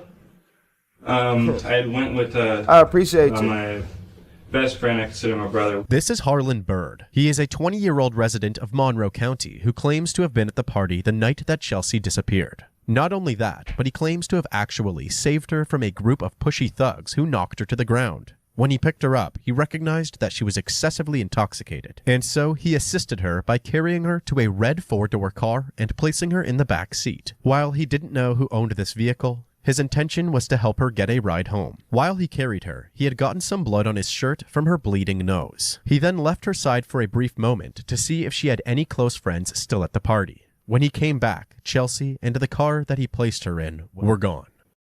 Huh? Did he just say, oh yeah, I just put her in a random car and I didn't know who car it was. I was just trying to get her a ride home and that was it. She had a busted nose and I had saved her from a group of guys just pushing her around. And when I had picked her up, a little bit of her blood got on me and then I just sat her in the back seat. I went inside to see if she had more friends and after I came back out, she was gone. Yeah, okay. I just told her to please sit still. I didn't want to leave her, but I didn't want to stay there. I appreciate you again, Silas. Whether or not it was something found like that, they'd blame me. I was looking for about, 5 to 15 minutes walk back to the car and her. So you went back out to the parking lot. Hey, shout out to Miss Mother Truck. Is your first time too? Gone. And her too. So from where you picked her up, there was a little bit of blood on your right shoulder. Not this shirt I was wearing. It's a different shirt, but yes, it was. I'm not seeing a big spot. It was like a little dab, and I didn't realize it until I got home that night and looked at my shirt. You still got the shirt? I shouldn't. I'm pretty sure it's getting cleaned right now because my fiance has a girlfriend, so that's fiance. If there's blood on it, we want it for her DNA. If it was clean, would you still be able to get something off of it, or no? Harlan's claims regarding the blood on his shirt were strange, as both Penny and Becky had previously told the police that Chelsea did indeed have a bloody nose that night. However, they said that Chelsea had done it to herself accidentally. And when you got her up, she had a bloody nose. Wait, you said what? I gotta make sure we hear this right. I gotta make sure we hear everything right. But before that, shout out to Orange 5150 with the flow style. I appreciate you, Orange. Is this your first time here? Shout out to Raven Merc with the high five. How you doing today, Raven? I've been seeing you in the comments all day. Had previously told the police that Chelsea did indeed have a bloody nose that night. However, they said that Chelsea had done it to herself accidentally. And when you got her up, she had a bloody nose? I didn't see her having a bloody nose, but I figured that she's bleeding somewhere because I was a... Oh, earlier you told me she had a bloody nose. I didn't say I seen it. I said... And I even asked, you said it was up here. I said it had to be because where she rested her shoulder arm, or her face on my shoulder.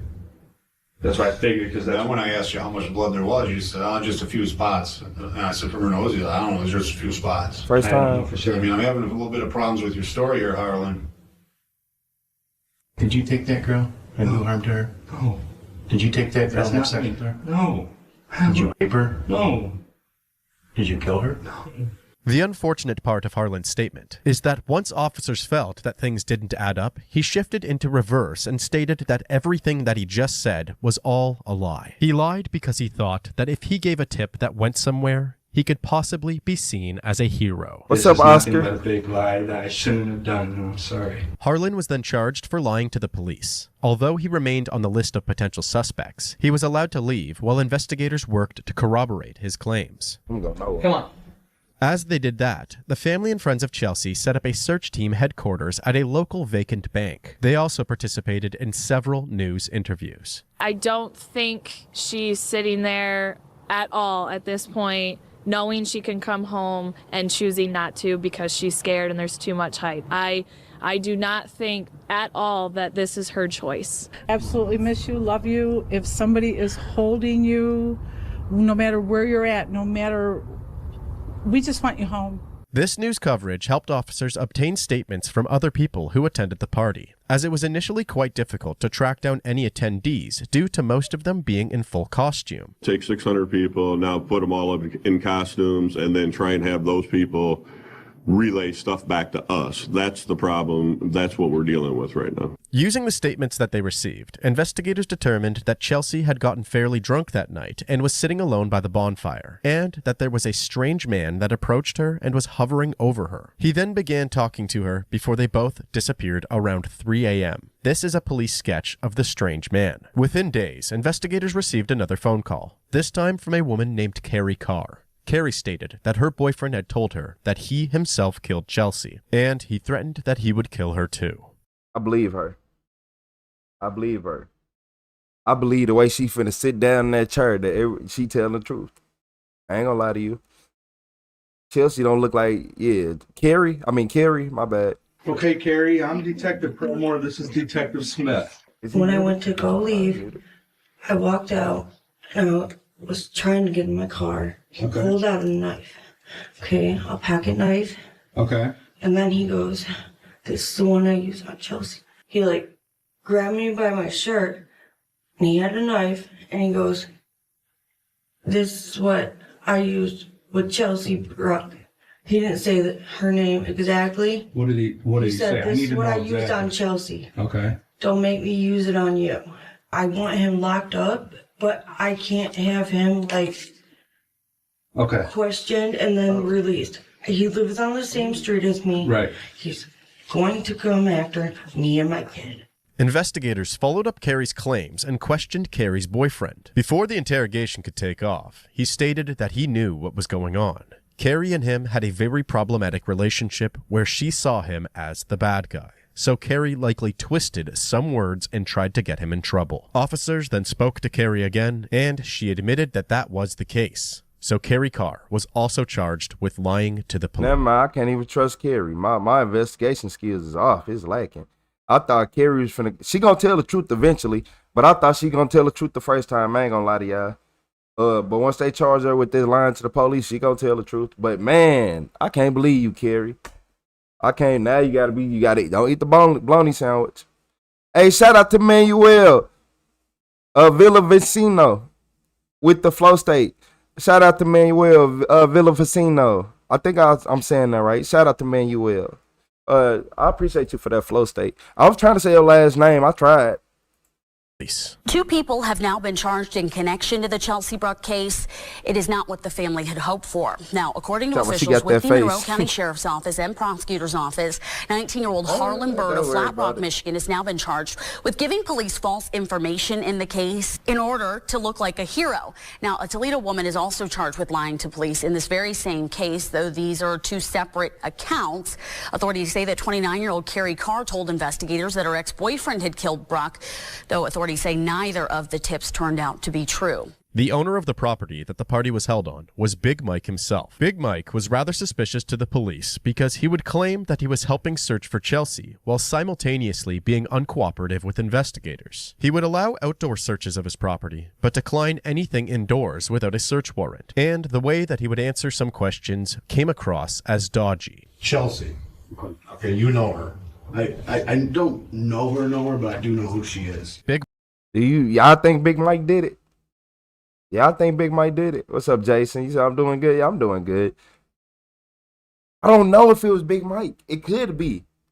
Big Mike could just be hiding drugs in the house. That's what I'm thinking, but I don't know. At this point, I don't know who is the bad guy.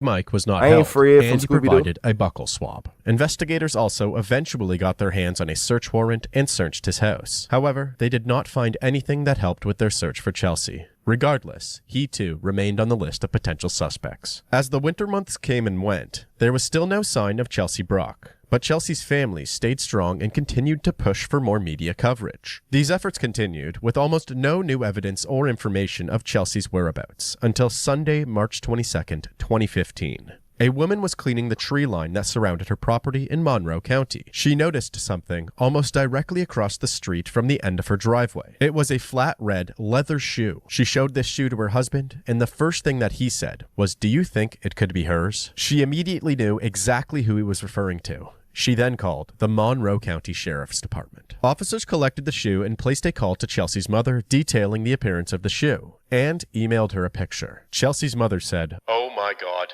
that's Chelsea's shoe."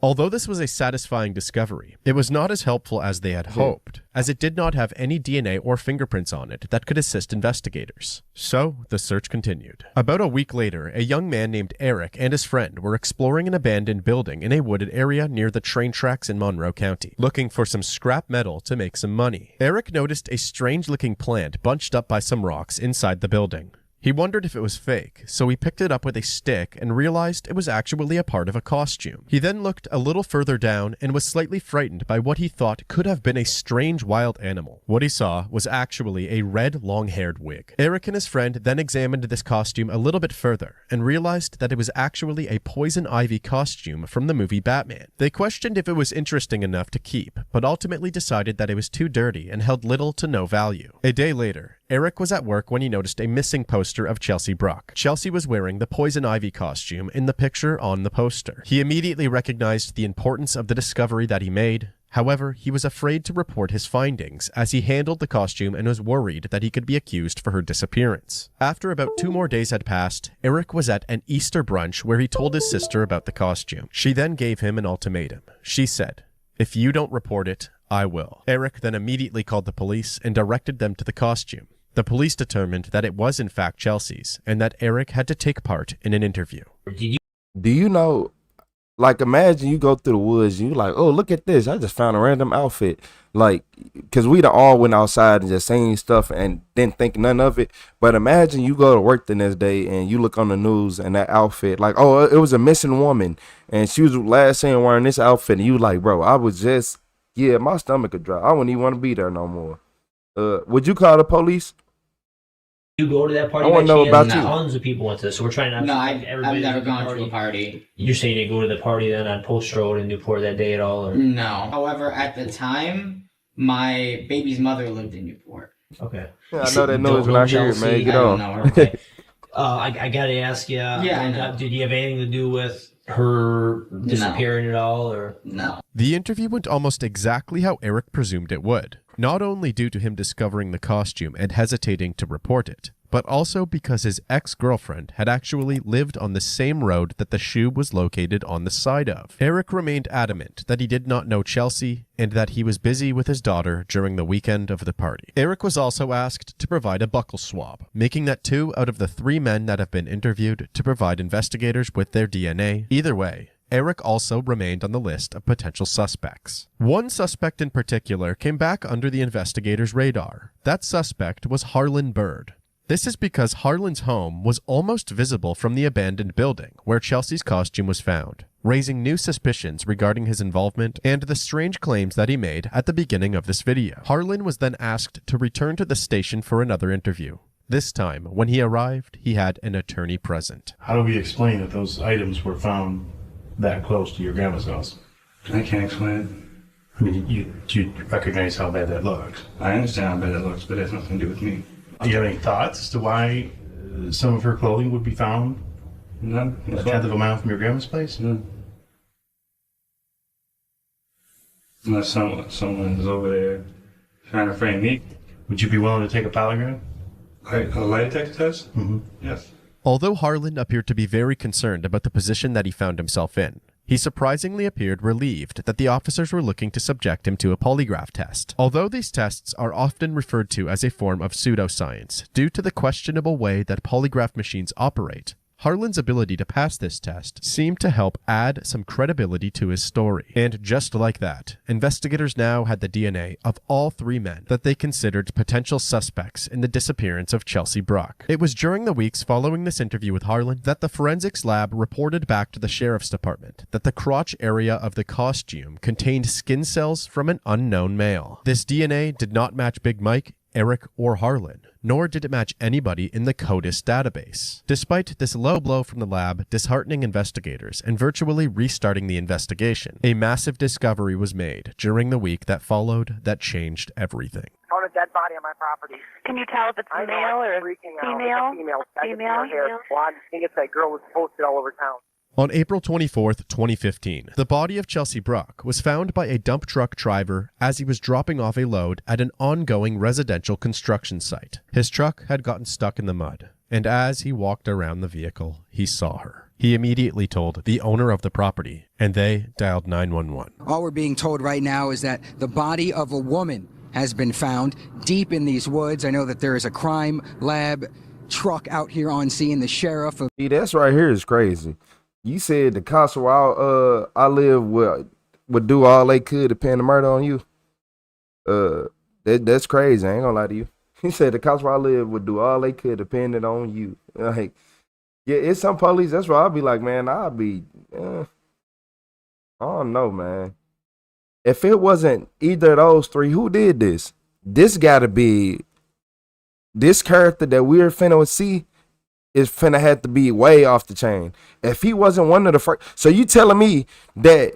Hold on, I gotta apologize. So he really did help this girl up off the ground and put her in the back seat of a car. He really did that.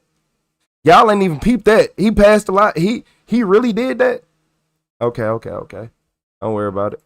Monroe County Sheriff is out here. He's also on scene. Right. Also, a lot of volunteers have been showing up who've been helping search for Chelsea Bruck.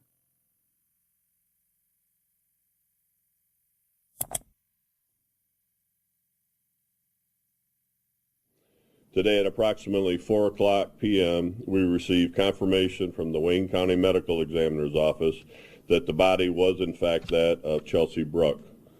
Since that time, the Bruck family has been notified.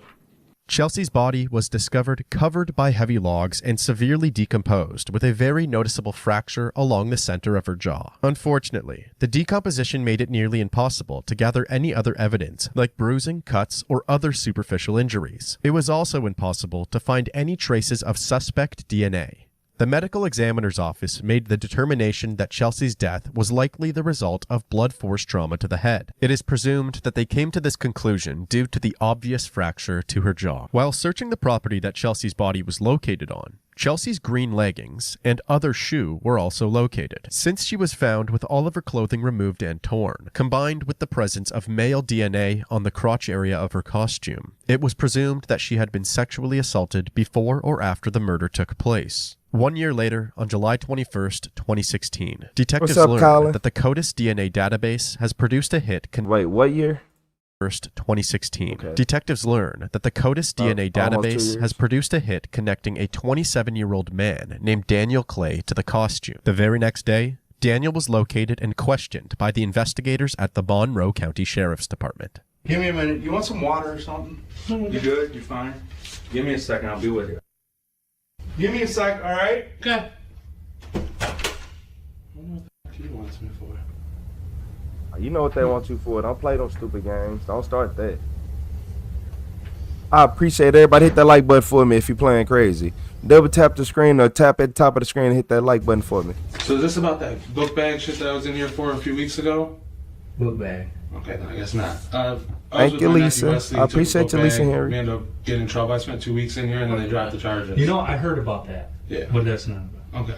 The reason that it took over a year for CODIS to return a hit to Daniel's DNA is because Daniel had yet to provide a DNA sample. However, during the months leading up to this interview, Daniel had been arrested for theft involving the backpack incident that he just spoke about. At that time, he was required to provide a buccal swab. Investigators then tell Daniel that he is being questioned regarding the murder of Chelsea Bruck. After acknowledging that he is aware of the case, he continues answering questions, claiming that he did in fact go to Big Mike's party, but that he didn't cross paths with Chelsea at all. In the process, he actually becomes quite braggadocious about the amount of women that he's become entangled with. It's all over the news and stuff. Yeah. She worked with my kid's mom, actually, at Ovis. Who's that? Jessica Pribble. Okay. That's the one that lives there, but like, I just remember seeing her on Facebook. They had Jessica Pribble? Yeah. Okay. Let me write this down. You got a lot of girls in your life. Okay, here. I do have a lot of girls in my life.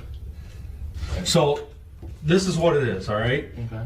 We've had over, actually, 1,137 tips. Yeah, I know. I was gonna say I've seen some stuff in the paper and stuff. No, and I mean it's been all over. Somebody that don't know who she is, they've been living under a rock. Absolutely. Okay. Pretty much. And you came up in one of them tips. Okay.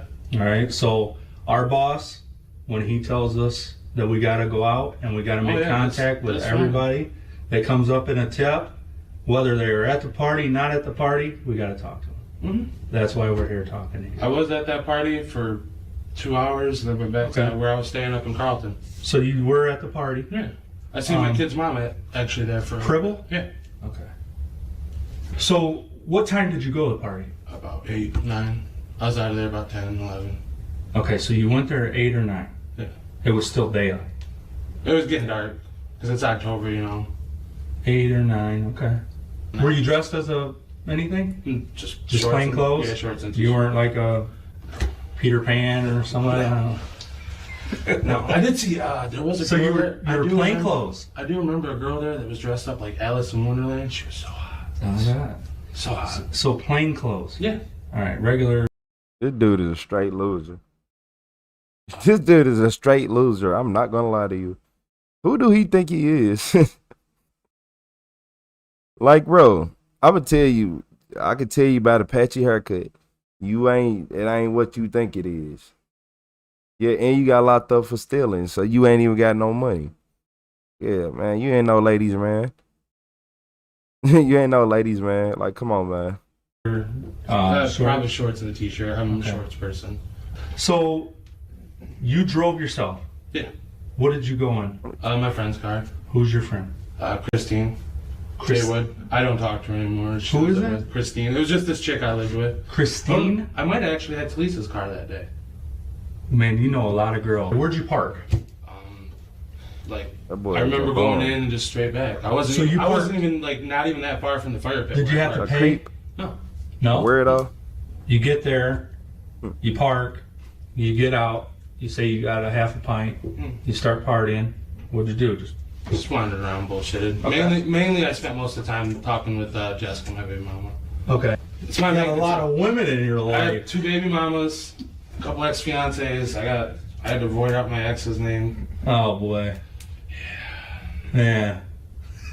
You don't see any names of girls on here. Who was your girlfriend at that time? Pretty much no one. I was homeless. Okay. I pretty much bounced. You were going. I stayed at Talisa's most of the time. Yeah.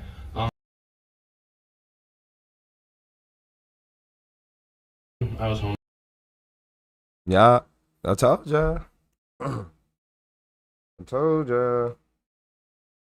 Yeah, he the type dude who he don't want to get a job. He want to go live off females. He don't want to do nothing for himself. He is a creep. He is a weirdo. He don't look at life how you look at life. He don't know what paying bills feel like. He don't know what none of that feels like. He don't have his own car. He drive another woman's car. I appreciate you, Lisa, for that gold coin. He don't do any of those things. He is what you call a user, like a real life user. Yeah. Okay. I pretty much bounced. You were going. I stayed at Talisa's most of the time. Yeah. But assuming you still had a good relationship with her because you had her car, right? Okay. Woman's in love with me. Remember how he had so many baby mamas for real. All right, so party, you're there, you see Jessica. You said you hung out with Jessica most of the time. What was you drinking off from her? Fireball. Oh. I remember that. What was your pint that you brought? Vodka. It's always vodka. Oh my gosh. I'm Ciroc. How much vodka did you drink? I only drank like the half pint. So you talked to a couple people, but did you ever see? You say you think he played? Not that Poison I know. Ivy? Like, not that I know. I mean, she probably would have stood out if you saw her. Yeah, but it's also been 2 years. I think I seem to remember like when this first started coming in the news and stuff that I remembered seeing her like that the leafy shirt thing. Yeah, Poison Ivy. Yeah, it's pretty distinct. Yeah. Yeah, I remember seeing that, but like just seeing her at the party. I mean, if she's not super hot or something like that, I don't pay attention. I'm shallow a little bit. I won't lie. I understand. No, it's fine. When did you leave? Probably about an hour and a half, 2 hours after I got there. So you left at 10 o'clock or 11. Were you by yourself? Did you leave with anyone? I was by myself. I talked to Jessica and then I talked to Tyler as I was pulling out. So you left? You were alone. Yeah, a freeloader. You were alone. That's the perfect. Yeah, a freeloader is perfect. Is there any information that you think that would help me? Not really. I mean, I know some of the areas. I was at the party, but I don't remember like. Well, I feel like I remember seeing the shirt, and I feel like I remember back then seeing it, and being like, oh well, I seen her. Y'all say, y'all say he stand behind a girl at the register while hugging her from the back and smiling while she putting her card in. She is. Thing, but that's about it. I live like it should be the 70s. Hey, FBL, man. Peace and love. That's my motto. Like, I don't like fighting really. I don't like violence. I just like smoking weed and having sex. So let's get back on point here. We're talking about one female and we're talking about sex. Okay. You told me you never had sex. Never had sex, never nothing with her. Would there be any reason that your DNA would be with Chelsea Brown? No. Or on her clothes, or in her hair? Not to my knowledge. Or anywhere on her body? No. Daniel kept up this cool guy Casanova bravado for as long as possible. However, this all begins to fall apart when Detective Treadmore confronts him regarding the DNA that connected him to Chelsea's costume. All right, so I know we talked about it a lot, Daniel. Okay. And I know it's been a while. All right. You say he wear the same shorts every day? I've been straight up with you. Yeah. Okay, straight up. I mean, I'm not hiding I'm anything. doing for you, yeah. All right. And I hope that you've been straight up with me. Yeah. All right. Trust me, I got But kids. there's some other information that's out there, all right, that I've asked, and I think it's not been the whole truth. What if I told you that your DNA was on her? I don't know how my DNA got on I appreciate it. Thank you, Jennifer. Like, no way, no nothing, no how. What if I told you that her DNA, or your DNA, was on her? I will actually show you, all right, what I have from the crime lab. Okay. All right, and I'm telling you that your DNA is on there. I have no idea how. So we need to figure out how it got there. Thank you, Jennifer, for the coin. Idea. I don't think that you're that monster. I do. You're that bad guy. I think something happened. It was a mistake. It was an accident. And it happened. No, I did not do anything to that girl. Did not. Telling you. I'm telling you this.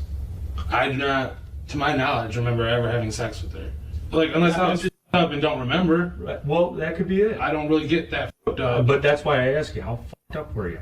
I was, okay, I was drunk, but not drunk. I was still, I remember most of the night after I left. Like, I remember driving home safe. I didn't crash or nothing, so I had to be sober enough to do that. Daniel just admitted that there was actually a chance that he and Chelsea connected that night. His story now changes from him going to the party with friends, having drinks, and then leaving, to him having a sexual encounter with some mystery woman with dark hair. So, man, he better get, like, who do this man think he is?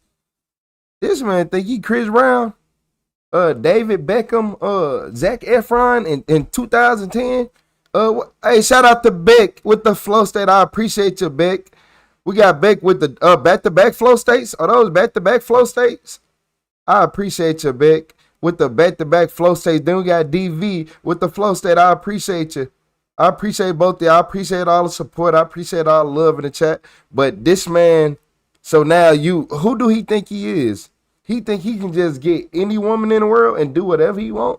Like, they just falling over you? Because I need to see your lineup. I need to see your lineup. It's going to confirm exactly what I think. the detectives push a little bit harder on the possibility that this mystery woman was actually Chelsea. He quickly accepts that possibility before his story changes again. You're drinking, she's drinking, it's dark, all right? Your DNA is on her. Is there a possibility? I mean, there's a possibility that you had sex with her. R. Kelly logic. There's a possibility. Okay. There's a possibility you could have sex with her. I mean, if I was that fucked up, I don't know what. Okay. But I don't remember having sex with her. So that means I had sex with someone, and I just don't. Okay. Like, I was out in the car and I talked to somebody, and then not long later, I talked to my baby mama, got in the car, and left. Okay. I remember. So when you had sex in the car. I appreciate okay. you, Tim. What car? Lisa's. Do you think that's where that DNA came from? I mean, it could be, but I don't remember like her being in a costume. Like, okay. I remember it was just a girl in a t-shirt or something. Okay. I'm telling you right now, I do not think you're a murderer. Yes. Okay. I'm being upfront. Okay. I'm being honest with you. I've been honest with you 100%. He is not being honest with him. This is a example of detective lying to you. You think the detective really don't believe you're a murderer? Okay. I'm being upfront. Okay. I'm being honest with you. I've been honest with you 100%. Okay. All right. I think something happened. You did not have any intent to hurt her. I didn't do anything to her. She was fine happened. breathing when I left her. She got out of the car and walked away. I want to talk to you. Okay. All right. I know we're all getting tired, but I want to talk to you. All right. Stressing it. So this is the thing. All right. Your DNA cells were on where her crotch was torn and where her top was torn. From grabbing her or something. Okay. So that's where your DNA was. I'm past that. Shout out to Britt Asher with the flow state. I appreciate you. It could have been a goddamn accident. And something happened and you got excited, which any one of us in this room would, and somebody thinks, oh shit, I just had sex with this girl, and you left. If that's what happened, we need to know. And I'm going to tell you one thing that nobody knows about except us and her mother, is that she had brittle bone disease. Brittle bone disease is a simple touch, a tap, where shit breaks. I break my fingers a lot because of it. So that's what happened. It was an accident. We know you're not that murderer. We know that you're not that murderer. People don't know that. Just us. I don't know that. Something happened with you and hold on. I'm in the room with y'all. But an accident happened. An accident happened, Daniel. Can I get a cigarette in this? An accident happened. Daniel was given the cigarette that he just requested, and almost like clockwork, he began to open up about what had happened to Chelsea, claiming that he had actually attracted her with his lady killer good looks. And then, while the two were having intercourse, Chelsea asked him to choke her. After 20 to 30 seconds of doing so, she stopped responding. Okay. When I had sex, it got rough. Like, she likes it rough. I know. Like, choked and stuff. And She was into that stuff. Yeah, and then she got, and I freaked out. I was wasted. Explain freaky.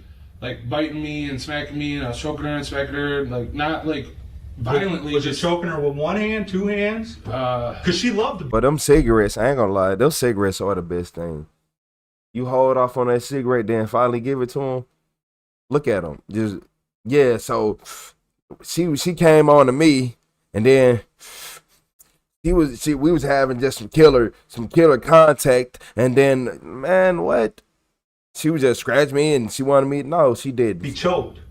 She told me to choke her. I choked her. Then we switched because she got underneath. Oh, you're me. homeless. Come And, like, choke me. I don't know. We were for a minute, and then she kind of stopped, and she went limp. So I stopped, and I'm like, and I started tapping her face, and I guess I choked her too hard or something. I wasn't even choking that hard. I didn't think. Okay. Like. So what happened then? I freaked out. I drove around for like 5 minutes with her in the back seat, and then I ended up over by Talisa's. Up by Briar Hill? Yeah, and I just kind of like took her and walked her back there. But the clothes I left, I honestly thought I left them in the car until like the next day, and then I didn't know where the fuck they went. Daniel Clay was then charged with open murder for the killing of Chelsea Bruck. And before he was escorted to his cell, the detectives allowed him to make one last call to his girlfriend. Jessica, it's Dan. I'm going to jail for a long while. Daniel Clay's trial began in May of 2017. Daniel pled not guilty and stuck to his claims that Chelsea's death was an accident during a consensual sexual encounter. However, the prosecution felt that the evidence told a different story. Prosecutors say this was no accident, that Chelsea Bruck had a broken jaw, that she was beaten to death with a blunt object. And on the fourth day of this murder trial, we heard from Daniel Clay. Mr. Clay, did you cause Chelsea Bruck's death? Yes. Did you intend to cause her death? No, I did not. Daniel Clay took the stand for the first time, accused of killing Chelsea Bruck. Prosecutors say Clay beat the 22-year-old Maybe woman to death. Clay says she died accidentally during consensual rough sex. Because I didn't mean for her to die. Didn't mean for this to end like this. Clay testified he met Bruck for the first time at a Halloween party in Frenchtown Township in 2014. Bruck was dressed as the Batman villain Poison Ivy. Clay says they left the party together and had sex in his car. He says Bruck asked him to choke her and that she lost consciousness. I don't know how to do CPR. I did attempt, pressing on the chest like I've seen on TV. Pressed and breathed a couple times, tried that. I got nothing. Clay says he panicked and started driving. Kept going through my mind of what I was going to do. All I could think of is I was going to end up in jail for something that was an accident. Less than 10 miles from the Halloween party, Clay says he stopped near train tracks in Carlton. I then sat her down in one spot and started to grab some sticks and put them on top of her. Clay says he knew Brooke was dead and left. Her body. This nigga, like, did you just say you put some sticks on top of her? It was an accident, but you went and hid her body and put sticks on top of her? He getting 1,000 years. Was discovered 6 months later. Forensic experts would testify that the way Chelsea's jaw was fractured would have taken an extreme amount of force regardless of her brittle bone disease, and that they also found blood inside her poison ivy costume, indicating that she was likely still alive and wearing her costume when she was injured. Sadly, they also testified that Chelsea's body was so decomposed that it was impossible to determine whether or not she died from strangulation. There was nothing left for me to evaluate whether or not Chelsea had been asphyxiated. It is not a 10 or a 20 or even a 30-second process. With constant pressure placed on the neck, a person will lose consciousness within 20 to 30 seconds. After that point, the constant pressure has to be maintained on the neck of an unconscious person for an additional 2 to 2.5 minutes before that victim is dead. Since Daniel was charged with open murder, that meant it was up to the jury to decide which degree he should receive. The prosecution would push for first-degree murder, and the defense would argue that there was simply not enough evidence to convict him of anything beyond manslaughter. He caused her death. It's not a secret. Is it a murder? What was his intent?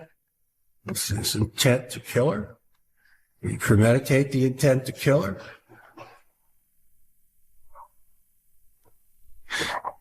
That's the reasonable doubt, folks. In the end, the jury sided with the prosecution, and Daniel Clay was found guilty of felony murder. We, the jury, find as follows. Count 1, felony murder, guilty.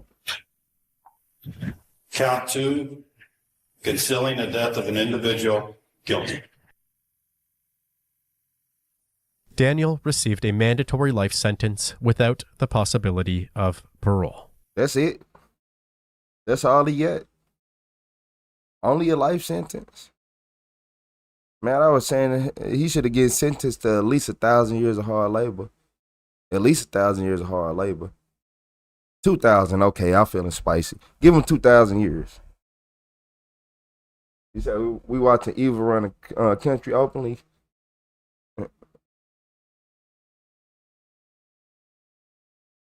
Hey, he would have got away with it too if it weren't for that meddling DNA.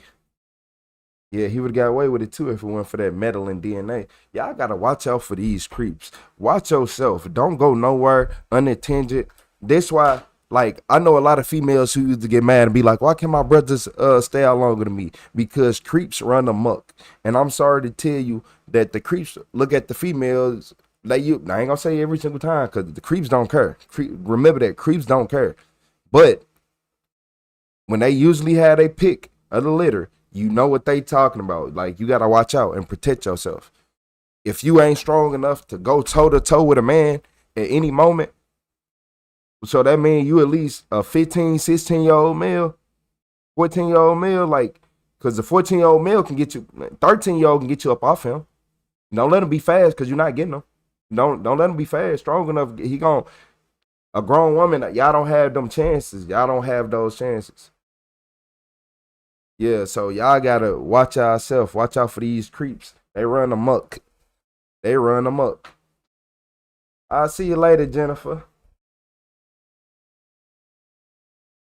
To women as females, shit, I'm speaking for all females because it don't matter what age you are. You think women, all women ain't like all females ain't a woman yet. So what, like, make you know, make it make sense. You think I'm finna call my little daughter a woman? The hell no, she ain't no woman. The hell wrong with you? That is a child still. That is a female. Like, you see how that but she's a female, how they all get grouped into that? Yeah. Yeah, stop playing, man. I appreciate you, Jennifer, for the flower.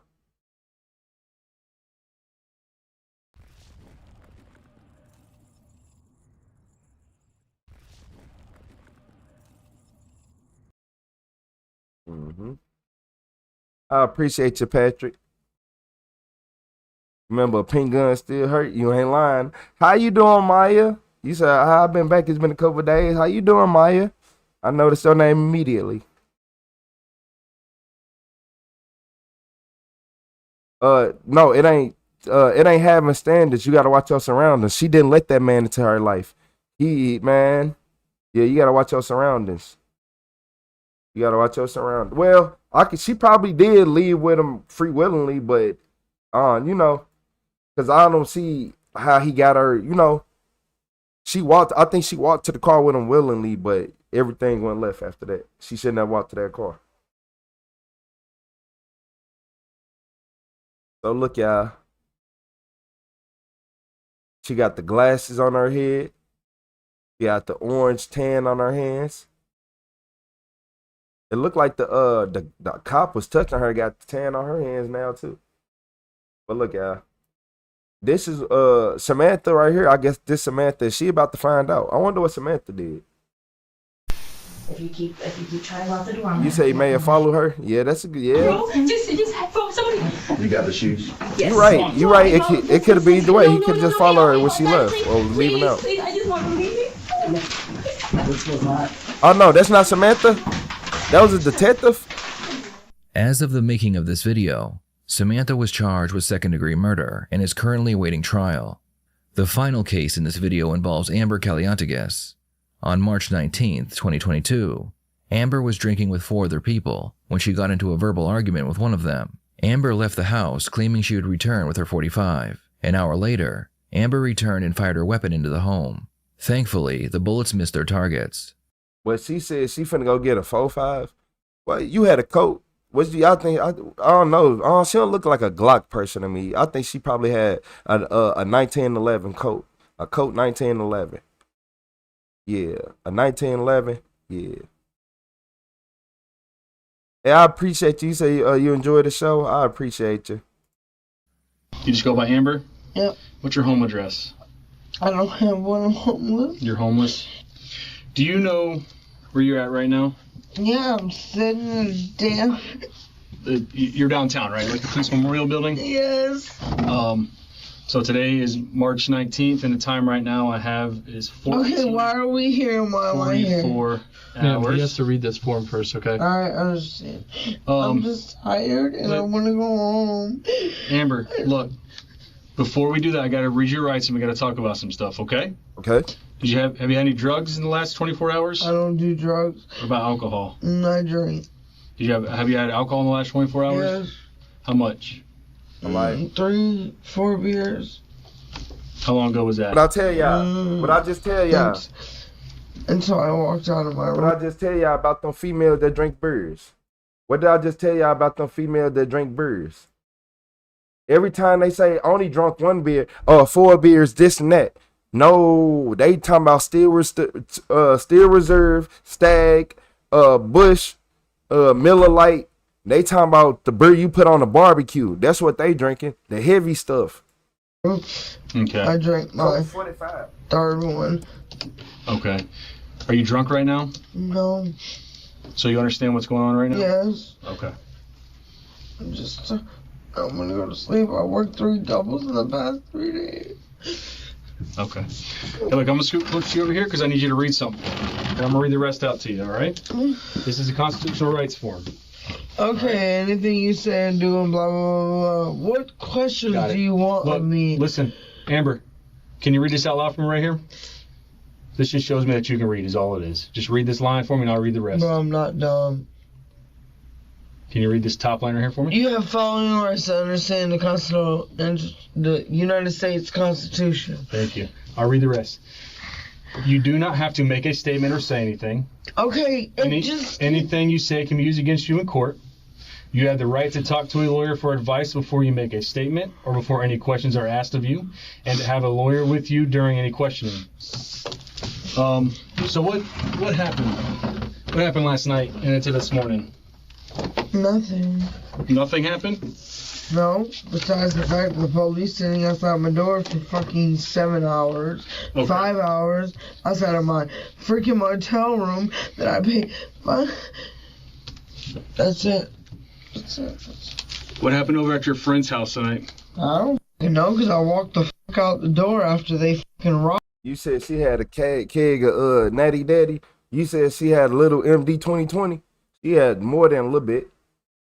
4 beers. She seemed like she had 4 more than that. Nah, man, a whole keg. Y'all. She shoots a .11 cal. Nah, she said that she had a 4.5. Yeah, she came with some big bullets. Yeah, she need that murder charge. She come with the bullets like that. They robbed you? How'd they rob you? Beat me the fuck up. Did they? You can hide from some 9mm. Is that where those marks are from on your hand? Even. What about Man, you got get marks with on your face or 4.5s? something? Yeah. Where? God Let me be see. with you. What marks? My whole redness right there where it hurts. Okay. This shit where hands, my veins are coming up, and So they jumped on you in the house there? And then you left? What time did you leave? I don't know. I was supposed to leave and go get my old man. Instead of freaking leaving and go and get my old man, I went straight to my motel room. The next thing I know, I'm getting sworn by freaking police, and he's begging me to come get him. And I'm like, I can't even leave to come get you. Because She's still drunk, y'all. You can hear it in her voice. She's still drunk. So when she went to go grab that gun, she wasn't playing with them. they got police swarming outside me. Do you know about what time you left their house, though? No. Was it early in the morning, or was it... I don't. You don't know? No, because I went to go see my pig, and then I went to go see my one dog, and then I went to go see my other dog, and then I went over there. So after you left your friend's house, did you go straight back to your hotel room? Yeah. You did? Okay, when you got back, did you leave again, or did you stay there? I took my man to work. You took your man to work? Okay. Where does he work at? None of your business. I can't speak upon. I mean, he has a legit job, but that's not. I'm not obligated to say that. You can't tell me where he works? Okay.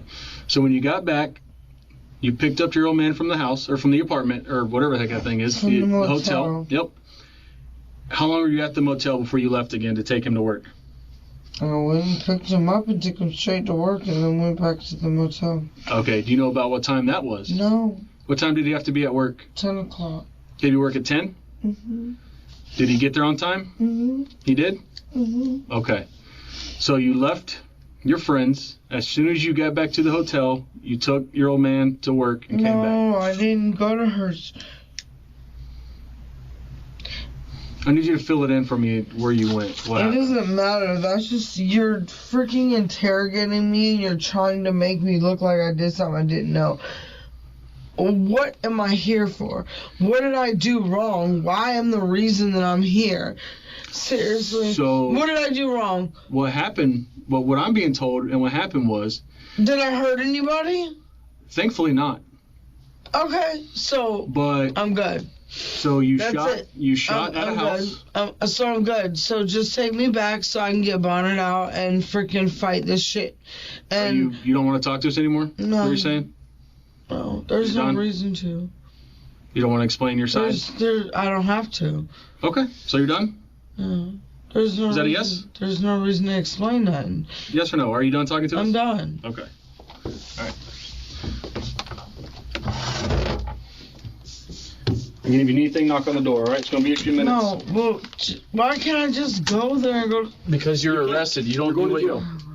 I'm going to jail. Even though I talk to you, I'm going to fucking jail. I know, but I like to know the story and what happened. Okay, and I freaking just told you, and you want me to be exclamatory. That's fine. You don't want to talk to me. That's fine. It's good. And give us a few minutes to finish the paperwork, and we'll get you out of here.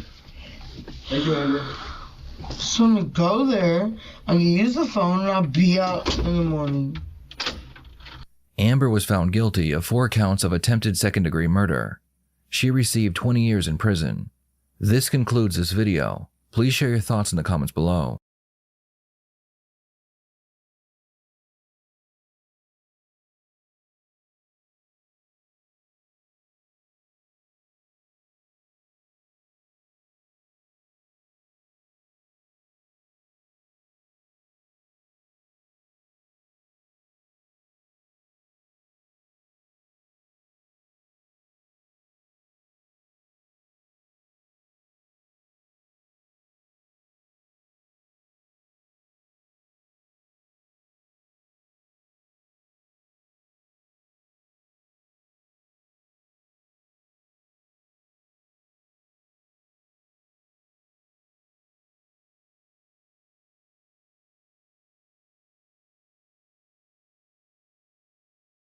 Man, my lord.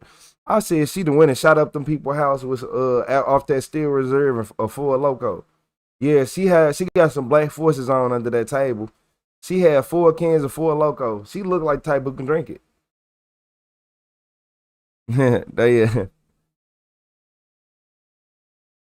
I got a whole bunch of muted.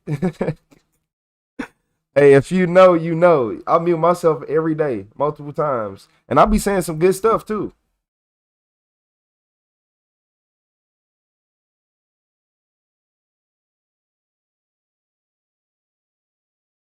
Yeah, that for one bullet. That's why she was hurry up and try to get out. She like, nobody get hit. Yeah, let's go. She knows she finna get up out of jail off that. I ain't gonna even lie. She gonna get charged with that, but they gonna lower the charge down and then you know how it go.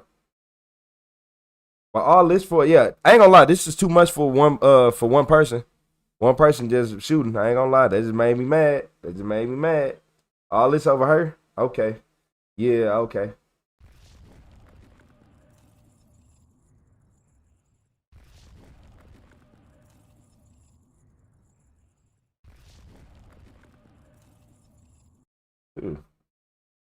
He says not muted. No, I appreciate you, Carlos. What's up, the storm? Listen to me, officer. I didn't do it.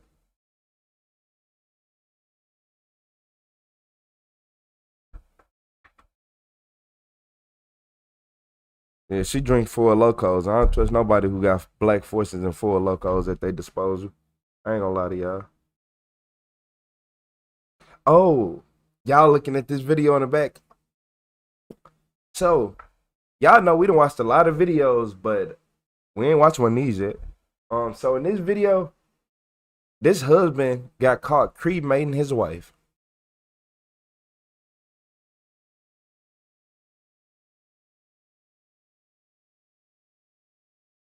What y'all think about that? How you doing, Kimberly? How you doing, Kimberly Hubbard? How you doing today?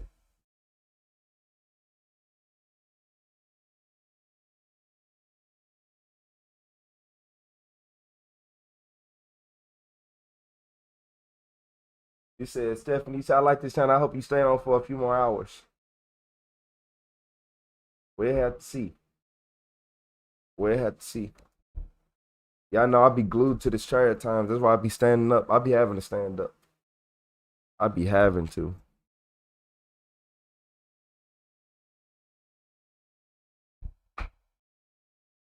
You said, bro, I never get Four Locos and I just got one and you just started talking about them. Hey, ATL, I promise you, if you start drinking that right now, you're not going to make it through this video. By the end of this video, you're going to start being incoherent. Have you never drunk a Four Loko, ATL? Hey, y'all, ATL RMS don't know what he is in for. You ain't never had a Four Loko? Tuh. Imagine 14 Red Bulls with liquor mixed in with some that Thor, man, that can get Thor drunk. You hear me? A Four Loko can put Thor on the ground. You say I'm a trooper, okay? All right. You say you've been watching since 1:30. I appreciate it. We almost been on live for 8 hours. It's 7 hours and 56 minutes right now. How you doing, Queen of Witches? Nah, I ain't never. Four Locos never. No. But look, y'all, in this video, this evil husband is caught cremating his wife. Hit that like and subscribe. This is Vic Boyd over here at Madison, bud. What's up, brother? You got? We've got a structure fire, and we've got a body on the inside. Oh, God damn. You ain't around. So, on September 30th, 2021, firefighters responded to reports of a house on fire. After extinguishing the flames, they uncovered a female body lying on the living room floor. The owner of the home, 41-year-old Medeo DeLeo, was sitting in his truck with his 2 children. He told police that when he arrived home from work, he saw that his house was on fire and he was only able to rescue his children. Something suspicious. I appreciate you, ATL. So we got Columbus's investigator coming with the dog, and they're going to sniff around to see. Okay. Just to make sure. I've seen this firefighter before. And she was the only one at home? No, she was babysitting those two kids. So he came home, and I'm guessing it was to get the kids. He didn't say why he came here, but I was assuming, because he said he was out doing something, came back, opened the door up, said smoke was banking down, and the kids were running on the floor playing, crawling around on the floor. So he grabbed the kids and got them out, went to try to go back in to find his mother, and he couldn't get in because of the smoke. Okay. We already shut the main off. Oh, so there's two kids in there while it was... Yeah. That's why I said we're lucky those two kids didn't get killed. Yeah. Now, he just told me the victim inside is his wife. That's what this man just told me. Well, then fire must have a misunderstanding. Hey, he said that was his mom. I seen this in like one of them shorts on like Instagram or something, but they ain't had a full video.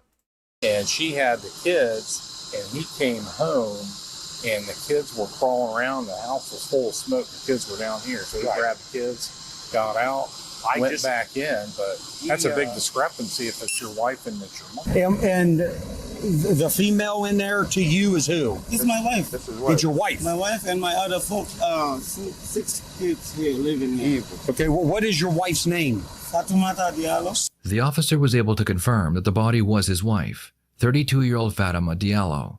According to the neighbors, the couple had been married for quite some time, and they had 6 children between them. 2 of the children were in the truck, and the other 4 children were safe at school. The police looked into the couple's history, and they found that they had responded to several domestic altercations between them. Some of these altercations had been very serious. We pulled the history up at this house, and we don't know if it's the same people. I know he's lived here quite a while. We have some pretty bad domestics here. Have you? Yeah.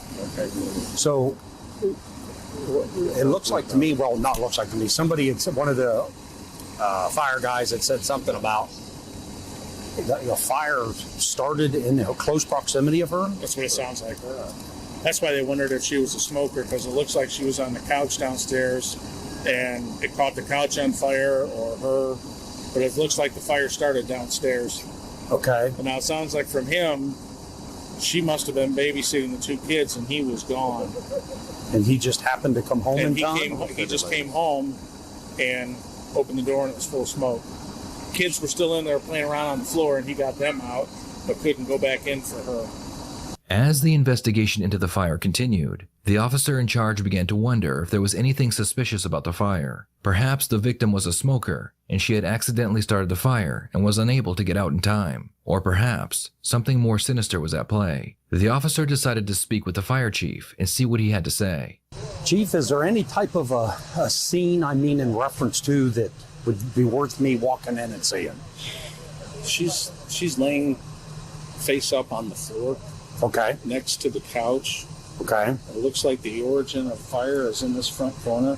The couch lays that way. Okay. And she's laying. Now, Are you granted, talking about her arms are Two-Face? up in the air, but lots of times when they burn, it contracts the muscles. Oh, okay. So that could be why she's sitting that way. Do you have any idea? Do you assume she alive when this? It's hard to tell. Okay. I can't believe that. I don't know.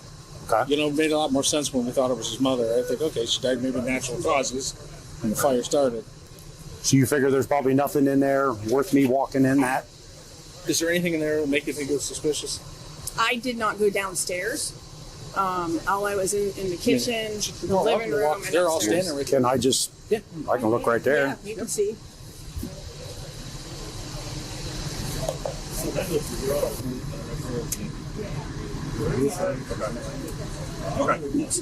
Firefighters were able to determine that the fire was started near the victim, but it was still unclear how it started. The next step was to interview the husband, but he appeared unconcerned that the mother of his children was dead. I want to grab them the food here, the kids. So there's no food here. What are you talking about? No, the restaurant here, they eat African food. The kids, they're hungry.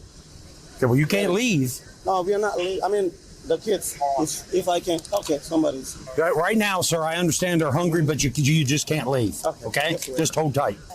I got a question for you. You see how he don't care about his wife at all? He don't care about her not one little bit, not even a piece of a bit, not even a thought of a bit. He's aware about, the kids said they're hungry. He is trying any way to get away from the scene to not look as guilty as possible. But him not reacting make him look even guiltier. Yes, sir. The female who's in here, you said she's your wife? This is my wife, yes. Okay, that's what I thought you had said. 4 kids. I got you. Appreciate She it. smoke? Does she smoke? No, she don't smoke. I didn't think so. The husband confirms that his wife was not a smoker, so that would help the firefighters narrow down the cause of the fire. While he waits for the firefighters to figure it out, the officer decides to interview the husband. He needs to find out what the husband was doing before he came home and found the fire. You were on the road working? Well, actually, yeah, I'm on the road working, yeah. Where before you came here and stopped, where were you making a run, making a delivery? No, I went to the shop. What's your shop? Where you store your truck? No, the mechanic shop. And after that, I went to the Volvo Truck Center, bringing them invoice. And do you have any idea, sir, off the top of your head, what time you would have been at Medina? Appreciate your sign, boy. It was faking. It was in the morning, yeah. And so then after... They opened like 8:30. 8:30? Yeah. And then from there, you say you went to the Volvo dealer? They fixed my ABS sensor on the truck. And where were you at right before you come home, sir? Around 11. You were at the Volvo around 11? Yeah, that's what, around 11, yeah. So I went there around 11 o'clock, yes. Okay. And then where were you at after that, sir? No, I come back. I come in. And do you have any idea about what time you were there at Thornton's? $200 worth of fuel? After the Volvo, that's the place I went. If I check my receipt, I will know. Yeah, you see I have the receipt here. Okay. $200. So you can see the time here, maybe somewhere. 11:54. 11:54. And you got home here at about 13:09? Something like that, yes. Okay. Just sit tight, sir. Firefighters found that lighter fluid had been sprayed around the living room. They also found the lighter fluid container hidden underneath the body. This proved that the fire was not an accident. It wasn't enough evidence to charge the husband with murder, but it was enough to bring him in for questioning. What we decide here, brother? He's going with me. Okay. What about as far as no security? Okay. We'll have I'm gonna pet him. Yeah, that's fine. If you want to, yeah. Yeah, absolutely. What we doing? Step over here, run behind the our cruiser over here, sir. Right over here. He's going to pat you down real quick. You don't have any hand grenades or bazookas, nothing like that? Yeah, that's why he was trying so hard to leave. He probably got wounds on his hands, probably got burn marks. He probably smelled like lighter fluid, all type of stuff. You said, why is he even talking to the police? So stupid. Police talking to him. I ain't gonna lie to you. They talking to him because they don't trust him, so they right here hounding him. And plus, he not showing no remorse. He not showing anything. He's not showing nothing at all. That right? Hey, listen, we're just going down to our office, okay? Because of circumstances, we get people out and have conversations. Okay? So he's just patting you down. You're not doing this? Because you're riding in his car. Yeah, he's gonna drive you down. This is just standard. Make sure my cousin will come to grab the kids. Okay, we'll take care of that. We got the kids and everything. We'll take care of that. Don't worry. Okay. You're not under arrest right now. No, but, okay. No, it's just for safety. Just searching. It's just safety. For safety. Just a safety. Let me tell Okay, step to your right, sir. Step to your right. No, just come over here. Have a seat. Let me finish to tell this. We will in a minute. Get your shoe. Just go ahead and swing your feet in there. We can put this window down. Okay? Thank you. The police had two big issues to deal with before interviewing the husband. First, they had to block off the road to keep people out of the crime scene area. I got on the 670. Can I help you, sir? Okay, you can't come in. It's crime scene. Hence, that's why the tape's here. I live at the Gray House right there. Copy, Rob. Yep. Crime scene. I had to be messy. Look, yes. I had to find fake. We already told your wife had you on the phone. You need to park somewhere else. You have to walk. Yeah, that's why it was closer. You'd have parked somewhere up there on Harbor, and then you can stay close to the houses on the east side of the street, and you could walk in home. You can't pull in. You'll have to park out on Harbor Boulevard and then walk to your house. Okay? Thank you. The second problem they had was what to do with the children. The husband told police that he had called someone to come pick them up, and they were to release them to this unknown male. Fearing for the safety of the children, the police refused to release them until child services came. So the kids, you have a car coming for the children? Yeah, so we have a county car here. Here's the issue, though. We're having children's services come here. They're going to have car seats. We're going to let them decide where the kids are going because this guy is like, well, that's our family. I said, no, who is this guy you want to release me to? It's our family. I said, no. Is he on your side or is he on your wife's side? He's not. He's being very vague with me. So it's like. So children's services coming here? Sure. Okay. Frankie's calling him right now for children's services to come here. Okay. Told y'all the police don't trust them. They want to probably take them to the interrogation room, see what children's service. They're gonna tell children's service, look, he could have possibly did this, and he is not showing no. Look, it's the fact that he's showing no emotion, y'all. If he would have just faked at least one of those, he could have been cool. They probably would let him leave the scene if he was crying hard enough. But hey, he trying too hard to be cool, calm, and collected. Because we got these two kids in we'll this also vehicle. have car seats, and we'll go from there. And if they say they go to him, then that's cool. If they say coming with us, then that's cool too. So I was going to ask the teenagers if they could come back down here, but they've got real attitudes, and it might not go good. why would we have them come down here? They weren't here though. Well, right? No, they weren't here. I just meant to keep because this little boy in the back seat's getting upset, and it's a brother. Oh, okay. That's all. I was just thinking of the kids. Attitude with the police? Yeah. Really? Yeah. Okay. I was just going to see if they would help, but I figure if I ask them, there's going to be a problem. I'll try. I'm not in uniform. Might be a little bit easier. You know what I mean? Sometimes it works. There you go. Sometimes it don't. You see me tussling around. It's okay, buddy. Hold on. Are those your brothers? See the one in the red shirt? Yes, they're my John, Sam, Okay. All right. We just need you guys to hang out here, and then we're going to have them come and get you, okay? Okay. All right. How old are you? I'm 7. With the children safely in the hands of their mother's family, detectives prepare to interrogate the husband. While they do that, the victim's body was sent to the pathologist, so an autopsy could be done and the cause of death could be determined. I didn't introduce myself. I'm Detective Meister. I'm Ron Steeman. I'm with the State Fire Marshal's office. Okay. We're here just looking into the fire, okay? Okay. Now, Again, water. you want a bottle of water? Yeah. Let me. You said they had it right to remain silent. They ain't gonna use that. You want that?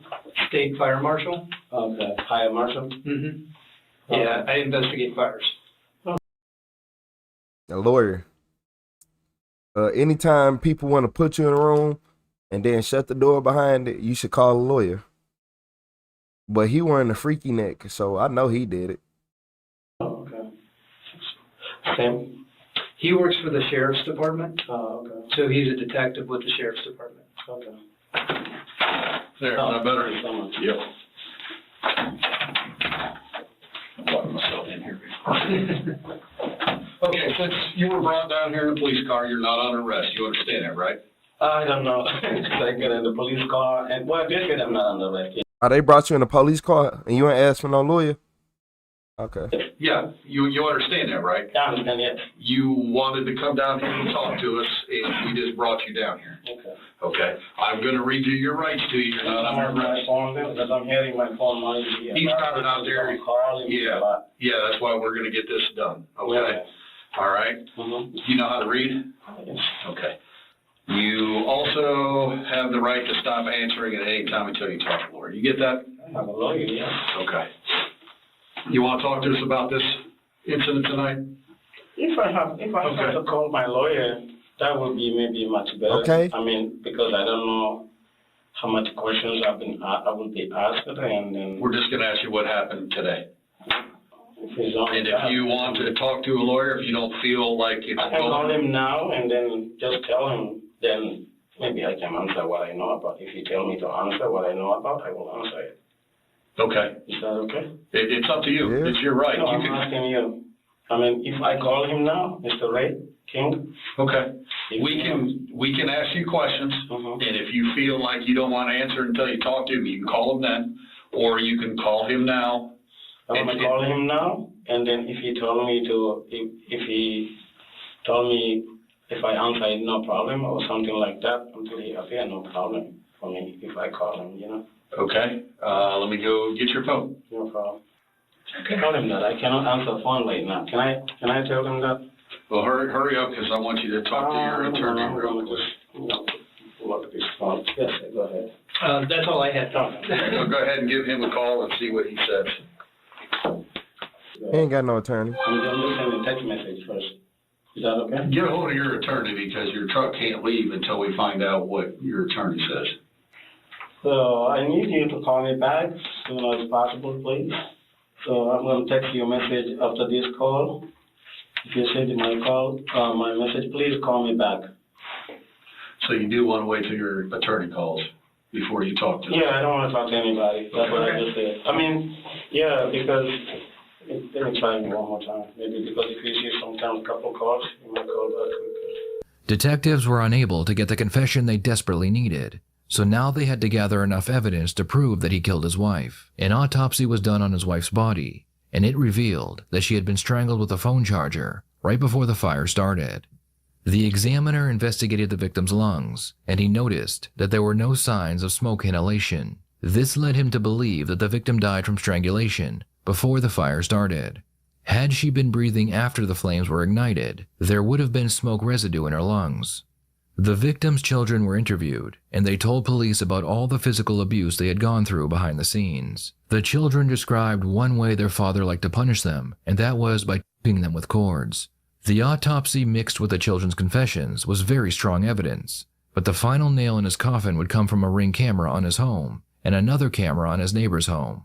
The husband claimed that as soon as he walked in the house, he noticed the fire, so he grabbed his children and he ran out the front door. You don't look like you're moving fast enough. The Ring camera on his home showed him entering the house, but he was inside for almost an hour before the camera shows him leaving, holding his children. Investigators found it very interesting that he did not appear to be in a rush or even concerned that his wife was still inside. The camera on his neighbor's home would be the strongest piece of evidence yet.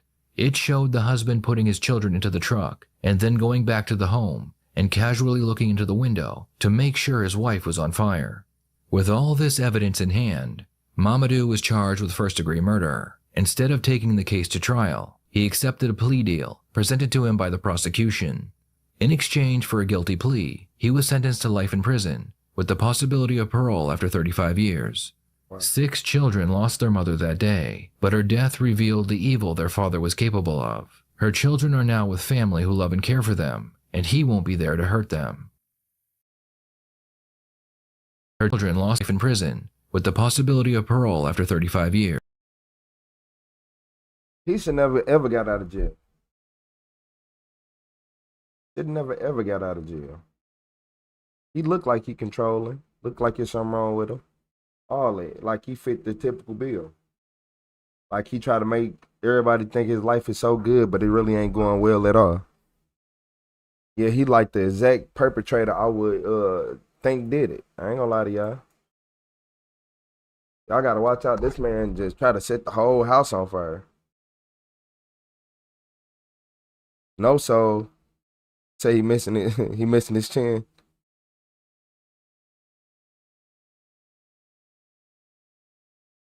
You said what a dummy. Yeah.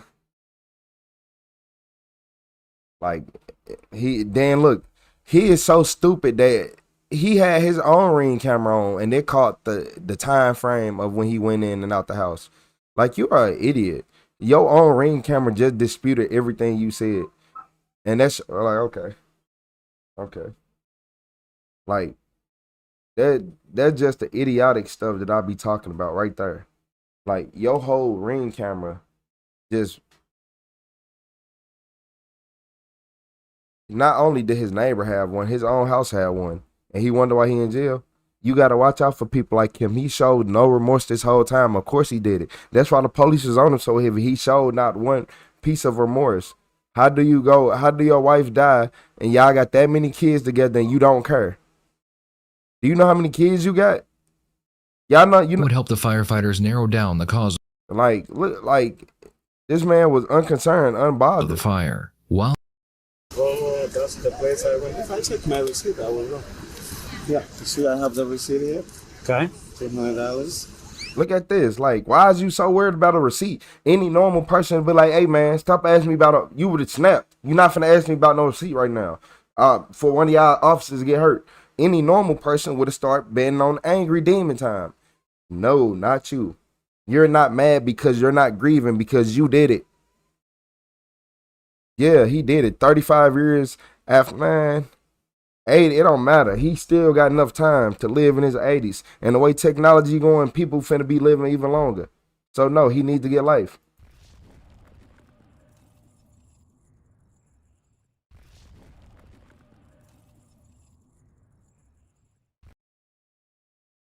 So what's up, everybody? So look, in this video, cause the last dude just made me mad. Cause 35 years for what he did. Okay. You said the parole board better than now. His elevator didn't go all the way to the top. And it ain't even start moving. I ain't gonna lie to you. Exactly. I'll be like, where my wife at? Like any normal person, any normal man would have kicked that door back in and go try to get his wife.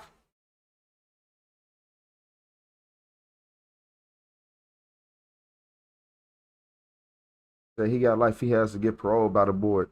Man, once they see him walk up there at 80 years old, they're gonna be like, go ahead, get out. Once they see him old and fragile and small, they're gonna be like, get out. And that's the problem.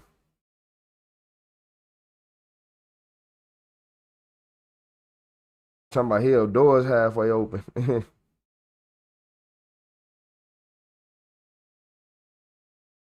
He said he did evil, our system lights him out rather than.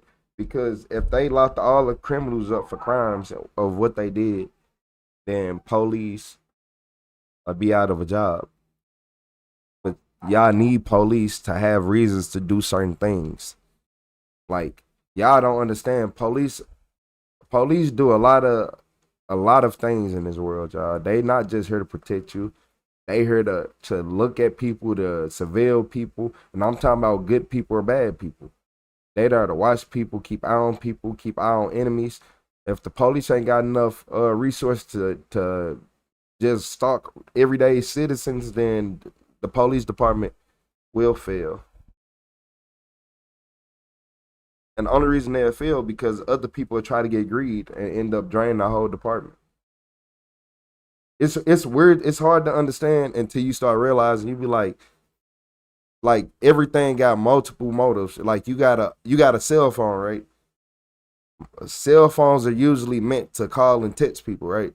But you can get on the phone, you can FaceTime, you can get on YouTube and watch RetroTheCeo, RetroTheCeo. You can do all that. It's multi-use for the same function though. Back then it started off as just like police. It's just like telephones. It just started off as we can make calls and send texts, and then it migrate and evolve into this bigger web.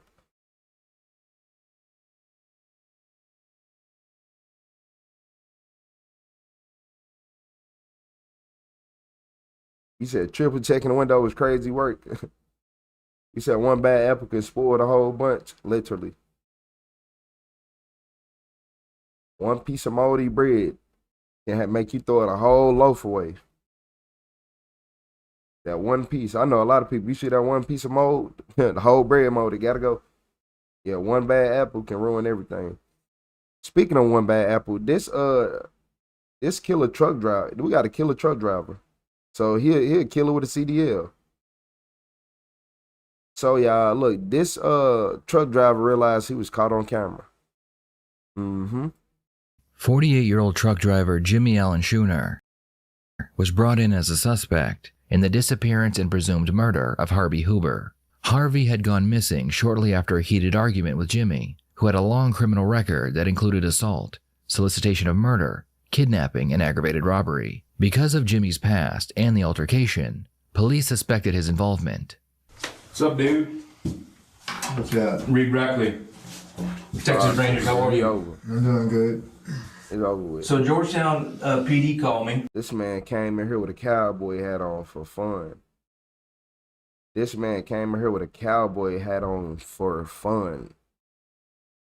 You going down.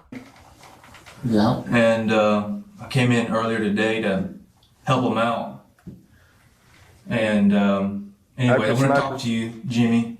Go ahead. Would you mind sitting down and talk to me for a minute, man? I meditate when it makes me think better. You meditating? Yeah, when I'm listening to you. All right. Well, I'm going to remind you You're not under arrest. All right. You're not being detained. I'm not gonna run. All right, no, I know. I'm going right back to working at tow truck. I hear you. Towing cars. I know. Yeah. I know. And they probably told you I live off nothing. I don't. You live off beans and yeah, anything you get your hands on. Yeah.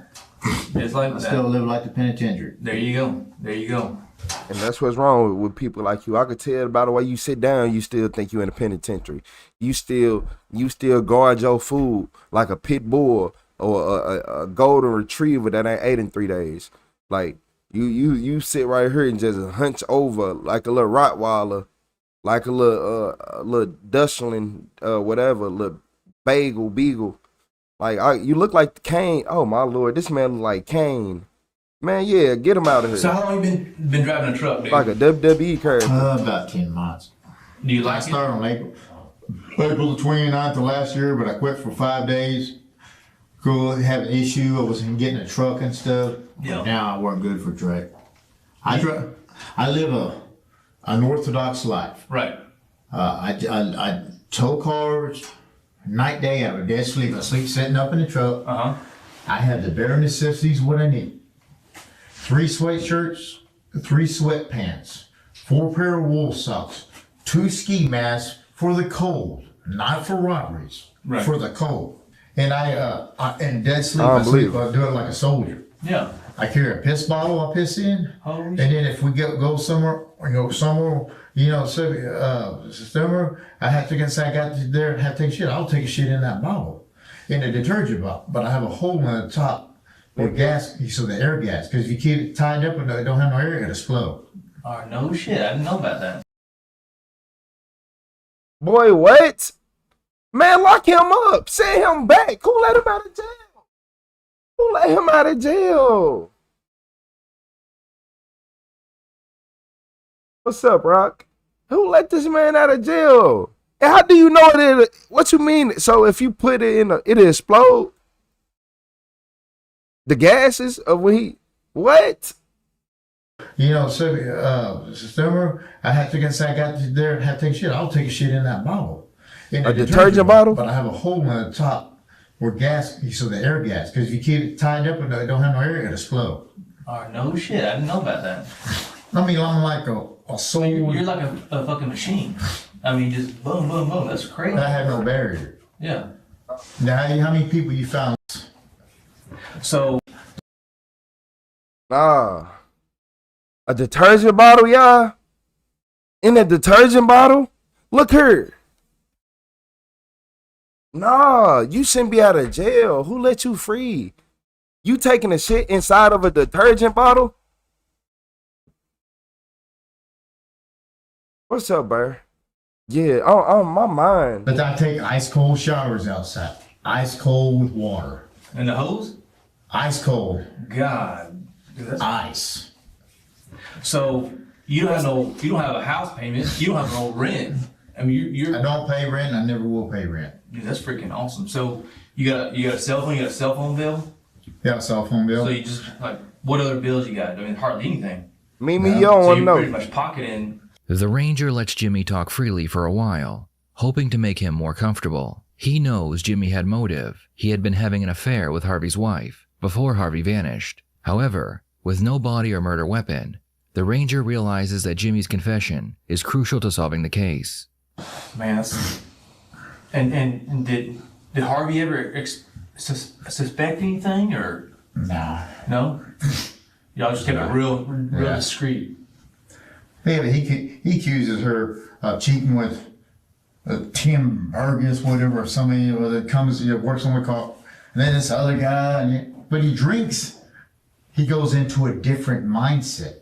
He blackens out, accusing her, going to the Walmart gas station, going home, he goes and gets some water, and then he'll think, are you going in? What in there? Why you know so much about her and what they got going on? And how you know all this? How do you know all of this? It be stuff like this that you got to pay attention to. Like, how do you know all this information? Going home, he goes and gets some water, and then he'll think, are you going in? What in there? He said, you in there with your Sanchita? I mean, your Sancho? No shit. Where'd that come from? So this dude, is he a drunk or what? He functions during the day, but then sometimes he just drink and just gets crazy. He's a good. How did you take a shit inside of a detergent bottle? Y'all need to tell me how. How did he do that? He said in a bottle of detergent, and he said if you don't seal it up right, it explode. Guy, well, have a little earth. Just, you got. Man. I think the shop has drove him to insanity. Really? You know, dealing with the pressure of the shop and the property taxes are high there. So you have these businesses, they're not, you got overhead, you got property tax, and then when the business gets slow, it hurts your business. You can't pay your bills. It's hard. So he's stressed out. Yeah. So he never suspected nothing then. I mean, y'all just kept it super discreet. Yeah. Man, that's crazy. That's crazy.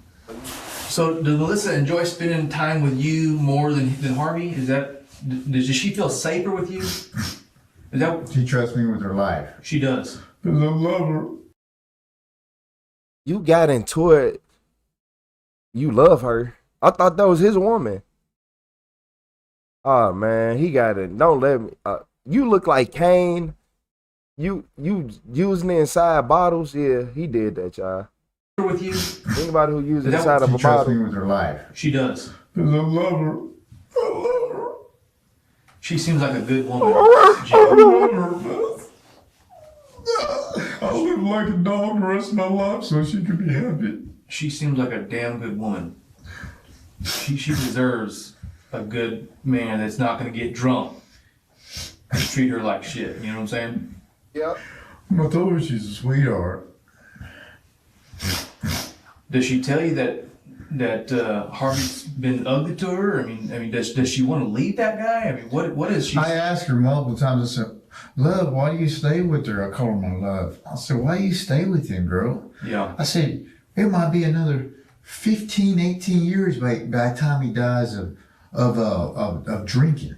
The conversation about the affair continues for another 10 minutes. The ranger then decides it's time to ask Jimmy what he thinks happened to Harvey. Where do you think Harvey's at? I don't know. Who knows? I mean, that's the deal. We're trying to find this dude. I mean, he's missing. But everybody. Wait, and he's sober. He's calm and everything. But once he starts drinking, he molds into a different person. He's like just complete changes. I mean, He's just two-faced. Like he's normal when he's. It's like he goes into a different body, a different mindset. I don't go into Walmart unless it's late at night when the people are required to be at their house sleeping. So I don't have to go in and scan to do leave. Yeah. Eat out of dumpsters. No shit. I eat scraps out of dumpsters. I just go to the dumpster. No On the highway, I was pulled off. I got dumpsters. I go in to get in the dumpster, give me scraps, meat. Yeah. Whatever you can find. Yeah. McDonald's anyway. I go in there. I used to work at McDonald's. And I know these places. That's what's wrong with him right there. He over here thinking this is so cool. Everything talking about is so cool. This man, my bad. When I kept saying he looked like Kane from WWE, y'all think I'm playing? He looks exactly like Kane from WWE.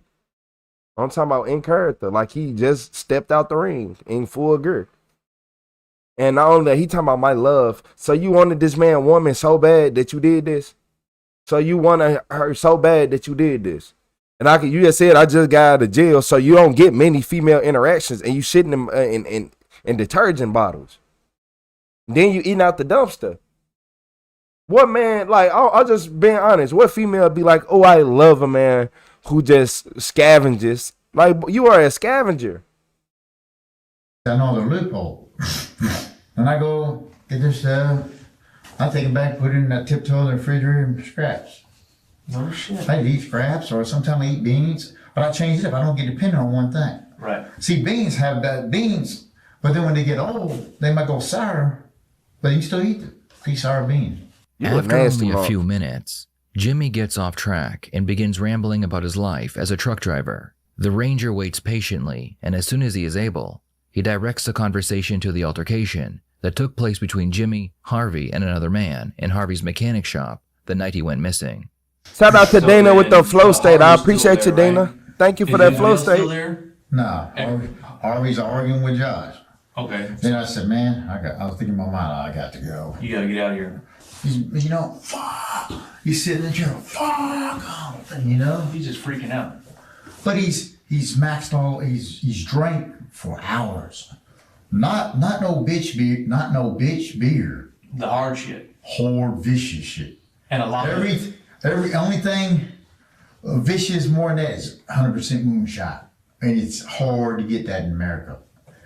And because you had to get that legally. Yeah. But so you can go legally and buy liquor. Right.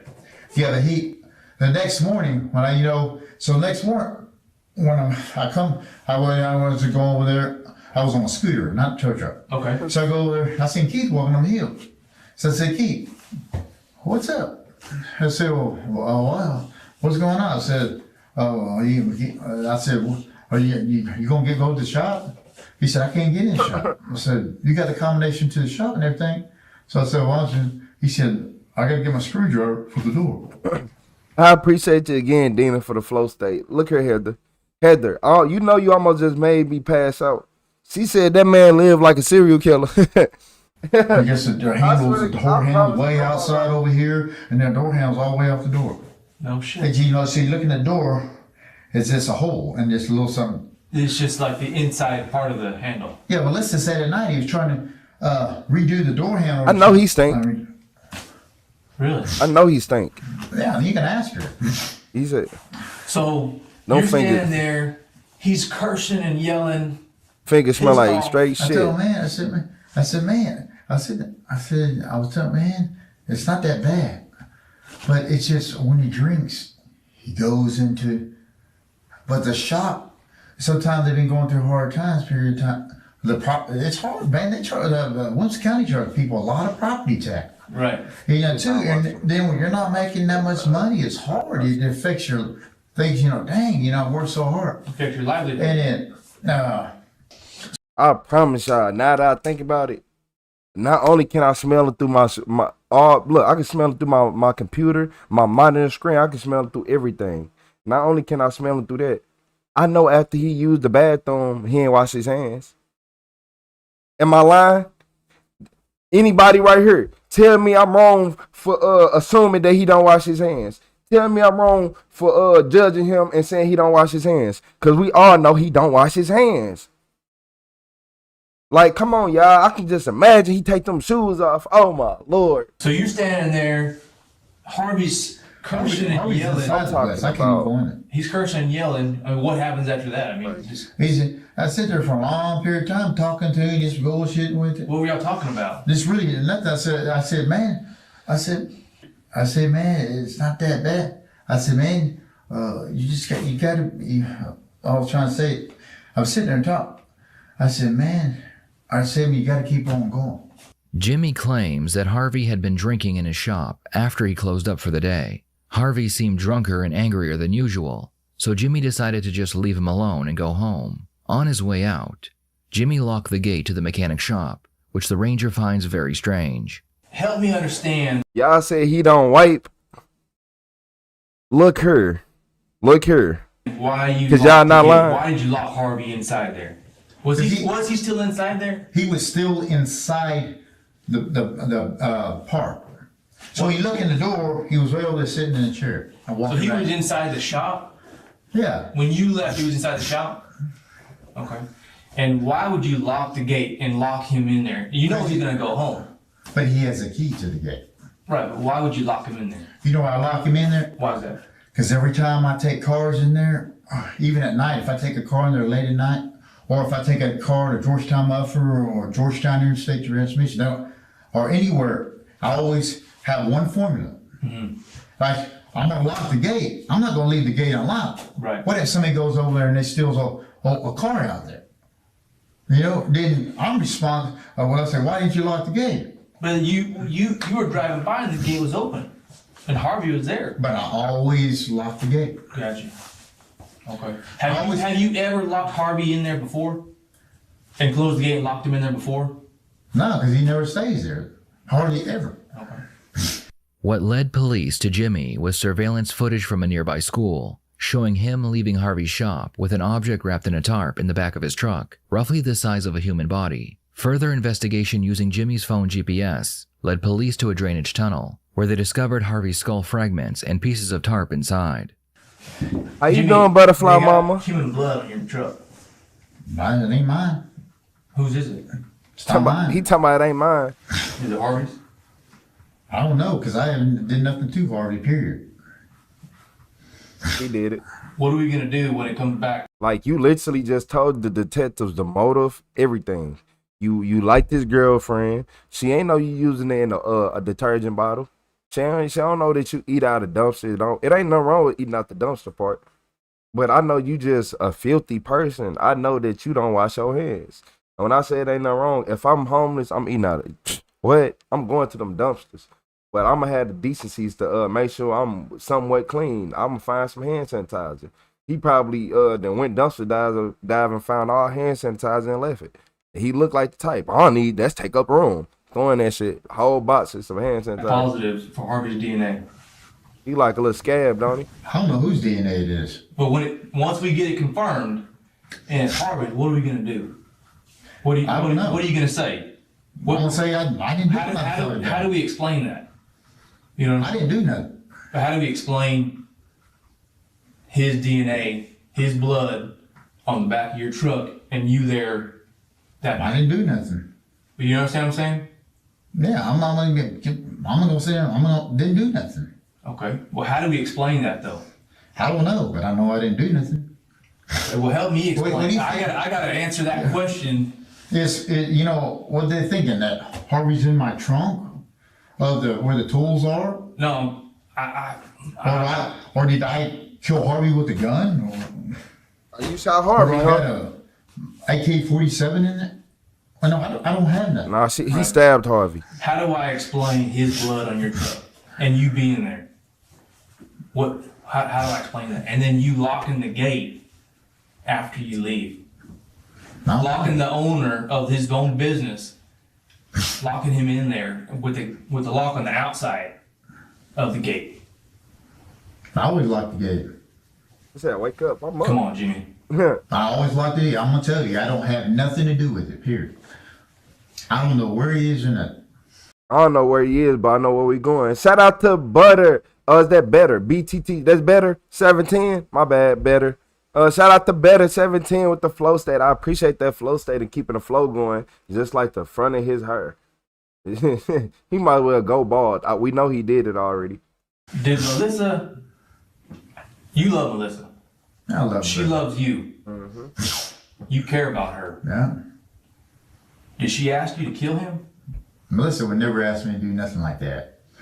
She didn't ask you that. Did Josh? Never. Did Josh ask you to kill him? Never. I don't fuck with people like that. I mean, nah, hell no. So they didn't ask you to do that. No. I never did nothing, period. So help me explain his blood on your truck. You went back over there. You leave and you lock his gate. Help me explain that. So when I lock the gate? I lock the gate so certain shit don't get stolen. The owner of the shop is inside, Jimmy. So what? What's up, Edward? Was Harvey standing on the back of your truck bleeding? Did you get up there and cut his hand and was dripping blood all over the truck? What's up, Pod? I don't know. I ain't the only one drove that truck that day. It was the other day, next morning, another guy. Okay, so it was Butter. So, okay, Butter. Who drove it? I appreciate you, Butter 17. His name's Rito. Butterfly. Did he go over to the shop? No, I don't think so. Does he know Harvey? He knows Harvey. Okay. You understand that I just told you there's a video from that's how I knew that you were there and that you backed in and came out. I told you I was there. Yeah, I know. But you understand how it looks. I mean, he need a line. Yeah. I mean, come on, Jimmy. Your name Ashley Star. Just. How you doing, Star? Don't. Let me explain this. I did not do nothing. Okay. Period. Then help me explain what I'm finding. I don't know what was on the back. We told every type of car there is. We told transmission fluid, oil leaks, everything come out of the car. We don't look. I don't look in the car. That's not my job. So after you locked the gate and drove out, where did you go right from there? It ain't nothing wrong with this stuff. I went down the road, came around. Tell me exactly where you went. You got it on GPS, look. I'm asking you, Jimmy. Where did you go? No, you're on GPS. What you're sitting here. You're trying to accuse me. What GPS? No, look at GPS. Which GPS? Look at the truck log. I'm not asking about the log and the GPS. What GPS on the truck? You saying? Yeah, the young guys getting the GPS on the truck. Okay. So if I look at the GPS and you tell me where you went, I'll be able to match it all up, right? Now look at the GPS. And just confirm that you're telling the truth, right? My job, if you're telling me the truth, help me show that you're telling the truth. Tell me where you went after you left there, and I look at the GPS. I'm asking you, Jimmy, where did you go? Look at the GPS. Did you spend the night at Home Depot? Look at the GPS. I'm not gonna sit here and say this and that, this and that. Look at the GPS. It tells everywhere the truck goes. Okay. Did you stay in Georgetown or? You can get the GPS. What if the GPS isn't working? The GPS always works. Always. What if it wasn't working? It always works. Always. If it wasn't working, because you know how electronics fail, right? No. It ain't 100% accurate. If the GPS failed, how do I find out where you went? I'm asking you, where did you go? Let the GPS don't fail. Jimmy, you've been real honest with me, but and about everything we talked about. No, it's just getting to the point.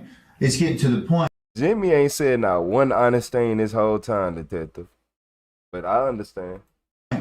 Y'all were saying there was blood on the back. That's what y'all were saying. Yes. I don't transport people, and I don't harm people or nothing. Okay. Fine. So help me show that you weren't involved in this, Jimmy. I was talking to the guys earlier, and they told me that the GPS on your truck was not working. Damn it, Jimmy. They all work. So if it wasn't working, they all work. All the time. Jimmy, I'm trying to help you here. If you weren't involved in this, help me show that you weren't involved in this. I wasn't involved. Simple. I've said I wasn't involved. That's all that matters. Okay. So if you weren't involved, tell me where you were after you left so I can go and corroborate what you're telling me to show that you weren't involved in it. Tell me where you went after you left. I left and went to sleep. Okay. You parked your truck like you always do, and you slept in your truck. Where did you sleep? What parking lot? I'm gonna leave it at that. I'm tired of dealing with it. I went over this so many times ago. I'm tired of dealing with it. So Jimmy, what happened here is you come up with a bunch of lies. I hate to be in the house with him in the morning. Man, look, man, I would hate to be in the house with Jimmy in the morning. Not only do Jimmy look like he stink, like I don't even feel like being this close to him no more. I gotta go back to my corner. Yeah, I go back to my corner. Jimmy is making all these noises. Y'all ever seen one of people wake up at 4:30 in the morning? Making all them like them just garbage disposal noises. Like, come on, you a real garbage disposal. Like, man, put him back in prison. He ain't never left. He still living like he was in there anyway. I didn't. He sleep sitting up. All right. And now that I got you showing that you're being untruthful, you don't want to talk anymore. No, I'm just tired of asking questions over and over. Because if you ever do take it to court or convict somebody else, it's going to be, this story is inconsistencies. That's why I couldn't. There's no inconsistencies, Jimmy. I'm asking you one question right now. I told Young what happened. I'm asking you one question. Where did you go after you left the shop? There's no inconsistencies. Just tell me where you went. I don't have to tell you that. You don't have to tell me. But if you tell me where you went, and you went to, let's say, Home Depot and went to sleep, I can help corroborate what you're telling me and show that you weren't involved, right? I'm just tired of dealing with it, man. Tired dealing with it. You're shutting down, Jimmy. Yeah, I know I am, because I'm yeah. tired. No, I'm just tired. I'm done talking about it, man. Y'all ain't harassing nobody else. Nobody's harassing you. You're the one who did it. I've talked to the one that's running the show, tons of time. You can help me clear your name, Jimmy? Come on. What's up, Ern? If you weren't said involved, Jimmy a burger eater. help me out here. I told you, I A am not booger involved. eater? Simply to the point. I'm like, he don't look like he eat, I know, he'll eat a raw burger maybe. I don't like to talk one person and talk to another. That's how inconsistencies get. Oh, and you know, that's what's fucked up. As long as you're telling the truth, Jimmy, there's not going to be any inconsistencies. You understand? It's very simple. I'm just going to leave it at that.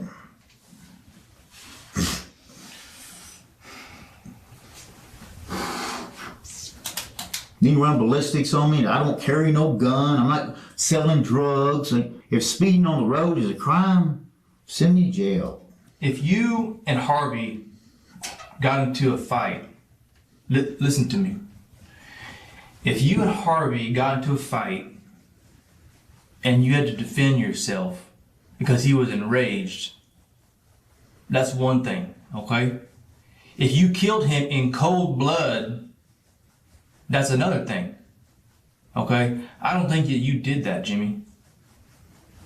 I didn't do nothing. Okay, listen to me. I do not believe that you killed Harvey in cold blood. All right? Listen to me. The way you described him a few minutes ago, enraged, drunk, pissed off, that concerns me. You understand? He's inside the office. Right. Now, if y'all got into an altercation and he's instigated it, Jimmy. You see? Listen to me. If he instigated it and you're defending yourself, that's a whole nother story. But I got to know the details. You see what I'm saying? You got to share how it went down. There was nothing that went down. Nothing, period. I've never hurt that man. I have never did nothing to that man.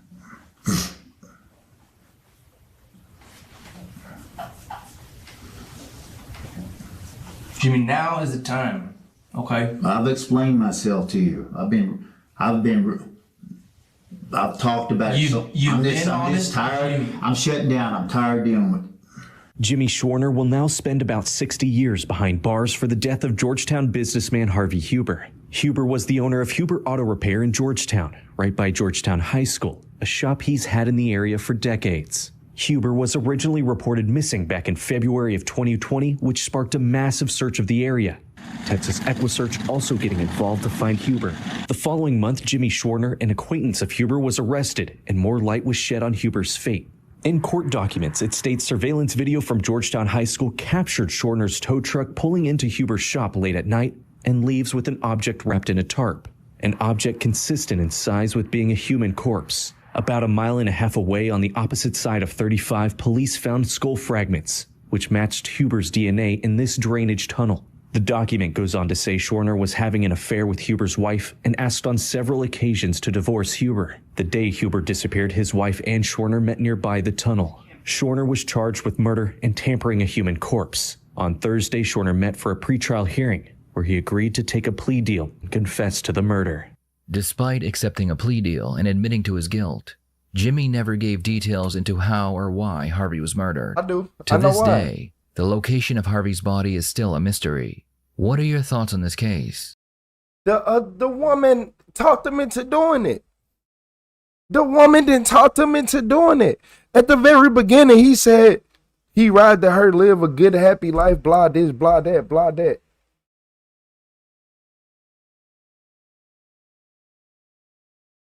Like, she talked her into doing it. Said his wife slept with that animal. You hear me? The wife had to be nasty. Like, what? What's wrong with her? This man don't even watch. I know. Look here, I'm finna keep it 100. That boy can drop a fly. He take them pants off. You hear me? He can drop a fly in his tracks. It ain't no way. What's up, Zach? It ain't no way. He killed for a woman. He killed for her. She was talking about how he's so abusive, how he treated her so bad when she drunk, and he already institutionalized, living like an inmate. Talking about I sleep sitting straight up. Like, that's a boy. If you don't get your inmate, boy, that ain't no flex. Man, if you don't calm down, boy, that ain't no flex. Don't tell nobody else that. Like, that was cool or something. He thought that was hella cool. I sleep sitting straight up. Like, you think I care about you sleeping sitting straight up? Man, if you the mind of a serial killer, you do. Yeah, hell, you was right. He lived like a serial killer. Then he talking about taking shits in detergent bottles and how if you don't let the gas out, the bottle will explode or the bag will explode.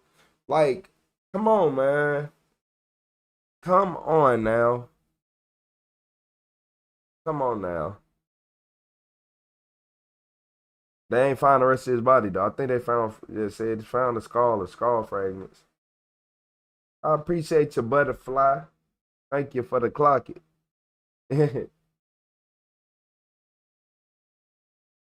Oh, yeah, y'all. I don't trust nobody with no head like that. I ain't gonna lie. You got a bald spot right in the middle and you just don't want to cut your hair? Mm-hmm.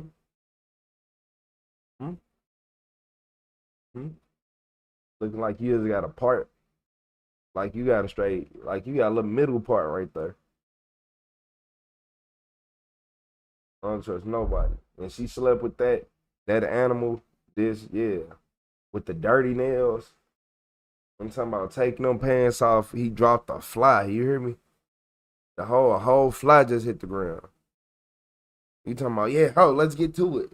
Like I know green mist disappear when he take his shoes off. Like, I'm not finna play with y'all, man. He ain't wiping nothing. He ain't cleaning up right. He ain't wiping his body good. He ain't washed his legs in years. He ain't washed his back in years. Like, come on, y'all. Ain't washing up properly. No, man. I don't even see him in a gas station bathroom washing up. He look like he just lived. That boy clean himself like a cat. Yeah, he think he a cat.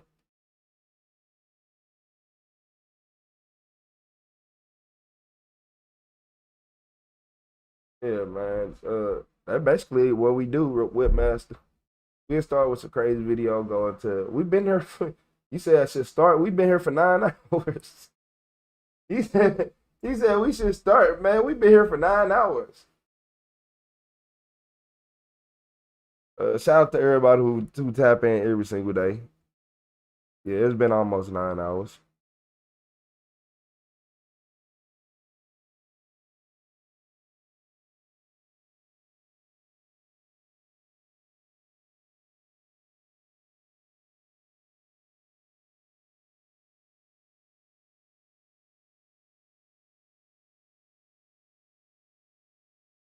I appreciate y'all. Yeah, man, you gotta watch out for people like him. He don't wash up.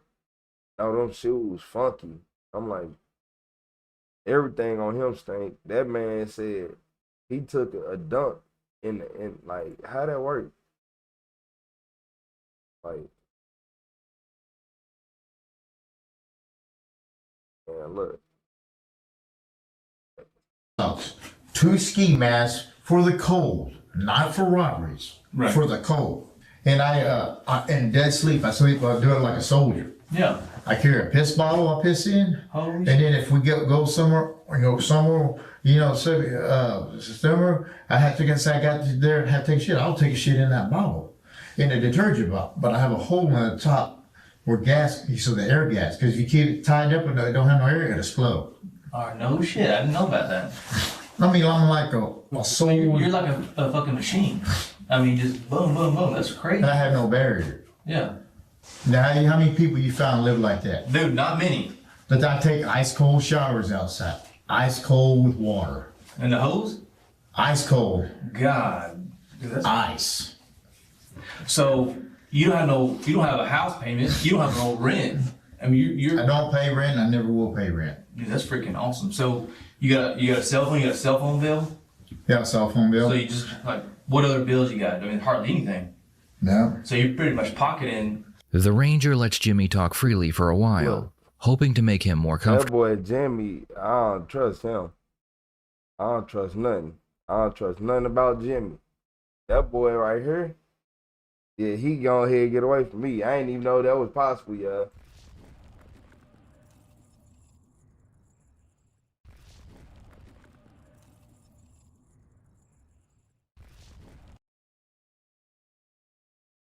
Yeah, man. You just venting that out in this truck, man. Hey, they disgusting, y'all. Give me a second. This finna be a long video. This is a long video. So I advise if y'all need to go do something, I don't know. We might have to be tapped in for every single second in this one. I ain't gonna lie.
Doing. I appreciate you exactly for that happy pride. Shout out to exactly everybody. 1802. Exactly 1802. How you doing? I don't see you in here often exactly. I remember names good enough. I appreciate you, Jessica. Thank you, Jessica. What's up, Lee Cats? What's up, Stephanie? What's up, Face? I don't think I can say that on here. What's up, Face? You said, did I wash my hands? I didn't go to the bathroom.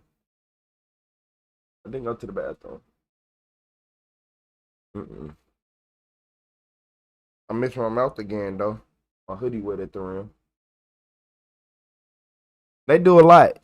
Shout out to everybody who's sending gifts. They do a lot. No matter which one you send. Yeah. I appreciate everybody who hit that like button. Y'all ready? So look, y'all, in this video, cops find every parent's biggest nightmare in this car. And Mr. Creepy Man right here. I've been scrolling past this video for the last few weeks, but I think it's finally time. What's your name, young lady?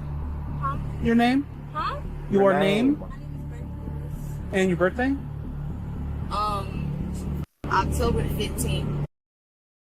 What year? 2000. What? What was the year? I'm sorry. Okay.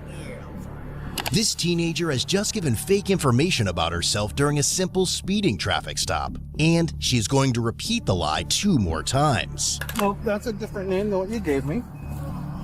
So why is that? Well, But what this deputy does not yet know is that there is a disturbing reason behind the girl's lie, and that he is on the verge of solving a month-long missing child case, with the man sitting beside her not being a trusted adult, but a predator with sinister plans of his own. You're a detective, right? Oh, man. Now, is there any way that I can get out of this situation? Is there any?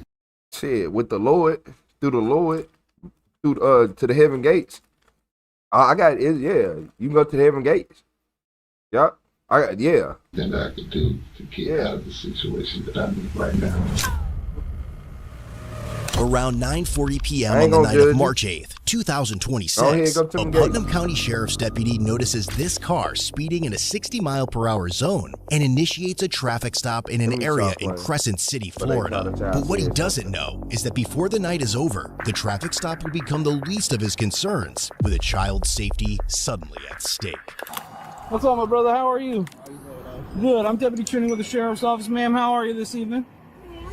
Good. The reason why I'm stopping you, I was paced you at 62 and a 60. Do you have your driver's license registration insurance on you? All right. Sorry about that. No, you're all right, brother. How's everyone doing this evening? Hey, he know what to do with him, Oscar. Good, man. I can't complain. Yeah.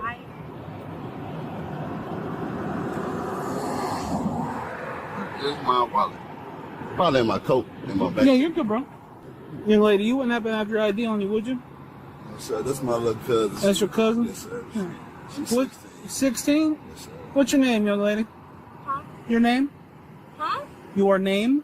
My name is Brandy Lewis. Brandy Lewis? Can you spell that for me? B-R-A-N-D-Y Lewis. L-E-W-I-S. Middle name? Takibia. And your birthday? From October the 15th. What year? 2000.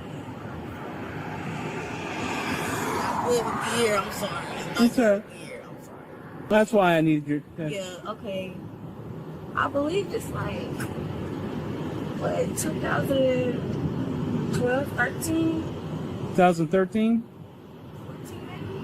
He says Brandy T. Lewis, 10.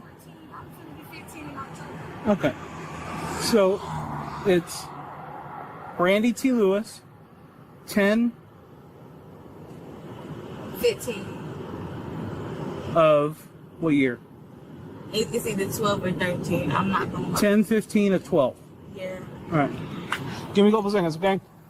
It doesn't take a genius to realize that the girl sitting next to the driver, 37-year-old Joshua McGrath, is giving the deputy a fake name and age. But what he doesn't know yet is that it will take time before her real identity and the disturbing reason she is inside Joshua's car comes to light. For now, as the deputy attempts to speak with the pair again, he's about to realize that getting any truthful information from either of them is not going to be easy. Hey, Brandy. So, do you want to be... Here's the thing. Right, the name and the information you gave me doesn't come back to anything. Additionally, you said you're going to be 15 or 16 this year, correct? 15. With the date of birth of 2013, you said? Well, hold on. That's fine. 2013 makes you 13 years old. Okay, So, I need you to write your full name and your birthday right on this pad of paper for me, okay? Exactly how you spell it.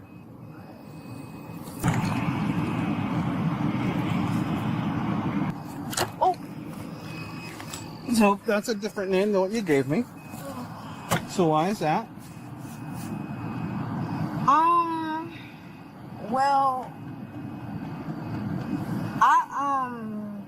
what happened? Go ahead and hop out for me. Go ahead, hop out. Yep, come on out.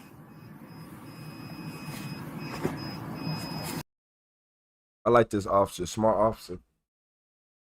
Smart officer. He immediately he know like something not right. This is not a normal stop. It's something off about this stop, and I'm glad that get out for me. Hop out now.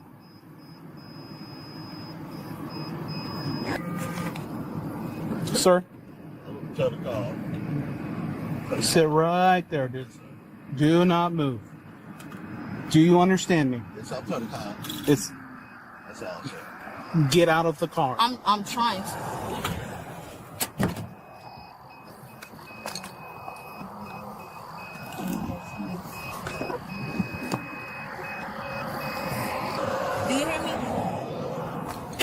her name. Wait, what? Stop. I'm sorry. I'm just trying to get him Turn around. check with my mother. I'm Turn sorry. around. I don't know what I'm really Yeah. Why would you give me a bad name? Do you have a warrant for something? No, I just have a bad, whatchamacallit, a bad, what's it? So what is your birthday?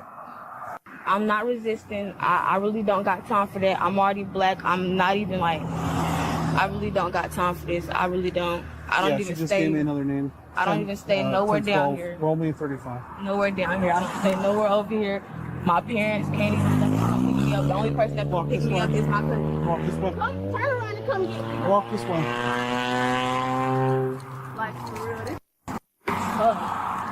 And all I want to do is see the beach for the first time. And all I want to do is see the beach for the first time. He is a creep. He promised this child to take the child to the beach.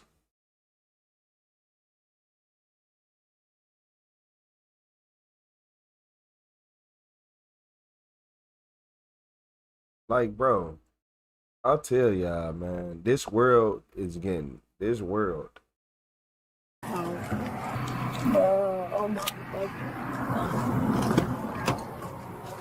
Hop in here. Hop in there.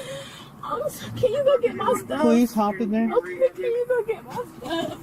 Please. By now, the deputy has already sensed that something is seriously off between Joshua and the young girl, who has now admitted that she is actually 16 years old. But as backup deputies arrive, none of them realize they are on the verge of uncovering a shocking truth about the girl and Joshua's real intentions with her. Affirmative. She gave me 3 fake names. 10-12 with another male. Go ahead, hop out for me, Horner.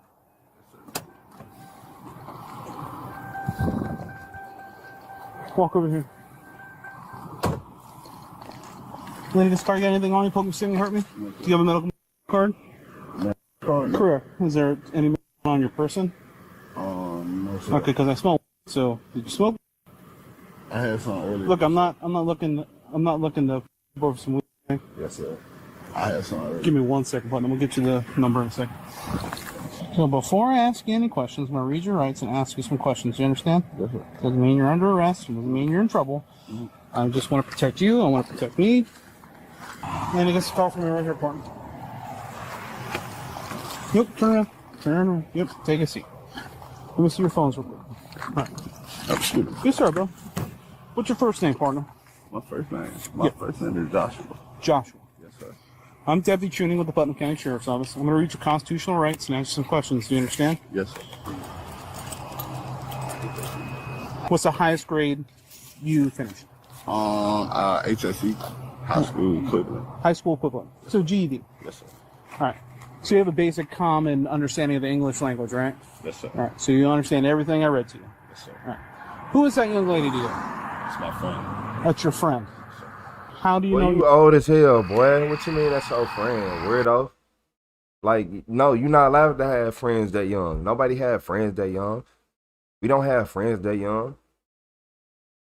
Yeah, we don't have friends that young. The only way he's 16 about if we talking about hood terms, about 2021, if we males is the cool cutoff point, but still we ain't letting the 16-year-olds on all the business. Like, you can be cool with a little 16-year-old. You be like, hey, what's up? Are you going to school? And like, yeah, you big bro to him, but no, you ain't friends with no. You friends? Look at how do you know them? Like, what? No. Like, you trying to be, I don't trust that. I met her in Charlotte. In Charlotte. How old are you? You way too young. Old You're to be having 37. friends. And you're friends with a 16-year-old girl? She's not 16. Well, how old is she? She's 19. 19. She's entered in as missing. Huh? Yeah. Yeah, she gave me like 3 different names, 3 birthdays, all kinds of dude. I don't know what she got going on. All right. Where'd you pick her up from? I met her in Charlotte. You met her in Charlotte. Yes, sir. Where were you guys headed to? We was just riding around looking for. I play arcade machines, so I was just riding around looking for some arcade machines. But it don't look like y'all got them no more. It look like they shut them down. So where were you guys headed to? Right now? Yeah. Orlando. What's in Orlando? Hopefully some arcades. Arcades? No, arcades talking about like gambling games. See, before those are illegal. They shut them down. Yeah. Yeah. Probably gonna head to family and friends down here too, so I'm probably gonna go see my friend and then head back home. All right, give me a couple seconds, okay, bub? Yes, sir. All right. Mind just watching real quick? Yep. With both Joshua and the girl constantly changing their stories about their relationship, the deputy realizes Joshua is hiding something disturbing about how he really knows her and how they met. But before the truth comes out, deputies will make even more disturbing discoveries inside the car, exposing a concerning picture of what may have happened to the girl. Yeah, not too bad. Had a guy yell at me, so I mean that was exciting, but other than that, not too bad. What did he yell at you for? He was upset because I was at his house late in the day doing a offender check, making sure he was where he was supposed to be. Right. Yeah, check up on him again. What did you get mad for? Yeah, it's not my fault. Right. I'm not the one who made him have to be in the position. Hey, man, hey, I like this officer. Go spin back on him again.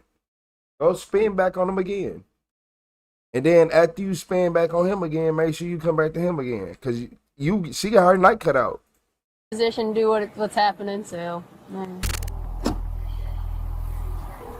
Hey, boss. I think I got something over here. Speaking of the mail, super cooperative. What's up, gives me his E-Money? driver's license. I run him. I said, young lady, do you have your ID on you? And she says, no, I don't, but I'll give you my name. So she gives me a name. She says, I'm going to be 16 and gives me a date of birth in 2013. So I play it off. I run it and I say, all right, well, I'm going to say, you know, the name and information you gave me is not coming back, and the birthday you gave me comes back to a 13-year-old girl. So is she being locked up? I think he just put her in there for now, just to wait till he could talk to her. I'm not real sure what. He just had me come just for assistance since we're on the side of 17, but. So I said, can you just make sure you write your name the way that you write it to make sure that I got everything down correct? So she writes another name. I do need some cover. And I'm like, all right. I'm like, do you have a warrant? Like, what's going on? What are the circumstances? She's like, no, I don't have a warrant or anything like that. And I said, well, what's your name? So she gives me a third different name. Doesn't come back to anything. Is there something she did that she needs to be locked up for? She's a good person, that as far as I know. I don't know nothing bad about her. She ain't showed me nothing like that. Yeah, I Ah, he drunk.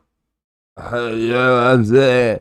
I know what it sound like when you had a couple drinks in your system. I know what a grown man look like when he trying to dress like he too young and below his age. You not dressing like an older man with swag and style, none of that. You are dressing like you're trying to be 25, 27 years old. I promise you. Yes, you are. So you trying to be Where'd 30 you meet years her? old on the dot. Well, not even that. In Charlotte? Like North Carolina? Oh, okay. That's Like a long he dressing way like away. no, he got ripped jeans. He dressing Where are like you he like from? 20. Never mind. 17 where? to 20. Oh, okay. I didn't see the ripped jean part. My bad, y'all. How'd you end up down here? How do I know? Like, how'd you get down here?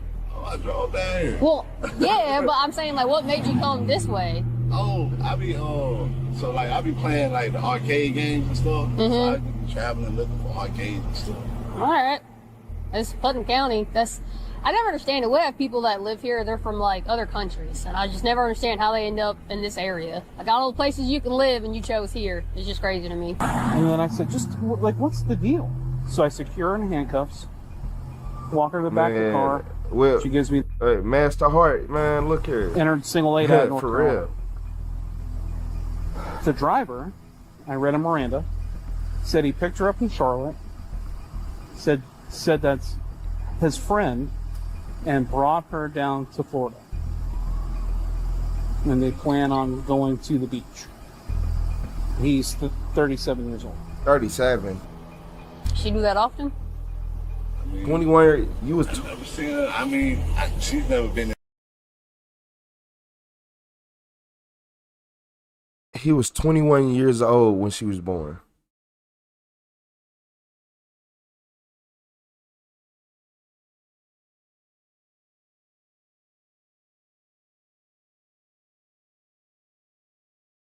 Or was he 22? My bad. He was 21 or 22. I don't know when his birthday is. My bad.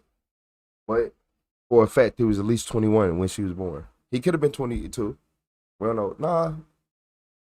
It don't look like his birthday coming up no time soon. He don't seem like no. I don't know. It don't look like his birthday is. But he's about 21. Is she 15 or she 16? Because that's the what confused me. In a situation before, so you know what I'm saying? I've never seen her in this situation.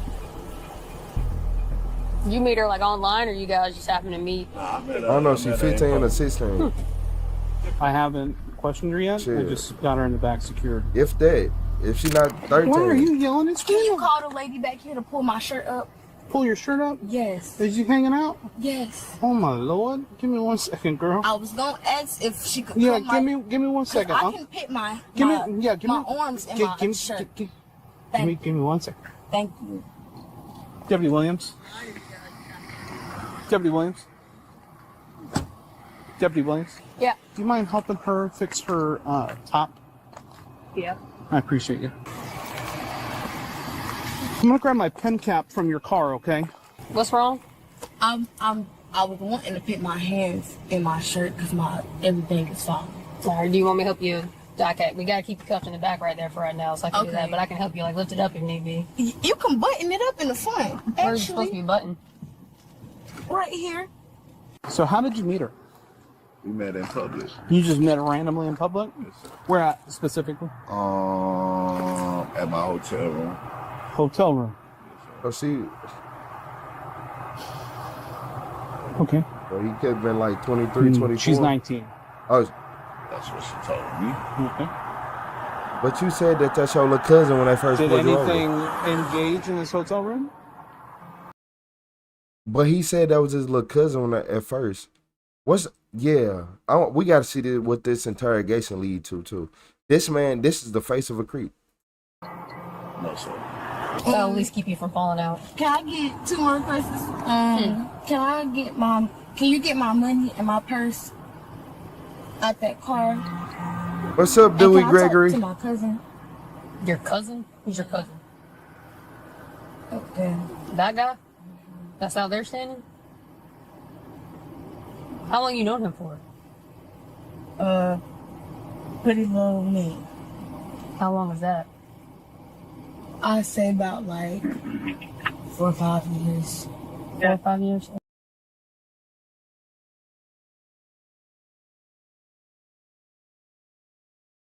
4 or 5 years. 1 + 1 = 2. 2 + 2 = 4. 4 + 4 = 8. 8 + 8 = 16. 16 + 16 = 32. Okay. Just want to make sure I'm not tripping. He's got to do everything he's doing because it's his traffic stop and everything. So like he's in charge with it. The other deputy is. But depending on like what situation happens or whatever, I don't really know what's going on. Just kind of like back up. We'll make sure like your purse and everything. We'll make sure you have possession of that. What's your first name again? My first name is Joshua. Josh. Yes, sir. All I need is a little honesty, okay? Yes, sir. All right? Yes, sir. You meet a young girl. Right. You bring her to your hotel room and nothing happens. Nah, I didn't bring her to my hotel. No, that's what you said. Nah, you said you met her in at my hotel room. At the hotel room? Yes, sir. How did she get to your hotel room?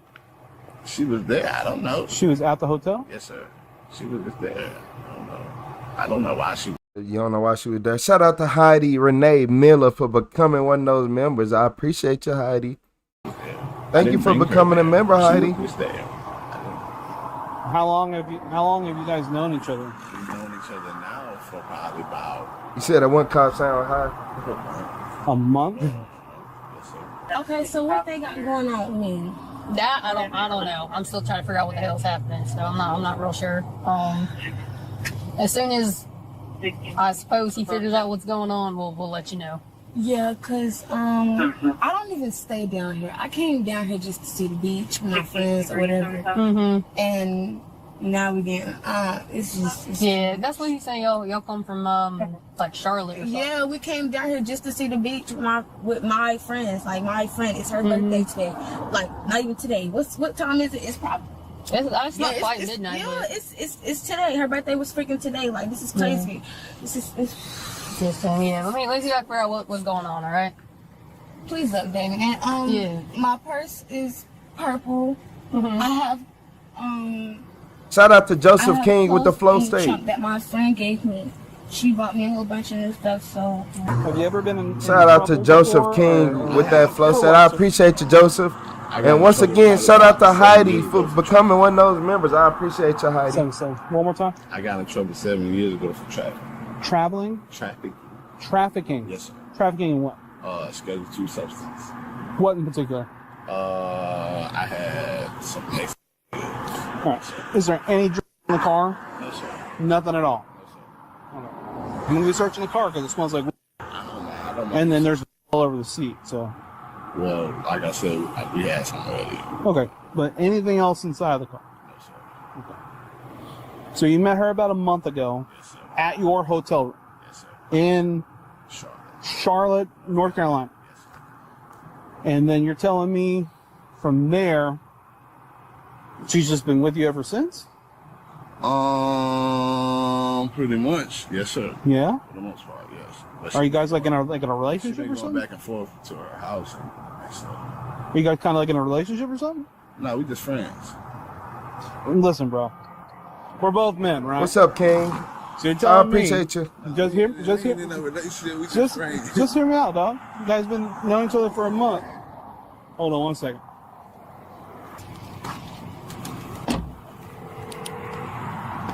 You got nothing else on you, partner? Just stand up for me real quick. Turn around. Lean against the car for me. Spread your feet real wide, real wide. Lean at the waist. So right now, you're just being contained to figure out what's going on, okay? You understand? These come off as easy as they go on. Oh yeah, that's how you know you're going to jail. That's their favorite line. They're not too tight, right? All right. Relax. Yeah. You should have been in cuffs. What's going on? We'll tell you in 1 second, okay, partner? I'm waiting for my lieutenant to get here. Shout out to Big Boy. He might not be able to chase you down, but once he gets his hands on you, it's over with. Shout out to the officer, man. Officer No Neck with the combo meal on speed dial. Yeah, you a cop. I could talk about you. They're not too tight, right? All right. Relax.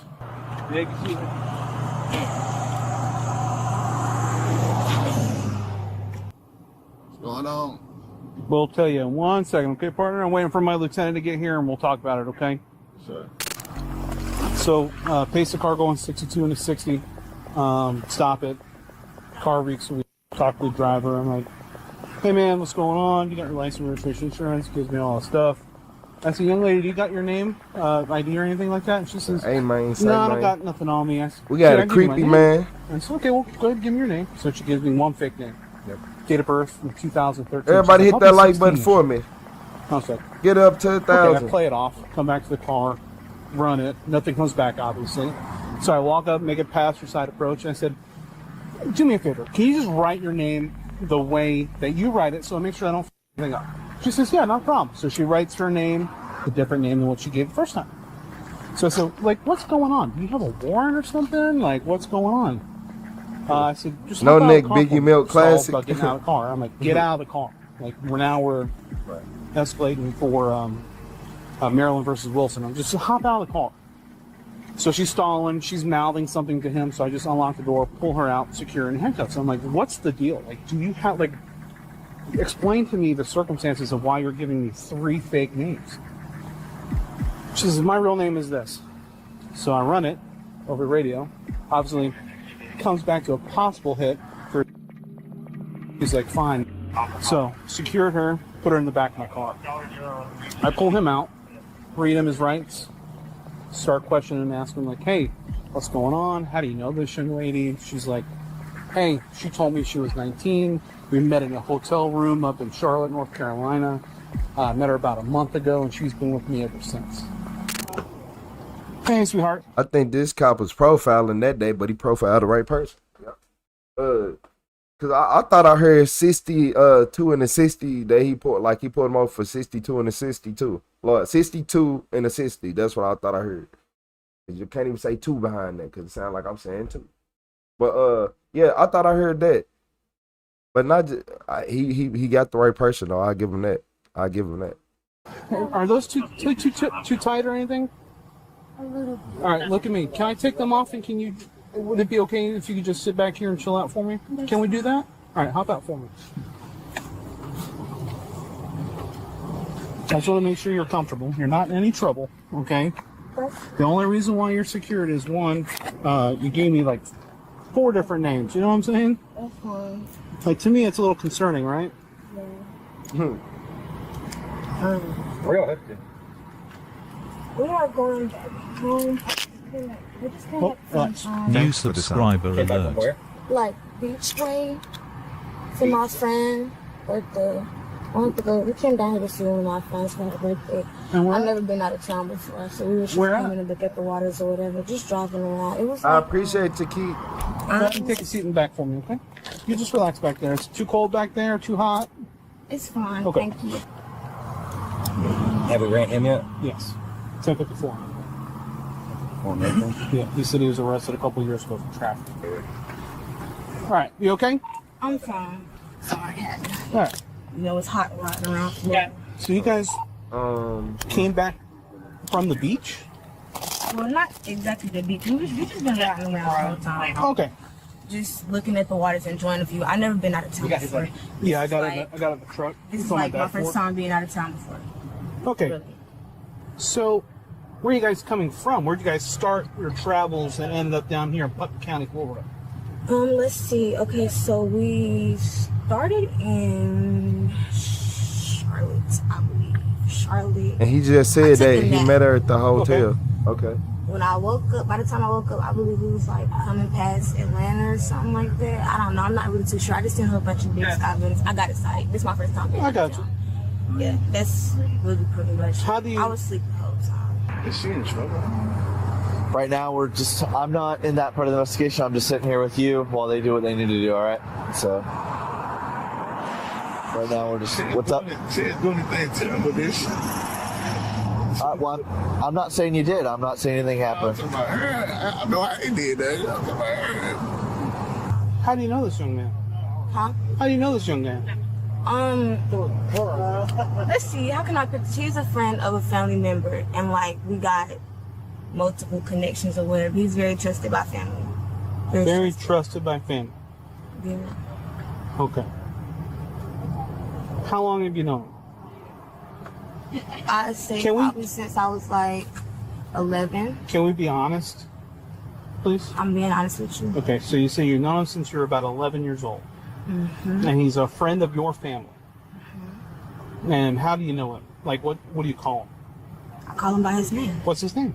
Josh. Josh. Okay. That's not his real name. But That's not his real name. Short. Okay, what's his real name? Josh. Josh. Okay, so guys are in Charlotte. You link up with a family friend who's 37 years old? No, I linked up with a family friend. This was all planned. This was all planned. We all came as a group. There's other people that's on the highway. It's like 3 other cars that we came with. Okay. They just did not get with us. Okay. It's other people that came with us. I just rode with him because there was no space in the big car. So why would you give me a bad name? Cause let's see. Okay, so last year I got into a fight in school or whatever, and during the fight, a security guard, he tried to break it up. I accidentally hit him, and I think like something had happened. Some charges had got pressed on me, but my mama, she was able to get me a lawyer or whatever and get everything fixed on it or whatever. But that just still messes with me, you know. So I was like, dang. So what did you think? I don't know. I was just like, shoot, they probably, you know, that was my first charge. I was just like, Did you think you had a warrant? Not gonna lie, yeah. Yeah? Cause my mama, she got on me real bad when it happened, and she been on me like ever since everything been going on. Like, Yeah, I'm having a hard time hearing you though. I said, I know I haven't did nothing. That's all I'm talking about her. I'm worried about her. Yeah. Yeah, man. I don't know what's going on. So how long have you been away from home? not that long. What's not that long? Can you give me a time frame? I'd say probably about like, what's today? Sunday? Yep. Okay, so it's probably been like, maybe like, since Thursday. It's kind of weird because I had to go in there and tie her shirt up because she had like just wrapped it around her. So I don't know if she just wasn't wearing her shirt and I got stopped. So I had to like do a makeshift tie around her neck like a tape top. Yeah, I don't know what was. So y'all just going on a drive or what? Right now, like, I came down here to look for arcades. Like little games. But he said y'all closed them down. He said what? They closed them down. Oh, you were looking for arcades? Yeah, like gambling arcades. Okay. So far, the first deputy on scene has allowed Joshua and the girl to repeatedly change their version of events. But with backup now present, and Joshua admitting the girl has been with him for nearly a month, he realizes both are desperately trying to hide something. And now, as he becomes more confrontational with the girl, she lies once again, unaware that a lieutenant is already running background checks on both her and Joshua that will soon expose him. So you left Thursday, and it's Sunday, and you guys are going back home. Yes. Well, home is that way. What's that way? You guys are going south. This not the way to get on the highway? Well, listen, all I know is that we said we was going home. Everybody was on the phone, group call saying everybody was. Who else was with you? You said it was a caravan of people. It was, I don't know everybody's real names. All I know. Well, how do you know them? Because we all are friends. We all are friends. Some girl named Riri. Oh, he sound like a groomer to me. Like, he sound like a real groomer to me. Man, I don't know, man, because she is still underage riding with a man who is claiming to be her friend. So, Antoine, I don't know. Y'all got to put that. Y'all said his answers aren't helping. They trying to save the young girl from potentially being, or kidnapped. What the F are y'all talking about? Exactly. That is a young child. That is a child. That is a child. That's what y'all brains and probably not. Some people in the comments is not getting through y'all head. That is a child. That is not a woman. That is not that is a child. No, that. What's up, DA? No. They profiled him for a reason. And they pulled over the cars. They're like, you know what? This ain't normal. Like, I can admit that the initial stop 62 and the 60 BS, but once you get to seeing this go on, nah. Justified. I be with this girl named Deanna Taylor. I know her full name, Deanna Taylor. He a groomer. This dude, he go out with one of the girls that was in the car with us, and my homegirl, her name is Virginia. So you guys all left Charlotte, North Carolina, to go to your friend's birthday who's at the beach. We came up here to see around the sea. We couldn't go to the beach because it started raining earlier today. Okay, when did you guys get into Florida? I'd say probably about like. Because now it's actually, one of y'all deputies helped us when we got here because we had run out of gas on the side of the road, and one of them had picked us up and had helped us get gas. In Putnam County? Hold on. No, it was in. Hold on. Who in the comments that just said that? Who just said that in the comments? Matthew Wing. What's up, Matthew? How you doing today? You said can't see her face. It's a reason why. It's a reason why. No, it was in Jacksonville. Jacksonville Sheriff. You guys when got people are underage, they can't be on body cams unless they are murderers. Yeah, when did you get? We got here today. You got in here today. Yeah. So you left Thursday, but got here today. Yeah. Charlotte to Florida is like an 8-hour ride. I know. I've been. So where'd you guys go from Charlotte? Huh? From North Carolina. Okay, so basically what you're saying. Florida. Basically what you're saying is, where have I been the past 4 days?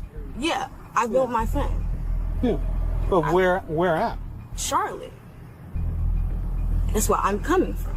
We just got here today. We just came here today. Well, man, we got 55 mile per hour speed limits. Okay. All right.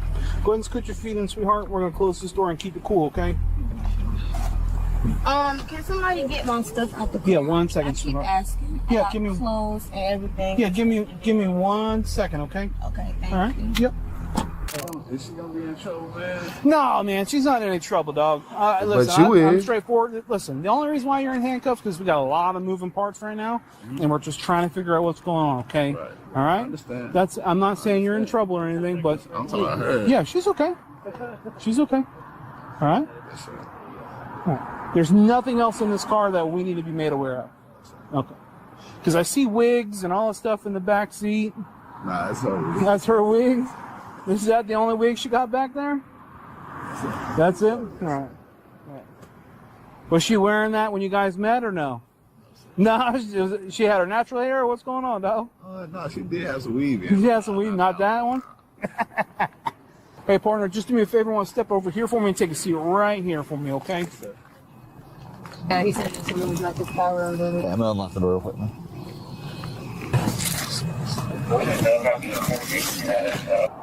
So what was running through your head when she gave me like 3 different names?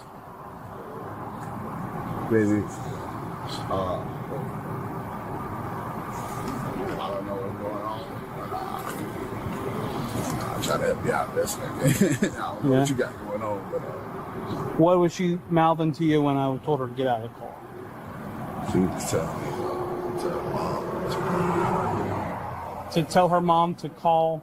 To tell her mom to take her. You gotta take her to tell her mom. The lieutenant's remarks about Joshua's past criminal record regarding trafficking are enough to put the entire unit on high alert that he may potentially be onto something far worse with the girl. But while deputies still struggle to determine how long she has actually been with him, they are only moments away from uncovering the girl's real history, and it goes far beyond what they had suspected so far. What, all this?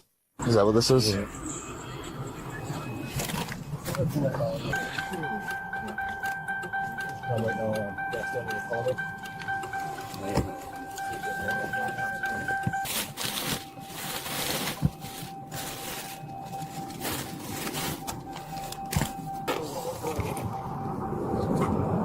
The car search has already produced enough evidence to put Joshua away for a long time. But it's the information deputies receive from another agency that solidifies their worst fears. On February 16, 2026, the girl's mother had filed a missing persons report with the Gastonia Police Department in North Carolina. And during questioning inside the car, when the girl finally revealed her real name to the deputy, a background check through the National Crime Information Center (NCIC) database immediately flagged her as a missing person. At this point, deputies realized Joshua's timeline of having been with the teen for nearly a month directly matches the amount of time she has been missing. But they still don't understand how the girl has been manipulated into continuing to stay with him. For now, as deputies— A month? He a groomer.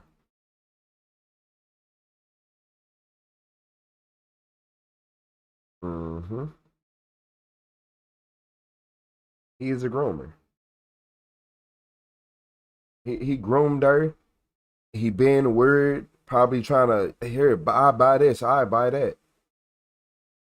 You said, oh, glasses say so much. Continue searching the What's car, up, Firefly? they are about to uncover even more disturbing evidence against Joshua.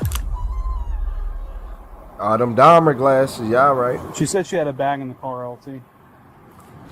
Let's go ahead and secure him in a car. Okay.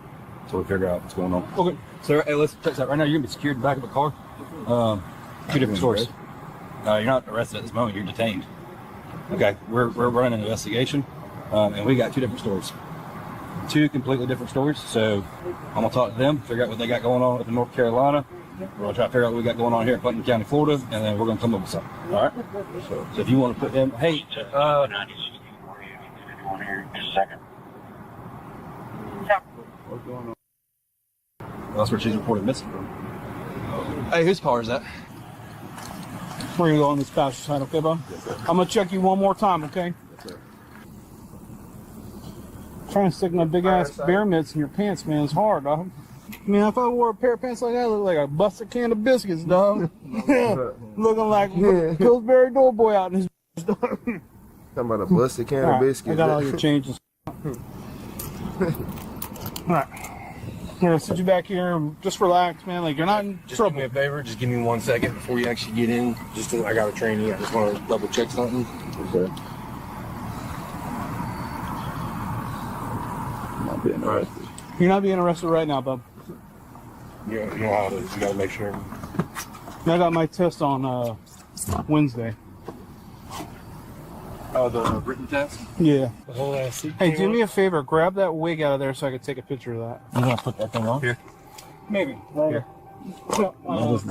I mean, it's more your skin tone than theirs. So, with human trafficking, Sorry, Tom. it's pretty common for them to Make her dress wear up. different kind of wigs and trying to. What's that?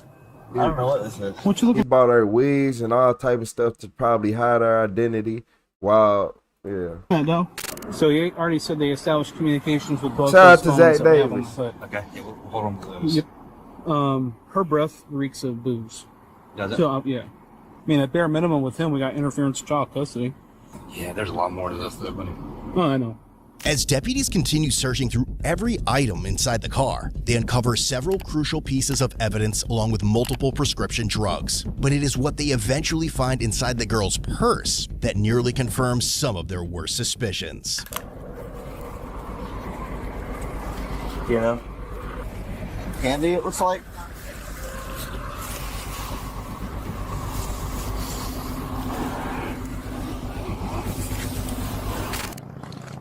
He's got her as a screensaver on his phone. Oh. Yeah. It was just ringing. Is that her? That's her. I think the girl might be beating on the window again. He got her as his screensaver, y'all. I'm not real sure. What's going on, sweetheart? You not, that's what I'm thinking too, Laura. What happened? Them bag pills. Yeah, it's a little. That I'm seeing, I'm not aware of, and I don't got time. I'm 16 from when this be on my head. Just because I got them chose to ride with them. I don't got time for this. I don't. Just relax. Just All relax. these people got going on. Just relax, okay? You're not. Listen. I told you you're not in any trouble. No, but it's too much. I just don't know what all is going on. I just want to go home. I know, Mama. Give me a couple minutes, okay? I want to get home. We're trying to figure that out, okay? What is he doing? Now, as deputies begin to grasp the full impact of everything they have uncovered so far, one last discovery is about to deliver the decisive blow, fully revealing what this simple traffic stop has actually led to. Well, I believe this is a charge. That's it. A whole bunch of them. You can charge each one individually, or It has to be possession, I think, 10 or more. I feel like that would be more of like a Department of Treasury investigation. So we can charge them locally. But if we're able to prove that he's actually printing it off, then the Department of Treasury takes over that. Hey, Josh. Fake money. All right, let me ask you a couple questions, okay? That fake money. What's going on with all these $100 bills? Oh, those were my son. My son had those. He be making like content for the internet and stuff. Oh, okay. All right. So this is your son's, and he uses it to make like content, like he's got money. Yeah. What's going on with the printer in there? What is that used for? Oh, the printer? Yeah. The printer is used for like graphic design, making like. Well, whose paraphernalia and stuff is that in the car? Somebody. There's like a paint grinder. There's a couple nugs of weed.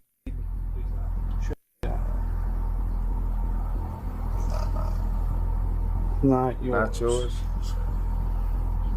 So whose is it? It's not mine.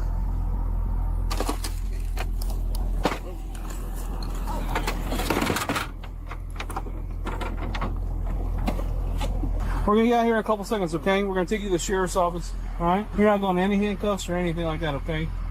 You're not in any trouble, all right? We gotta call DCF and all kinds of stuff. So obviously, because so obviously you're missing from North Carolina. Obviously, we can't drive you to North Carolina. So what's up, my brother? You tell me what's going on, sir. All right. So as of right now, are you covered? Obviously, the THC pen in your pocket and the little bull weed and the paraphernalia. That's what you're looking at right now. Just bull charges. All right. All right. I mean, there's nothing I can do about that. My lieutenant just came out here, so. All right. Throw the book at him.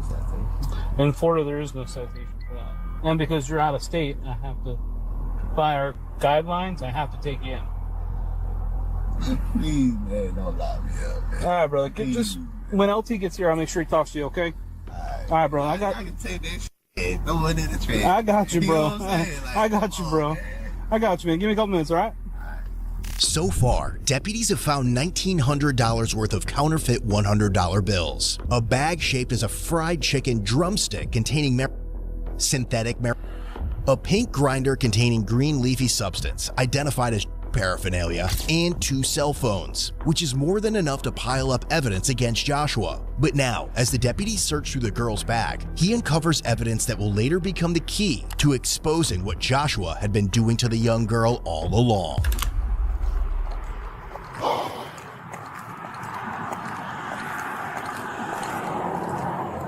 What up, though? What's up, player? What's up, Ironhead? Yeah, fried chicken bag. Yeah, we gotta throw the book at him. He gotta go. This a real creep. And they said the cop finna find something in his bag that's finna have him shot. What's going on with this whole situation? Listen, I'm gonna be 100% honest with you. We're gonna take you to the office, and the detectives are gonna come talk to you. Okay? So do me a favor, take a seat on the seat. Relax. I'm gonna turn my lights off so they're not messing with you, and then I'll turn on the air back there so you're not hot. And then we'll take it from there, okay? Yeah. She wanted her purse, so I collected it. There's a mail performance in her purse. So I collected the purse just the way that I grabbed it. Didn't take it out. Oh, he had one of them gas station pills in her purse.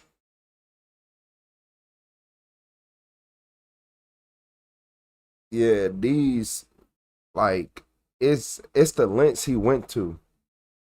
It's the lengths he went to cover up everything, buying her wigs, buying this, buying that. Your friends ain't buy you them clothes. He bought them clothes.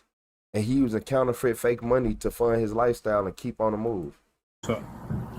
With the questions surrounding Joshua piling up just as quickly as the evidence deputies recovered, both he and the teen are brought to the station for questioning. But detectives have yet to realize that getting the truth out of Joshua is not going to be easy.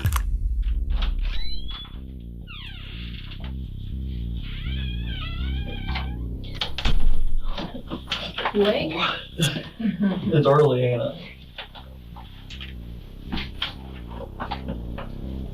So your name's Mr. Josh? You good? Need something to drink? Water there?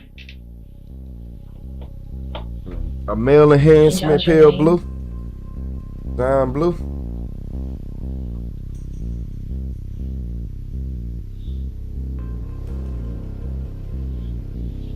Do you want to talk to us? We're just trying Yeah, it to make my head hurt too, King.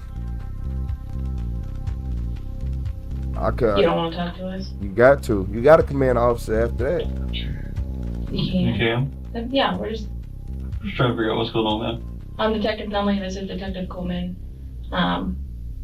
When the officers had walked off, he took something. Like, right when right when she got took to the car, he most likely took his opportunity to take something. or a little bit right when the officer first went back to it, yeah, he is on something and he coming down. That's why he looking like that. You said bro possessed? No, he probably he was swallowing evidence. That's what he was doing. He's swallowing evidence. That's the only reason why they ain't find more. I don't like to be formal. My name is Justin. Well, we obviously want to talk to you a little bit. That's why you're here. But Detective Coleman's gonna read something to you before we ask questions, just so everybody can talk freely, that kind of stuff. Okay? Just like you see in all the shows and all that stuff. I'm gonna read you your Miranda warnings, okay? So what brings you down to Florida? I was coming down here to see if y'all have some arcades down here. Ain't no more arcades.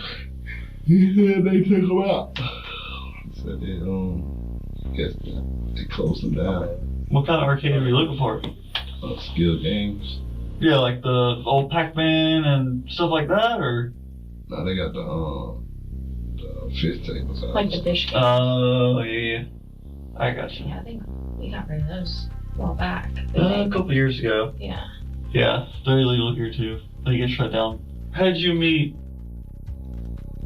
I met her at my hotel room. I didn't meet her inside my hotel room. I met her at my hotel room. I didn't take her to my hotel room. She was there, and I seen her, and we met there. When was that? Probably about a month ago. Okay, so kind of, and explain to us. So you were at a hotel. Okay, so kind of. Well, Probably about a month ago. A whole month. Okay, so kind of, and explain to us. So you were at a hotel, and so she was there at the hotel. Yes, ma'am. Okay, and then that's when you guys met. So kind of run us through from the time you guys met a month ago, and then how we got here today. When I met her, she was very pretty. Yeah. I'm uncomfortable. That shit just made me uncomfortable. Shout out to Hector Rodriguez with the flow state. I appreciate you, Hector, for making me feel better. That's just uncomfortable. Like that statement just shocking. I'm not even going back. If she was in trouble or did anything, Said his eyes with the law or anything like took that. something. But she told me she was 19. And she told me that her mother stayed and she didn't get along with her mother well. And that her mother,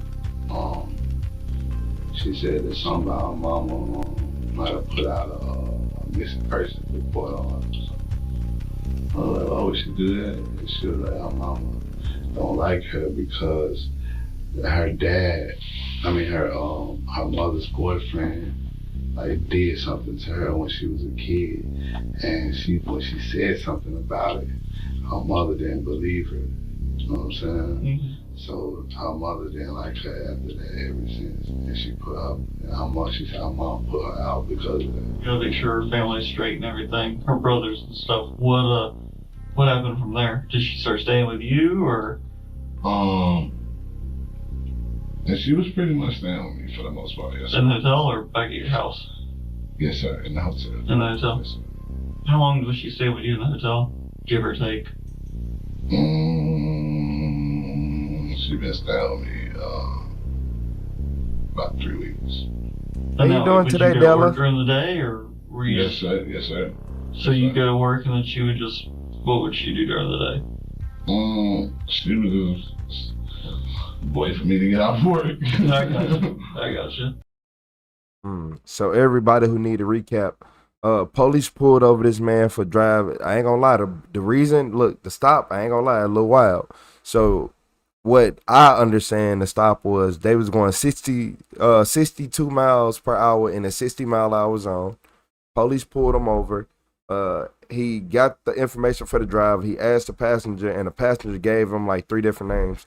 The cop asked her to step out. It turned out that she was a runaway or a missing. I ain't gonna say a runaway. Well, it might. I don't know what's going on, but she is a missing child from North Carolina or Carolina and all that, right? Is it Carolina, North Carolina? She a missing child from Carolina, and now she in Florida with this man, and that's the The car, that's the yeah, we heard. Shout out to Jacobo Blanco. Shout out to Jacobo Blanco with the red car. We got a penalty in the interrogation room because something is clearly off. I mean, y'all were staying together for like 3-4 weeks, so you'd say y'all were in a relationship probably? No, we ain't in a relationship. No. We consider each other as friends. You know, we want to consider each other boyfriend and girlfriend. You know. I got you. I mean, were y'all romantic with each other? I mean, y'all staying close together for 3-4 weeks. I mean, nah, we weren't romantic. So you guys didn't have like sex or anything like that? Did you guys have sex, do anything, or anything like talk about it or anything like that? And how old is she again? I can't remember what you told me. She said she was 19. Okay. I never seen any ID or any documents or anything, but we talked about going to get it because she needed an ID to. Despite their questions, Joshua insists that he only had a platonic relationship with the teen, almost portraying himself to detectives as her savior for giving her a place to stay after her mother allegedly threw her out. But the reality is far different from the story Joshua wants detectives to believe. And to find out the truth, detectives try a different tactic, hoping it will get him to spill the truth. Shout out to Shelly Underwood with that flow state. I appreciate you, Shelly. Thank you, Shelly Underwood. Shout out to Shelly Underwood for supporting the stream. No, that's what we're trying to figure out. I appreciate you, Shelly. Man to man. You already talked about how she's pretty. And that's why you sure you walked up to her and talked to her that day you met her, right? No, she wasn't up to me. She came up to you? Yeah, she approached me. Okay. So, I'll stay together 3-4 weeks. You never... For real? Never talked about it? Nothing? What's going on with her? That's what I'm asking. Hey, Andy, you for real? That's what I'm trying to figure out, man. Hey, man, look, I don't know what she got going on. I don't got nothing to do with what she got going on or know what she got going on. I don't know nothing about that. Well, that's what we're trying to get all squared away. You know what I mean? I'm trying to tell you, I don't know. Like you down here trying to play games. That's it. That's what I'm trying to play the arcade game. Yeah, I know. I mean, I don't know nothing about what she going on. What she. He was like, "What's your name?" And she was like, I was like, "What?" So look, we 48 minutes into this. I could have sworn at the beginning of the video he said that she was like his little cousin and she was like 16. So from 48, like I'm stopping you. I was paced you at 62 and a 60. Do you have your driver's license registration insurance on you? All right. Sorry about that. 62 and a 60. How's everyone doing this evening? About yourself? Good, man. I can't complain.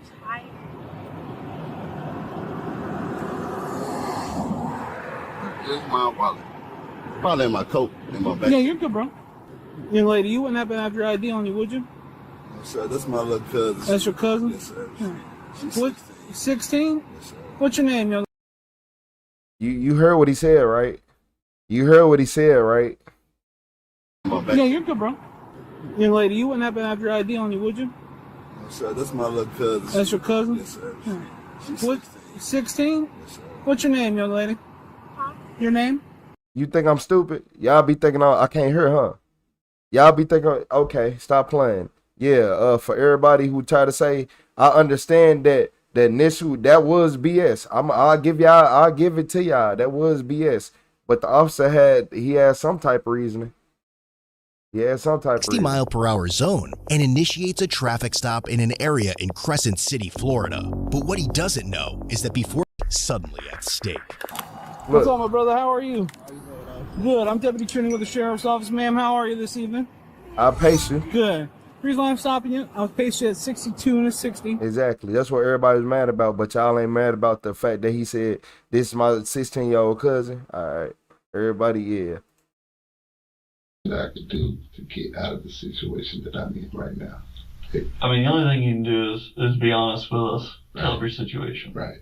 And I have been totally honest since the jump.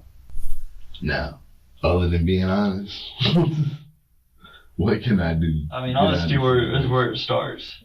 I'm gonna be honest with you. I don't know how to believe you about not doing anything with her. You've been with her for 3 to 4 weeks now. For real, Jasmine. There's some real creeps in these comments. I ain't lying to y'all. I have 2 bedrooms. 2 beds? Yes, sir. I have my son with me. Your son was with you in Man, shout out to all the normal people in the comment. Shout out to Maddie Mick Wetty. I appreciate you, Matt, for the flow state. Shout out to Matt. Yeah, a lot of y'all just exposed y'allself in these comments. She wasn't lying. A lot of y'all just exposed y'allself in these comments. We over here constantly telling y'all what's wrong and what, like, how this is so wrong, and y'all trying to argue. Y'all straight arguing people up and down.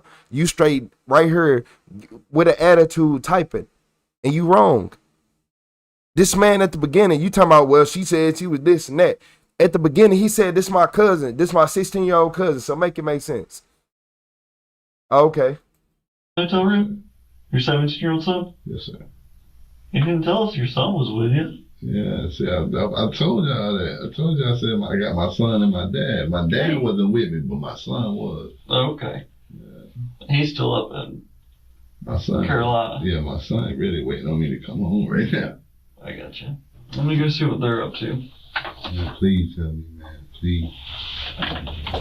Joshua never wavers from his story, but as detectives soon realize, they don't need his confession at all. When detectives interview the teen, she explains that she had known Joshua for some time because his son was her classmate and that her cousin had asked Joshua to drive her to Jacksonville. But beyond that, she can. What the fuck? Yo, so what, nigga? The teen, she explains that she had known Joshua for some time because his son was her classmate and that her cousin had asked Joshua to drive her to Jacksonville. But beyond that, she continues to maintain that she had only recently ended up in Putnam County to visit arcades, adding that she had not spoken to her mother in a while and that her mother did not know she was in Florida. But it was the sudden change in the girl's demeanor when detectives asked whether she was romantically involved with Joshua that immediately put them on edge. On March 17th, 2026, detectives were informed that an analysis of the girl's phone had uncovered several videos showing her engaged in sexual activity with Joshua, all recorded before they arrived in Florida. In one of the videos, Joshua was seen deliberately adjusting the camera, clearly showing intent to produce explicit material involving a minor while engaging in sexual acts with her. Then on March 19th, a forensic review of Joshua's phone uncovered several suggestive images of the girl, ultimately escalating the case into a federal investigation by March 31st, 2026. The girl remained in the care of the Department of Children and Families before eventually being reunited with her mother. Her mother also confirmed that she did not know Joshua and had never given him permission to take or transport her daughter anywhere. Ultimately, Joshua McGrath was hit with 2 federal felony charges: production of child sex material, interstate transportation of a minor for content. The state of Florida separately charged him with felony possession of 10 or more forged or counterfeit notes, interference with child custody, possession of synthetic cannabis, and misdemeanor contributing to a delinquency of a minor, possession of marijuana, possession of drug equipment or paraphernalia. Joshua was taken to the Putnam County Jail and held on a $9,000 bond. If convicted on all charges, he could potentially face life in prison. Man, get his ass up out of here. I'm tired of seeing his face. Get him out. Get him gone. Get him gone. Get him gone. That just made me mad, y'all. I ain't gonna lie to y'all. That just made me mad. Get him gone. It ain't no ifs, ands, or buts. That boy gotta go. 1,000 years. 1,000. 2,000. 3, 4, 5, 6, 7, 8, 9, 10, 11, 12,000. I keep going. Every single second he look at me, I keep going. Creep. You said he cooked, Professor. He more than cooked. This was the king of creeps. This was the king of creeps. This was the man. Look here.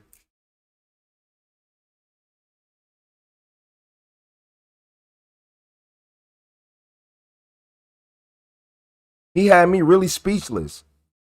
Man, slam him on his head before you throw him in the cell. Yeah. I appreciate you, Nikki Cole, with the finger heart. Thank you, Nikki Cole. I appreciate you. Thank you for supporting the stream. Yeah, we got it, man.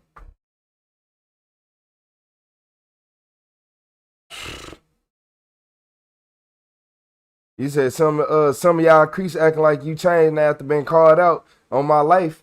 Yeah, it's a couple. Yeah. A lot of y'all starting to act different in these comments. Yeah, make sure whoever ain't no creep, make sure y'all hit that like button for me, because there was a lot of people in these comments saying a couple things that I don't agree with. Yeah, it's very rare that I gotta literally ignore the whole comment section because what I was seeing, y'all ain't no good. Y'all ain't no good. So if you defended you were defending him, Okay. Okay. Shout out to CC Sky with the flow state. I appreciate you, CC. How you doing today? CC? Yeah, hit CC with them W's, y'all. You said wood chipper? Man, we throwing him into some lava, a volcano. MGM, fire up the volcano. You got some creepers. Man, yeah, man, MGM. It was some people in here defending this man. People don't be understanding the whole story. They like to come in 25, 30 minutes into the video and try to tell the people who've been watching from the beginning what they know.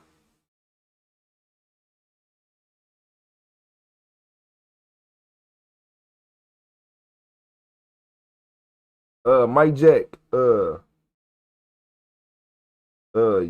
think you a fucking manager at the Winnie Hut Jr., ain't you?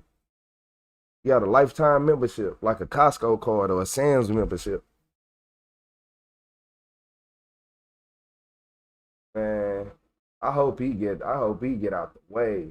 What's up, Nessa? You said call him out by name?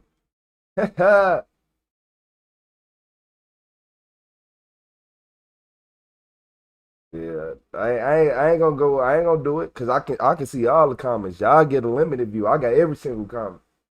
I really can't. I ain't gonna do it.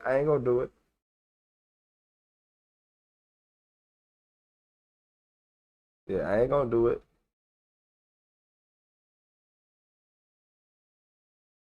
Over here, man. You said always a smart ass or a racist hide behind the keyboard, man. I enjoy your life for reals though. I appreciate you, CC. Life in prison. They said that's what he could get. He better get life in prison. They said that's what he could get if convicted on all charges. Like he should have. Come on, y'all. What's up, Michelle?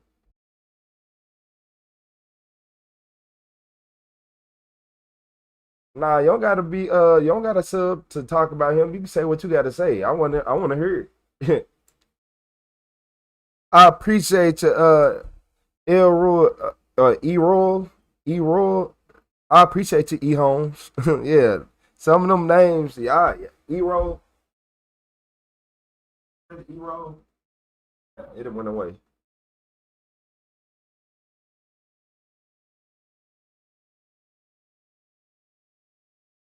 Oh, what? So now, look, I ain't gonna lie. I only had enough videos in my queue for 10 hours. I ain't tired though. I'm not tired. And we got 12 hours till our cutoff point. So we still got an hour, a little bit over an hour and 50 minutes.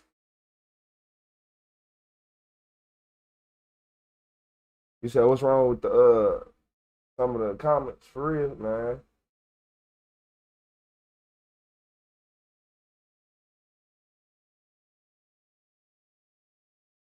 And yeah, the fake weed is what really got me. Hey, Michael Pence, are you for real? You for real, Michael Pence? Well, nah, Michael, you playing? I think. Well, if he ain't, they gonna get him soon. They gonna get him. They gonna get him soon. Nah, pattern, we good. We got an 11-hour cutoff point. We still got an hour.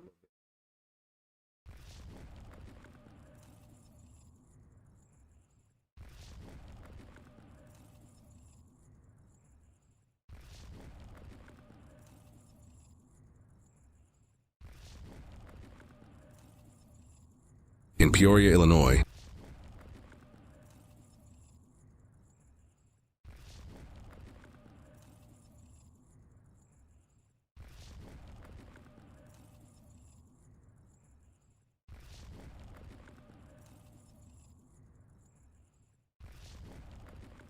Have you ever been?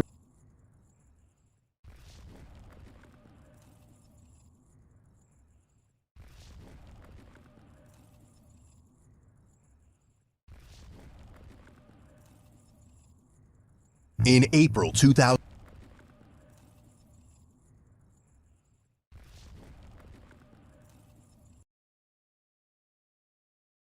I appreciate everybody. I appreciate all the supporters on this channel. Grateful you're not tired to catch the last hour.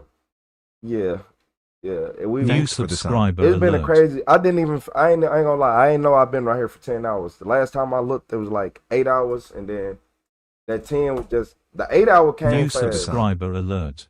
We went from 3 hours to 8 hours quick, didn't we?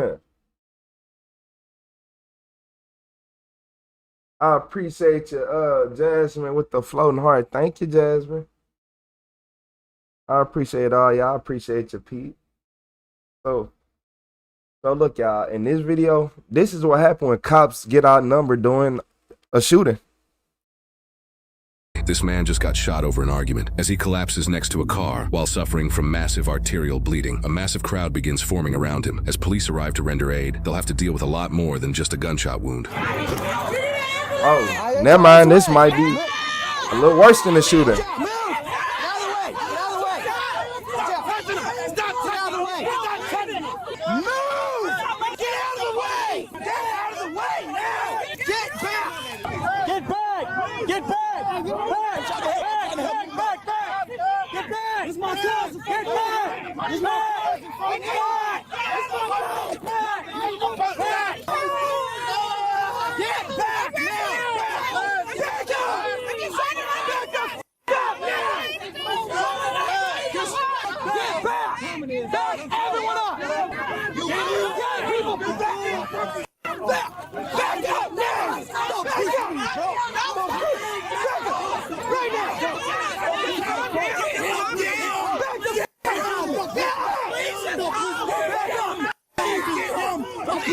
Yeah, busted his lip. He busted his mouth.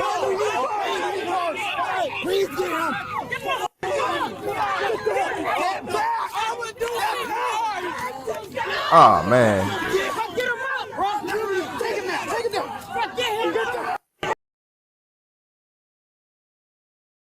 Man, I would've lived. Man, I'm not finna fight no crowd. I'm not finna, bro. It's 8,000 of them. The police actually trying to help at least. Where I'm from, I ain't gonna even lie to y'all. What make me mad when I see this is where I'm from, my friends died because the police ain't do nothing. I swear to God, my friends died because the police made everybody get off and didn't do nothing. Just stared at them and let them bleed out. So at least the police actually coming here trying to render aid. That's what be wrong with y'all drunk, stupid people. Y'all don't know the real reality. Most police are straight come there, do all that aggressive shit, get y'all off them and don't do nothing, let your people die. And then won't even let the ambulance come into the scene, die down. Like, come on. At least they trying to help, D. Man, I was...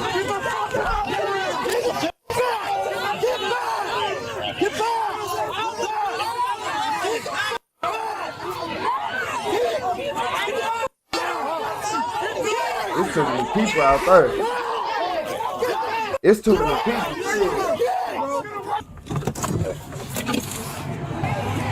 Man, one of them got shot during an argument and... Get back! Get back!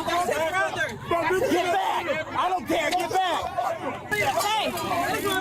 Back up! I'm his mom, Okay, back up! Back up! What's up? Get up there, get the people away from me! Everybody get back! Get back! Get back now! Get back! Get back!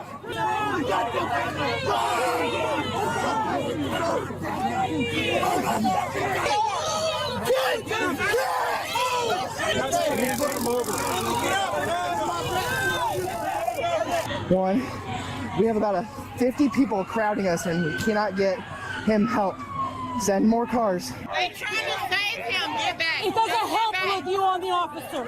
Stay back. I can't back the up.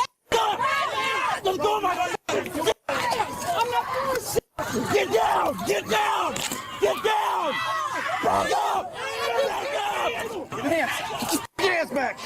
Go help him.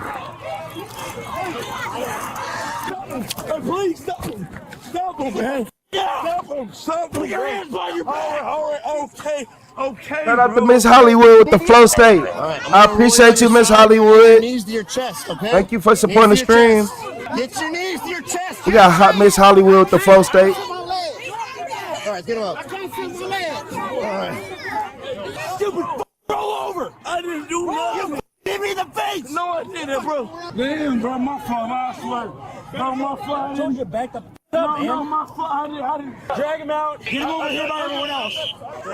Back up! Hey! No!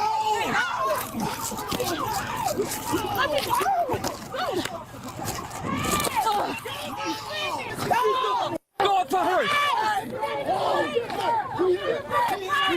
Get the f*** up. Nah, they're trying to use the force meaning punches. Are you? Give me your hand. Get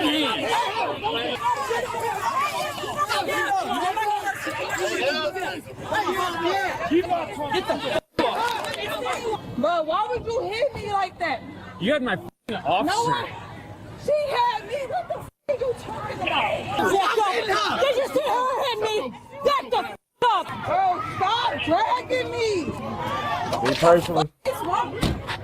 Nope, because I feel like the punching gonna make everything even worse. Feel like the punching gonna make it, like, you know, everything just tighten back up. Thank you, Miss Hollywood, for the high five. I appreciate you. But he should have tased her. The one on the ground, he should have tased her. You got a bunch of drunk people. You gonna strike? You gonna punch her? Like, just use your brain. Y'all might start some more fights just off that. Get the f*** up. I can't feel my leg. I can't feel my leg. Get up. I can't feel my leg. You walk this whole way. Get up. I can't feel my legs. Get I've been up. drinking. I can't feel my legs. I've been drinking. You just walked here. I don't know how the f*** I got here. You just walked over here. All right, get him in here. We need to secure that. I know, get him in. I can't feel my leg in the car. Get in the car. Get in the car now. All right. You're gonna get tased. Get outside. You get in the car. Get in now. Get in now. Oh look, your legs work. Oh look, your legs work now. My cuffs is tight. That's fine. We'll fix them later. I got you, though, bro. I didn't mean, bro. Excuse me, bro. I didn't mean that. Put your foot in. Motherfucker hit me and tried to run. Bro, you just pushed me. I know. Back up, or we can't help your friend. Stop touching me, bro. Stop touching me, bro. Get your hands.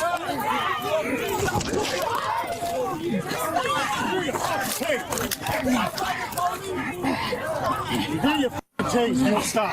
We're not dealing with this right now. Stand up. We can't help him when you're in our We just face. got him killed, bro. Homie just got shot, bro. You're not helping him at all. Get in the car. Stay down, buddy. Stay down, boss. Stay down, boss. Let's breathe. Let's breathe for me. Let's get some crime scene tape up.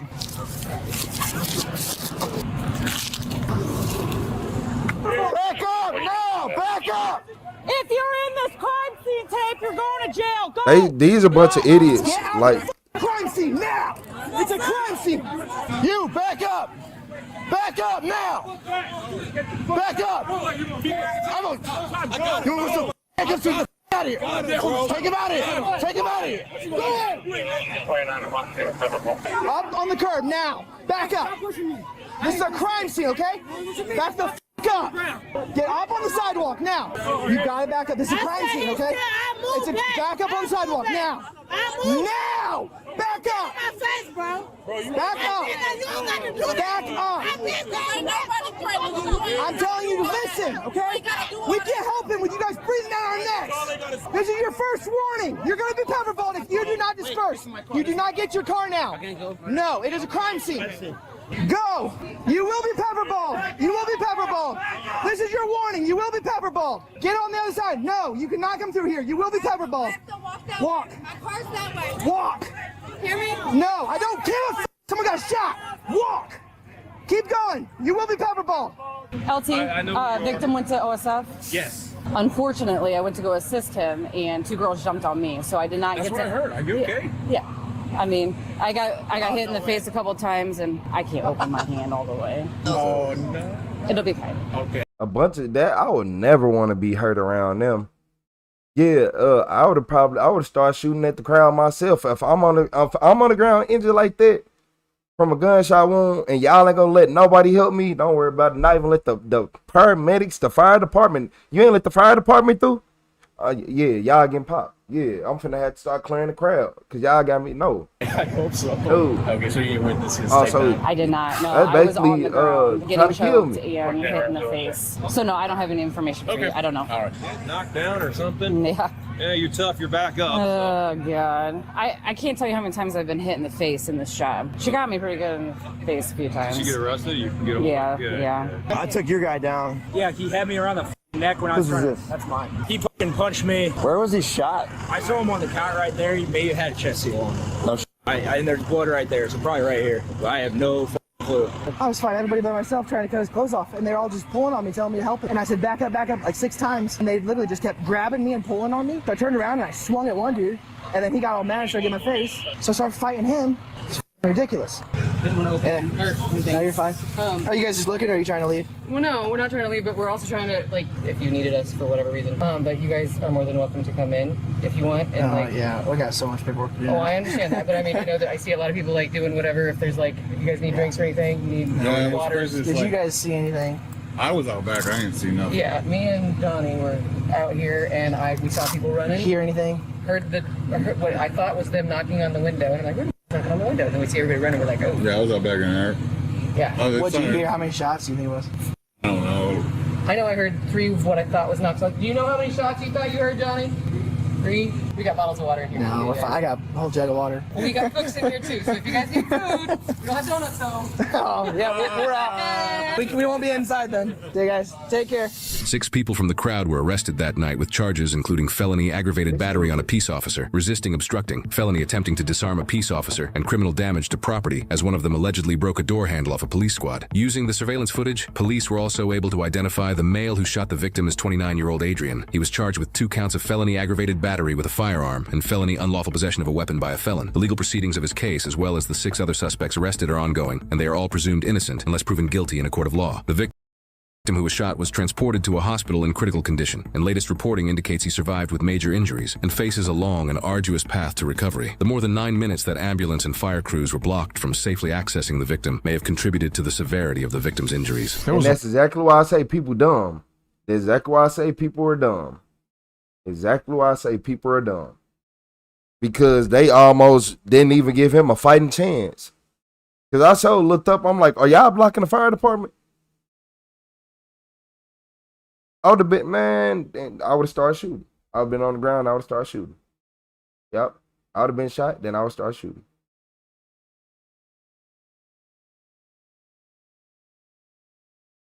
Yeah, and then the police was being a little bit aggressive. I ain't gonna lie to y'all. I understand the people was being annoying, but once I got them far enough away, like when at the beginning, all guns are blazing, like push everybody out the way, tase everything in sight. Yeah, but towards like when you pushing everybody towards the street and people not even right there, and you just like, come on. What's up, Firefly? I appreciate you for that flow state. Shout out to Firefly for the flow state. But once you start doing stuff like that, like, come on. Because you're going to push the wrong person one day. And they going to come turn back around and have a... Man, look, I'm telling you. They're going to have something that your vest can't stop. Like, police got to know when to stop overdoing it, too, at the same time. I'm like, it was a couple people that deserved it. But then there was a couple people that y'all was even like, I know y'all was like, but you ain't say nothing, but I seen it. And now I'm saying something now. Yeah, I'm saying something now.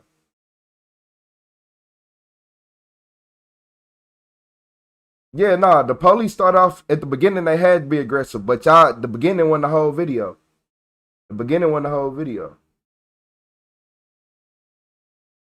Yeah, at the beginning, yeah. Once the police officer just started walking around with a pep ball gun, It wasn't as serious no more. It wasn't as serious no more. Because if you got enough officers to start arresting people, then you got enough officers to do what you need to. I ain't gonna lie. That's literally how it goes. They don't start arresting people till they got enough officers out there. Especially in a crowd like that. So yeah, if I'm being honest with you.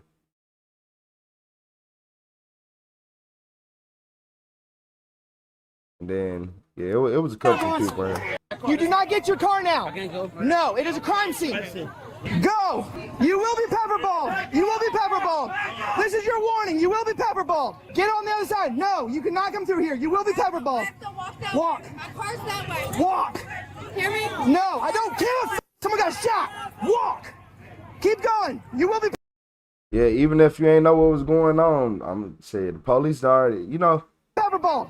LT, victim went to OSF. Yes. Like right there, I give him his credit. Yeah, clear out the street. Yeah, push him out the way. That's cool. Fortunately, I went to go assist him, and two girls jumped on me a couple of times. I was on the ground getting choked.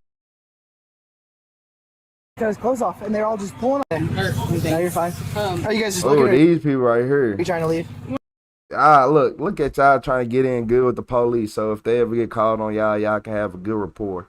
Do you guys need any snacks? Do you need any cookies? Do you need a personal chef? Like, we have nachos, we have water, we have drinks, we have anything you guys need.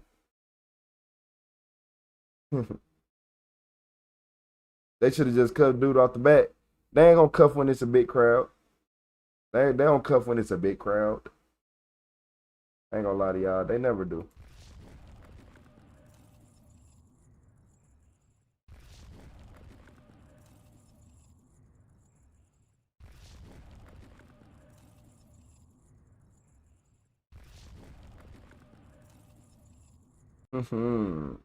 Y'all know I had to bring the static, man. Y'all know I had to bring the static. So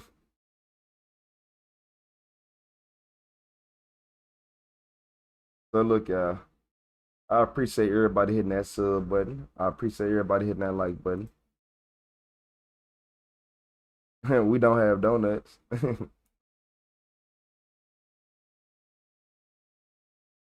Nah, Greg. People don't do stuff out the kindness of their heart. Yeah, they ain't do that out the kindness. If I had a business, I'd get a police free stuff too, just so whenever they get called here, they be like, oh, this is the place that gave us free stuff. Yeah.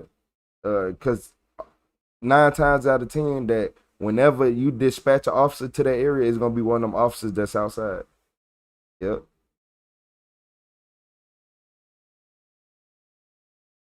I ain't gonna lie, that whole crowd was stupid though. That was the dumbest crowd ever. And the mama ain't do enough for me. She was too drunk. Yeah, you can tell. I can tell what kind of mama she is, but I ain't gonna go there. I'm gonna keep it there. You said 27 likes away from 1,000. Everybody hit that like button. Y'all, we ain't got enough likes. We ain't got enough likes. Man, there be so many people coming through here. Shout out to Firefly for becoming one of those members. Shout out to Firefly and Cali. How you doing today, Firefly? You said you're gonna be here for the 1K?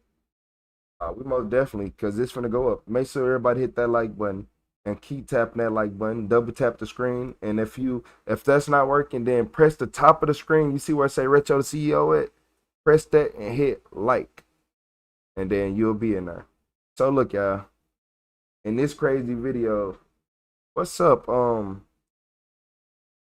lunatic? So look, y'all, in this crazy video, a wife ordered a hitman to take out her husband. It was an officer. She hired a cop. She thought she was slick. The website's rentohitman.com. I'm going to show you some emails. It says, "Hi, I've been issued." That's you. This is your email you sent.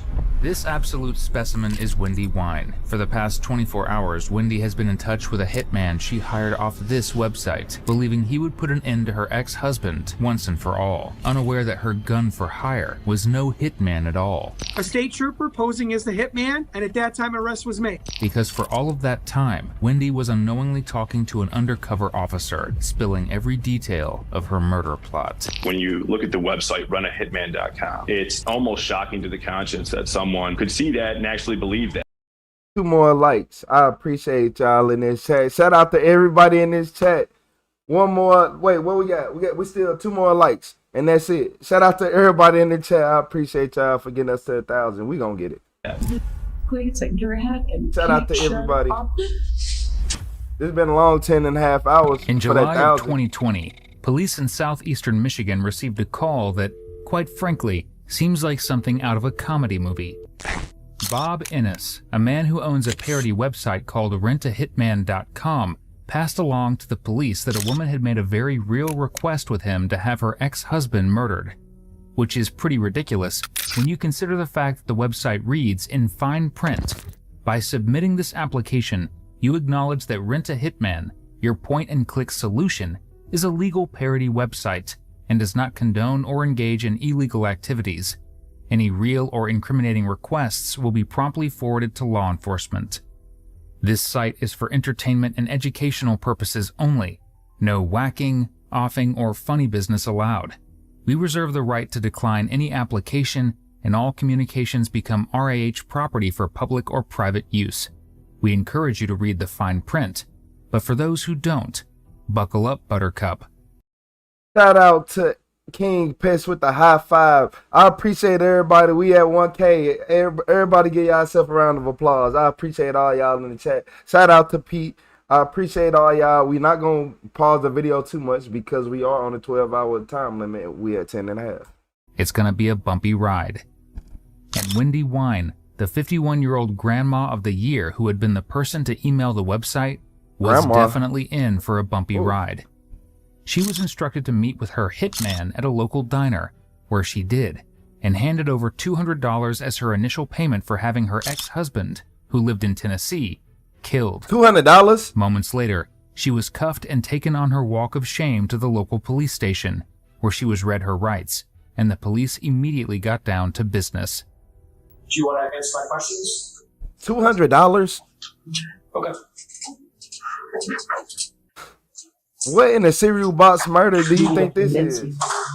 Pardon me? Shout out to Heather with the high 5. I appreciate you, So Heather. here's the deal.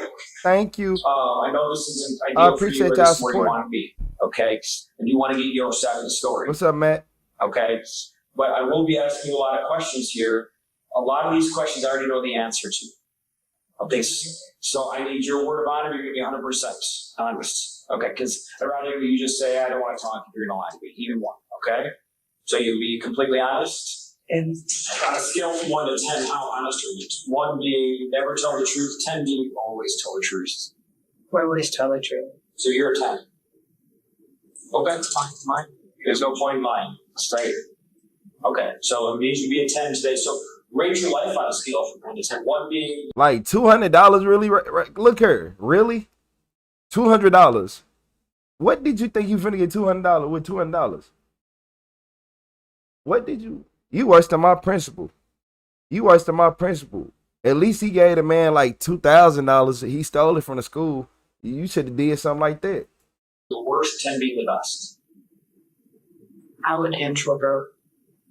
I don't socialize. I don't like people much. Well, introverts can have a good life, so what would you rate your life, though? I didn't cost 5? 5 or 6. I've never been in trouble in my life. More than a speeding ticket. Okay. And they could cure this one. Now, usually we're dealing with liars on this here channel, but in this case we aren't dealing with a liar. We're just dealing with an idiot. Because when the detective tries to gently broach the topic of the shooting by asking who her least favorite person is, she immediately names her ex-husband, who she tried to get killed. Keep in mind, his name is redacted throughout the interrogation to protect his privacy. Not only because he was, well, almost killed, but because he's probably not too proud of having been married to a person who has 2 brain cells fighting for first place. And I don't know which one winning. Before we dive into her explanation for those actions, if you want to see more people caught for their stupid mistakes, be sure to like and subscribe. It's literally all we do here. Who's that to you? He said $200 hitman. Nobody. Well, I know, I understand what you're trying to say. Nobody, but how do you know the reason why you have these feelings toward him? So you said she paid with what is it Venmo. about? Who is he to you? How do you know? For killing my husband. At one time, he used to be the nicest person that I met. Now, he just... It's 10 p.m. He's a liar. Here, my son was in love with him to like my son. Something I had to do. Well, let's back up here. Who is he, though, to you? How do you know him? I used to be married to a person like God. What does that mean? I didn't know until after my husband died that he never signed the divorce papers. Who never signed the divorce papers? I had. So you were still... I don't understand. It's not who never signed divorce? Your husband who died didn't sign divorce papers? He never signed it. So why would he have to sign divorce papers if he died?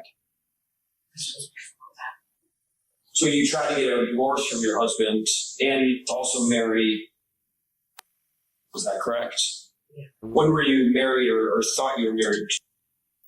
Husband. I hopped on live at like 11 something a.m. Like 11 something this morning. Okay. I looked up. I'm like, it's 10 p.m. And why did you guys break up? He's a liar. He hurts people. He doesn't care about it. And did you report that to the police? I didn't. Okay.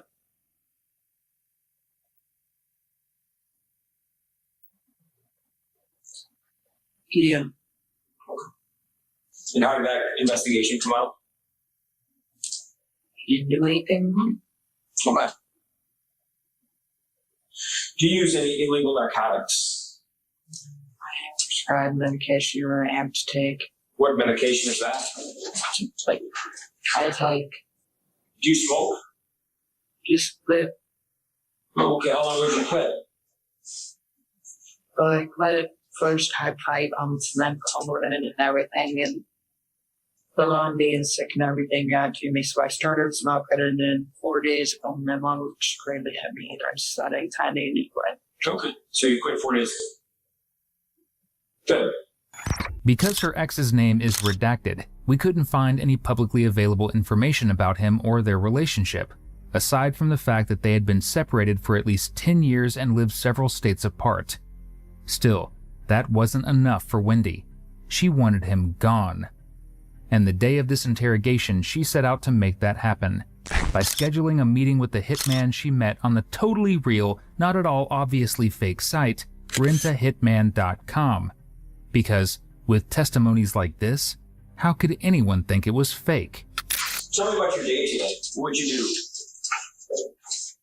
do? I got up this morning, did a cup of coffee, watched my mom with my son,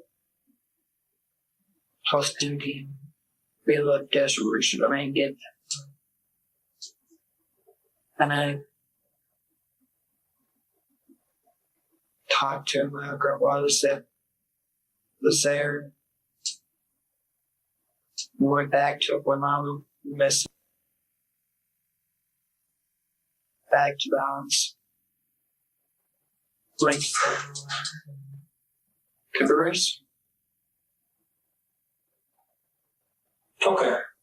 Obviously, there's a few details I need to kind of clear up there, right? So you said you made a comment, you talked to whoever it was that was there. I don't know what that means. Can you tell me about Anthony? that?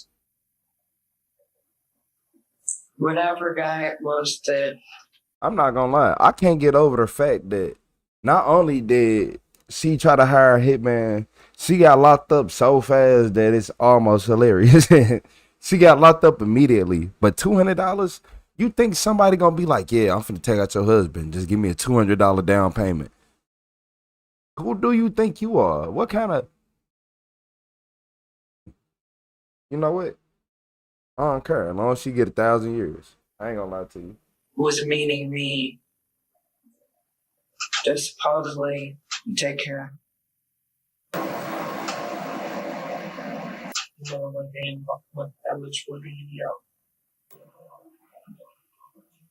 What did you guys talk about? Getting rid of. What do you mean by getting rid of him? Have to do. Did you want that guy you talked to kill him? How you doing, Shari? I appreciate you. Why?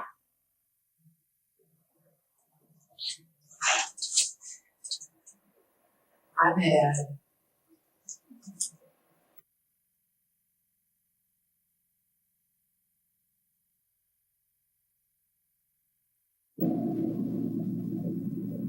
You do like she got a lot of cats. Don't- I would love never stand this talk. Like my daughter said, like a hemp police face. Everybody's had talked to them. Took him? What? So I know you say you talk about getting rid of him, by which mean you have him killed. Did you guys talk about anything as far as payment or any arrangements? He told me that he wanted a motorcycle time. I had paid him $5,000. I had to give him $500, which I didn't have. He said I had to talk on this system late. I never would have been able to do that. Is she talking? Like, oh, she playing. She really is speaking in tongues. You said, how live is this? Tim Moore, I don't even know what that means. And not really, Snuffles. Well, it is, but you better know what you're doing. Cause yeah, it is. But if you're not for, it's been years for me. I know what I'm doing. It's different. Like when you first started out, after years, you'll know the right cues. Sure. Did you believe him? I believe anybody tries to believe. The Costco killer. I believe anybody who tries. What's up, Fine Moon? Well, did you pay him $500 up front? How much did you pay him? Paid him $200. That afternoon, Wendy met up with an undercover officer to exchange money for the hit. The two had a consultation at a local cafe and then traveled to a local 7-Eleven where she took out money from an ATM to pay him. Although the total cost was set at $5,000 for the imaginary hit, she could only offer $200 as a deposit. Who the hell do she think she is? Who do you think you are? Did she just meet somebody at a like who are you to think you can meet somebody at a cafe and talk about a hit and then go get the money? Like you, hey man, lock her up. What kind of movie is she living? Who she think she is? Frank Castle? You think you're the Punisher? Man, if you don't get out my face, man, yeah, we gotta get her up out of here. I ain't gonna lie to you. Man, I still But don't evidently, understand her. she wasn't too concerned about paying back the imaginary hitman. After all, what was he going to do? Kill her? How much do you still owe it by that $200? It's very free. And you were under the impression that you'd be killed if you didn't pay that money in a few weeks. But you just also said that you didn't think you could come up with the money. So, what did you think was going to happen? Probably end up dead. Okay, did you care? When you have met with the diseases I have, sometimes you care, and sometimes you Hey, shout out to Trey. people like saying that I could tell you there's beyond shadow of a doubt fact is that I love my son. One life that's Beyond a Okay. shadow of a doubt. I would fact. do anything Okay. for him and have his whole life. I'll never lose him. I don't want to be away from him. A 200 He's the down only thing payment. I'm done. Thinking she But I Frank feel Castle. like I'm free. Everybody called me a baby snatcher when I took him away. And I mean, I had like kids. But I knew in my heart and I'd done the right thing. And that if I really take him, they were at the false to The cat fake killer. Well, is it safe to say that if you felt it was worth the risk of dying to have? Yes. I can't tell you, but Well, I guess what I'm saying is you paid $200 and you knew that the gentleman you met with was going to kill him, right? You believed he was going to kill him. I thought he might, but it was not like me not. Most people don't take you on their own joking. Well, why would you give him $200? Stupidity. Okay, but I guess the question is this. You were hoping by giving him $200 that he would be killed, correct? Be killed. I knew that. Where the Understood. What I'm saying is this. at the time that I got when he took $200, I think that he would kill. Yes. Okay. What I'm saying is, so yes, you felt he would kill. Yes. What I'm saying is, was it worth your life, though, if you couldn't come up with the money just to get rid of him? I don't have the answer. Okay. Fair enough. Fair enough.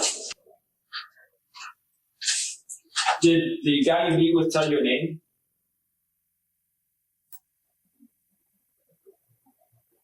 What do you look like? Hey, King Pissed. Hey, you better watch out. You better keep, if you stop commenting randomly for a long period of time, I'm saying a search party. Yeah, man, we got to look out for him. I know she lying. Y'all know what I'm finna say. Y'all know I gotta be. She on drugs. She on drugs. Yep, she on drugs. That's why she ain't had no money, because she only had enough money to. She like, if I give you $500, I ain't gonna be able to get the stuff I need, the good stuff. And yeah, man, look,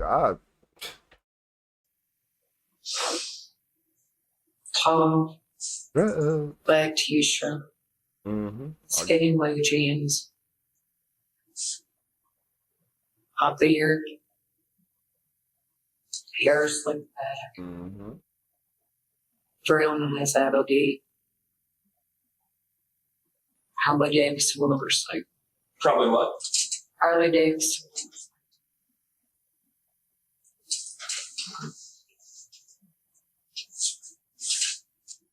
So the reason you wanted him to kill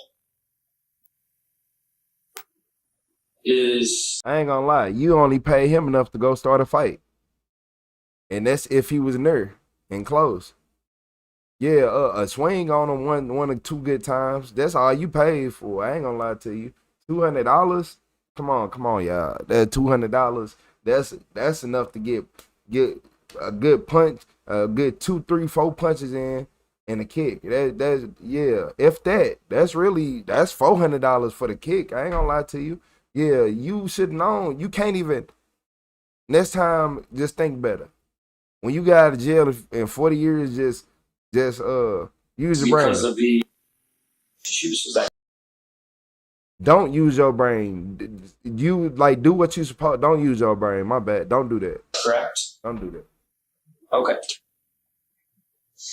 Where does? Don't do that. Tennessee. Where in Tennessee? You know the address? Did you tell that? The address?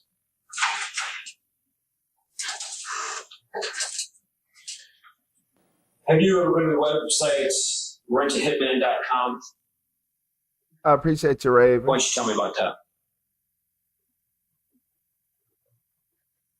I found out it's supposed to be like a consultation thing if you're not turning in today. He said that start an argument type of money. Emails. Okay. I want to see if you can identify these, okay? So, do you recognize this from you? It says, "Hi, I've needed resolved for a year now. It's cost me being ripped off for $20,000. That's you. This is your email you sent. You gotta get a crackhead to do your dirty work. Come on, real Pictures. damn What is this bad. email? I ain't gonna lie to you. Is that an email you just made up, or what's that mean? I'm about 200 blow sands in your eye. Okay. Throw a couple rocks at you. Shit, that's it. All right, come on, man. There's a Proton mail. Pardon me? Proton mail. Say that again. I don't understand. Proton. What does that mean? Proton mail. $200 and I'll pop 4 tires. What is proton mail? You diabolical. I ain't gonna lie. That pissed me off. Yeah, that's a good. I ain't gonna lie. She was better off doing that. If she, man, that'll make me so mad. That'll be a good $200. That's the most. Look, I don't care what man you are, how much money you think you got, or how much money you got. If you walk outside and your favorite car on 4 flats, you're going to be hot. You're going to be hot. When I say hot, come on, man. That's the first time he been all white on the ground on his stomach. Man, you better stop playing. You was better off doing that. That's how it sound. Okay. So here it's a response. I'm not sure what you're requesting. Could you fill out a service request form, sir? Broccolina, man hurt when he see them tires. Okay.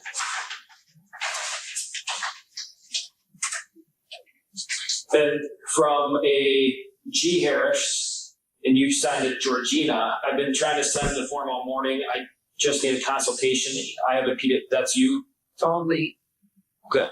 RentAHitman.com was originally launched by Bob Innes in 2005, who intended to use it as the domain for an IT company dedicated to web analytics, specifically focused on helping people increase the hits on their websites. But very quickly, things took a different turn. Bob began receiving a flood of emails in 2008 requesting his help as a hitman. While some were clear jokes, others weren't. Immediately, Bob began turning over the actual hits to law enforcement agencies to deal with, in turn, helping arrest several wannabe murderers. He edited the website, boasting at the top that it's a point-and-click solution that's HIPAA compliant, meaning, of course, it's compliant with the imaginary Hitman Information Privacy Protection Act of 1964. You would think anyone who clicked the site would immediately realize that it was a joke, but you'd be very wrong.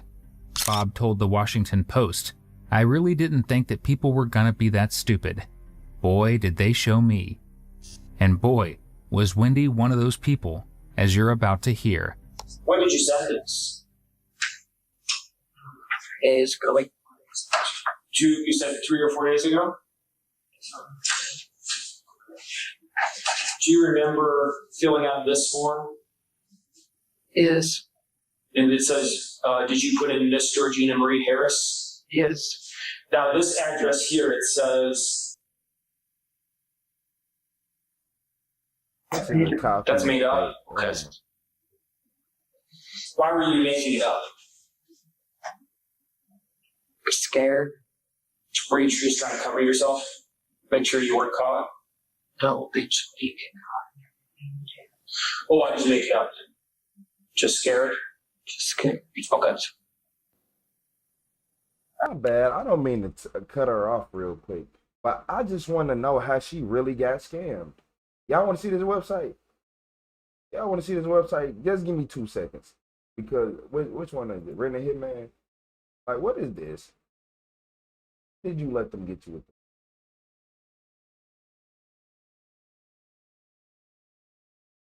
Like, this is a clickbait website. This straight, so this the website she went on, rentahitman.com, went to contact us and did all this stuff. You said rent. Oh my Lord. Hey, wait, hold on, y'all. Stop making stuff pop up so I can troll. Because we finna laugh. And once I read this, it say Rent a Hitman is not affiliated with P. Diddy, Diners Clubs, the Las Vegas Raiders, the Illuminati, Joe or Camilla, individually or as a combo deal, Jake Paul, New Jersey Drones, the Hawk Tour Girls, the Minnesota Learning Center, no matter what Reddit, TikTok, or your cousin says. Like, we're not funded. We're not funded by grants, tax dollars, dark money, or government innovation funds. This operation is strictly old school, out of pocket, espresso powered, and legal nervous. So this this lady really went, like, who did she? You saved a bunch of money switching the guy car. Appreciate you. What's up, Bree? Shout out to Bree Reed with the super chat. Another day. How you doing today, Bree? I appreciate you. We just on this website, and man, get out my face. Man, yeah, man, get out my face. Who? She thought she had one, man. Yeah, get out my face. I ain't gonna lie to you. She thought she had one. Yeah, and all right, man. Hey, back to the video. Just so y'all know who's up again. So look, man. All right, and then it says, I what appreciate is the reason you, for Bree. contacting us? And it says, I have a problem. Did you read that? Yes, I did. Okay. I told him not to. So, and Wendy, I appreciate that. I told you, I'm not here to judge you. I'm not here to say you're a bad person. I'm just here to get to the bottom and give Are your you side of good, the Possum? story. Go ahead. Okay, I want a human side, because there's always a human side, right? Your motivation is what? If your motivation is to see that you feel shut down. Okay, I'm not going to say I wouldn't feel the same way if I were you. Okay. In Wendy's first email, she requested help with having her ex-husband taken care of. She ended the email with this great sign-off, which I will immediately be using. I prefer not going jail. Thank you for your time. As a rule, Bob Ennis gives people who email him a 24-hour cooling-off period. After 24 hours, he emails to confirm whether they still want the hit. And Wendy didn't back down. Immediately, she emailed back stating she wanted him killed. In her second email, she even said, "This is kind of weird that your company is not on the deep or dark web." Yeah, weird indeed. So here you have, how did you hear about Rent your point and click solution? You have DuckDuckGo. Yep. Is that how you found out about it? Yeah. How did you find out about this website? You really went to that website and thought it was Trip real. browser, and you can click anything you want to. It'll bring up example images. And what did you click? I don't think so. No, in DuckDuckGo, what did you search? I searched Run a Hitman, and at the time, it seemed like a looking back Chris Gibson. Well, we all do things we regret, right? You search Rent a Hitman? Yeah. Okay. And it's not really smart considering I'll probably be away from myself for the rest of this life. We'll never see you in this chat again, I Cat. don't know what's going to happen with that, okay? I'm not going to lie to you in that regard. Cat to disappear. Okay, or even there, I'm not going to lie to you. I'm the same way you are. I'm not going to lie. If you have any questions, you can ask me, okay? So, do you remember, did you submit these photos of, and is this the gentleman here standing in these Shout out to pictures? Suck My Blank with the Uncle You look at Alert. this for me. Is that him? Yes. And that's your ex-husband? Hey. Well, what you thought was your ex-husband? Yeah. Shout out to Suck My Blank with the Uncle Alert. And again, this is from. Hey. This is most And definitely it your says, first time in "Hi, I this finally stream. got the form to go through. I don't know if you can help. I really don't know what services you provide, so I was trying to get a consultation. Thank you." Is that your email? Yeah. Okay. And then from the addresses you provided are not matching up. Please confirm your address and address before I can proceed. Do you remember receiving that? And then it says here, my address is P.O. Box. I didn't give an admission because I'm not sure how this works. If you need my physical address, let me know. Do you remember sending that and providing address? And this email here, ma'am, does that look like the one you sent? Yes. Okay. Is that your real P.O. box? Hint. Okay.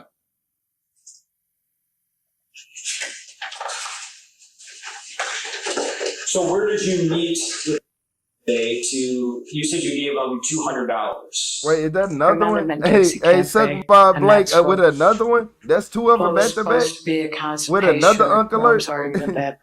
No, you do what you need to do, man. Don't worry about me. And, Shout out to Suck My Blank with the second then I went uncle to alert, 7-Eleven man. to get my milk with my son the I rest think- off Pop. His day dinner and I gave him $200. In the Dixie Cafe, that's in South Rockwood, correct? Where's the 7-Eleven at? Rockwood. Who the hell do she think she was, though, to go to a cafe and sit down and have a meeting about business, about taking somebody out? Like, you think you one of the Godfathers? Like, who do you think you are to go sit down at a cafe and talk at a table about getting somebody gone? What in the movie scenes are you doing? Hey, that's in South Rockwood, correct? Where's the 7-Eleven at? Nah, she don't care at all. Okay. And you gave her $200. Where'd you get that money from? My mom gave it to me for a trip Okay. that I'm supposed to take with my son. Between meeting him the first time at Dixie Cafe and meeting him the second time at 7-Eleven, where did you go? I went with my mom to feed my daughter's cats. Where's that at? She lives in Newport. Originally, Wendy used a fake email address, a fake name, and a fake physical address. But after about 5 seconds of prodding from Bob Innes, she caved and gave him all of her real information. And not only that, but she did all of this from her real cell phone. When you communicated You said she thought she was the equalizer. with Rent a Hitman, what did you communicate on? What kind of electronics device? Pardon me? Off your phone? She thought she was Is that Vin the one that's Diesel. in your purse? Told my mom's trying to calm me down. But that's the one in your purse right now? Wait. Okay. Do you ever use a computer at home? No. Is this the first time you tried to have killed? Yes. This is the first time? Tell me about using the dark web, though. What happened to you? Was that she money you got- lost? 18 cats. She smoked cigarettes. You lied. Walls So this yellow. is the first time? Did you do any searches on your phone on the dark web? Living so. Okay. And what did you search for in the dark web? She can't even, she don't even know what a light web is. She ain't find no dark web. She over here just lying. Y'all said she got 18 cats. It do look like her house got a thick film of yellow cigarette smoke on the wall. Same thing. Same thing. Okay. The crazy cat lady.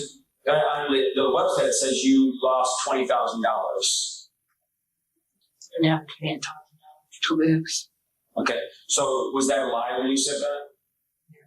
And this is the very first time that you tried to do this? Yeah. Okay.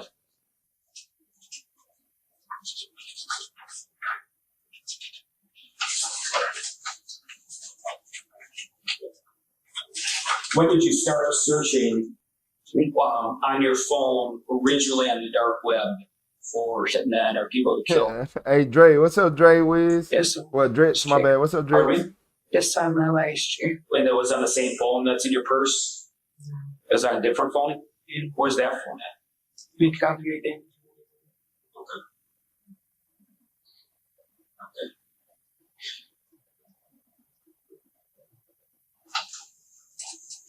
And when did you start searching in this phone for hitmen and things like that? For the world. Pardon me? It's on and off the day. I mean, did you just start doing it this week when you contacted this website, or did you start months ago, or what? Do you want me to call your mom and tell her what's going on? We need to come in and accept on the year. Okay. So here's what's going on. Okay. You're under arrest, obviously. Why do you think you're under arrest? Soliciting somebody to hurt him. Yes. To kill it, actually. That's why you're under arrest. Okay. So you'll be going to jail tonight. You'll be arraigned sometime this weekend. You'll go from there. They'll decide what happens. But that I don't really know. No, I certainly will. Will speak highly for you in regards to your honesty. I appreciate that. You know, a lot of people aren't willing to be that honorable and stand up for what they did and stand behind what they did. Okay. Do you have any other questions about where you're going or what's happening? I've just never been in trouble before. I saw that. So, okay, I'll be right back with you, okay? Sit tight. Do you want me to call your mom? If I can't call her, somebody needs to call her because she's going to pick something. Okay, I will call her. I'll be right back, man. When the officer returns, Wendy seems to have come to terms with how much of a mistake she's made. And really, how stupid she was to think this website was the real deal. I mean, take a look at the career tab.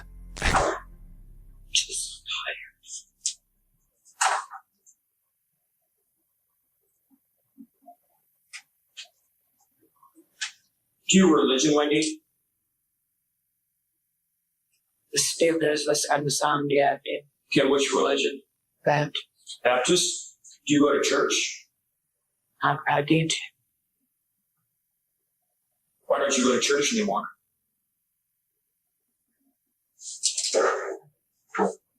Because when I walked in the door, I chill.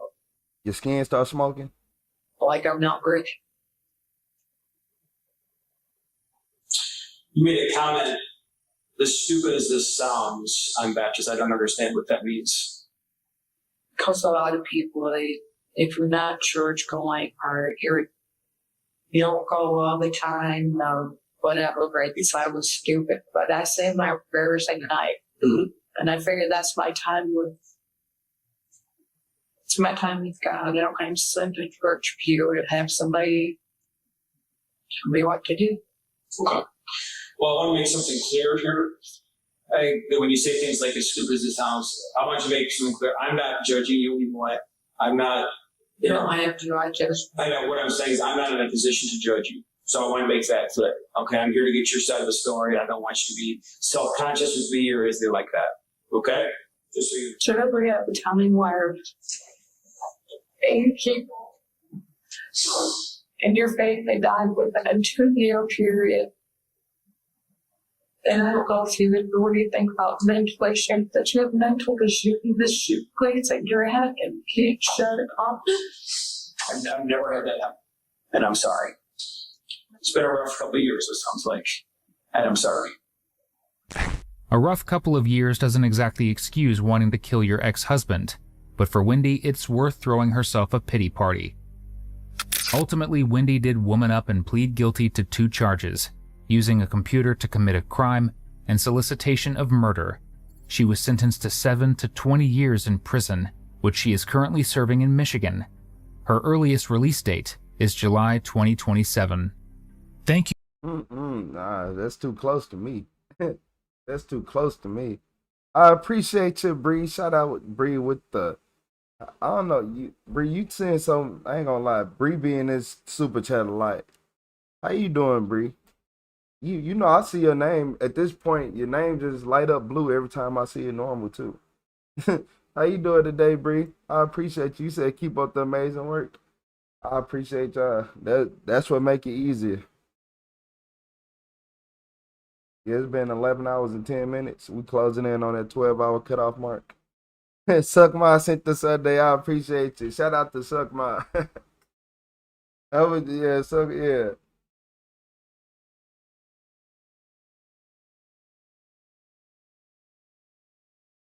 I appreciate y'all.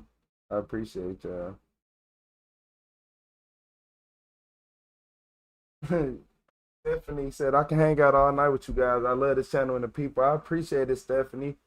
I appreciate it. We try hard. You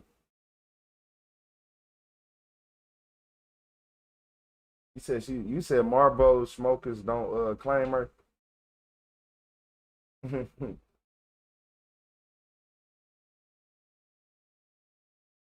Yeah. I would stay on longer, but that's YouTube. That's YouTube fault. Like, cause anything after 12 hours just get deleted. Like last time we went live for 16, almost 17 hours, YouTube cut off the last 4 plus or 5 hours. Like it was like 4, almost 5 hours. So you gotta laugh at some of the names. I that'd be hilarious.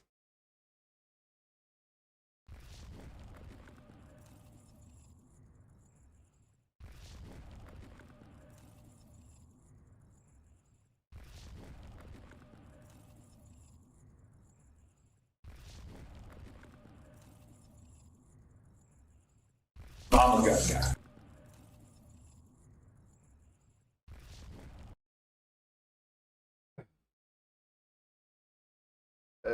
Hey King. Hey, good night, King. Nah, what King said. Yup, what King said. I ain't lying to you.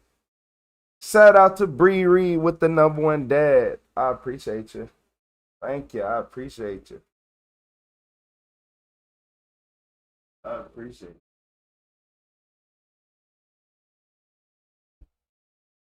Yeah, what King said. I hear what King said before he got up out of here. Yep. I'm standing on that same energy all night.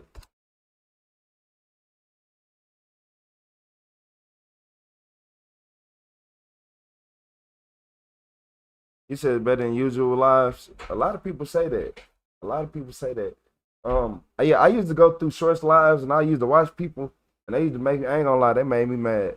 They used to make me mad because they not being themselves. A lot of people get on YouTube. Like, I ain't gonna lie, it took me it took me a whole year and a half to jump out of my shell. But ain't so like that's the bad part. Like I think everybody do it, but it took me a year and a half to jump out of my YouTube shell and start being like real genuine and being able to show my true emotion. Because a lot of people, they're faking, they're showing a persona. So when you look at them, you be like, oh no, oh no. Like this video, it don't feel good. Even if it's a boring video, like it should be something interesting. They can't find nothing interesting in this video, even if it's trash. Man, I'm gonna go back to an old video, like when a woman got CPS called on her because her son had roaches on his toothbrush. Yeah, and then somebody in the comments like, yeah, I used to have to clear out my pipes before I took a shower. I had to run the water. I'm like, nah, you got it, you got it. Cause I wish I would start taking a shower and a roach. Come on, like. Look here. I'm gonna tear that motherfucking bathroom up, man. I tear that bathroom up. I take a shower, roach hit me in my forehead. I'm thinking, so what, man? What? Whole bathroom toe up. Whole bathroom toe up. And I appreciate you, Bree. You said just stop by to say hi, good night to all cave people out there. We ain't seen the Geico caveman in a couple days. That's crazy that he actually did look like the Geico caveman. He said, I remember that live. Yeah, the Geico caveman.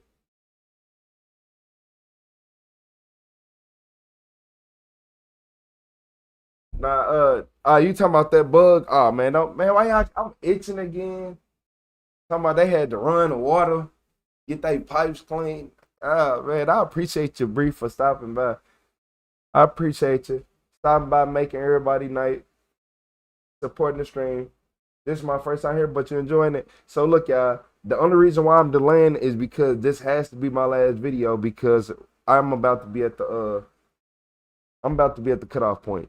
So I'm just sitting right here chilling with y'all for a second.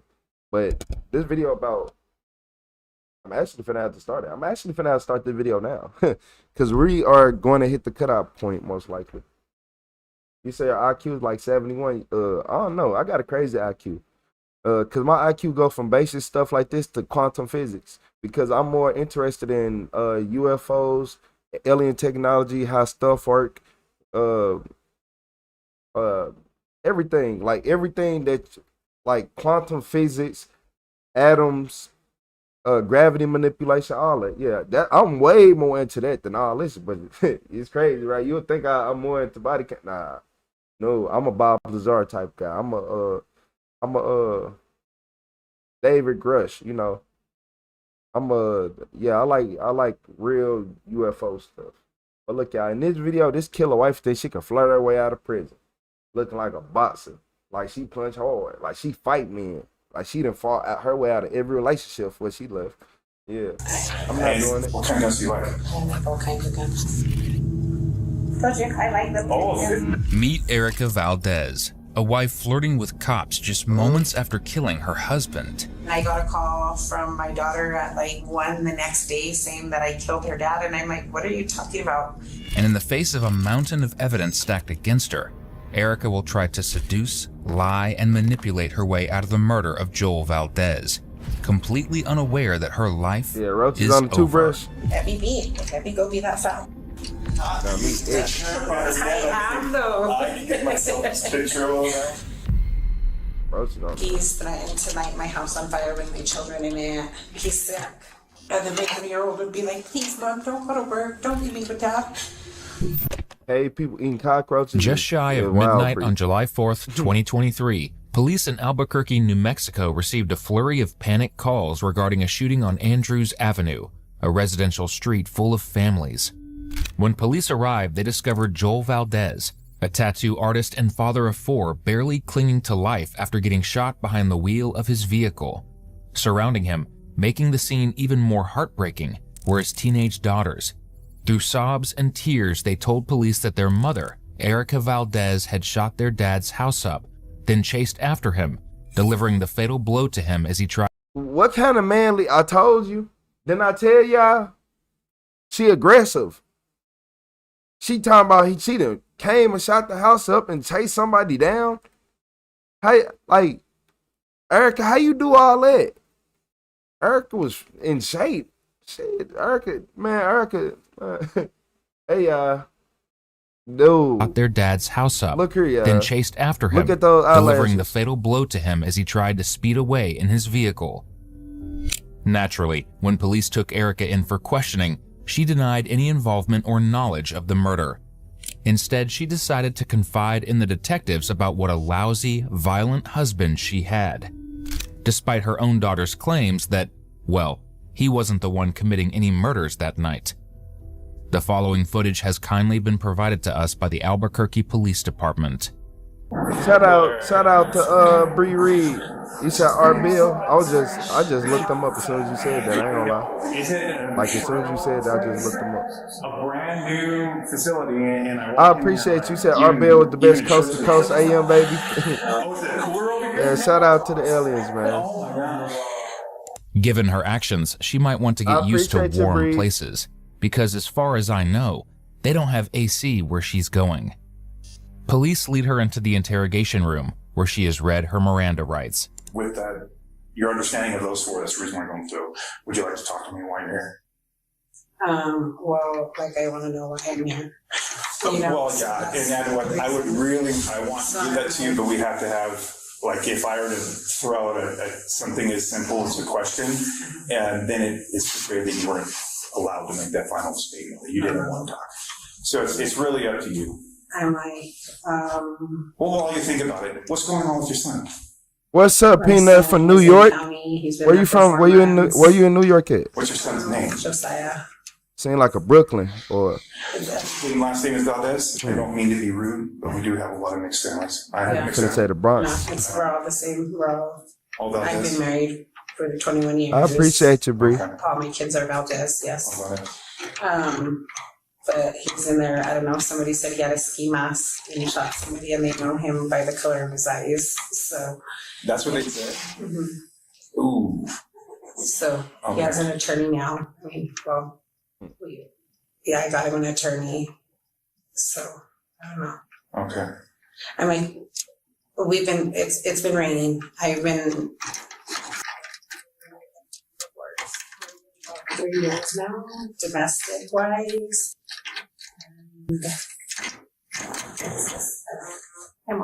Yeah, she's gonna try to act like she's cute. So here's the thing. Erica and Joel had been together for 21 years, though it seems that for the better part of those 2 decades, it was a pretty unhappy marriage. For starters, despite the fact that they've been together since 2002, in 2006, Erica filed a paternity suit against another man, claiming he was the biological father of her infant child, which, doesn't really bode well for a happy relationship. So I could tell by the way she looked that, yeah, she already got another man right now. She was messing with somebody else when she went and did that. Come on, y'all.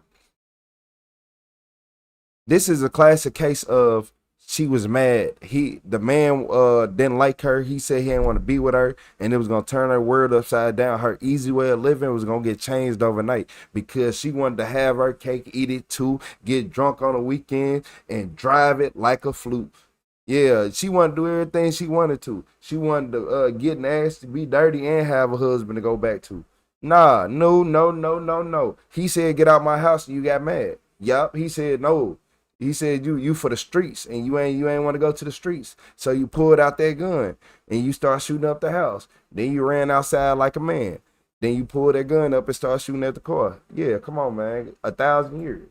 With that, since you're willing to talk to me, I've been hearing about your difficulties. Having been through a divorce myself, yeah. I know it's kind of slip something. Like the hardest thing for anyone to ever try to understand unless you're in a relationship. I can never explain to anybody about how bad mine was. So I would like to know more about what is this going on. So I've been having domestics forever. I call the cops all the time. Okay. He takes off and leaves. He splits my ear. He does it in front of the kids. I wish I asked if they could have brought my phone because everything is in my phone. He's threatened to light my house on fire with my children in it. He's sick. To me, I think he's on his same shit he was back in the day when we first met, which is the devil. And I smell in my home when I am home. I haven't been home in 3 weeks. So for anybody in the chat, so if he did all them things and she was with him the whole time, what did she do? Oh, what did you do? Oh, okay. It's to get clothes and to make sure my house is okay and not being ran down by a bunch of, weird people. Yeah. Because at the end of the day, that's still my kid's home. I've been asking him to leave. My dad co-signed for the house for me and him, for us. He told me he would have to kill me and my dad to keep the house. He's just sick, he punched me in the face, 4th of July. First, he went to a hotel with some girl, was waving a gun, wanting to fight everybody down there. He took off. I was like, yes, this is the time I can go home and grab my clothes for my kids and me. And, nobody will be there. I pull up and him and her are inside my house. And I knock and he comes out and he's like, get out of here. And at this point I have 2 little girls that I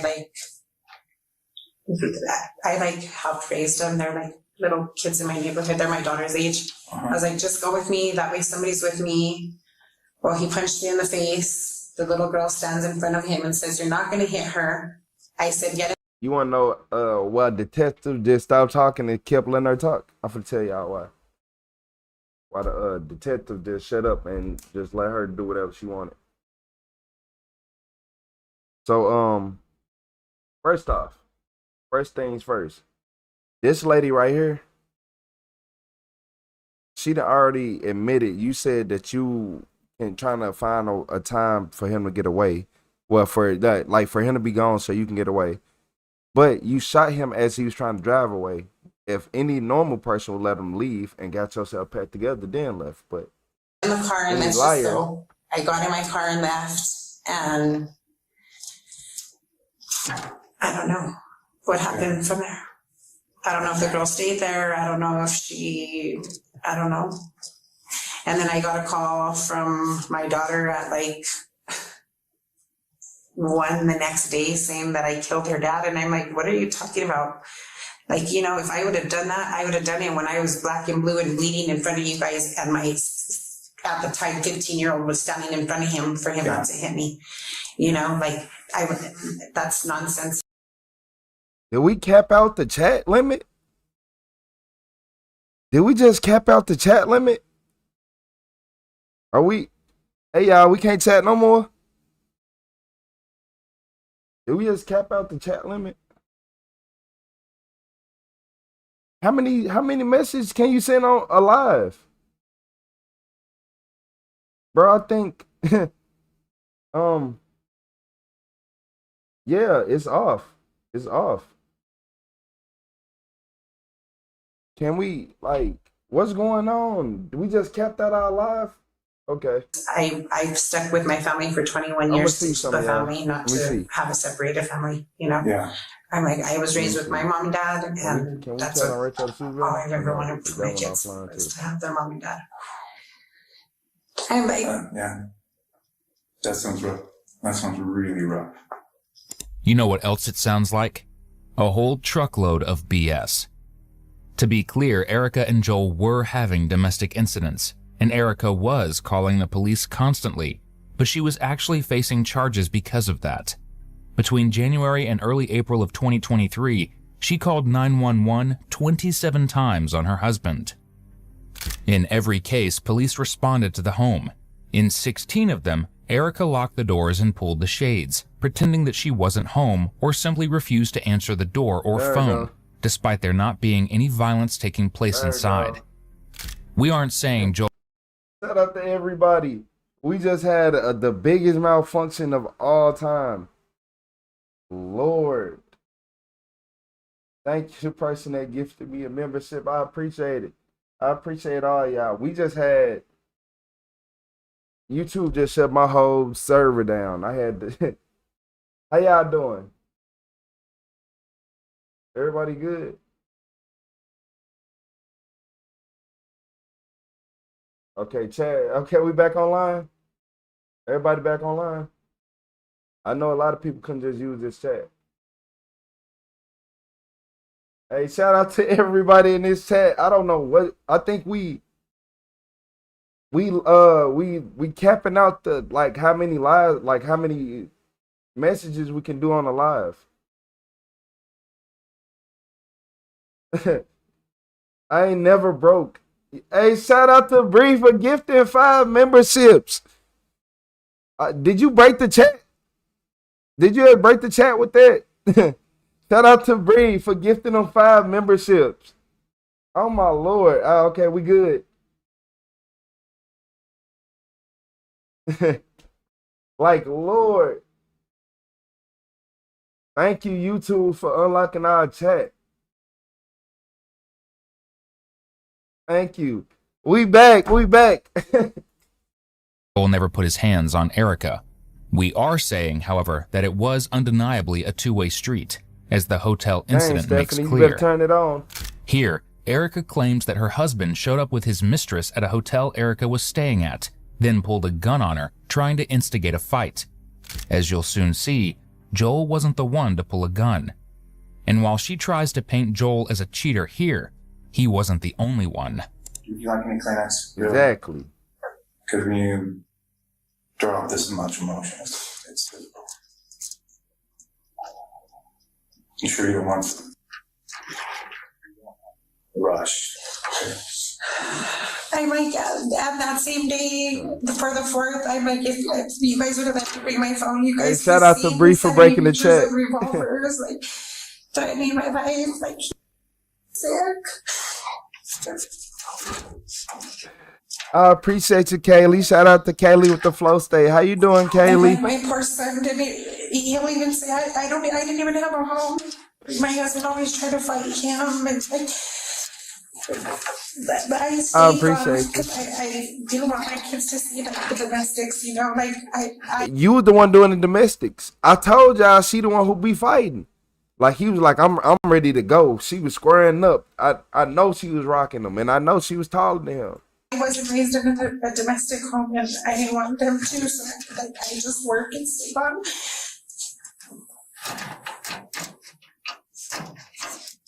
Like at people's house that I didn't stay at, and like I might need you guys, because my daughter's like, I don't even know. I'm out for all I know that chick he was with. Probably set him up. She probably had a boyfriend. She probably I don't even know. I'm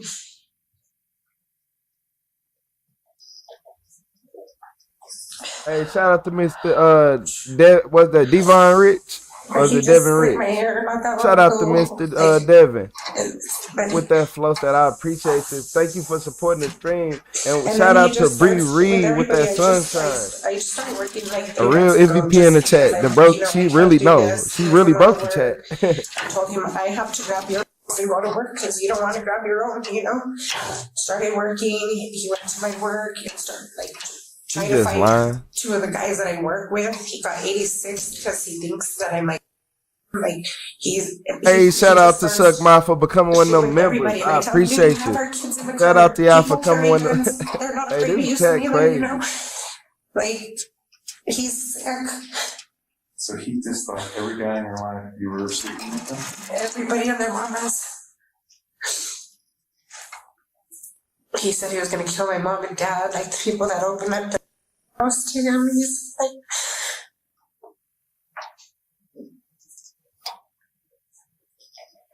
Oh, y'all, she punch on man. And I have like all of the messages, and I have like, because every time like normally like we used to fight. I'm like, I'm not gonna let you hit me and me not hit you back. It's just a reaction, you know. So we used to fight, and now I'm just like, I'm not gonna fight you, and I just want. It's gonna be another one, y'all. Y'all gotta give me an hour or two, but yeah. And if you guys hear like the shit, he's like, yeah. I know you said you have 2 kids with you. I don't know if I really want to talk to them. I'd like to have their names, but. My daughter stood in front of him punching me. My son stood in front of him trying to punch me, and then he justified my son, and then my son's like, Hey, shout out to Suck My Blank for becoming one of them you know how your members. dad's gonna get? Your dad's gonna fucking crazy, and he's like, I can't see. I would never see nobody fight their parent. Like, not in front of me. My family is way too strong. I'm 37 and I've never disrespected my mom. You know what I mean? It's just. What's up, Travis? What do disrespect your mom got to do with this? He said, when was he arrested? How long has this been going on? I mean, I've been trying to go through this divorce for like 2 years now. I had a restraining order on him, and he got out. It was like, I promise, I'm gonna change. I'm not gonna use blah blah. Hey, W Daily Bob. So like, I just kept the restraining order inside like my drawer in my room. So he's never served with it? Oh Lord. No, because I was supposed to go downtown and do it, and then I'm like. I'm sorry for the people watching this video. This chat going crazy. Shout out to Bree Reed with another 5 gifted memberships. Luckily, this one didn't break the chat. Shout out to Bree Reed with another 5. How do y'all feel after getting hit with them memberships? Y'all gotta say shout out to Bree. Y'all gotta say shout out to Bree. She getting everybody together. Especially when the member lives only start. Hey, shout out to Bree, everybody. Another one. Hey, for everybody, I'm gonna go back so we can get in the mode. So he's never served with it? No, because I was supposed to go downtown and do it, and then I'm like, I felt bad because you know he's my husband and he doesn't have any, not like no family. You said your daughter. I didn't know you had your daughter. I have 2 daughters. You have 2 daughters. How old was she when she saw you getting abused? Oh, my 15-year-old at the time would stand in front of him. Like, literally, like, you're not gonna hit him on. 15-year-old? She's 16 now. She's 16 now? Yeah. But she was 15 when he... Oh, she was like 14 when it started. Like, really being aggressive. And then the 3-year-old would be like, please, Mom, don't go to work. Don't leave me with Dad. And a 3-year-old too?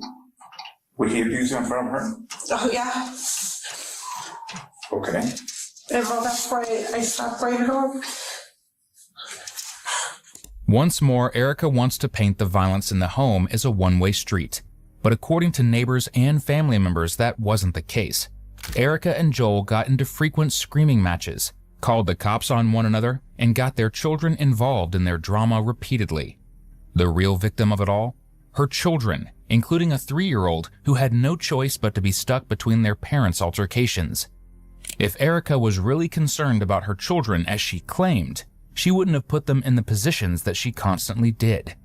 And she certainly wouldn't have shot their father, leaving him in his car dead for them to find and be traumatized by. You made a mention, though, and I'm going to regurgitate kind of some of the stuff, so I make sure. How you doing, Kiana? Kiana Foreman, how you doing? You said, hello, beautiful people. This your first time here. We appreciate you. Look, so yeah, look, this lady right here is a master manipulator who thinks that her looks finna get her somewhere. Give her 1,000 years. She did that because he wanted to leave her. Like it, man, I'll see through all this. I see through all this. She was cheating on him. She was doing whatever she wanted. Making sure her nails are done. Yeah, he ain't getting nothing. I bet you what Father's Day look like for him.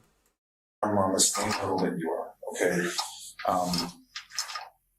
You said that you went to the house to get some clothes, and that you have the 2 girls with you. No, I have my daughter's friends with me. Yeah, your daughter's friends with Yeah, that's from on the next block, so they get here and I see them outside because everybody's starting fireworks, and I was like, hey, I need you to go with me. I was like, I'm gonna go and get some clothes. I was like, I don't know. Joel pulled up at the hotel with some chick with him. I was like, I just want somebody to go with me to make sure like nothing happens, you know.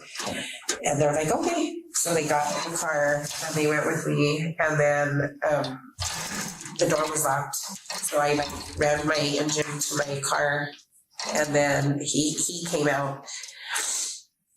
And I'm like, you better get her out of my house, Joel. Like, I'm not even playing with you. Like, I never disrespected you. That's, you know. So you was mad over another female. You was mad that he wanted to get another female. But you talking about that's where you draw the line and that's where you stop everything at. But you weren't stopping it when you had the paternity test for your one of your kids with another man though. So what do that mean? If you testing another man for a paternity test, what do that mean? And it's on record. Man, you better get out of my face. And y'all was together the whole time. He didn't do it, and he like threw in my ear, and then my daughter's friend stood in front of him and was like, don't hit her again. Like, you better not. And I was like, guys, he's not even worth it. Let's just get in the car and let's go. And then I took him home and I went to my mom's. And then from my mom's, I went and stayed at a friend's house. That's like gone. He slept like everywhere where I have been staying. And like the son and daughter that I just like the most.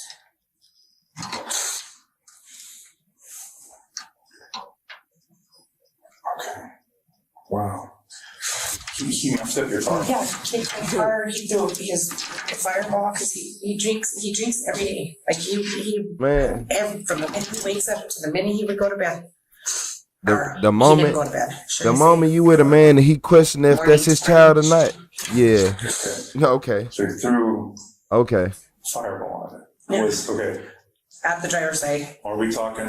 No, I'm talking a fifth. We're talking a fifth. We're talking a good size. Okay. Yeah. And he kicked my car. He was trying to punch me, but I rolled up the window because I'm like, got lines on our forehead. You better hit my car. I've already. Lines is crazy. No, he kicked my car. He tried to punch me, is what he tried to do, and I rolled up the window, and then that's when he threw the fireball because it made him mad. So threw fireball, kicked your car, and tried punching you. He's sick. Okay. He did punch me while I was out of the car, but when I got in, he couldn't do it. Were you in the driver's seat? I was in the driver's seat. Okay. Driving. Okay. With that statement there, you said you were out of the car? Were you out of the car this time? No, so when I drove up the very first time, when I seen that girl's car there is when I... Hey, look here, Bree. Shout out to Bree Reed with the $10 super chat. Not only are you out here giving out memberships left and right, you still sending super chat. Shout out to Bree. See you a real MVP, Bree. I appreciate you. I appreciate you. Shout out to Bree. Again, come on, Bree. You trying to break the chat? I got down and I knocked Again, her. literally. I appreciate it though. Thank you for supporting the screen. And that's when he hit me. Yes, that's when he punched me. And the little girl stood in front and was like, "You're not going to hit her." And I was like, "That's just so." I'm like, "Hey, You it's said a not ball, gonna man. ruin our night, the rest of our night." What you talking about, Woody? So they got in my car with that, and then. And then that's when he tried to. That's when he threw the fireballs when we were me and the girls. And I told him to get in the car. Okay. So I'm gonna encourage you to test it because you. I appreciate you, Kiana. Thank you for the flower. I am. Yeah, because I can remember talking with some Puerto Rican people, man. Oh, yeah, shout out to Bree. I know you have to. So you knocked on the door. He came out. And I told him. And that's when you start fighting you in front of which girl? Was it? Or both, because I had both of them. They're sisters. Were they outside the car or in the car? They were outside of the car. Okay. Because I'm like, I don't know how many other girls are in my house with this chick. You know, I'm like, I'm not gonna go get beat up alone. Yeah.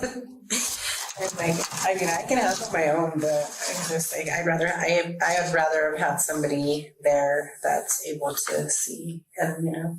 For the record, the someone that she wanted to have with her were two teenagers, a 16-year-old and 18-year-old friend of the family. Erica is 40 years old, insisting on traumatizing two teenagers because of her own jealousy and anger towards her husband.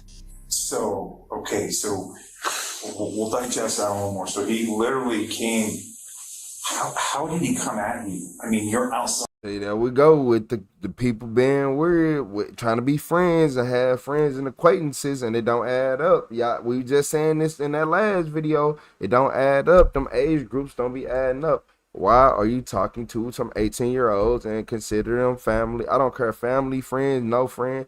I'm not, man, look. I don't even communicate with my younger cousins for real. Even, and we cousins. I be like, oh yeah, we ain't got much to talk about. The hell, we not friends. We're cousins. We ain't got nothing to talk about. Yeah, turn 25. Then we talk about something. Talk about life.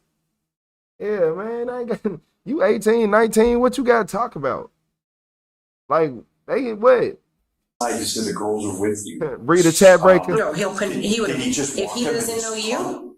Oh, really? If he doesn't know you, he would have socked me up right in front of you. Really? Yeah, he's sick. He's that sick in his head. Yeah. Okay. I'm telling you, I gave him my divorce papers like 4 times. And he said, fill them out. You ain't gonna fill them out. Okay. I filled them all out. I said, all you have to do is sign. And he said, yeah, go pay a detective to find me. And that's if they find me. Okay. And I'm like, whatever, you know. So he just like you said earlier, your earlier work, you blamed all them in, but he's also so much that he would just hit you. He didn't care. Yeah. Okay. He didn't care. Did he hit any of the girls? No. No? No. Oh, no. Yeah, it would have been, no. I just made him get in the car and we left at that point. Because I'm like, I cannot do this. But if you go to my work and you ask Jubes. Yeah, Bree, a real one. Shout out to Bree. Jubes will tell you. He went in there and he was talking shit. And my coworker was all giving my 3-year-old ice cream. And it was funny because I made a comment. I said, my baby daddy is not used to me working. You know, I said, I've raised these kids.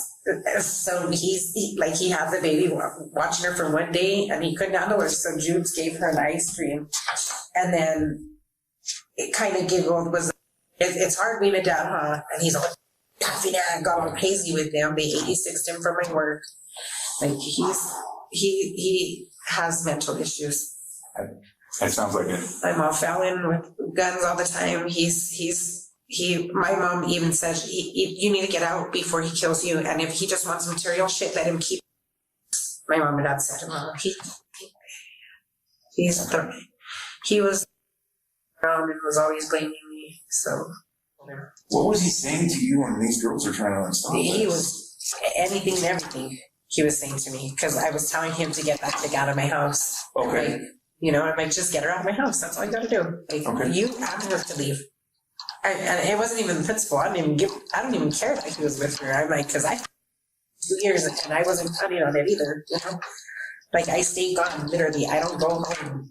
I have to literally find places just because I'm like, I can't, to look at him, the way he acts, the way he talks, the way he just, I don't feel comfortable around him. Kind of the pot calling the kettle black there, isn't it? And those don't exactly sound like the words of someone who doesn't care that their husband is seeing another woman. When in reality, she shouldn't have cared, because both of them, according to their daughters, were seeing other people. The night of July 4th, Erica was staying at a Motel 6, super romantic, with her boyfriend James Senna. What? Come on, man. Like, what is, man?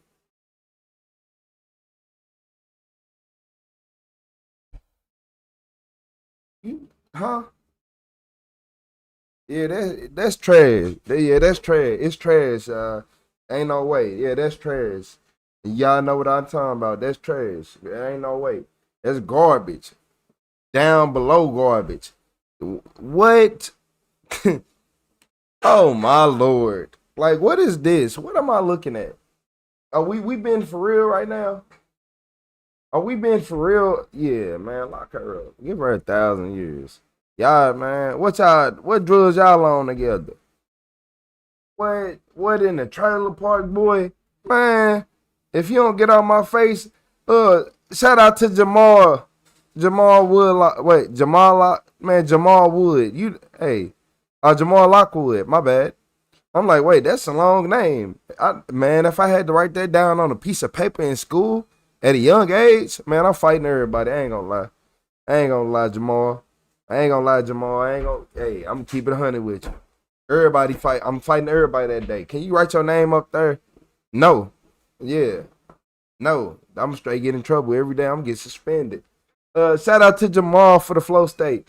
But yeah, if I had to write that name down, boy, first, second, man, yeah, I'm starting a war in that classroom. Second grade, having to write that long name. It took me long enough to write my name. Her husband Joel was with his alleged girlfriend Rhiannon, who was also allegedly an ex of Erica's new man. Confusing? Sure. But what's more... What? What the... So was it she was cheating and then the woman found out and went towards her husband, and that's what happened, y'all. That's what happened. So this is what my theory is. The wife started cheating with him. The wife found out about her and then found out about her husband, and then that's how that went. Cause this ain't no way. An ex of Erica's new man. Confusing? Sure.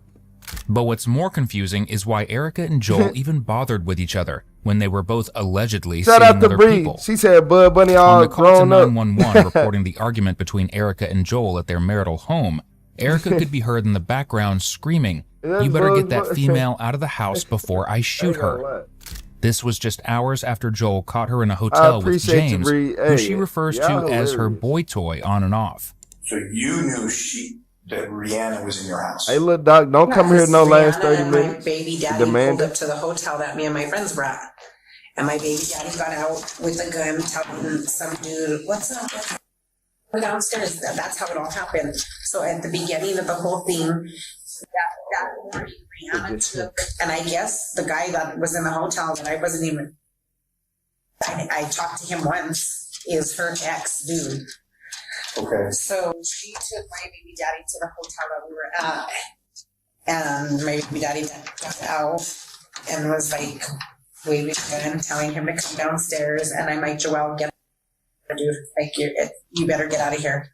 That's what I was telling you in the beginning. And then they left from there, and I was like, "I don't have time to go home." When I called home, they're in my driveway, and I knocked on the door, and he didn't open. There wasn't no boy toys in his a video. minute, and then he came out, and that's when like it just. None.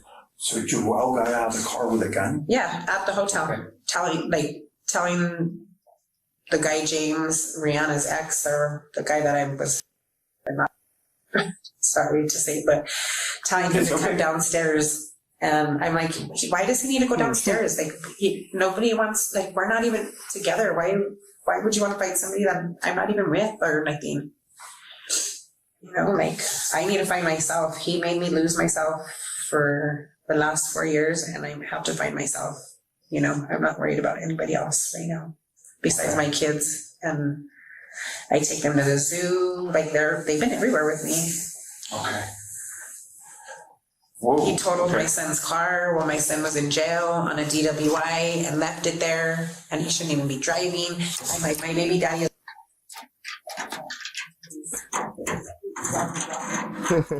I didn't even know Marlene was in here. How you doing, Marlene? Shout out to Marlene, Cosmic, Darlene, Upload, Put it to and a lawyer. CC. Yep, get a phone call at 10 o'clock from my 16-year-old dad needs help. I'm all for what now? I appreciate you, Bree. I used to jump and say how high and where, and I said, no, I'm not going. Figure out what you're going to do. Okay. The thing about motels is they may not have comfy beds or safety or working locks, but you know what they do have? Cameras. Everywhere. And those cameras did indeed capture Joel approaching Erica's motel door with his girlfriend in tow. They had a verbal altercation, and then Erica and her boyfriend pulled a gun on them. As Joel and his lady split, the camera caught multiple flashes of gunshots trailing behind their fleeing car. So, while she wants to claim that Joel pulled a gun on her, the reality is the opposite, and the motels got the receipts to prove it. However, despite having a recently murdered husband and a boyfriend, Erica's decided she's not done. Dang, she ain't showing no remorse. Wow. Hey, chat. Shout out to Bree. Bree got us so hyped up, we ain't even noticed she ain't showing no remorse. How you doing, Lindsay Miller? Shout out to Lindsay Miller with the sunshine. How you doing, Lindsay Miller 1406? How you doing today? I appreciate you in the sunshine. Shout out to Bree again with that membership. And Bree, once again, with the stay hydrated. Yeah, Bree, you going crazy today. Bree got the whole chat going wild. I ain't gonna even lie to y'all. Shout out to everybody. She done got so many people stuff for her. Still flirting to do. She's green everywhere now. I like all kinds of guns. Like all kinds of guns? I like CZs. I like I know the Czechoslovakian made it. I love CZs. I like Glocks. Glocks are my favorite, but I like 4.5s. I like 9s. I like ARs for sure. Okay. So they kind of your hotel room, y'all shot at them? I like 40s. Man, I like 4.5 and 40s. She gotta go. What is it about the 45 and 40 you like? I don't know. I just like compact. I just like compact. I have to ask you. I just like compact guns. Yeah, I used to be a 45 guy until I actually became a cop and I saw what 9mm could do. I was just like, oh my lord. I mean, these things. What do they do? Oh, just the velocity. I've had calls where a 9mm hit the trunk of a Toyota Camry through the entire car, and it stopped when it had enough fabric from a loose shirt. After it went through somebody, spun to a stop. Oh, see, I'm all 9s. Don't. You're the 9, but maybe not. But at 45, and I always want to ask them because I switched. I'm sorry. I used to be the 45, good old 1911 45 guy. But I switched to a 9. I like 5.7s though too. You like the 5.7s? Yeah. Oh, okay. Like the little. The 5.7s. The one that AK makes. They started off. Oh no, they started with a P90. All that gun knowledge ain't doing nothing but confirming that you knew exactly what you were doing, how you was doing, that you knew how to shoot, and